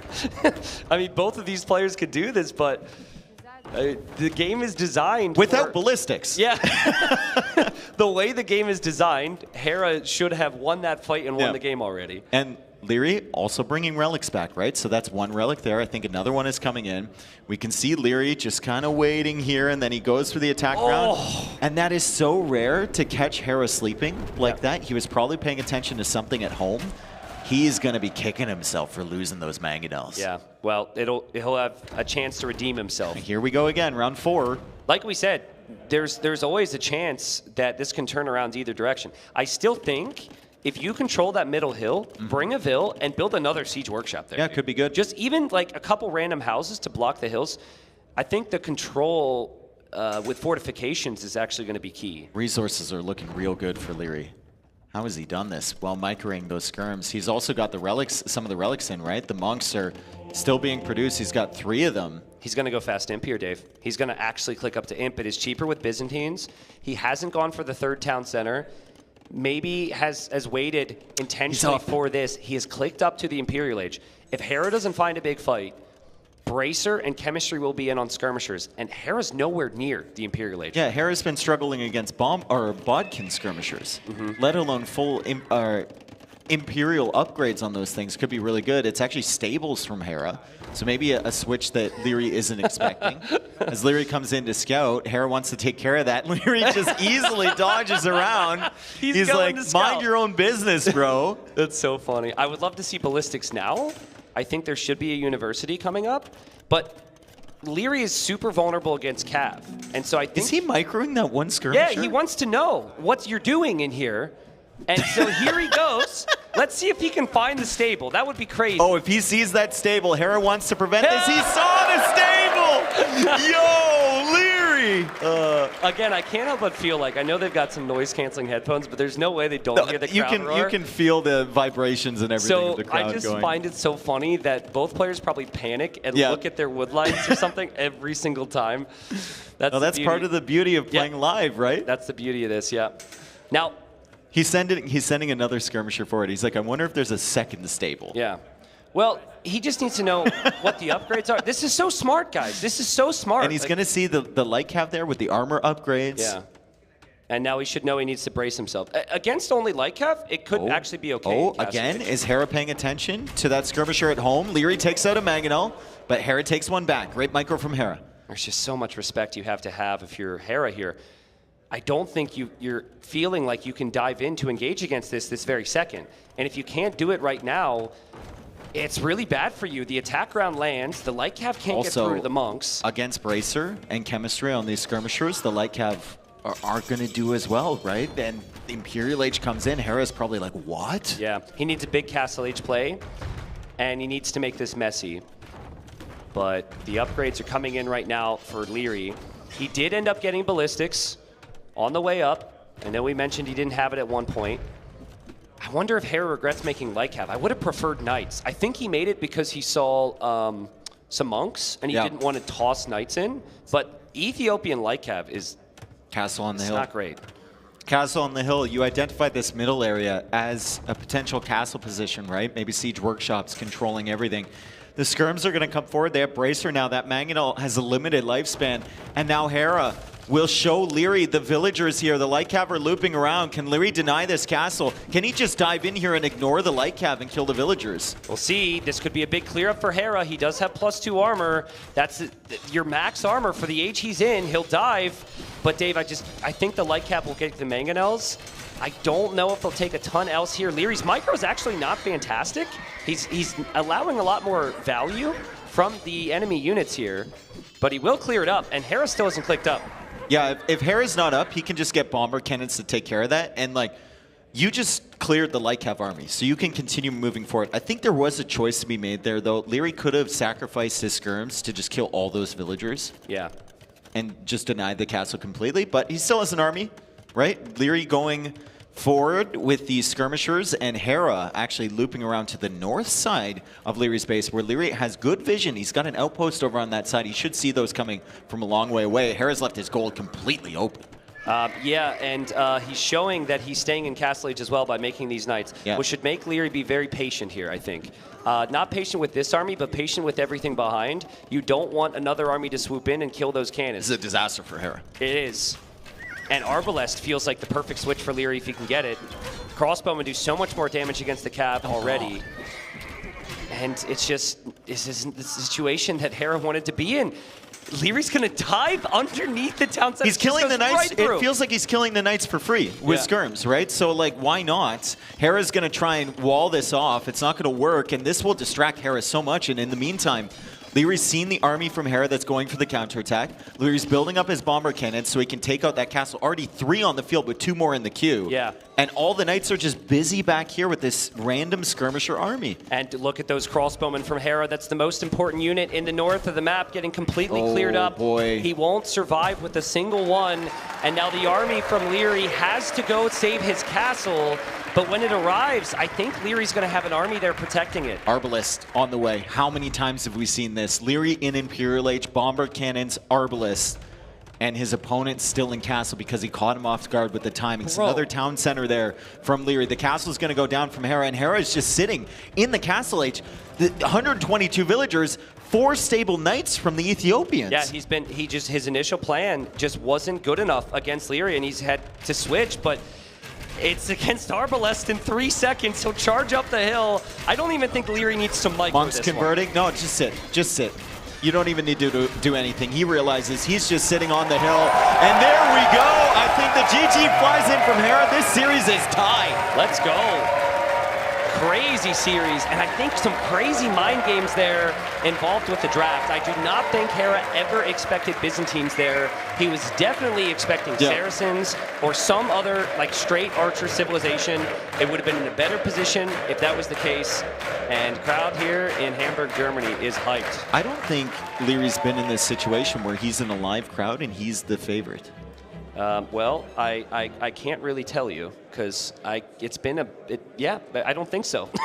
I'm thinking back. Think about Red Bull against Tato. Tato was clearly, you mean like crowd favorite? Crowd favorite. Yeah, obviously everyone likes Leary, right? Like everyone likes Leary, but he doesn't have the presence that a lot of the other guys do, right? Yes. And he's found himself a very favorable, very friendly crowd here. How many Hera or Viper fans just can't help but look at the amount of times that guy has been second place? You gotta feel it, and man. Say, yeah, give him one, right? Yeah. Like they want to see him hoist the trophy for once. It's incredible how many times he's been second. So I think it's a part of that is that fact right there. This is the micro that maybe no one else in the world can do. This is insane. He doesn't have ballistics. He's up against siege. He runs up the hill. Yeah. He runs up the hill. Yeah. And this was the most important part because he was able to set up his eco perfectly to get that imp timing. Yep. And the imp timing obviously decided the game. I think the thing I love the most about watching Leary micro, like watching Hera micro, is like sensory overload. It's so many clicks in so many different places, right? He's got the 2 control groups of units. Watching Leary micro is more like he knows the timings and attack animations on every single unit. Yeah, and he's perfectly reacting, and sometimes he just lets his units stand still because he knows that's the best possible use, right? We saw that in Migration, actually. He would wait until the arrow was about to hit him, then micro the at its ballistics. pinnacle, and then exactly. he just moves. Other people are just like spam clicking back and forth and hoping that leads to the result they're hoping for. So, man, we got to see the draft. We got to see the draft. We got to dive deep on this one. We have 1 home map remaining for Hera. We've got 2 for Leary. But again, at this stage, I think they're both so good on these maps that it's not really fair to say that one is a home map and the other's not. Now, Civs, Hera's got Italians, which was high priority. Yep. There's then Chinese, which we know is insane. and then humans, and then Tatars as the players, looks like, stepped away from Comes down to Golden Stream for me. Is production wearing a helmet? Yeah, well, that's from Helmet Guy that's been dressed up the entire event. I think Helmet Guy is Lieutenant Crackers. That was so funny last night, by the way. When they were talking about how to decide the winner of the quiz if it was tied, and then Helmet Guy's like, fight to the death! That's true. Oh my God. Yeah. So good. Helmet Guy, which may be his new name now. Helmet Guy. Helmet Guy wears a different outfit to every LAN event. I think he's been to the majority of them. He was even at like Hidden Cup viewing party in the States. Yeah. Always has a different Age of Empires outfit. So Which is amazing. Yeah, which is so cool. Let's get a round of applause for Helmet Guy. Yeah, seriously. We're also in Germany. I feel like Helmet might be a German name, so maybe there's another Helmet Guy in There here. might be. Any helmets in the crowd? We'll see. Raise your hand if you're a helmet. All right, Leary. Just final sip of water. Can I? Just thinking a little bit and probably waiting for her to pick the map. Can I like oversimplify things massively and just say who I think has the edge based on civs? Well, just keep in mind that they have their noise canceling off right now. Leary is just the worst. No, he's focused. I'm sorry. He heard me. He heard me. No, I mean, I'm trying to determine which civs are way better here. Chinese is huge on closed. That's the big one for Hera. So I guess if you want to oversimplify it, maybe Hera gets that win. But the other games... It's this one that I'm looking at. Golden Stream. It's that was the question earlier. Yeah. Maybe he's. I love mean, Persians he there. might have something cooked up. He might have something cooked up that we haven't seen. We haven't seen that map a ton. Yeah, I kind of like Persians. I think it could be kind of tough against Tatars or Italians, though. Burmese, I like for Fractal on Leary's side. Hera, I'm still very... No, Hera will go Italians on Fractal, most likely. That's what you think, though. Yeah, It's difficult with Hera because he loves to mix it up. I want to see... So a tendency that Leary's had with Persian sometimes is he plays it kind of just like he just played Byzantines. He plays towards imp timings. Yeah. And then you get to imp with Persians, you got one option, and that's Savar. Yeah. And it's very clear. And there's a lot of camel civs on the other side. So I think if you have the boom lead with Persians, maybe in these upcoming games, maybe you just got to push it in Castle Age. Make it extremely messy. Maybe. I love the fact he has Hindustanis. I do too. I wonder how that plays out against Chinese. I think decent amount of scouts and adapt is always a strategy you can play for there. But I mean, Hera could maybe match that with the Chinese, so it does get tricky if that goes to the Castle Age. What do you think about Saracens on Golden Stream? I don't hate it. Awkward to play, but arguably have the best potential for the map. The thing about Golden Stream is it looks like it's an open land map. It really isn't. Yeah. Like, it's a wall, 3TC boom map. Yeah. And any civ that has a good tech tree late is going to be fairly good. Which on Saracens do. Yeah. Saracens have and they have a insane good Navy. water tech tree too. The issue I have with Saracens is like getting to the late game compared to some of those I other think civs. you can always get to the late game on Golden Stream. That's the thing. Yeah. Like if you wall up, I think you can always get there. Yeah. And then the Navy is pretty dominant. Your camels, your gunpowder, your archers. Yeah. And if you run out of gold and you can't get to the middle, Saracen market. I'm a little concerned for Leary on Fractal though. Okay.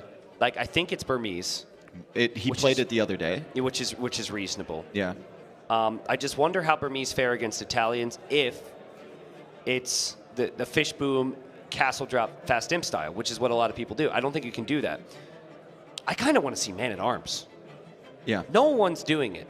He did it one time himself with Lithuanians, and that was in a game where he didn't have his elephant. So like Man-at-Arm fast range, Hera's going to want to just fall back and fish boom. Just like apply pressure. Can you go Persians, Men-at-Arms, on Fractal? I think their monks are too bad. Monks are a really important part of the strat. Okay. And Burmese have that fallback. That's also a side reason why Italians are nice, because their monks are reasonable. But yeah, folks, thanks again for all the support. I know there's a lot of people behind us. 4,600 on the community. Yeah, sick, dude. Donations. So that is absolutely amazing, and I think they're getting into the game soon. Here we go. Is this a game number 7 I see right here? Tied 3-3, Tristan. We've got Fractal, and it's Italians for Hera, Saracens for Leary. Okay, so we were wondering, what civilization would Leary play here? Now notice that Hera's scout has stayed home. Is he going to lame again? He's moving forward, but Leary, he got lamed before. He brought in his elephant right away, and he actually moved his scout forward right away as well. So he tried to lame Hera, didn't work. Hera will come forward to try and lame him. That won't work either. There's only one elephant on the map, so you just bring it in right away. Yeah. There's no real danger. Feels like they kind of respect one another with laming the hurtables under the TC too. We haven't seen a lot of that yet. Whereas against other players, Hera will just spend his entire time underneath the town center. So maybe Leary in practice games has shown that he's able to deal with that and he doesn't panic under that sort of pressure. Yeah, that is way easier to do on hybrid builds. And so there haven't been a ton of hybrid builds where they pull off villagers to multiple lumber camps and gold at the same time. And there's actually more underneath the TC, so it's harder to get that damage. So 2 villagers chopping their way through for Leary. Hera's going to scout that, no surprise there. The starting lumber camp is more or less standard, and he attacks it. This is like you, dude. That's like you every time you play Arena. Well, just tap this wall, tap this wall, tap this wall. It's just letting them know. It's like, hey, I'm here to fight, all right? I can't micro as well as Hera, but I'm ready to fight. Wow, Hera, this is a crazy uptime here. Ooh, look at the timing for Leary sneaking that villager forward after Hera leaves with the scout. So Leary's going to be like, oh, okay, he's going for the wall. I thought it was coming forward, dude. I liked how excited you got. Dude, it was...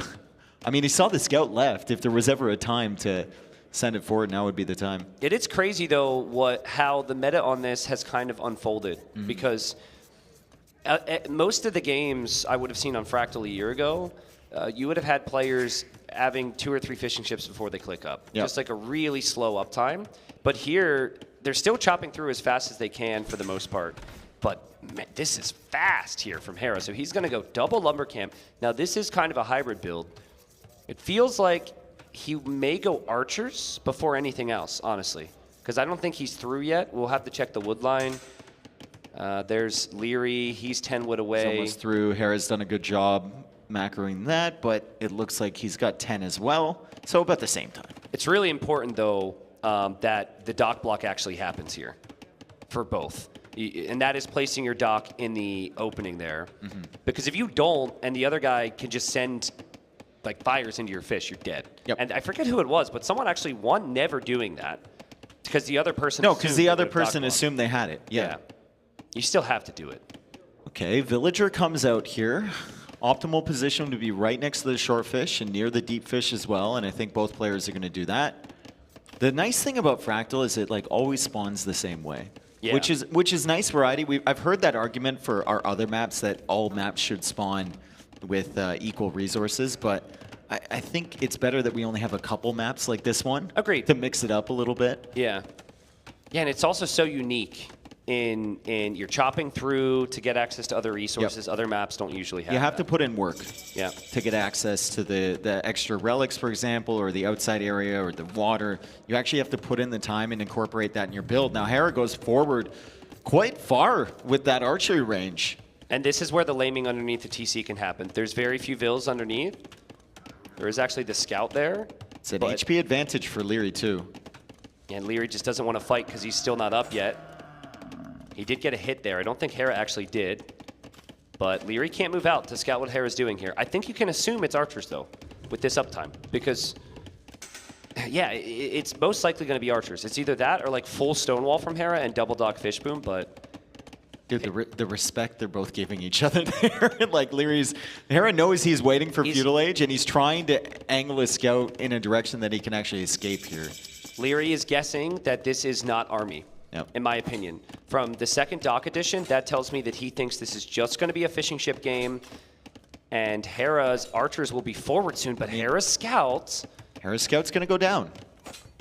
Hera's scout will definitely go down. So he delayed Leary, from finding the archers there, and a big cheer because Hera's scout falls. There's an archer on the berries. Fortunately, Leary did go for the walls as well. Even though he didn't track that early, he didn't see the range, he still has defenses ready, and he's still got fish coming out from 2 docks behind. Hera only has 1 dock at the moment producing fishing ships, so advantage Leary for sure. So now you have some decisions to make, because you can make 2 fishing ships or you can make a barracks essentially, and then you can make another 2 fishing ships or you can make an archery range. I think you just market wall behind all the archers here. If you need to. Just infinite amount of market? Yeah, just market walls all over the place. There's a market over there. That's fantastic. Yeah. You can sell your stone, maybe buy some food and try and get up at a reasonable time, and then it's into the Siege Workshop. I don't think Hera can do enough damage to you in Feudal Age before you get to that Siege Workshop. Yeah, maybe. Yeah, and Hera stopped committing here, didn't he? He stopped at 2 archers. Yep. So good call from Leary not to react with the barracks in a range. And he might even be able to track pretty easily that it's not going to be more archers here from Hera. Yeah, and the fishing eco is ahead for Leary. Like, it's just a really good setup here for Leary. Hera kind of misread the amount of walls that Leary was going to put down and the defenses he was going to have. He went for the aggression, expecting Leary to play more open, I think. And the way Leary's moving around could make Hera think that there's a building somewhere. This is the problem with not having the scout. Look at the eco from Leary. So smooth. 600 food already. Plus with the market, this is sick. 7 fishing ships with 2 more on the way. So, dude, like, the first time I saw Fractal competitively, people figured out the dock block pretty early, and they just never make ships. Yep. They'd never make ships. This tournament, I've actually seen War Galley upgrade and Bod Canero and War Galleys. You have to. It was proven on that Hart Viper set. When Hart lost the dock, he completely crumbled because he did not expect Viper to invest in the War Galley, and then suddenly Viper was there with all those ships. Okay, so what if you just stay walled, you don't make a barracks at all, and you just go War Galley and just push the fish? Is that good? Does it take too long? I think that's pretty good. Okay. If you can go like Siege Workshop defense as well. Yes. The problem is if Hera is going to get up to Castle Age and go Siege Monk, or if Hera is going to go like Castle forward, then you have a problem, right? Because you're fully invested on water. Key point on that, though, I think you need at least 2 fires. And the struggle is you're going to have to delete your own dock to get through. But I think with 2 fires, you can at least take down the dock. The galleys won't take it down as quickly. You just need some range to hit repair bills on the other side. Yep. But yeah, Leary with an interesting approach here. These galleys also might be just a defensive force, but he queues up a second one from the dock behind that. So this is definitely him considering whether he wants to delete that dock and go forward. Yeah. And if once you delete that dock, you better have a villager there at all times, because if you lose the naval battle, that navy from Hera is coming right back across. Yes, exactly. And Hera will add a fire. There's a market for him. He will click up without having to use that. And he could get back to making some archers here. He still has the range. Hera, is he massing Navy out of 2 docks now? He's massing some. I think he kind of suspects there might be something. 1 galley coming out, 1 fire galley coming out. If he has like read that Leary's going to pressure in with galleys immediately in Castle Age, that's an incredible call out from Hera. Yeah.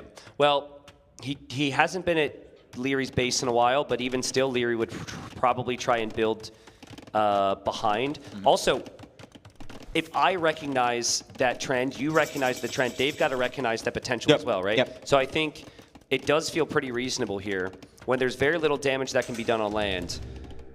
Siege Workshop forward, he sees where the archers are. Yeah. There's really no threat with that, right? Fletching's not even in with those. It just came in now.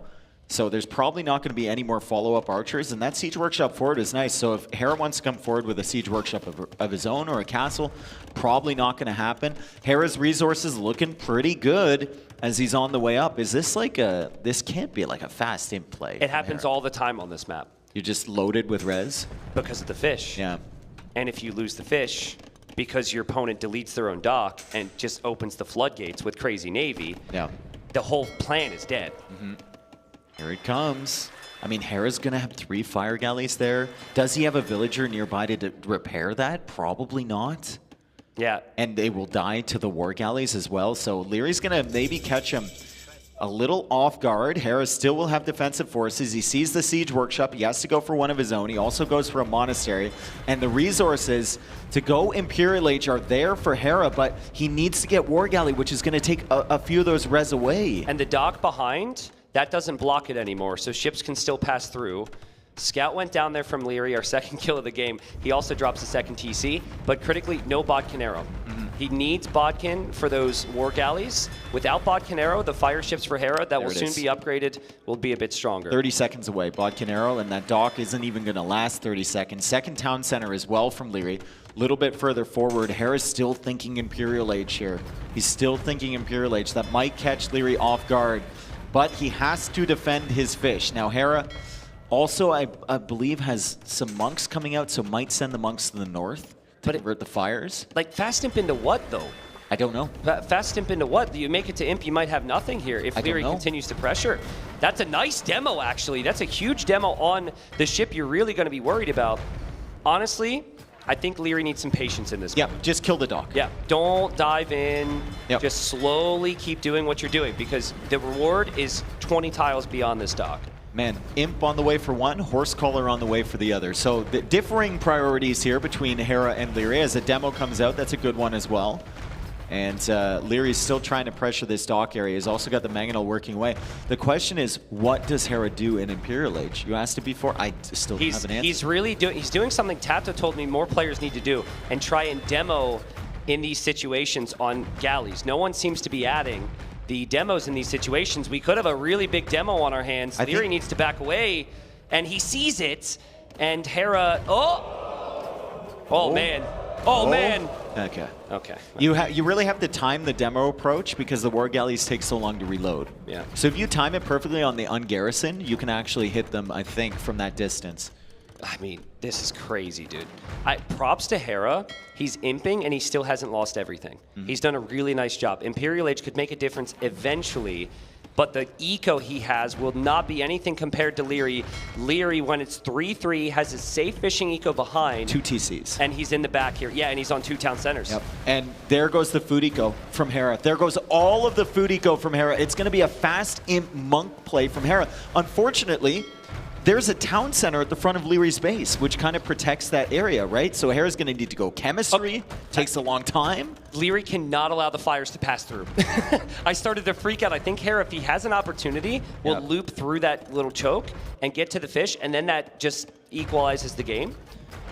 But redemption from Hera, he's going to be an imp. He'll have 2 monks, bro. Yeah. 2 monks. He might also feel the need to go fast fire or something to get some value out of that. But you look at his food eco. He's got 3 on food right now, Tristan. It's not there. It's not there anymore. And he's kicked off the gold at the front. Even one of the villagers getting converted.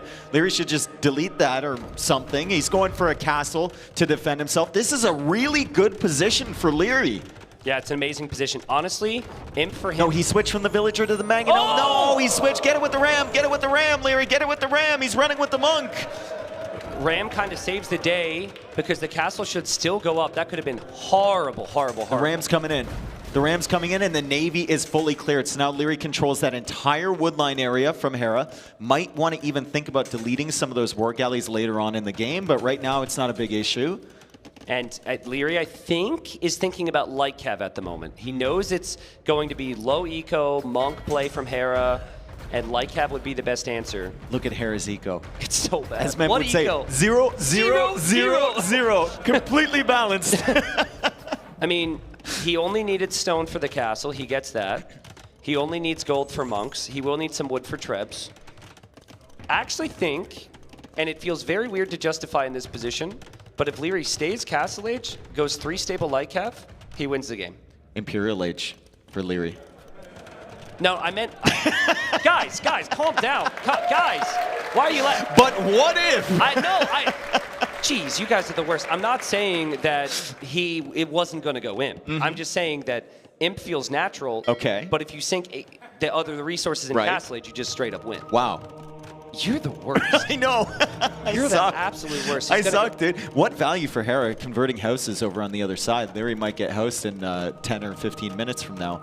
Devotion is on the way in for Leary, so he wants to keep his houses around for like a little bit longer, and the archer ranges are going up from him. It's a really good position for Leary because the first treb is just now on the way from Hera. Yeah, now crossbow's an interesting choice here.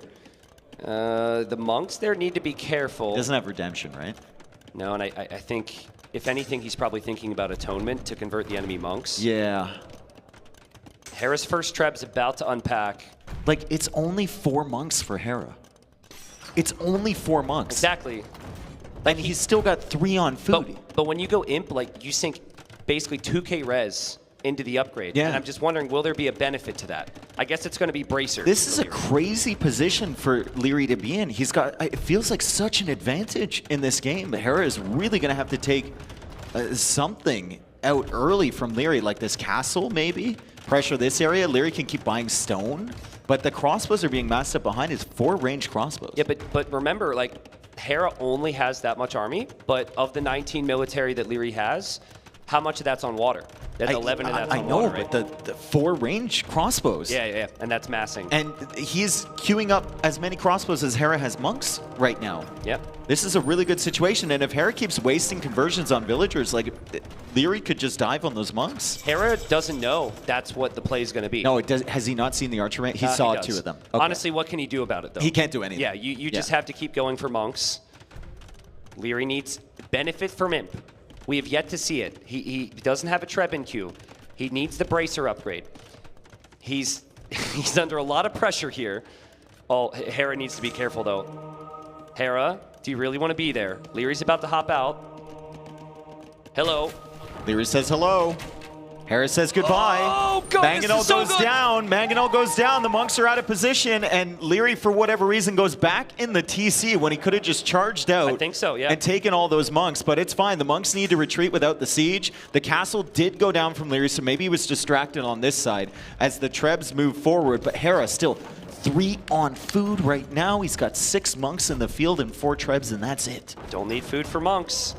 Don't need food for Trebs. Just need food for villagers, and even that, I think he has a better chance of converting than making. That Mangonel gets deleted. Oh, nice delete, nice delete. Did a little bit of damage to those Trebs. Leary's going to abandon this TC. He's cut through, so he can always go to the other side. Hera just checking that area as well, and Leary is taking gold behind this. 66 eco for Leary, 41 eco for Hera. Leary is being very patient with his crossbow mass. He has Devotion, which is an important tech. He has Bracer. And he has Bracer. I don't Doesn't think you need need the armor. Yeah, and I don't think you need Arbalest. Yeah, he just needs numbers right now. 21, and converting the houses is paying off now because Leary is housed at 105. Conversions are insane though, right? If it's 20 crossbows and he has 10 monks and he converts half the army, he wins the fight. So this is extremely dangerous. He has to wait until he has enough. It's 11 monks from Hera. And his buildings are going to start going down. Yep. And on this map, if we could just quickly see the fog of war, like he's scattering to the back. This isn't like a long-term plan for Leary. You find that stuff just on the fringes of your scouting. So this is way more pressure than it feels like based on the population. Hear me out, Tristan. Transport ship, get some crossbows to the back of Hera's eco. What eco? I'm cooking, dude. But, I mean, he can never go like that. Look at where he's sneaking. He's sneaking out that way. I don't know if the Trebs saw him or not. They have a really long line of sight. Doesn't look like they did. I think Leary just went along the edge, and he's bringing his crossbows around, maybe towards that gold, maybe towards the wood, maybe just behind the monks. Hera is going to get further and further away from safety with this mass, and Leary has just been so patient. He's trying to save the crossbows, doesn't want them to be converted here. Thumbring is on the way. He still has that army in the back, pulling Hera in as Hera delete the monks. Goes to convert more monks from Leary. You got to delete him. He does. Villagers coming in. Honestly, that's fine. That's fine. Yeah, rush with Vills. Rush with Vills, and then patrol your army in. That's 3 or 4 conversions. Hera Here come the crossbows from the north. Here come the crossbows from the north as well. Oh man, the Trebs are exposed. The Trebs are going down. Hera's monks are disappearing. He only has 11. So many crossbows for Leary, so many crossbows, but it's worth losing those Vills. The crossbows are coming in. They're trying to take care of the monks. He can't take care of the Trebs. He needs to get rid of the monks. As Genoese crossbow are being added from Hera, but no upgrades. Yeah, no upgrades. That was a great hold from Leary. It got so stressful. So patient. But he was patient. Yeah, dude, he was patient. He waited till he had the numbers. Oh, does he snipe this? He should get one if he's microing, but he's busy. Got Thumbring. He's got Thumbring. They fire fast. The monks are going down on that side. He's got ballistics as well. Hera with some great monk micro hopping in and outside of that castle. Hera somehow has managed to keep the villager production up to some degree. So he's up to 48, but look at Leary's side. He's got 56 vills plus the 9 fishing ships. And these crossbowmen will break through buildings very quickly, and Leary can now actually consider a tech switch by balancing his eco a bit more. Second town center for Hera. Leary's making his second because he's already lost 2. And chemistry is on the way. Yeah, Hera wanted bombard cannon. Ooh, there's a hole there. With these monks. Don't get trapped in here, Leary. Don't get trapped in here, Leary. Don't get trapped. He is care, Saracens, dude. I guess. He says, trap me with what? Monks? He is Saracens. He is Saracens. Those houses are going to go down pretty quick. He doesn't care, dude. I love this. He like, how many times do we see people against Hera during this crazy run be scared? Yeah. Right? But no, he sees the situation for what it is, and he understands that he could take these trades. And the crossbows are coming in from that side. So Hera is busy micring over there. Leary's going to get through the house with Saracen archers. He's going to go in towards the back, and it is very exposed. That tower's not going to do too much. Leary is all over Hera right now. The push is dead from Hera. Now he needs to defend. He shouldn't care about a tower. No. It's a regular little flat, Saracen crappy, crossbows. feudal age tower. Just kill the tower. The tower will go down. You're on a hill. It's complete desperation from Hera, and he just doesn't have an army anymore. He wasn't able to keep his fish alive. Yep. When he was an imp, he could only make the monks. He's on the run. He does have the traps, but he can't do anything to support them. He's on the run. He's behind in this game, and he might be behind in the series with Leary potentially having only one more win to win the tournament. This should be the game. We'll see. Hera will get some conversions here, but I think when the monks go down, Hera won't be able to make many more. Just target the monks. Yeah. Don't bother with the genbos. He's going to dance with those. Just target the monks. Just target the monks. They're falling one by one. There's only 3 left. There's only 2 left. There's only 1 left. And the genbos are going to die soon as more crossbows come out from Leary. Bombard cannons in the queue as well.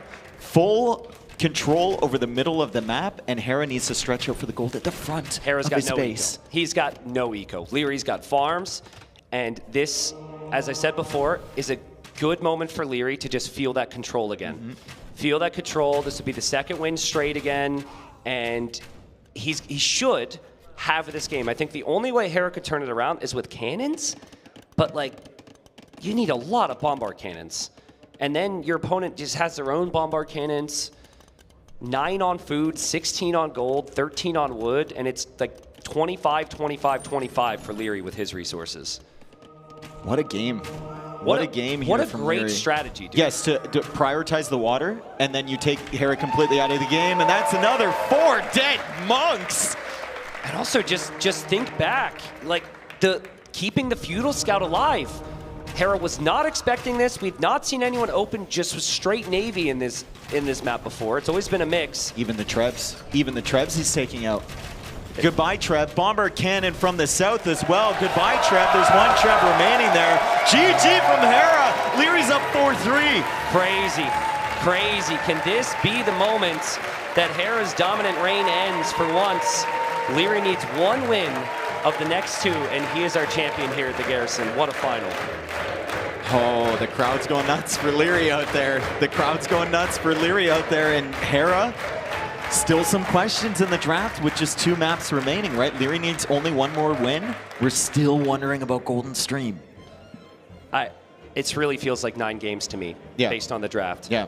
Hera has been in this situation before. It hasn't been that common of late, but he's been in this situation before where he's been down and needed to win every game to win the final, and he's still done it, right? And he's done it against Leary before. And he's got Chinese, but yeah, as we overview this, the patience in this moment was really impressive to me. Just waiting until he had like 40 of them, to the point where, yeah, he'd lose units, but it'd be too difficult for Hera to snowball. So well played. Also, the other group of crossbows was really nice to just cut off. Oh, he waited up there for so long too. So many players would have panicked in that situation. Leary knew he had space to lose. And he had space to lose, and he had crossbows building up behind. We don't know why they're going crazy out there. So the players are taking a break. I really gotta pee, bro. Dude, didn't they say we would have a break after game set? They did. They did, but we're still on this screen. Yeah, There's I mean, a it's bottle fine. over there. I don't think that's a good idea. No, I don't think it is either. I was just pointing. I was just giving you options. We're going to throw it to a break now, actually, says production. So we'll see you guys soon in a for few the final minutes. 2 games.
All right, folks, we are back.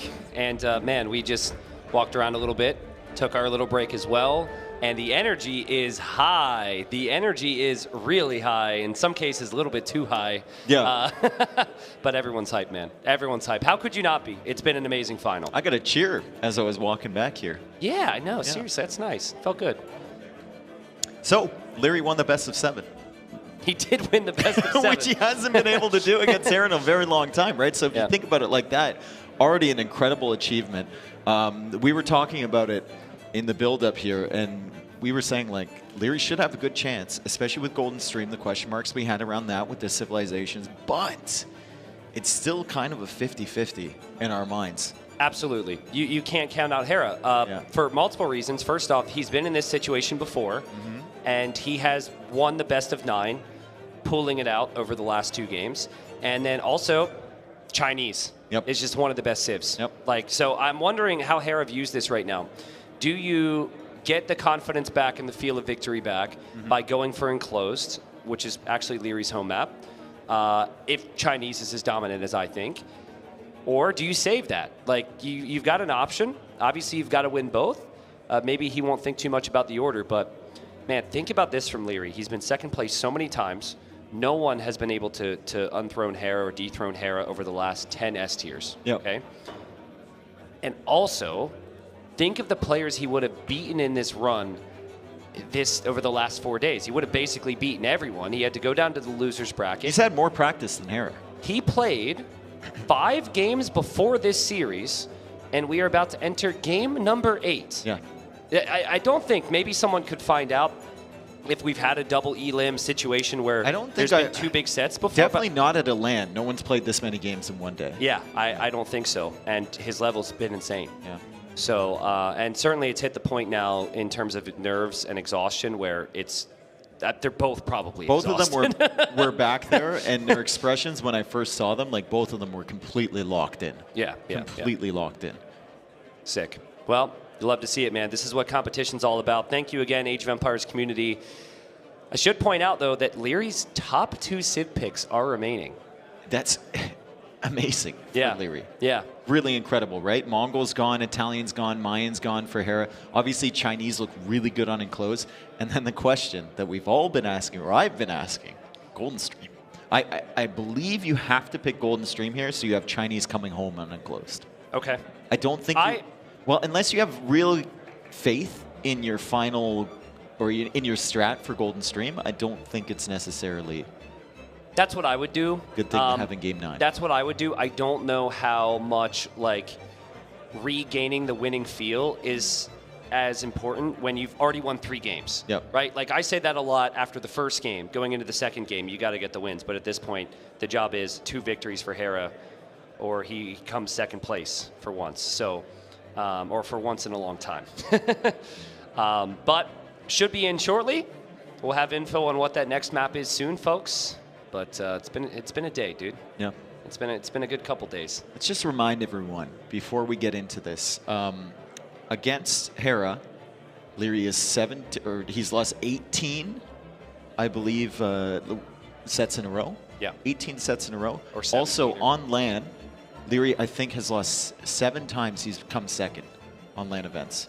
Yes. So those are the stakes, and that's the type of pressure. Like Leary will play it off, like he doesn't pay attention to something like that. But that's the type of pressure he has approaching this game, and it is enclosed. So if Hera wins here, we're going to have the Golden Stream question answered in game number 9. We've got Leary playing Hindustanis, Hera playing Chinese.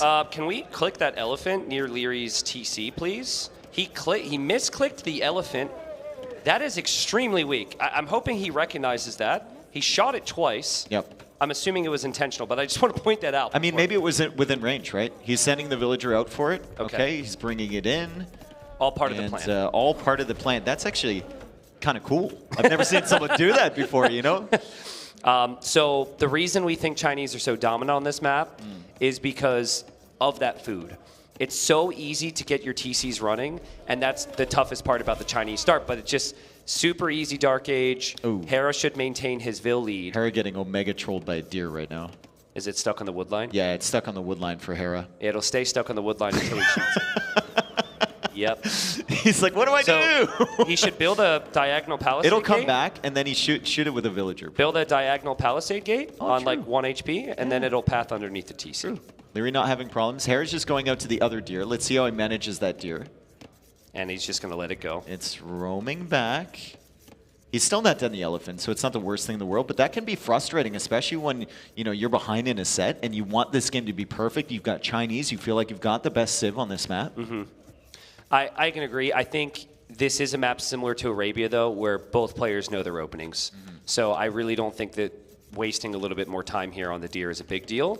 But the reason Hindustanis are good, because we talked about the Chinese eco, which is just busted in my opinion, is the Hindustani late game is also considered busted. If you can get there, their 9-range hand cannons, their Imperial Camels is one of the best in the game.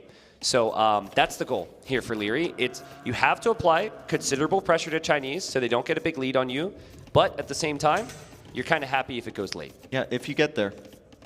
Hera pushing another deer into the wood line. Please don't hug the wood line. Oh, he did it again. The angle was just off, dude, and he realizes what's happening. He's going to push it back away from the wood line. It'll hug the wood line. Oh, there we go. Okay. That was good. Oof. He committed. Can people tell that I get annoyed for the player in those moments? Oh, everyone who's ever pushed a deer in the most recent patch can feel that. Okay. As soon as it touches a tree, it loses its mind. Yeah. Let's look at the gold positions here. Every time we watching close, the gold positions are so interesting. You can't wall on the rock terrain. Leary's is so far forward. And that's not really great for Hera either. No, but Leary's got one in the back, kind of. Hera's second one is a little further away. That one's actually really nice. I think in this case, Leary would have scouted the other option too. Yeah. Because he had a scout over that direction. What's the line of sight on Leary's, or sorry, Fog of War for Leary? Does he see the second gold? That's the only one he sees. Doesn't even see this one. Okay. So we're going to the safe one. Yeah, which makes sense. It is still not safe, though. Yeah, it's very far away.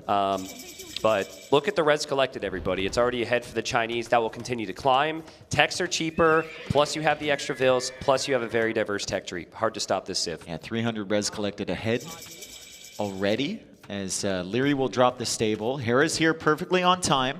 He's threatening to attack the villager. Leary not biting.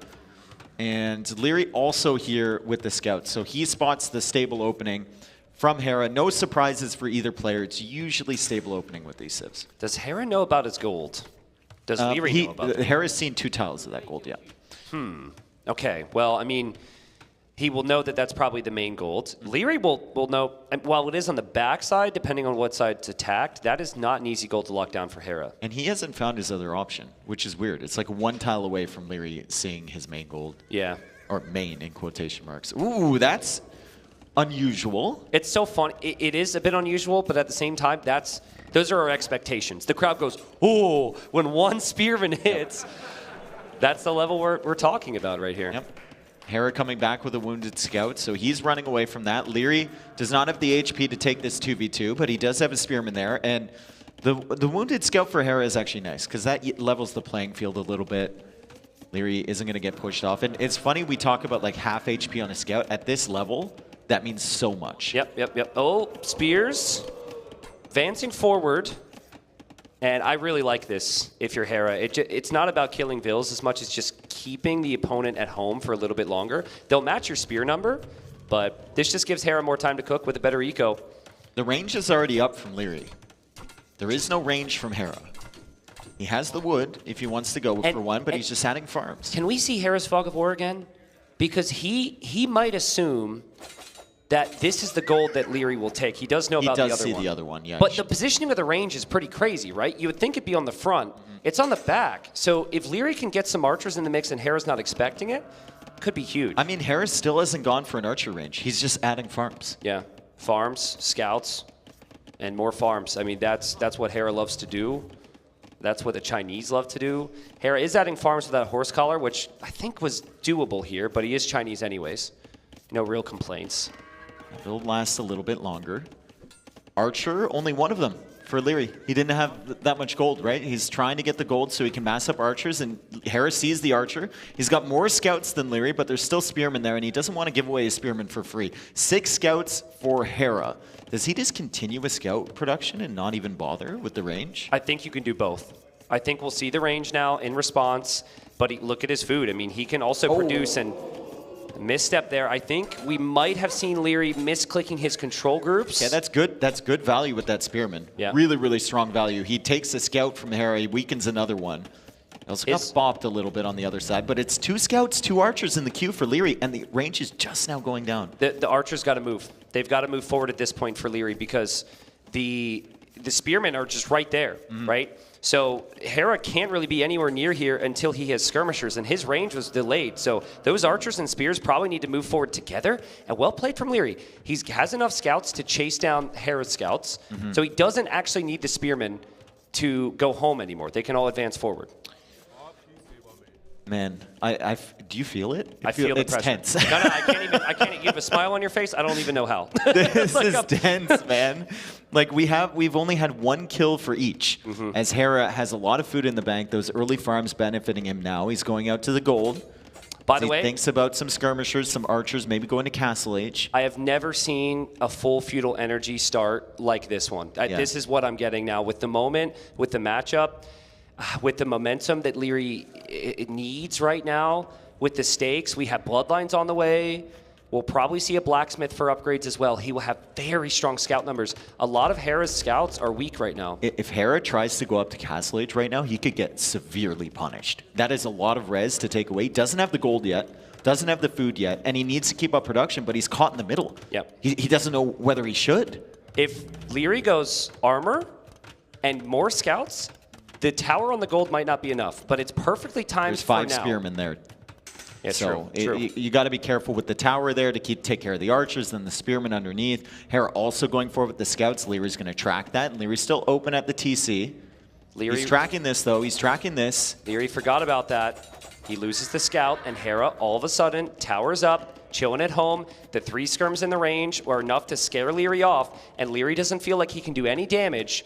He'll have to go home with his bloodline scouts. This is a great sign for Hera. Pretty good resources in the bank from Leary as well, though. Always manages somehow. I looked at his eco 2 minutes ago, and it was under 100 on everything. Now he's sitting with 350, 135 gold. He still has a stone if he wants to make a market and sell it. And obviously, he's still got a decent amount of army on the field, but Castle Age is on the way here for Hera. What is he doing? He's got 3 vills that were moving near his army here in the south, Vodka. No, they went back inside. They went back inside. He was definitely considering like a tower or something. I think it might have just been villagers running from the berries. Well, Bloodlines just slowed the Castle Age time down, right? Yep. That's all it did. It didn't accomplish anything with the fights. And also, he didn't take a house down. He didn't make Hera make any tough decisions at all. Hera's loving this. This is great. This is exactly what you want as the Chinese. Hera doing a good job with his spearmen too. He's spread them out. He's getting extra scouting information. It's really nice. So you can find extra res. It also boosts your score, and it's a little intimidating for Leary if he sees a score like that. Well, yeah, because in the back of your mind, you're just thinking Chinese. Is he adding army? Is his eco that far ahead of me? Like, what's happening? Great macro for Leary as well behind that production to be in a position to even click up at this point. He goes for the blacksmith as well. Already has both of his buildings, so it isn't going to delay him a lot as he now takes out the houses from Hera on this side. That's decent value. Yeah, you got to do something. But it does feel like the last 2 minutes, Leary's army has just kind of wandered home, didn't kill the scout, and now has wandered back to where they were in the first place. How many archers does he have in that range? Quick math. That's 7. Okay. He's been keeping them hidden. So Hera only sees these archers, and he sees 1 flag on the range. So he might assume, Leary's not producing archers. He's going to tech into something else in Castle Age, and then Leary can catch him off guard with that number. Hera will go light cav. Scouts are coming home for Leary. Funny detail, though, if you get light cav, your light cav becomes slightly slower than the scouts. So it actually becomes easier. Oh, wow, there was some damage control there for Leary. Nice. But it actually becomes easier for Leary to chase those down in a second. And Hera had to build the tower, so we could never build the second TC. And just going for a monastery. Just light cav. And he still doesn't know how many archers are in that range. He has no idea. It could be 1. It could be 10. I don't think he recognized the HP difference there, too. Nope. That's a fair point, though. Hera's probably assuming that's 1 archer. 1 archer. And because, then he gave up. yeah, why wouldn't Leary show those earlier? And Leary is not going to eject those until he's ready. And he might even come around for a counterattack once he knows the position of the scouts. Hera's just about to drop a TC somewhere. You obviously want it on gold, but where he's built up his buildings around the gold, it's not very easy to. He might go to another area. Okay, so it's someone on screen. Okay. And the spears are just missing. The scouts are there. Hera starts to convert. He will get into that tower. Very well played. But he needs to be careful here. This army will be upgraded soon. The archers could be coming across the map now for Leary. I'd like for them to come to the south. I know it feels natural to go to the north, but the south, it feels easier to group up with your current army. Yeah. Let's see where he goes. He's going to the south, I think. The archers are on their way.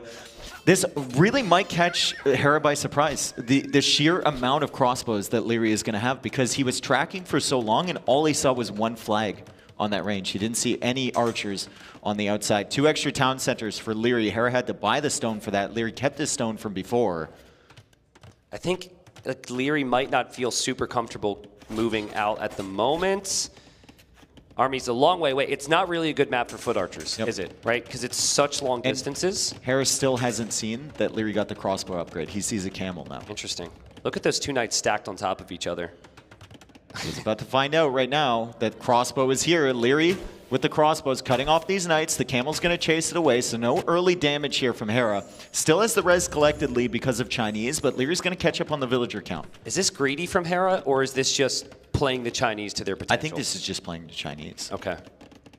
Yeah, I mean, maybe some uncertainty on what army to make, but 2 knights, 3 monks, 3 skirms, 4 light cap, 5 spears. He hasn't committed to one specific light cap coming over towards, oh, the camel came out at the perfect time there. The perfect time as Leary wants to go for that TC and the monastery. Leary's army suddenly arrives, and it's a lot more crossbows than Hera was expecting. What is Hera committing to? What is his army choice right now? There seems to be some confusion. There's a lot of floating food there, too. Tons of res. Tons of res. This is so not typical for Hera. I don't think he's really certain. He certainly wasn't expecting that many crossbows, so he never committed to the skirms. He only has 3 inside that building. And nice job from Hera to counterattack with some army. Scorpions in the queue from Hera.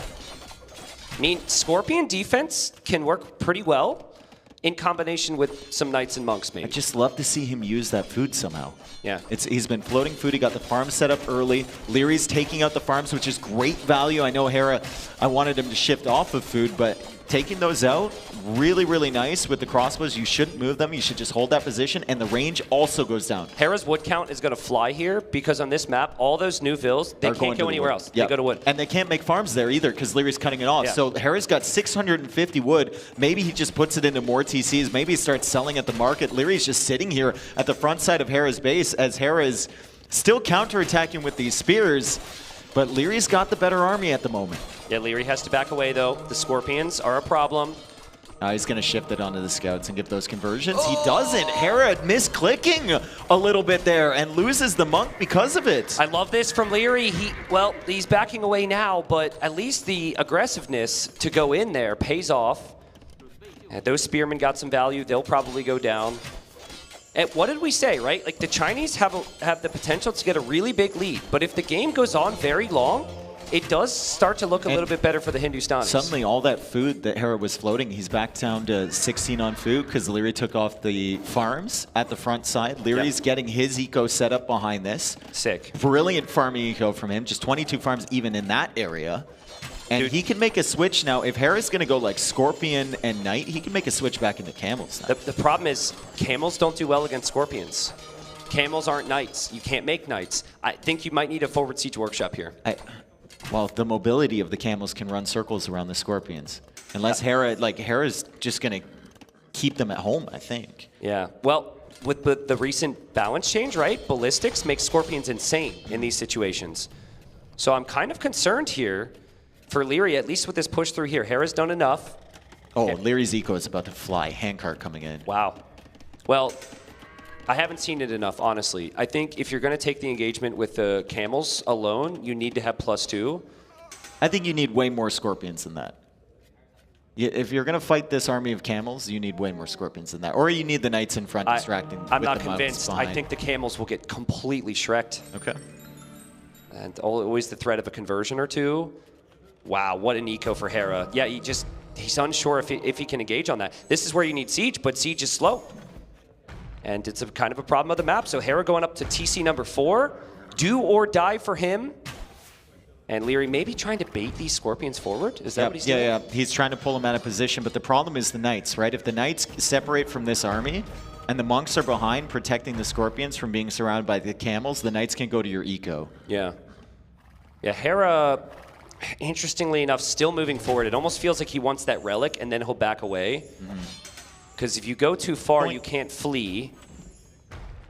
And the Scorpion just commands so much more respect now that Ballistics applies to them. It's crazy. That's a massive army. Hera would have no business taking that fight if not for those Scorpions. 4th TC for Leary, 4 TCs already on the map for Hera. So Hera's at 82 Vils with Handcart. Leary's at 76 with Handcart, so he's not too far behind.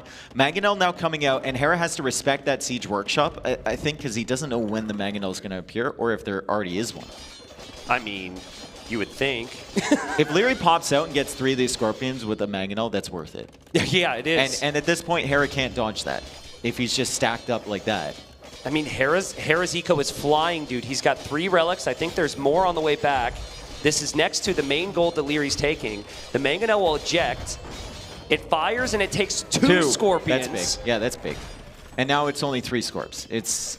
Now Hera, I think, needs to think twice about this engagement. Yeah, and the light cap from Leary looping around the side to get the Monk. That is so slick from Leary. Didn't even know he had those. He should keep moving. He should keep moving, because if he keeps moving, there will be more Monks. The light cap will go in. The crossbows weren't with the Camels right away. Bye-bye Scorpions. Oh, man. These are Hindustani Camels. They attack faster, but is Hera's armor and his eco enough here? It's a lot of weak Camels in the group. Scorpions are getting picked off. Hera's going to lose a lot of this army, and he's thinking Imperial Age. He's thinking Imperial Age, but he just queued up 6 more Scorpions. Yeah. So there goes all of his gold.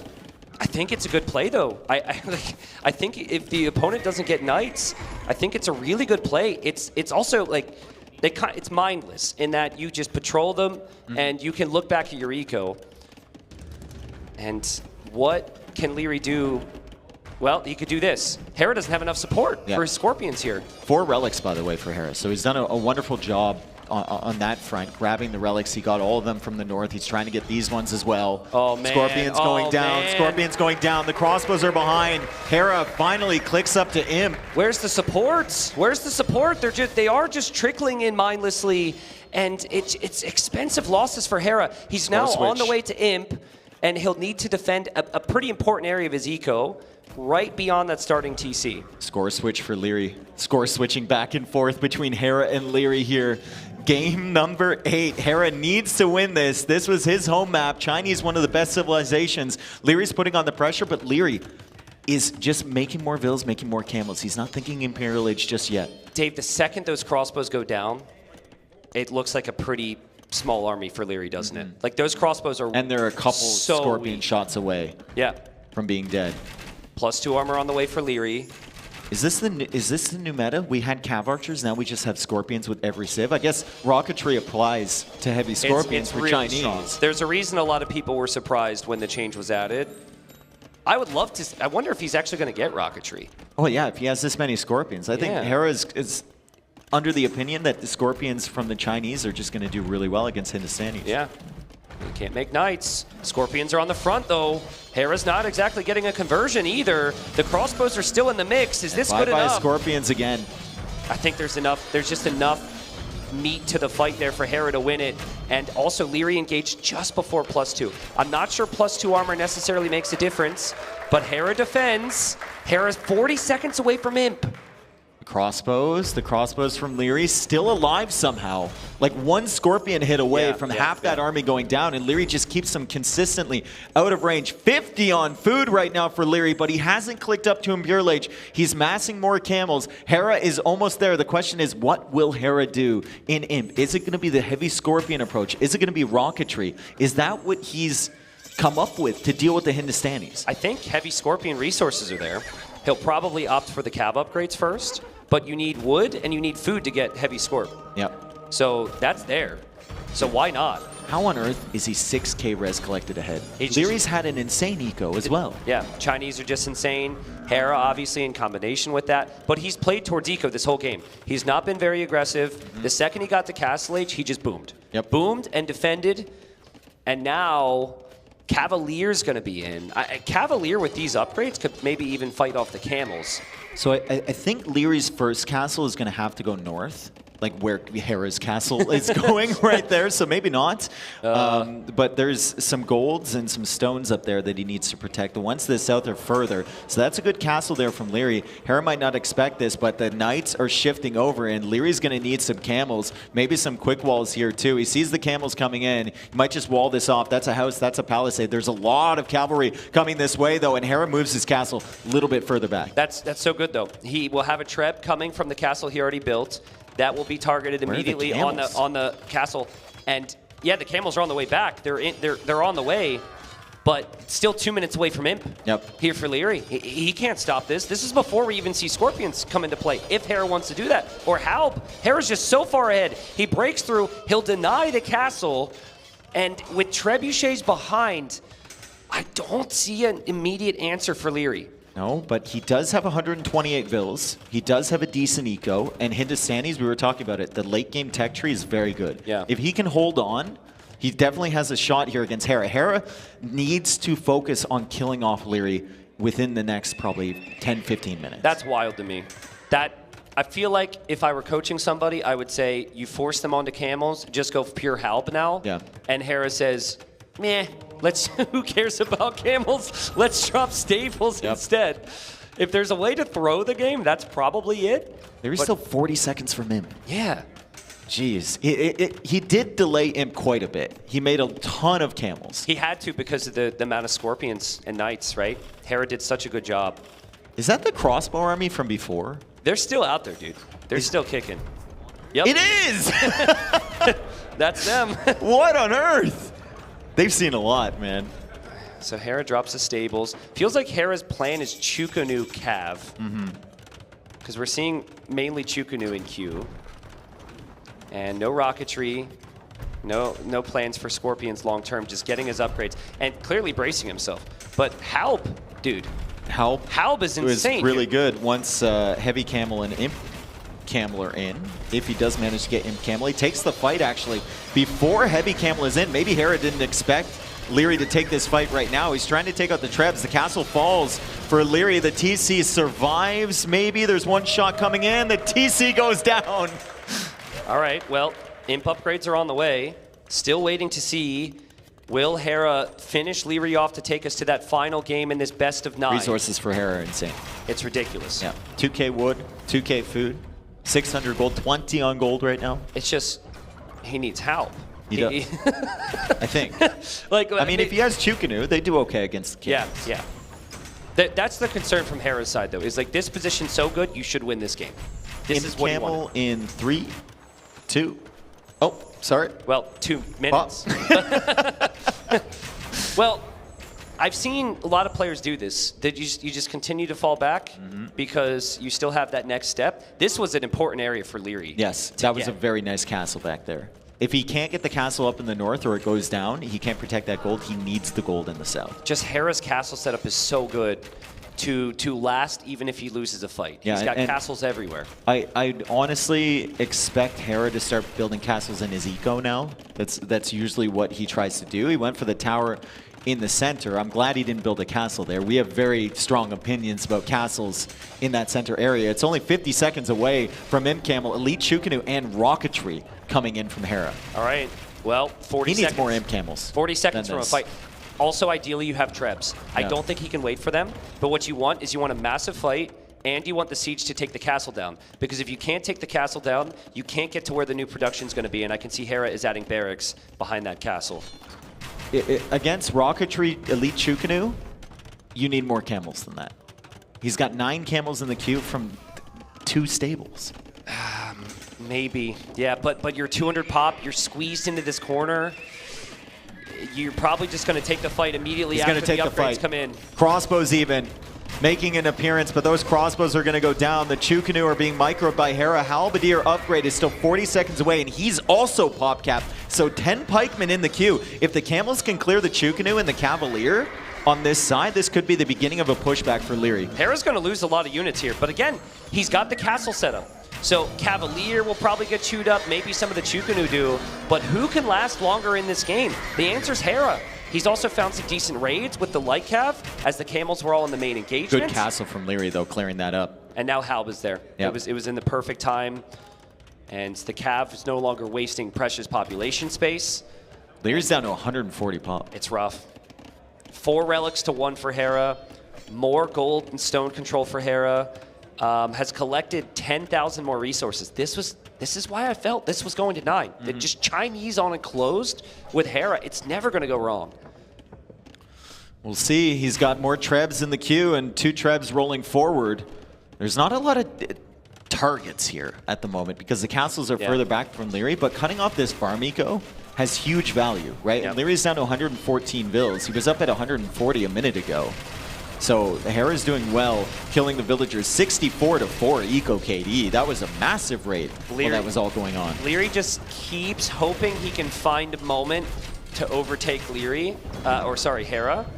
And it doesn't seem too easy. He's going for the counter army movement raid. in the north. Yeah, he's going for the counter raid, but the Chukanu are moving in here. That's a good little raid, clearing up some villagers, but that'll open up pop space for Hera to replace his army as a great raid comes in here from Hera. Leary is at 113 villagers, and he's about to drop maybe below 100 soon.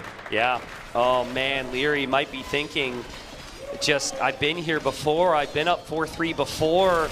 And it's slipping away from me now, and it will go to the final game. I just wonder who's going to be feeling more pressure. Probably Leary, because Hera's so confident, and he's still at 165 pop, but it's such a tough spot. You want skirms, you want hand cannons. You want villagers. You want villagers, you just don't have the time. Yeah, now the castles are coming up in the economy from Hera. So he's just going to build them all around his farm eco. If Leary wants to go for the raids, he's always going to be running into castles.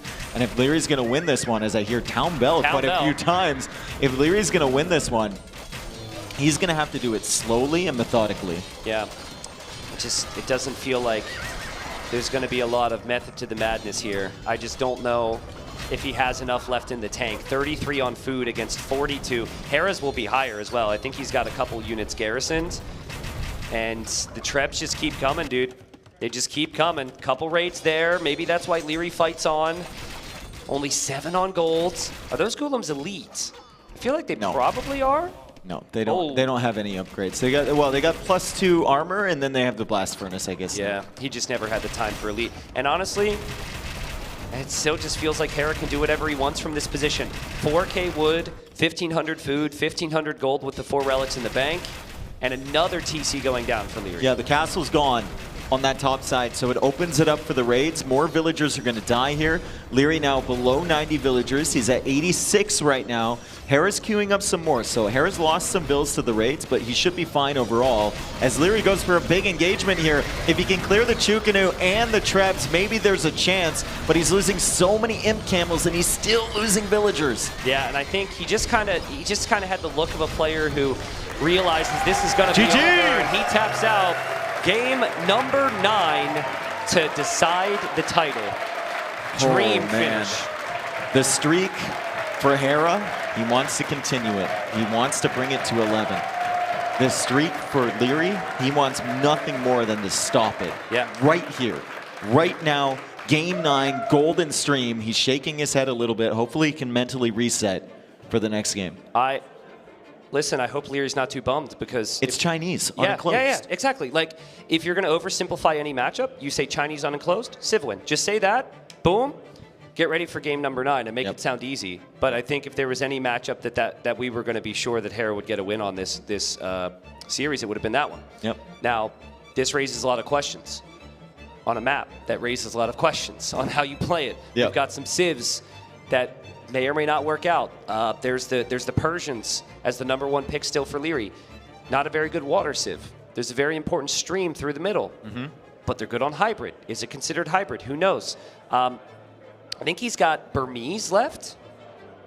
And has he already played the Persians Saracens? and Burmese. Yeah, he played Saracens on Fractal. So he's gonna. So Persians. He's gonna play Persians. Yeah, and then if you're on the other side, it feels like it has to be Tatars for Hera. Or humans, which we know can be absolutely insane with the proper build. Leary picked the Cumans. He picked it before Burgundians and played Burgundians on the Fortress game, which makes me think Like, if Burgundians was his potential, his favorite pick for that map, Humans might be a favorite pick for another one. I don't know. I don't think it's viable. I think against Persians you should get destroyed. But Hera would, if he picks them, they're really good. He wouldn't go in untested. Oh boy. Oh boy, indeed. I mean, this is. Oh boy. I mean, Hera. Whoever loses this is going to be in for a rough. I never thought we'd be here in this situation. Yeah, I agree. Game 9 with Hera's current domination. I agree. And the way Leary has played against Hera recently, right? Hera seems to have his number, but Leary showed up today. Yeah. Leary showed up. Even last game, he was playing really well. I'd love to ask him, where does he feel that went wrong? Because he was shaking his head. Maybe like he felt like he should have gone up to Imp faster. Bloodlines. Like he wanted a feudal engagement. He researched Bloodlines. Yeah. It got no value. That army went all the way forward. Yeah. And what did it do? Went all the way home to defend from scouts. He didn't kill a single one with them. Yeah. And then he went all the way forward again. Like the destroying of the houses that he did, he could have done much earlier. He could have forced more reactions from Hera. He could have idled farms. Yep. Like, I still think that Hera in that position with Chinese is going to sort it out. But Feudal Age is kind of where things fell apart. Mm-hmm. Okay, well, Golden Stream, your thoughts? Cumans or Tatars? Tatars. I don't think there's enough food to really be able to justify the 2 TCs. Yeah. I think it's high risk, high reward, and Hera typically avoids that. He wants to have more under his control. High risk, high reward is for a qualifier, where you have a big underdog. So it's likely, even though I speculated, that he probably just had Cumans as a backup. I mean, technically, like, Burmese might be slightly better on Navy than Persians because they get, like, galleons and whatnot. But I think the most important Navy is fast fire and heavy demo on this map. Persians have that. Persians are great with the dock opening in combination with scouts and cav archers. But, like, it's a matchup I've seen before between the two of them. Mm-hmm. There's 2 games in my head, and what happened in the Persian-Tatar matchups, both times, it was always Leary on Persians. It was always Hera as Tatars. Is Leary gets a lead in Castle Age. He clicks Imp, and he YOLOs into Savars, and Hera has just enough time to prep camels. Yeah. So I want Leary to try and create a messy game. Not easy to do, but you do not want Tatars to freely sit back and build up their cav archers and their camels, because if that happens, Persians will have problems. Yeah. We did see Huns from Hart on the Golden Stream, and he tried to go fast castle. No, he went scouts into cav archers. Yeah. And in his opinion, that was like the strongest civ on that map. Obviously, it didn't work against the Romans from ACCM, but I wonder if the other players are also considering, like Hart, Leary, Hera, also considering cav archers as being really strong there. Absolutely. I think it's like Cav and Boom, or Cav Archers and Boom. Yeah. Or like Cav and Boom into Cav Archers and Boom. Yeah. And then there's the occasional dock. There's the conversation of where the TCs end up going, because there's the gold in the middle. But I really think, like, for Leary to win this, the key unit for him is actually the demo, bro. Okay. Because Persian docks are so strong. Yeah. And all the land army runs through. And, like, even if Hera goes for Navy, it's tight choke points. A couple big demos, heavy demos, will blow the game wide open. So I think a combo of, like, play Hera style against Hera here if you're Leary. Big eco, behind walls, Hussar raids, Haubs, siege rams, and just freaking demos. Like, don't, if you go too heavy into gold units, I think it opens up that opportunity for the CA and the camels for Hera. Or just build 15 docks and have a fishing ship garrison in each one of them. So Hera never ever wants to cross the water. 15 dock, 1 fishing all ship in a each line. dock. Yeah. That's a good build order. Yeah. You should definitely. And then if you ever start pushing on his side, then you can start fishing. It's a fallback plan. You make it sound so logical. It's an investment. Yeah. Well, it took many years, but we have seen the fake demo or fake fire ships on some other maps recently. I think Nikov, forward dock, fishing ship, baiting some players has been seen. So maybe it'll happen on Golden Stream. Oh, we got some build up here. What's going on? I mean, it's a big moment. Oh, maybe Hera's they need some water. Yeah, Hera's taking a break here before the final game. Leary's just sitting there considering. Is this like the equivalent, you know, like when one team comes out at halftime, like on time, Yeah, and then the other teams in the locker room, Yeah. and they just make the other team sweat? Yep. Sitting out There he on the comes. field? There he comes. Game 9 soon. 4-4. I mean, I know how I feel as a caster, and we have different types of pressure on us, but I can't imagine what the pressure's like for a player right now. No. It's got to be crazy. No. It's if I was struggling with people chanting my name to throw a ping pong ball in a cup, then Listen, they're probably struggling a lot more than I was. Listen, you were struggling before the cheers. All right. It was like that. It was like that. It was like that. And then at one point, once the cup was made, Dave and Nilly ran around the arena Yeah. like they had just won the finals here. So Yeah, until he climbed under a table and I didn't want to fall. I do remember that. Nilly goes crazy. It was a good time. All right, Golden Stream. We think Tatars versus Persians. Pretty solid. I'd be very surprised if we see Burmese. I would be somewhat surprised if we see actually very surprised if we see Cumans. Yeah. We think it's going to be Cav archers potentially from Tatars. From the Persians, light Cav maybe into Boom. And maybe a good last time to bring up how thankful I am, everyone here is, for the support of this tournament, guys. Thank Yes. you, everyone, for watching. It's been a very long day, and a lot of matches have happened. And at the very start, we had so many people on so many different channels watching. So thank you. We've done a lot of LANs now over the past few years, but it's still not lost on us how crazy it is that we get to do this. Yeah. And if you want to contribute to the Garrison cause, still can do so below every stream. And thank you to everyone who's already contributed. Like, we have a 5,000 already. So we've passed the threshold. Now 50-50, past 5,000 is going directly into the prize pool. So we have an extra, what is that, Tristan? An extra half of 161.61? I had production in my ear, so I have no clue what you just asked me. Okay, what is half of 161.61? That's a very satisfying number to say. 80 and 70 something. I don't know. Okay, cool. Got to bring the abacus next time. So production has asked, and we thank production for their hard work on this tournament as well before we start this game number 9. But they also asked to thank Vodka, who has been observing. Yes. I had also, I mean, he's been an incredible observer and is always on top of it. Also did the other things today, like the 2v2 and whatnot. I'd also like to give Vodka a shout out for whispering incorrect answers in my ear last night during the quiz and making me fall behind you in the standings. Oh, yes. What place did you finish again?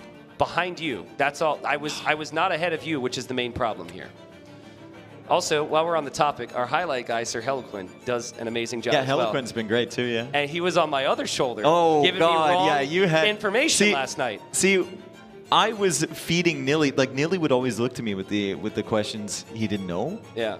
And he'd kind of like look over at my screen. So I like to think that he was cheating off of me, and he won the quiz. Honestly, I believe it. Yeah. The funny thing about that, everyone is having a great time. You look around, lots of smiles. But for the first like 15 questions, Nilly was just locked.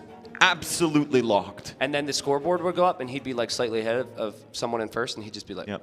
And then, yeah. It was comical. And then once he was a fair distance ahead, then he's super fun. Stop super the count. Happy. Stop the count. Yeah. He's such a tryhard, man. It's so good. Oh, here we go.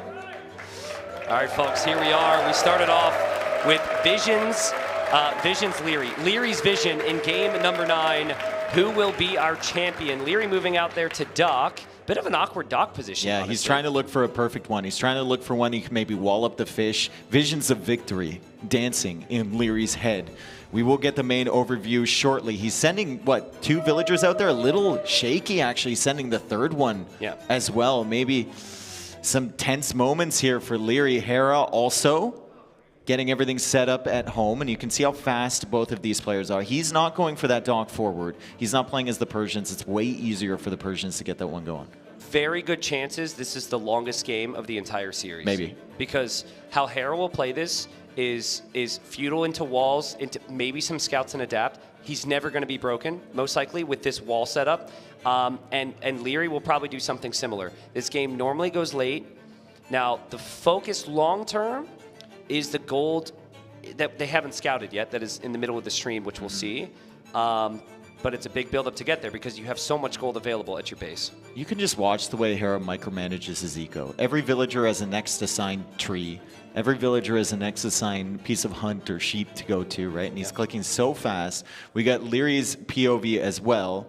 And he's not quite as quick as Hera, but he's still one of the fastest players in the game as he finds the mill from Hera and then sends the scout back. So he's identified where his opponent is. That's enough for him. And it looks like his eco is kind of cooking here. Well, his eco should be superior. Also, we haven't seen it. I'd love to back off of POV here. This is Cumans for Hera. Yep. This is not Tatars. This is Cumans. So apparently we'll be back in the game in a second. Yep. As we have a technical issue. But Hera's Cumans, he will try 2 TCs. Yeah. Right? I mean, you can't pick Cumans and not go 2 TCs. I'm surprised he went Cumans here, dude. I am too. I actually thought he was Tatars. They had a mod he must have a strat cooked up. Maybe it's not even the 2 TC. Maybe he's going to go for aggression. That would be not so good against Persians, I think, though. Could go Archer opening. It doesn't have to be just 2 TCs, but yeah, folks, we'll be in as quickly as we can. Sorry. But yeah, I wasn't actually looking at his base thinking about the 2 TCs because I noticed he was Cumans in the last seconds there. Felt like to the left side, he could justify a TC spot. But I think the reason Leary scouted him so early was because of his Civ. You don't do that if he's Tatars. He wants to know where the target is. Oh boy. But let's say the 2 TC is viable, which it most likely will be because he picked them. Leary has to adapt his whole approach now. One of the worst things you can do against a proper Cuman boom is any feudal age play. Yeah, because you can't kill enough villagers to make up for the difference. Exactly, and so it then becomes a mind game where if you go fast castle, and then Hera goes feudal anyways, he just catches you off guard because fast castle is kind of risky. So, one good thing though, if Hera goes for the 2 TC play, Leary's got the dog. Okay. So Leary can make more fishing ships if he calls that out, right? Yeah. So we're looking like the game is going to be available soon. And they will start off exactly where we left them, which is fantastic. And we'll see if Hera does indeed go for that strategy. I really like the idea of if Leary identifies that it's 2 TC build, go for the dock.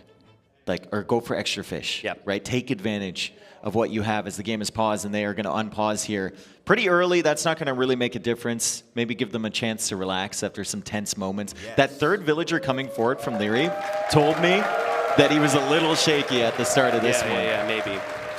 Well, he's going to actively scout and try and determine what Hera is going to go for. This could still easily be a scout build of some kind. This could be a trapped scout if he gets in there, but Hera didn't see it. Yeah. Just fortunate. It's 2 fishing ships and a third one on the way from Leary. Usually people make, what, 3, 4? Yeah. Well, two in a lot of feudal age games, especially when there's not deep fish. He actually canceled it. Okay, interesting. Yeah, he still wants to go for his build, I think. And I need to see Hera's base. Where's the best TC spot? He could, delete that house next to his wood line, and I really like it. But deleting a house doesn't feel good on a build like this. No, I think you just put it on the stone in the wood, maybe. Maybe further along one of these wood lines. It's underneath the hill, though. That would be so rough. Ooh, is he going to put it over there on the gold? I guess it's close enough to the wood. You can't put it right up against the wood because of the hill. Yeah, but you can still get a decent TC. And there we go. And all right. So fast feudal. And we have some walls from Leary as the plan. Ooh, scout is in here from Hera and no loom from Leary. No, he has loom. Okay, he's got loom. It was just a weak villager from before. TC now chasing Hera away, and if Leary can get these walls up without that scout getting inside, I think that would be really nice for him. Because that's a human scout. It's going to be faster than Leary's scout, and Hera is probably more than happy to just be chilling in this space. This is a lot of power as a player right now, just to be able to annoy and harass. And he's going to leave. Might make Leary think twice about what's happening. He might be thinking of sniping fishing ships or managing that fishing ship number. Barracks for Leary, quite late. This wasn't a standard build. And the villagers are on separate sides there, but Hera hasn't seen the starting scout from Leary, so he should know that it will be around to defend. He's booming, and he's going to nerd out with the scout, and there he sees the scout. But 2 TCs are creating bills right now, Dave. Yep. Leary's officially on the clock. Can he do it? Can he finally get a win after like 7 or 8 second place finishes in LAN events alone? Or will Hera win his 11th straight S-tier event? Well, I mean, if you look at Res Collective right now, Leary is significantly ahead. That's going to switch in a couple minutes from now when the villager count starts to add up for Hera, but it's still 23 vills versus 23 vills and the 3 fishing ships from before for Leary. He's also going out to the gold, maybe adding some farms, thinking about a faster castle age into a boom potentially. He hasn't made more than 3 fish. Any Garrison you force at this point is good. Killing that scout is massive. Then Hera won't be able to see what you are going to send forward later. Yeah, but I don't think he can. This Cumin scout is just faster. Yeah. It's smart from Hera to not try and win that 50-50 and just go forward to see this. Late stable from Leary. Really late stable. Yeah, I don't think this is for scouts, honestly. I think this is probably, as both these scouts are 2-hit, by the way, with 5 damage per hit. So it could be close, and then Hera will get the hill. No! Oh, okay. Leary tried to get the hill. The hill didn't matter there, I think. Yeah, I don't think the hill mattered. The hill didn't matter with 7 HP. Could have still gone Hera's way, and Hera now knows he needs to flood the map with army. Okay, so anytime we see Cumin boom, we talk about this. You have the boom lead, you have to hold the map control, right? Mm-hmm. So I kind of like the idea of Hera staying in feudal forever to win this final. Like, yeah, just send spears and send scouts. It just, your 2 TCs, just stop anything from advancing out across the map. Especially with the forward gold from Leary. He could control that area. I think there are 2 golds in the back Leary could go to, but I mean, there's only single palisade walls blocking off Leary's base. So Leary is actually building his buildings really nicely in front of that gold to keep it safe. Hera will have the information, and it's pretty clear. Anytime someone's up against the Cumins here, they're going to want Night Siege. Mm-hmm. So Hera should know the stable's up. I think how many scouts he thinks Leary is going to make. Honestly, I think he should know it's just 1. Mm. If you make more than that, you delay your castle age time. Yeah. Another fishing ship here for Leary too. But like this time is so critical, guys. Leary's not scouting that Hera has any military buildings whatsoever, and he will chase that because it's natural to chase a weak scout. That scout is always faster. Yeah. So Leary cannot be chasing that. He has to go check to see what Hera's doing. We might see Vils walk across the map at some point from Leary, and he can't get caught out trying to build forward siege here. Also just needs to be walled, right? Leary's about to click up. Leary is about to click up. He still has the resources collected advantage, although the villager advantage is now for Hera. He's 8 ahead currently, and by the time Leary gets up, he's going to be like, what, 15, something like that? Actually, I think Hera shouldn't have even tried to save that scout. Like, just take it anywhere else but there. Yep. Well, Leary can see the scouts over here now, so he knows the military is being added. He's going to move his fishing ships a little bit away, and it's a fire galley from him. So this is feeling more like a situation where maybe the best play for Leary is to also make scouts and then just add a 2nd and 3rd TC, because how are you supposed to push? Yep. Really difficult to push when Hera has so much army on the field. But this does delay Hera's castle age time, and Persian TCs work even faster once castle age comes in.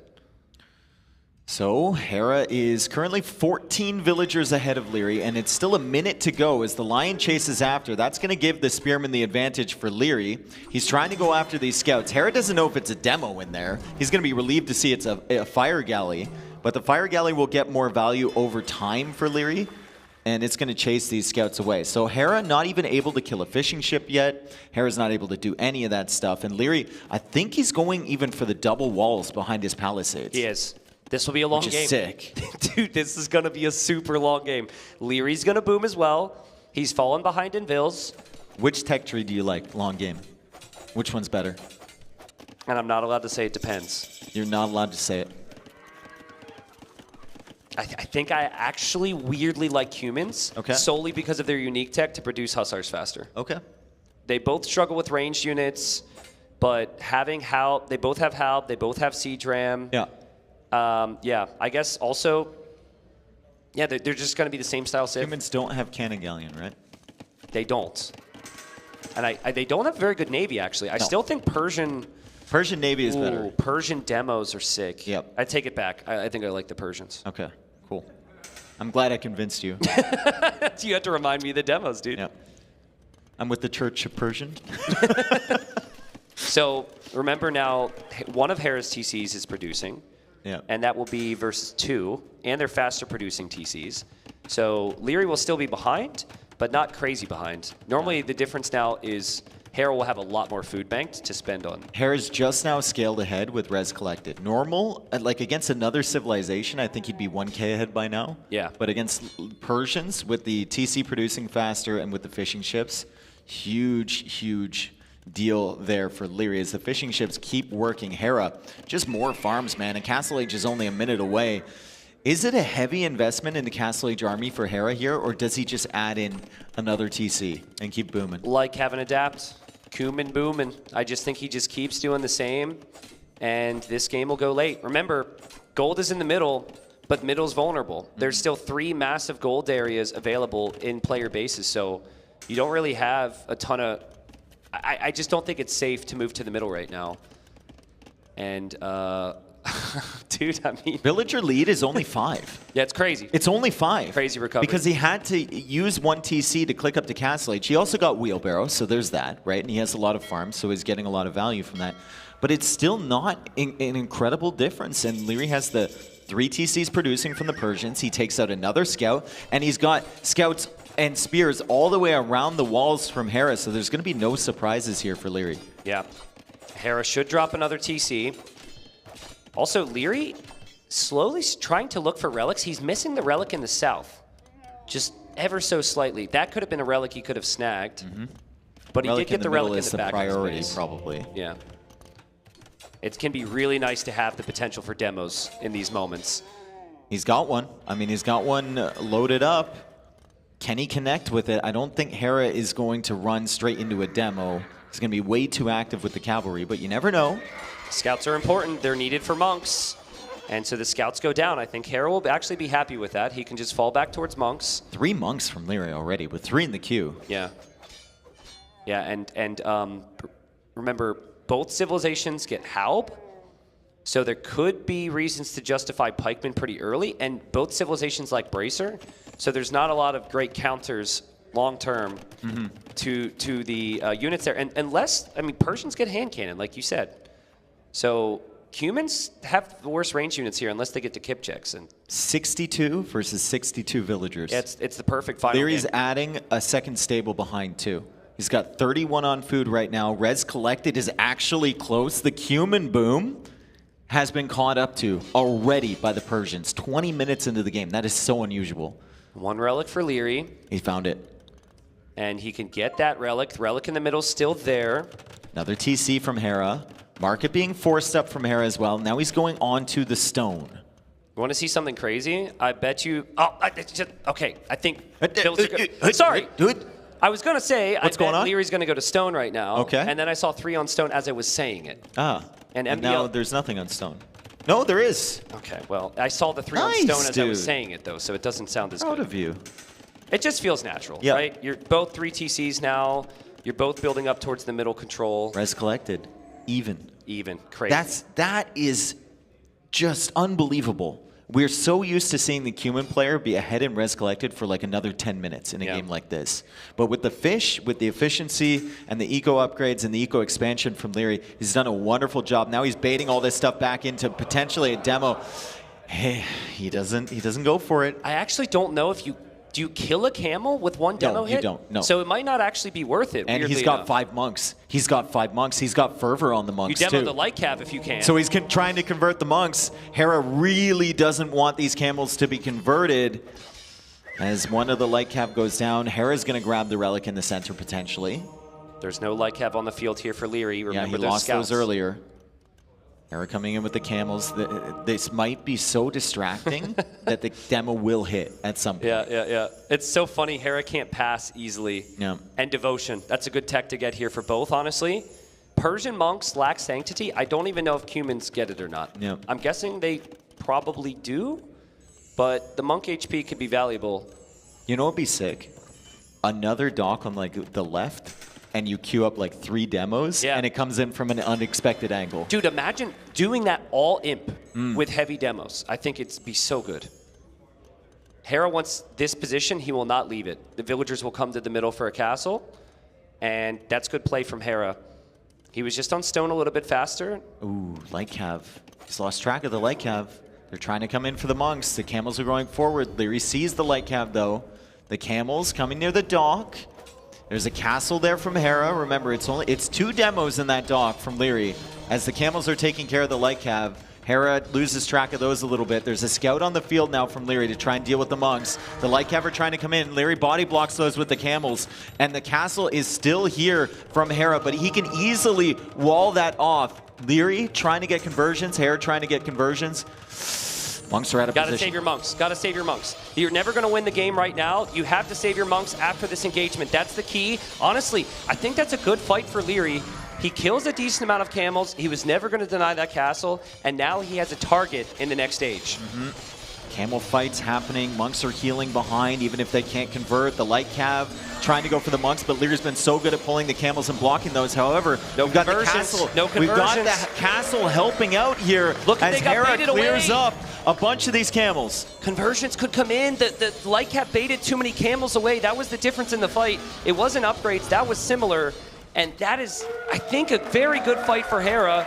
But Leary still in the game, still can click up to the Imperial Age. I just think he's missing that second building. Yep, he is missing it. The university goes up, and Leary should be on the way. The demos come out, just not at the right time. He doesn't even get a single camel, but he might be able to get this. Hera's trying to bait him. Hera's trying to bait him. Yeah, this is difficult for the game. Hera's trying to bait him. The game is twice as hard right now because this is on Leary's doorstep. And Hera's just got this flowing boom behind. Super smart there from Hera. Again, like we said, if you don't kill the unit, they could just be healed up later on. Yep. Still, Hera can't really push Leary all that much right now unless he wants to go for like a forward castle. But with this defensive castle and Leary's Imperial Age, he should have a good few moments here as Hera is pretty comfortably running in that choke point near the dock. Really important detail here. Humans do not get heavy camel. And so I remember the previous game where Hera kept making Cavalier against Imp Camel. And he's still making camels. And he was late, he was late to help. If Hera continues to make camels, that does not scale well at all. And Leary is opening Pikeman, I think. Pikeman is coming in, so Halberdier should come in Imperial Age. I like that. Against humans? I kind of want to see Camel first, though. I think you go. I mean, he's still adding camels. Heavy camel is a long upgrade, so it's always priority. Yeah. Wow, what a game. Hera is mining tons of gold in the middle. Doesn't have a single relic yet, actually. Could end up getting 3. There should be a couple more left on the map. Docks now coming up from Leary. That dock takes forever to go down. Camel will be converted here. Camel will be converted. Demo will hop out of that dock any second, but it's not in time. Might want to cancel that demo, honestly, but hard to think about that. Oh man, we've got food, we've got gold, we've got resources aplenty for Leary as he gets to the Imperial Age, and it's actually War Galley first. That's interesting. I would have thought Heavy Camel next. Okay, Heavy Camel's on the way in. The +2 armor just came in for Leary as well. Leary has a significant timing advantage to Imperial Age, but Hera's now up. He's only 1 minute and 45 seconds away, and the next castle is going back defensively because he's scared of the counter raid. He might not also believe that he can hold that middle position for very long. If Hera recognizes he's not going to hold the middle position, that's really good game sense here. A lot of people double down on it, and that would probably be worse for him. He's going for human water. Wow. And pikes. Yeah. And the pikes have bonus damage against ships as well, guys. Let's not forget that. So really strong against ships, even though that's kind of funny. Leary should wait till he has like 3 trebs before he goes to attack that. Maybe queue up a few demos or something in those docks and get ready for the pushback from Hera to try and snipe the trebs. Kip checks are coming forward from Hera. Leary, hopefully fully walled. And he's sending the camels back too. He's housed at 150. Hera was very late to Pikeman, but he has a lot of time. He'll be an imp in 20 seconds. He'll probably add his own demos. Leary's being patient. He wasn't trickling in his going trebs in one from by both one. angles against those kip checks, but he can't get them. Too quick. Kip checks are too quick, indeed. Outposts are your best friend. Castles are your best friend at this point. I'm noticing that Leary needs more stone, and this is so incredibly tense at the moment, dude. They're both set up on either side. I don't think Hera's going to really hold this middle position. They might end up sharing this middle position. I wouldn't even mind, once this castle is down, just go forward with a TC if you're Leary. You can't kill that. It's a Persian TC. It's going to have so much HP. 21 of Hera's military units just, again, are not scalable. That's the camels. Yeah. But there's still no chemistry for Leary. So hand cannons isn't on the cards for Halb. But he could go for his own Halbs. Still no stone. He is going for his own Halbs. He has a stone to the south of his base. And there's one in his base, actually. Okay. Yeah. He's taking it right now. Halb is 30 seconds away for him. Hera's best counter to Halb would be Navy. Just go make a TC right here. Or it would be the Kipchecks, but he can't make many Kipchecks because of losing the castle. Trebs are rolling forward. Leary might bring these villagers forward just to make a little nook for the Trebs to sit so they can't be sniped. That would be amazing. Dave, the key unit might be heavy demo. Seriously. It might be. It's so good here. It might be, and there's demos behind from Hera. Does Leary notice this? He's going in with the heavy camels. Does he notice the demos? He pulls away in time. The Trebs are working away on the stable. The Halbs are countering the camels, which don't scale, like you said, and they're blocking off the Halbs from Hera as Hera has lost the castle. He's about to lose the TC on the middle area. Wow, this is an absolute mess. An absolute mess. It's so tough to control this right now. There's more army for Hera, though, and there's a little bit more economy. And honestly, the camels for Leary aren't doing all that well either. Heavy demo tech is something the Persians have in their arsenal. Fast fire is something the Persians have in their arsenal. We're not seeing it yet from Leary, and he's not the one mining the gold in the middle. Yeah, his Q is looking disappointing, right? Hera, he's got the Navy, he's got the Halbs in the center, he's got 132 villagers. Leary's got 131, but it doesn't feel like he has the same eco as Hera. Yeah, now there will be hand cannons, but can hand cannons deal with the Navy? Hera's Navy count is getting incredibly dangerous, and Leary's losing eco in the middle. He's losing this game. Fast fire on the way for Leary. Fast fire on the way for Leary. The Trebs are still working away on the ships. Leary will have hand cannons soon. How long is he going to be able to send these villagers forward, dude? He just keeps losing more and more vills. Yeah, he was committed there. He was committed to the middle. He sent everything thinking that he would clear it and he would win the final. But Hera said, not today, man. This is not your time. It's still not your time. And just the recognition to dock and have Navy. Where are these vills coming from? Good question. The golds? Are they automatically walking there because they're running out of golds? Yeah, it could be. Oh, man. Like, comeback conditions would be side raids. Hera's locking that down. So side raids aren't a real possibility. And if it's not side raids, it's fighting They're right still through the coming middle. forward. Where are they coming from? It must be Does from he have a TC. waypoint? This is unfortunately the 14th or 15th game he's played today, so just maybe not a situation where he's able to focus with all the pressure at hand. My heart is like sinking for Leary at the moment. It's also rising for Hera, just how amazing he's been able to play and how consistent. He's fallen behind twice in this series. Critically was behind 4-3. Good wall off Brought it there, back to just in 4-4. time. Could have been very annoying Halbs over on that side. So Karening's coming in. He's got 9 fast fires, but there are Halbs there from Hera, and there's that huge Galleon army. And he could think about some demos of his own, although he doesn't have any on the field right now. No gold. No gold for Leary. He doesn't have gold. The gold is right there in the middle. Hera patiently mining it. Leary almost wants to bait these Galleons in towards the hand cannon so he can eject the fires. Yeah, true, true. But you notice Hera's Halbs sitting there is because he knows that Halbs shred fires. So he's actually, I think, waiting for those fire ships. Villagers still coming forward randomly for the gold. There is at 136 vills. 136 vills. He's going in with the hand cannons. He's got the halberdiers in front. The hand cannons are feasting, but here come the Galleons. Will he eject the fires behind this? He does. Here they come. Hera notices in time and pulls away, but a lot of Halbs dead from Hera, and suddenly Leary has the population lead. He just doesn't have gold. Yeah, he needs the gold. He needs the gold somehow. He needs the gold. He can sell off food. He can sell off wood for that. Honestly, I think considering you need the golds, that probably needed to be your push, but he'll take that Treb.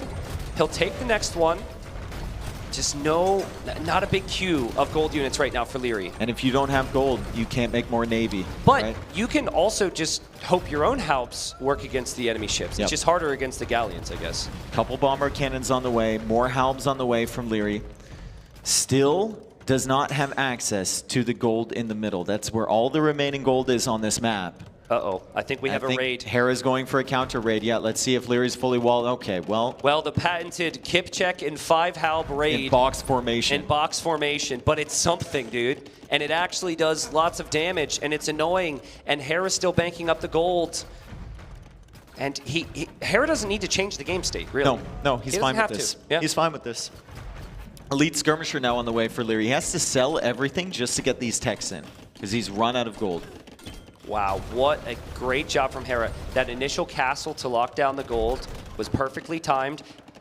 And they had similar amounts of army, but Hera just had the commitment there. Another castle from Hera. Not certain this is the right timing for that castle because the bomber cannons are coming out.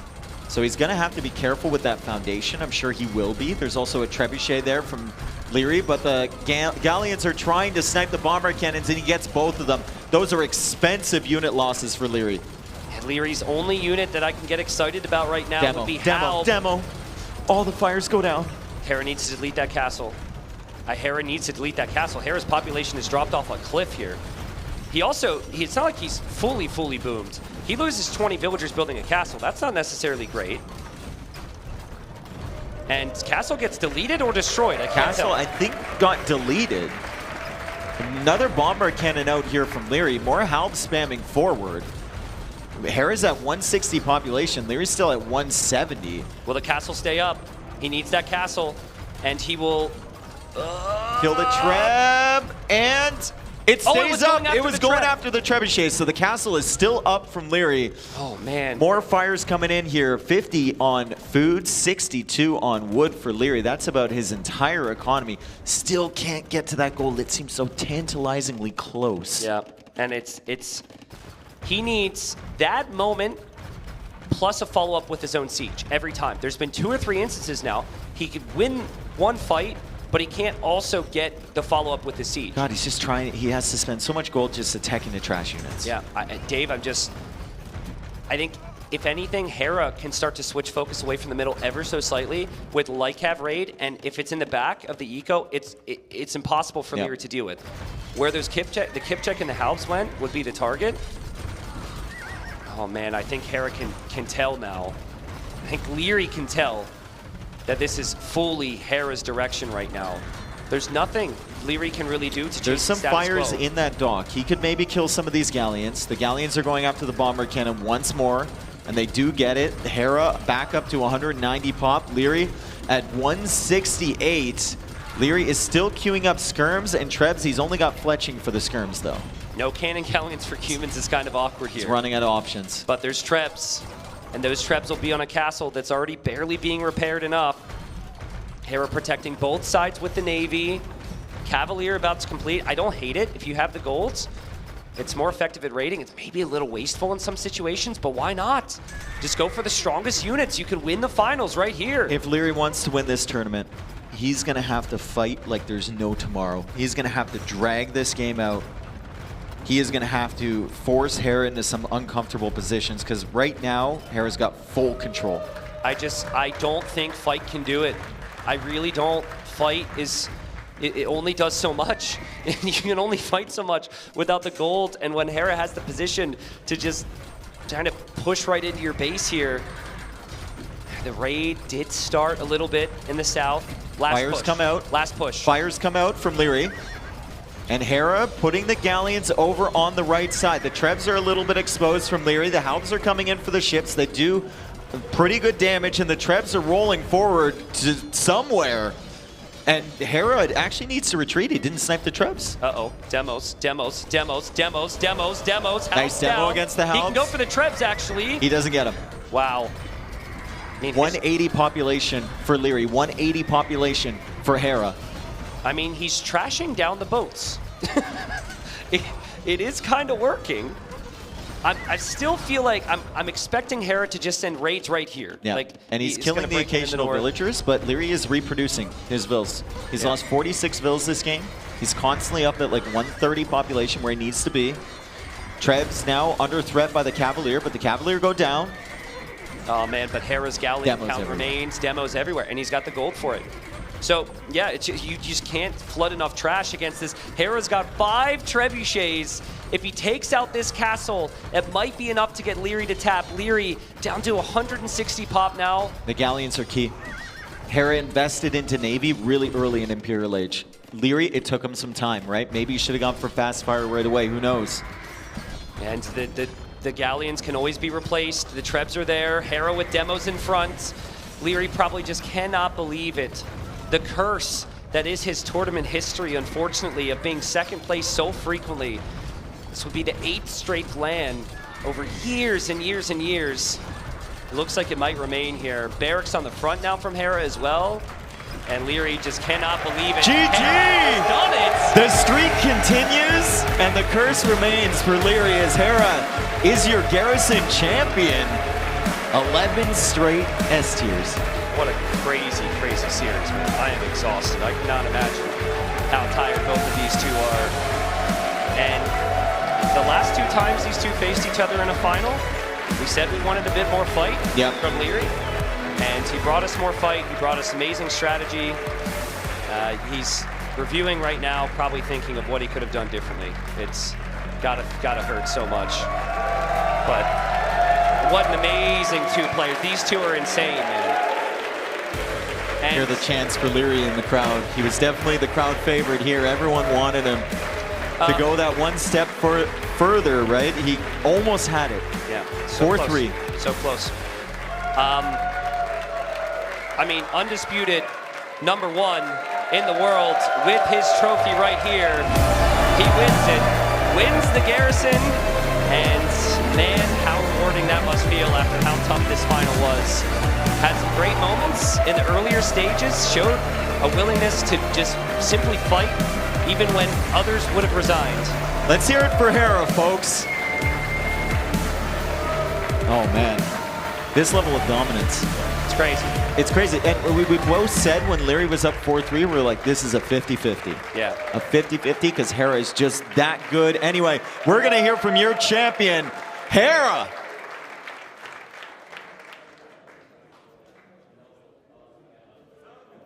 Your champion, Hera!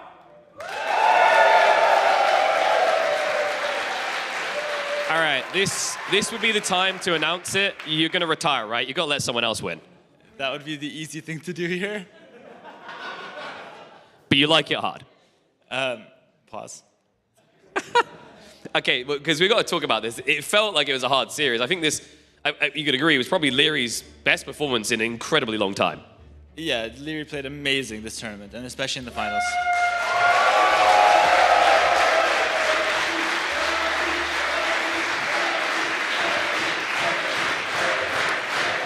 Does it feel a bit heartbreaking at the same time? So I'm thinking if there's any person that maybe it's a struggle to beat up here, just from an emotional standpoint, just how close you are. You said you're like brothers, he's like your son.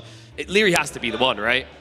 Yeah, I mean, I love Leary as a competitor and as a person, and I've been sharing the stage with him for like 10 years now, and it's always a tough battle, and I feel like this time was maybe the closest ever. So you're saying is, Daddy's still got a few tricks to teach his son. Exactly. I mean, what's next? Where does this end? Like, at what point, I guess, does it almost just become a number to you? Because I guess that's the trade-off of that system you talked about, where you just take it one game at a time. Well, this final really brought everything out of me, and I feel like I had to really dig deep to pull it through. So this one was very emotionally charged, and I'm happy to take the win, and I'm not really thinking about the future right now. Just gotta soak it in the moment. My friend, a hard-fought victory, an incredible victory. One more time with the trophy. Get loud, get proud. For your Lord of the Garrison, it's Hera!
What an incredible competitor. Both of them, actually. I think it's fair to say Leary may be the greatest second-place player we've seen in many esports.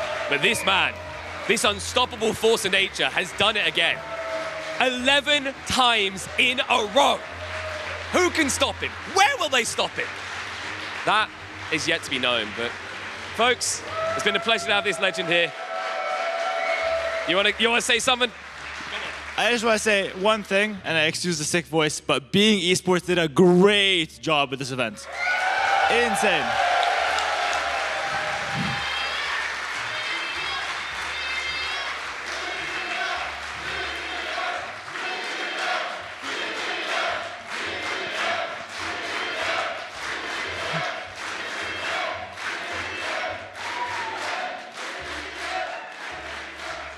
I don't think he can leave this scene now. I hope they stay for a long time. And I will say, it's a small group, but they're very passionate and did a phenomenal job at this event. I hope to see more from them. Very grateful that they hosted for Age of Empires 2, and it was a fantastic event. I enjoyed it thoroughly as a viewer and as a competitor. Thank you so much, Being Esports.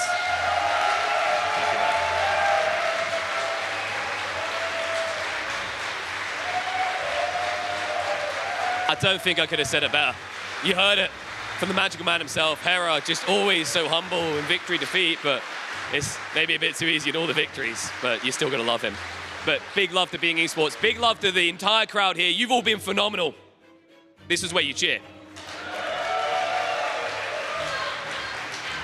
Big shout out to the players, the casters, production, all you at home that made this possible. But we have to come to a close. We have our Lord of the Garrison. What comes next?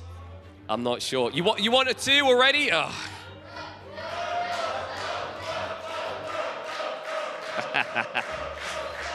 We'll have to see what the future holds, but all I can say is, folks, it's been an incredible week joining you in Hamburg. But it's time to say goodnight, farewell, and I'll see you in the next chapter.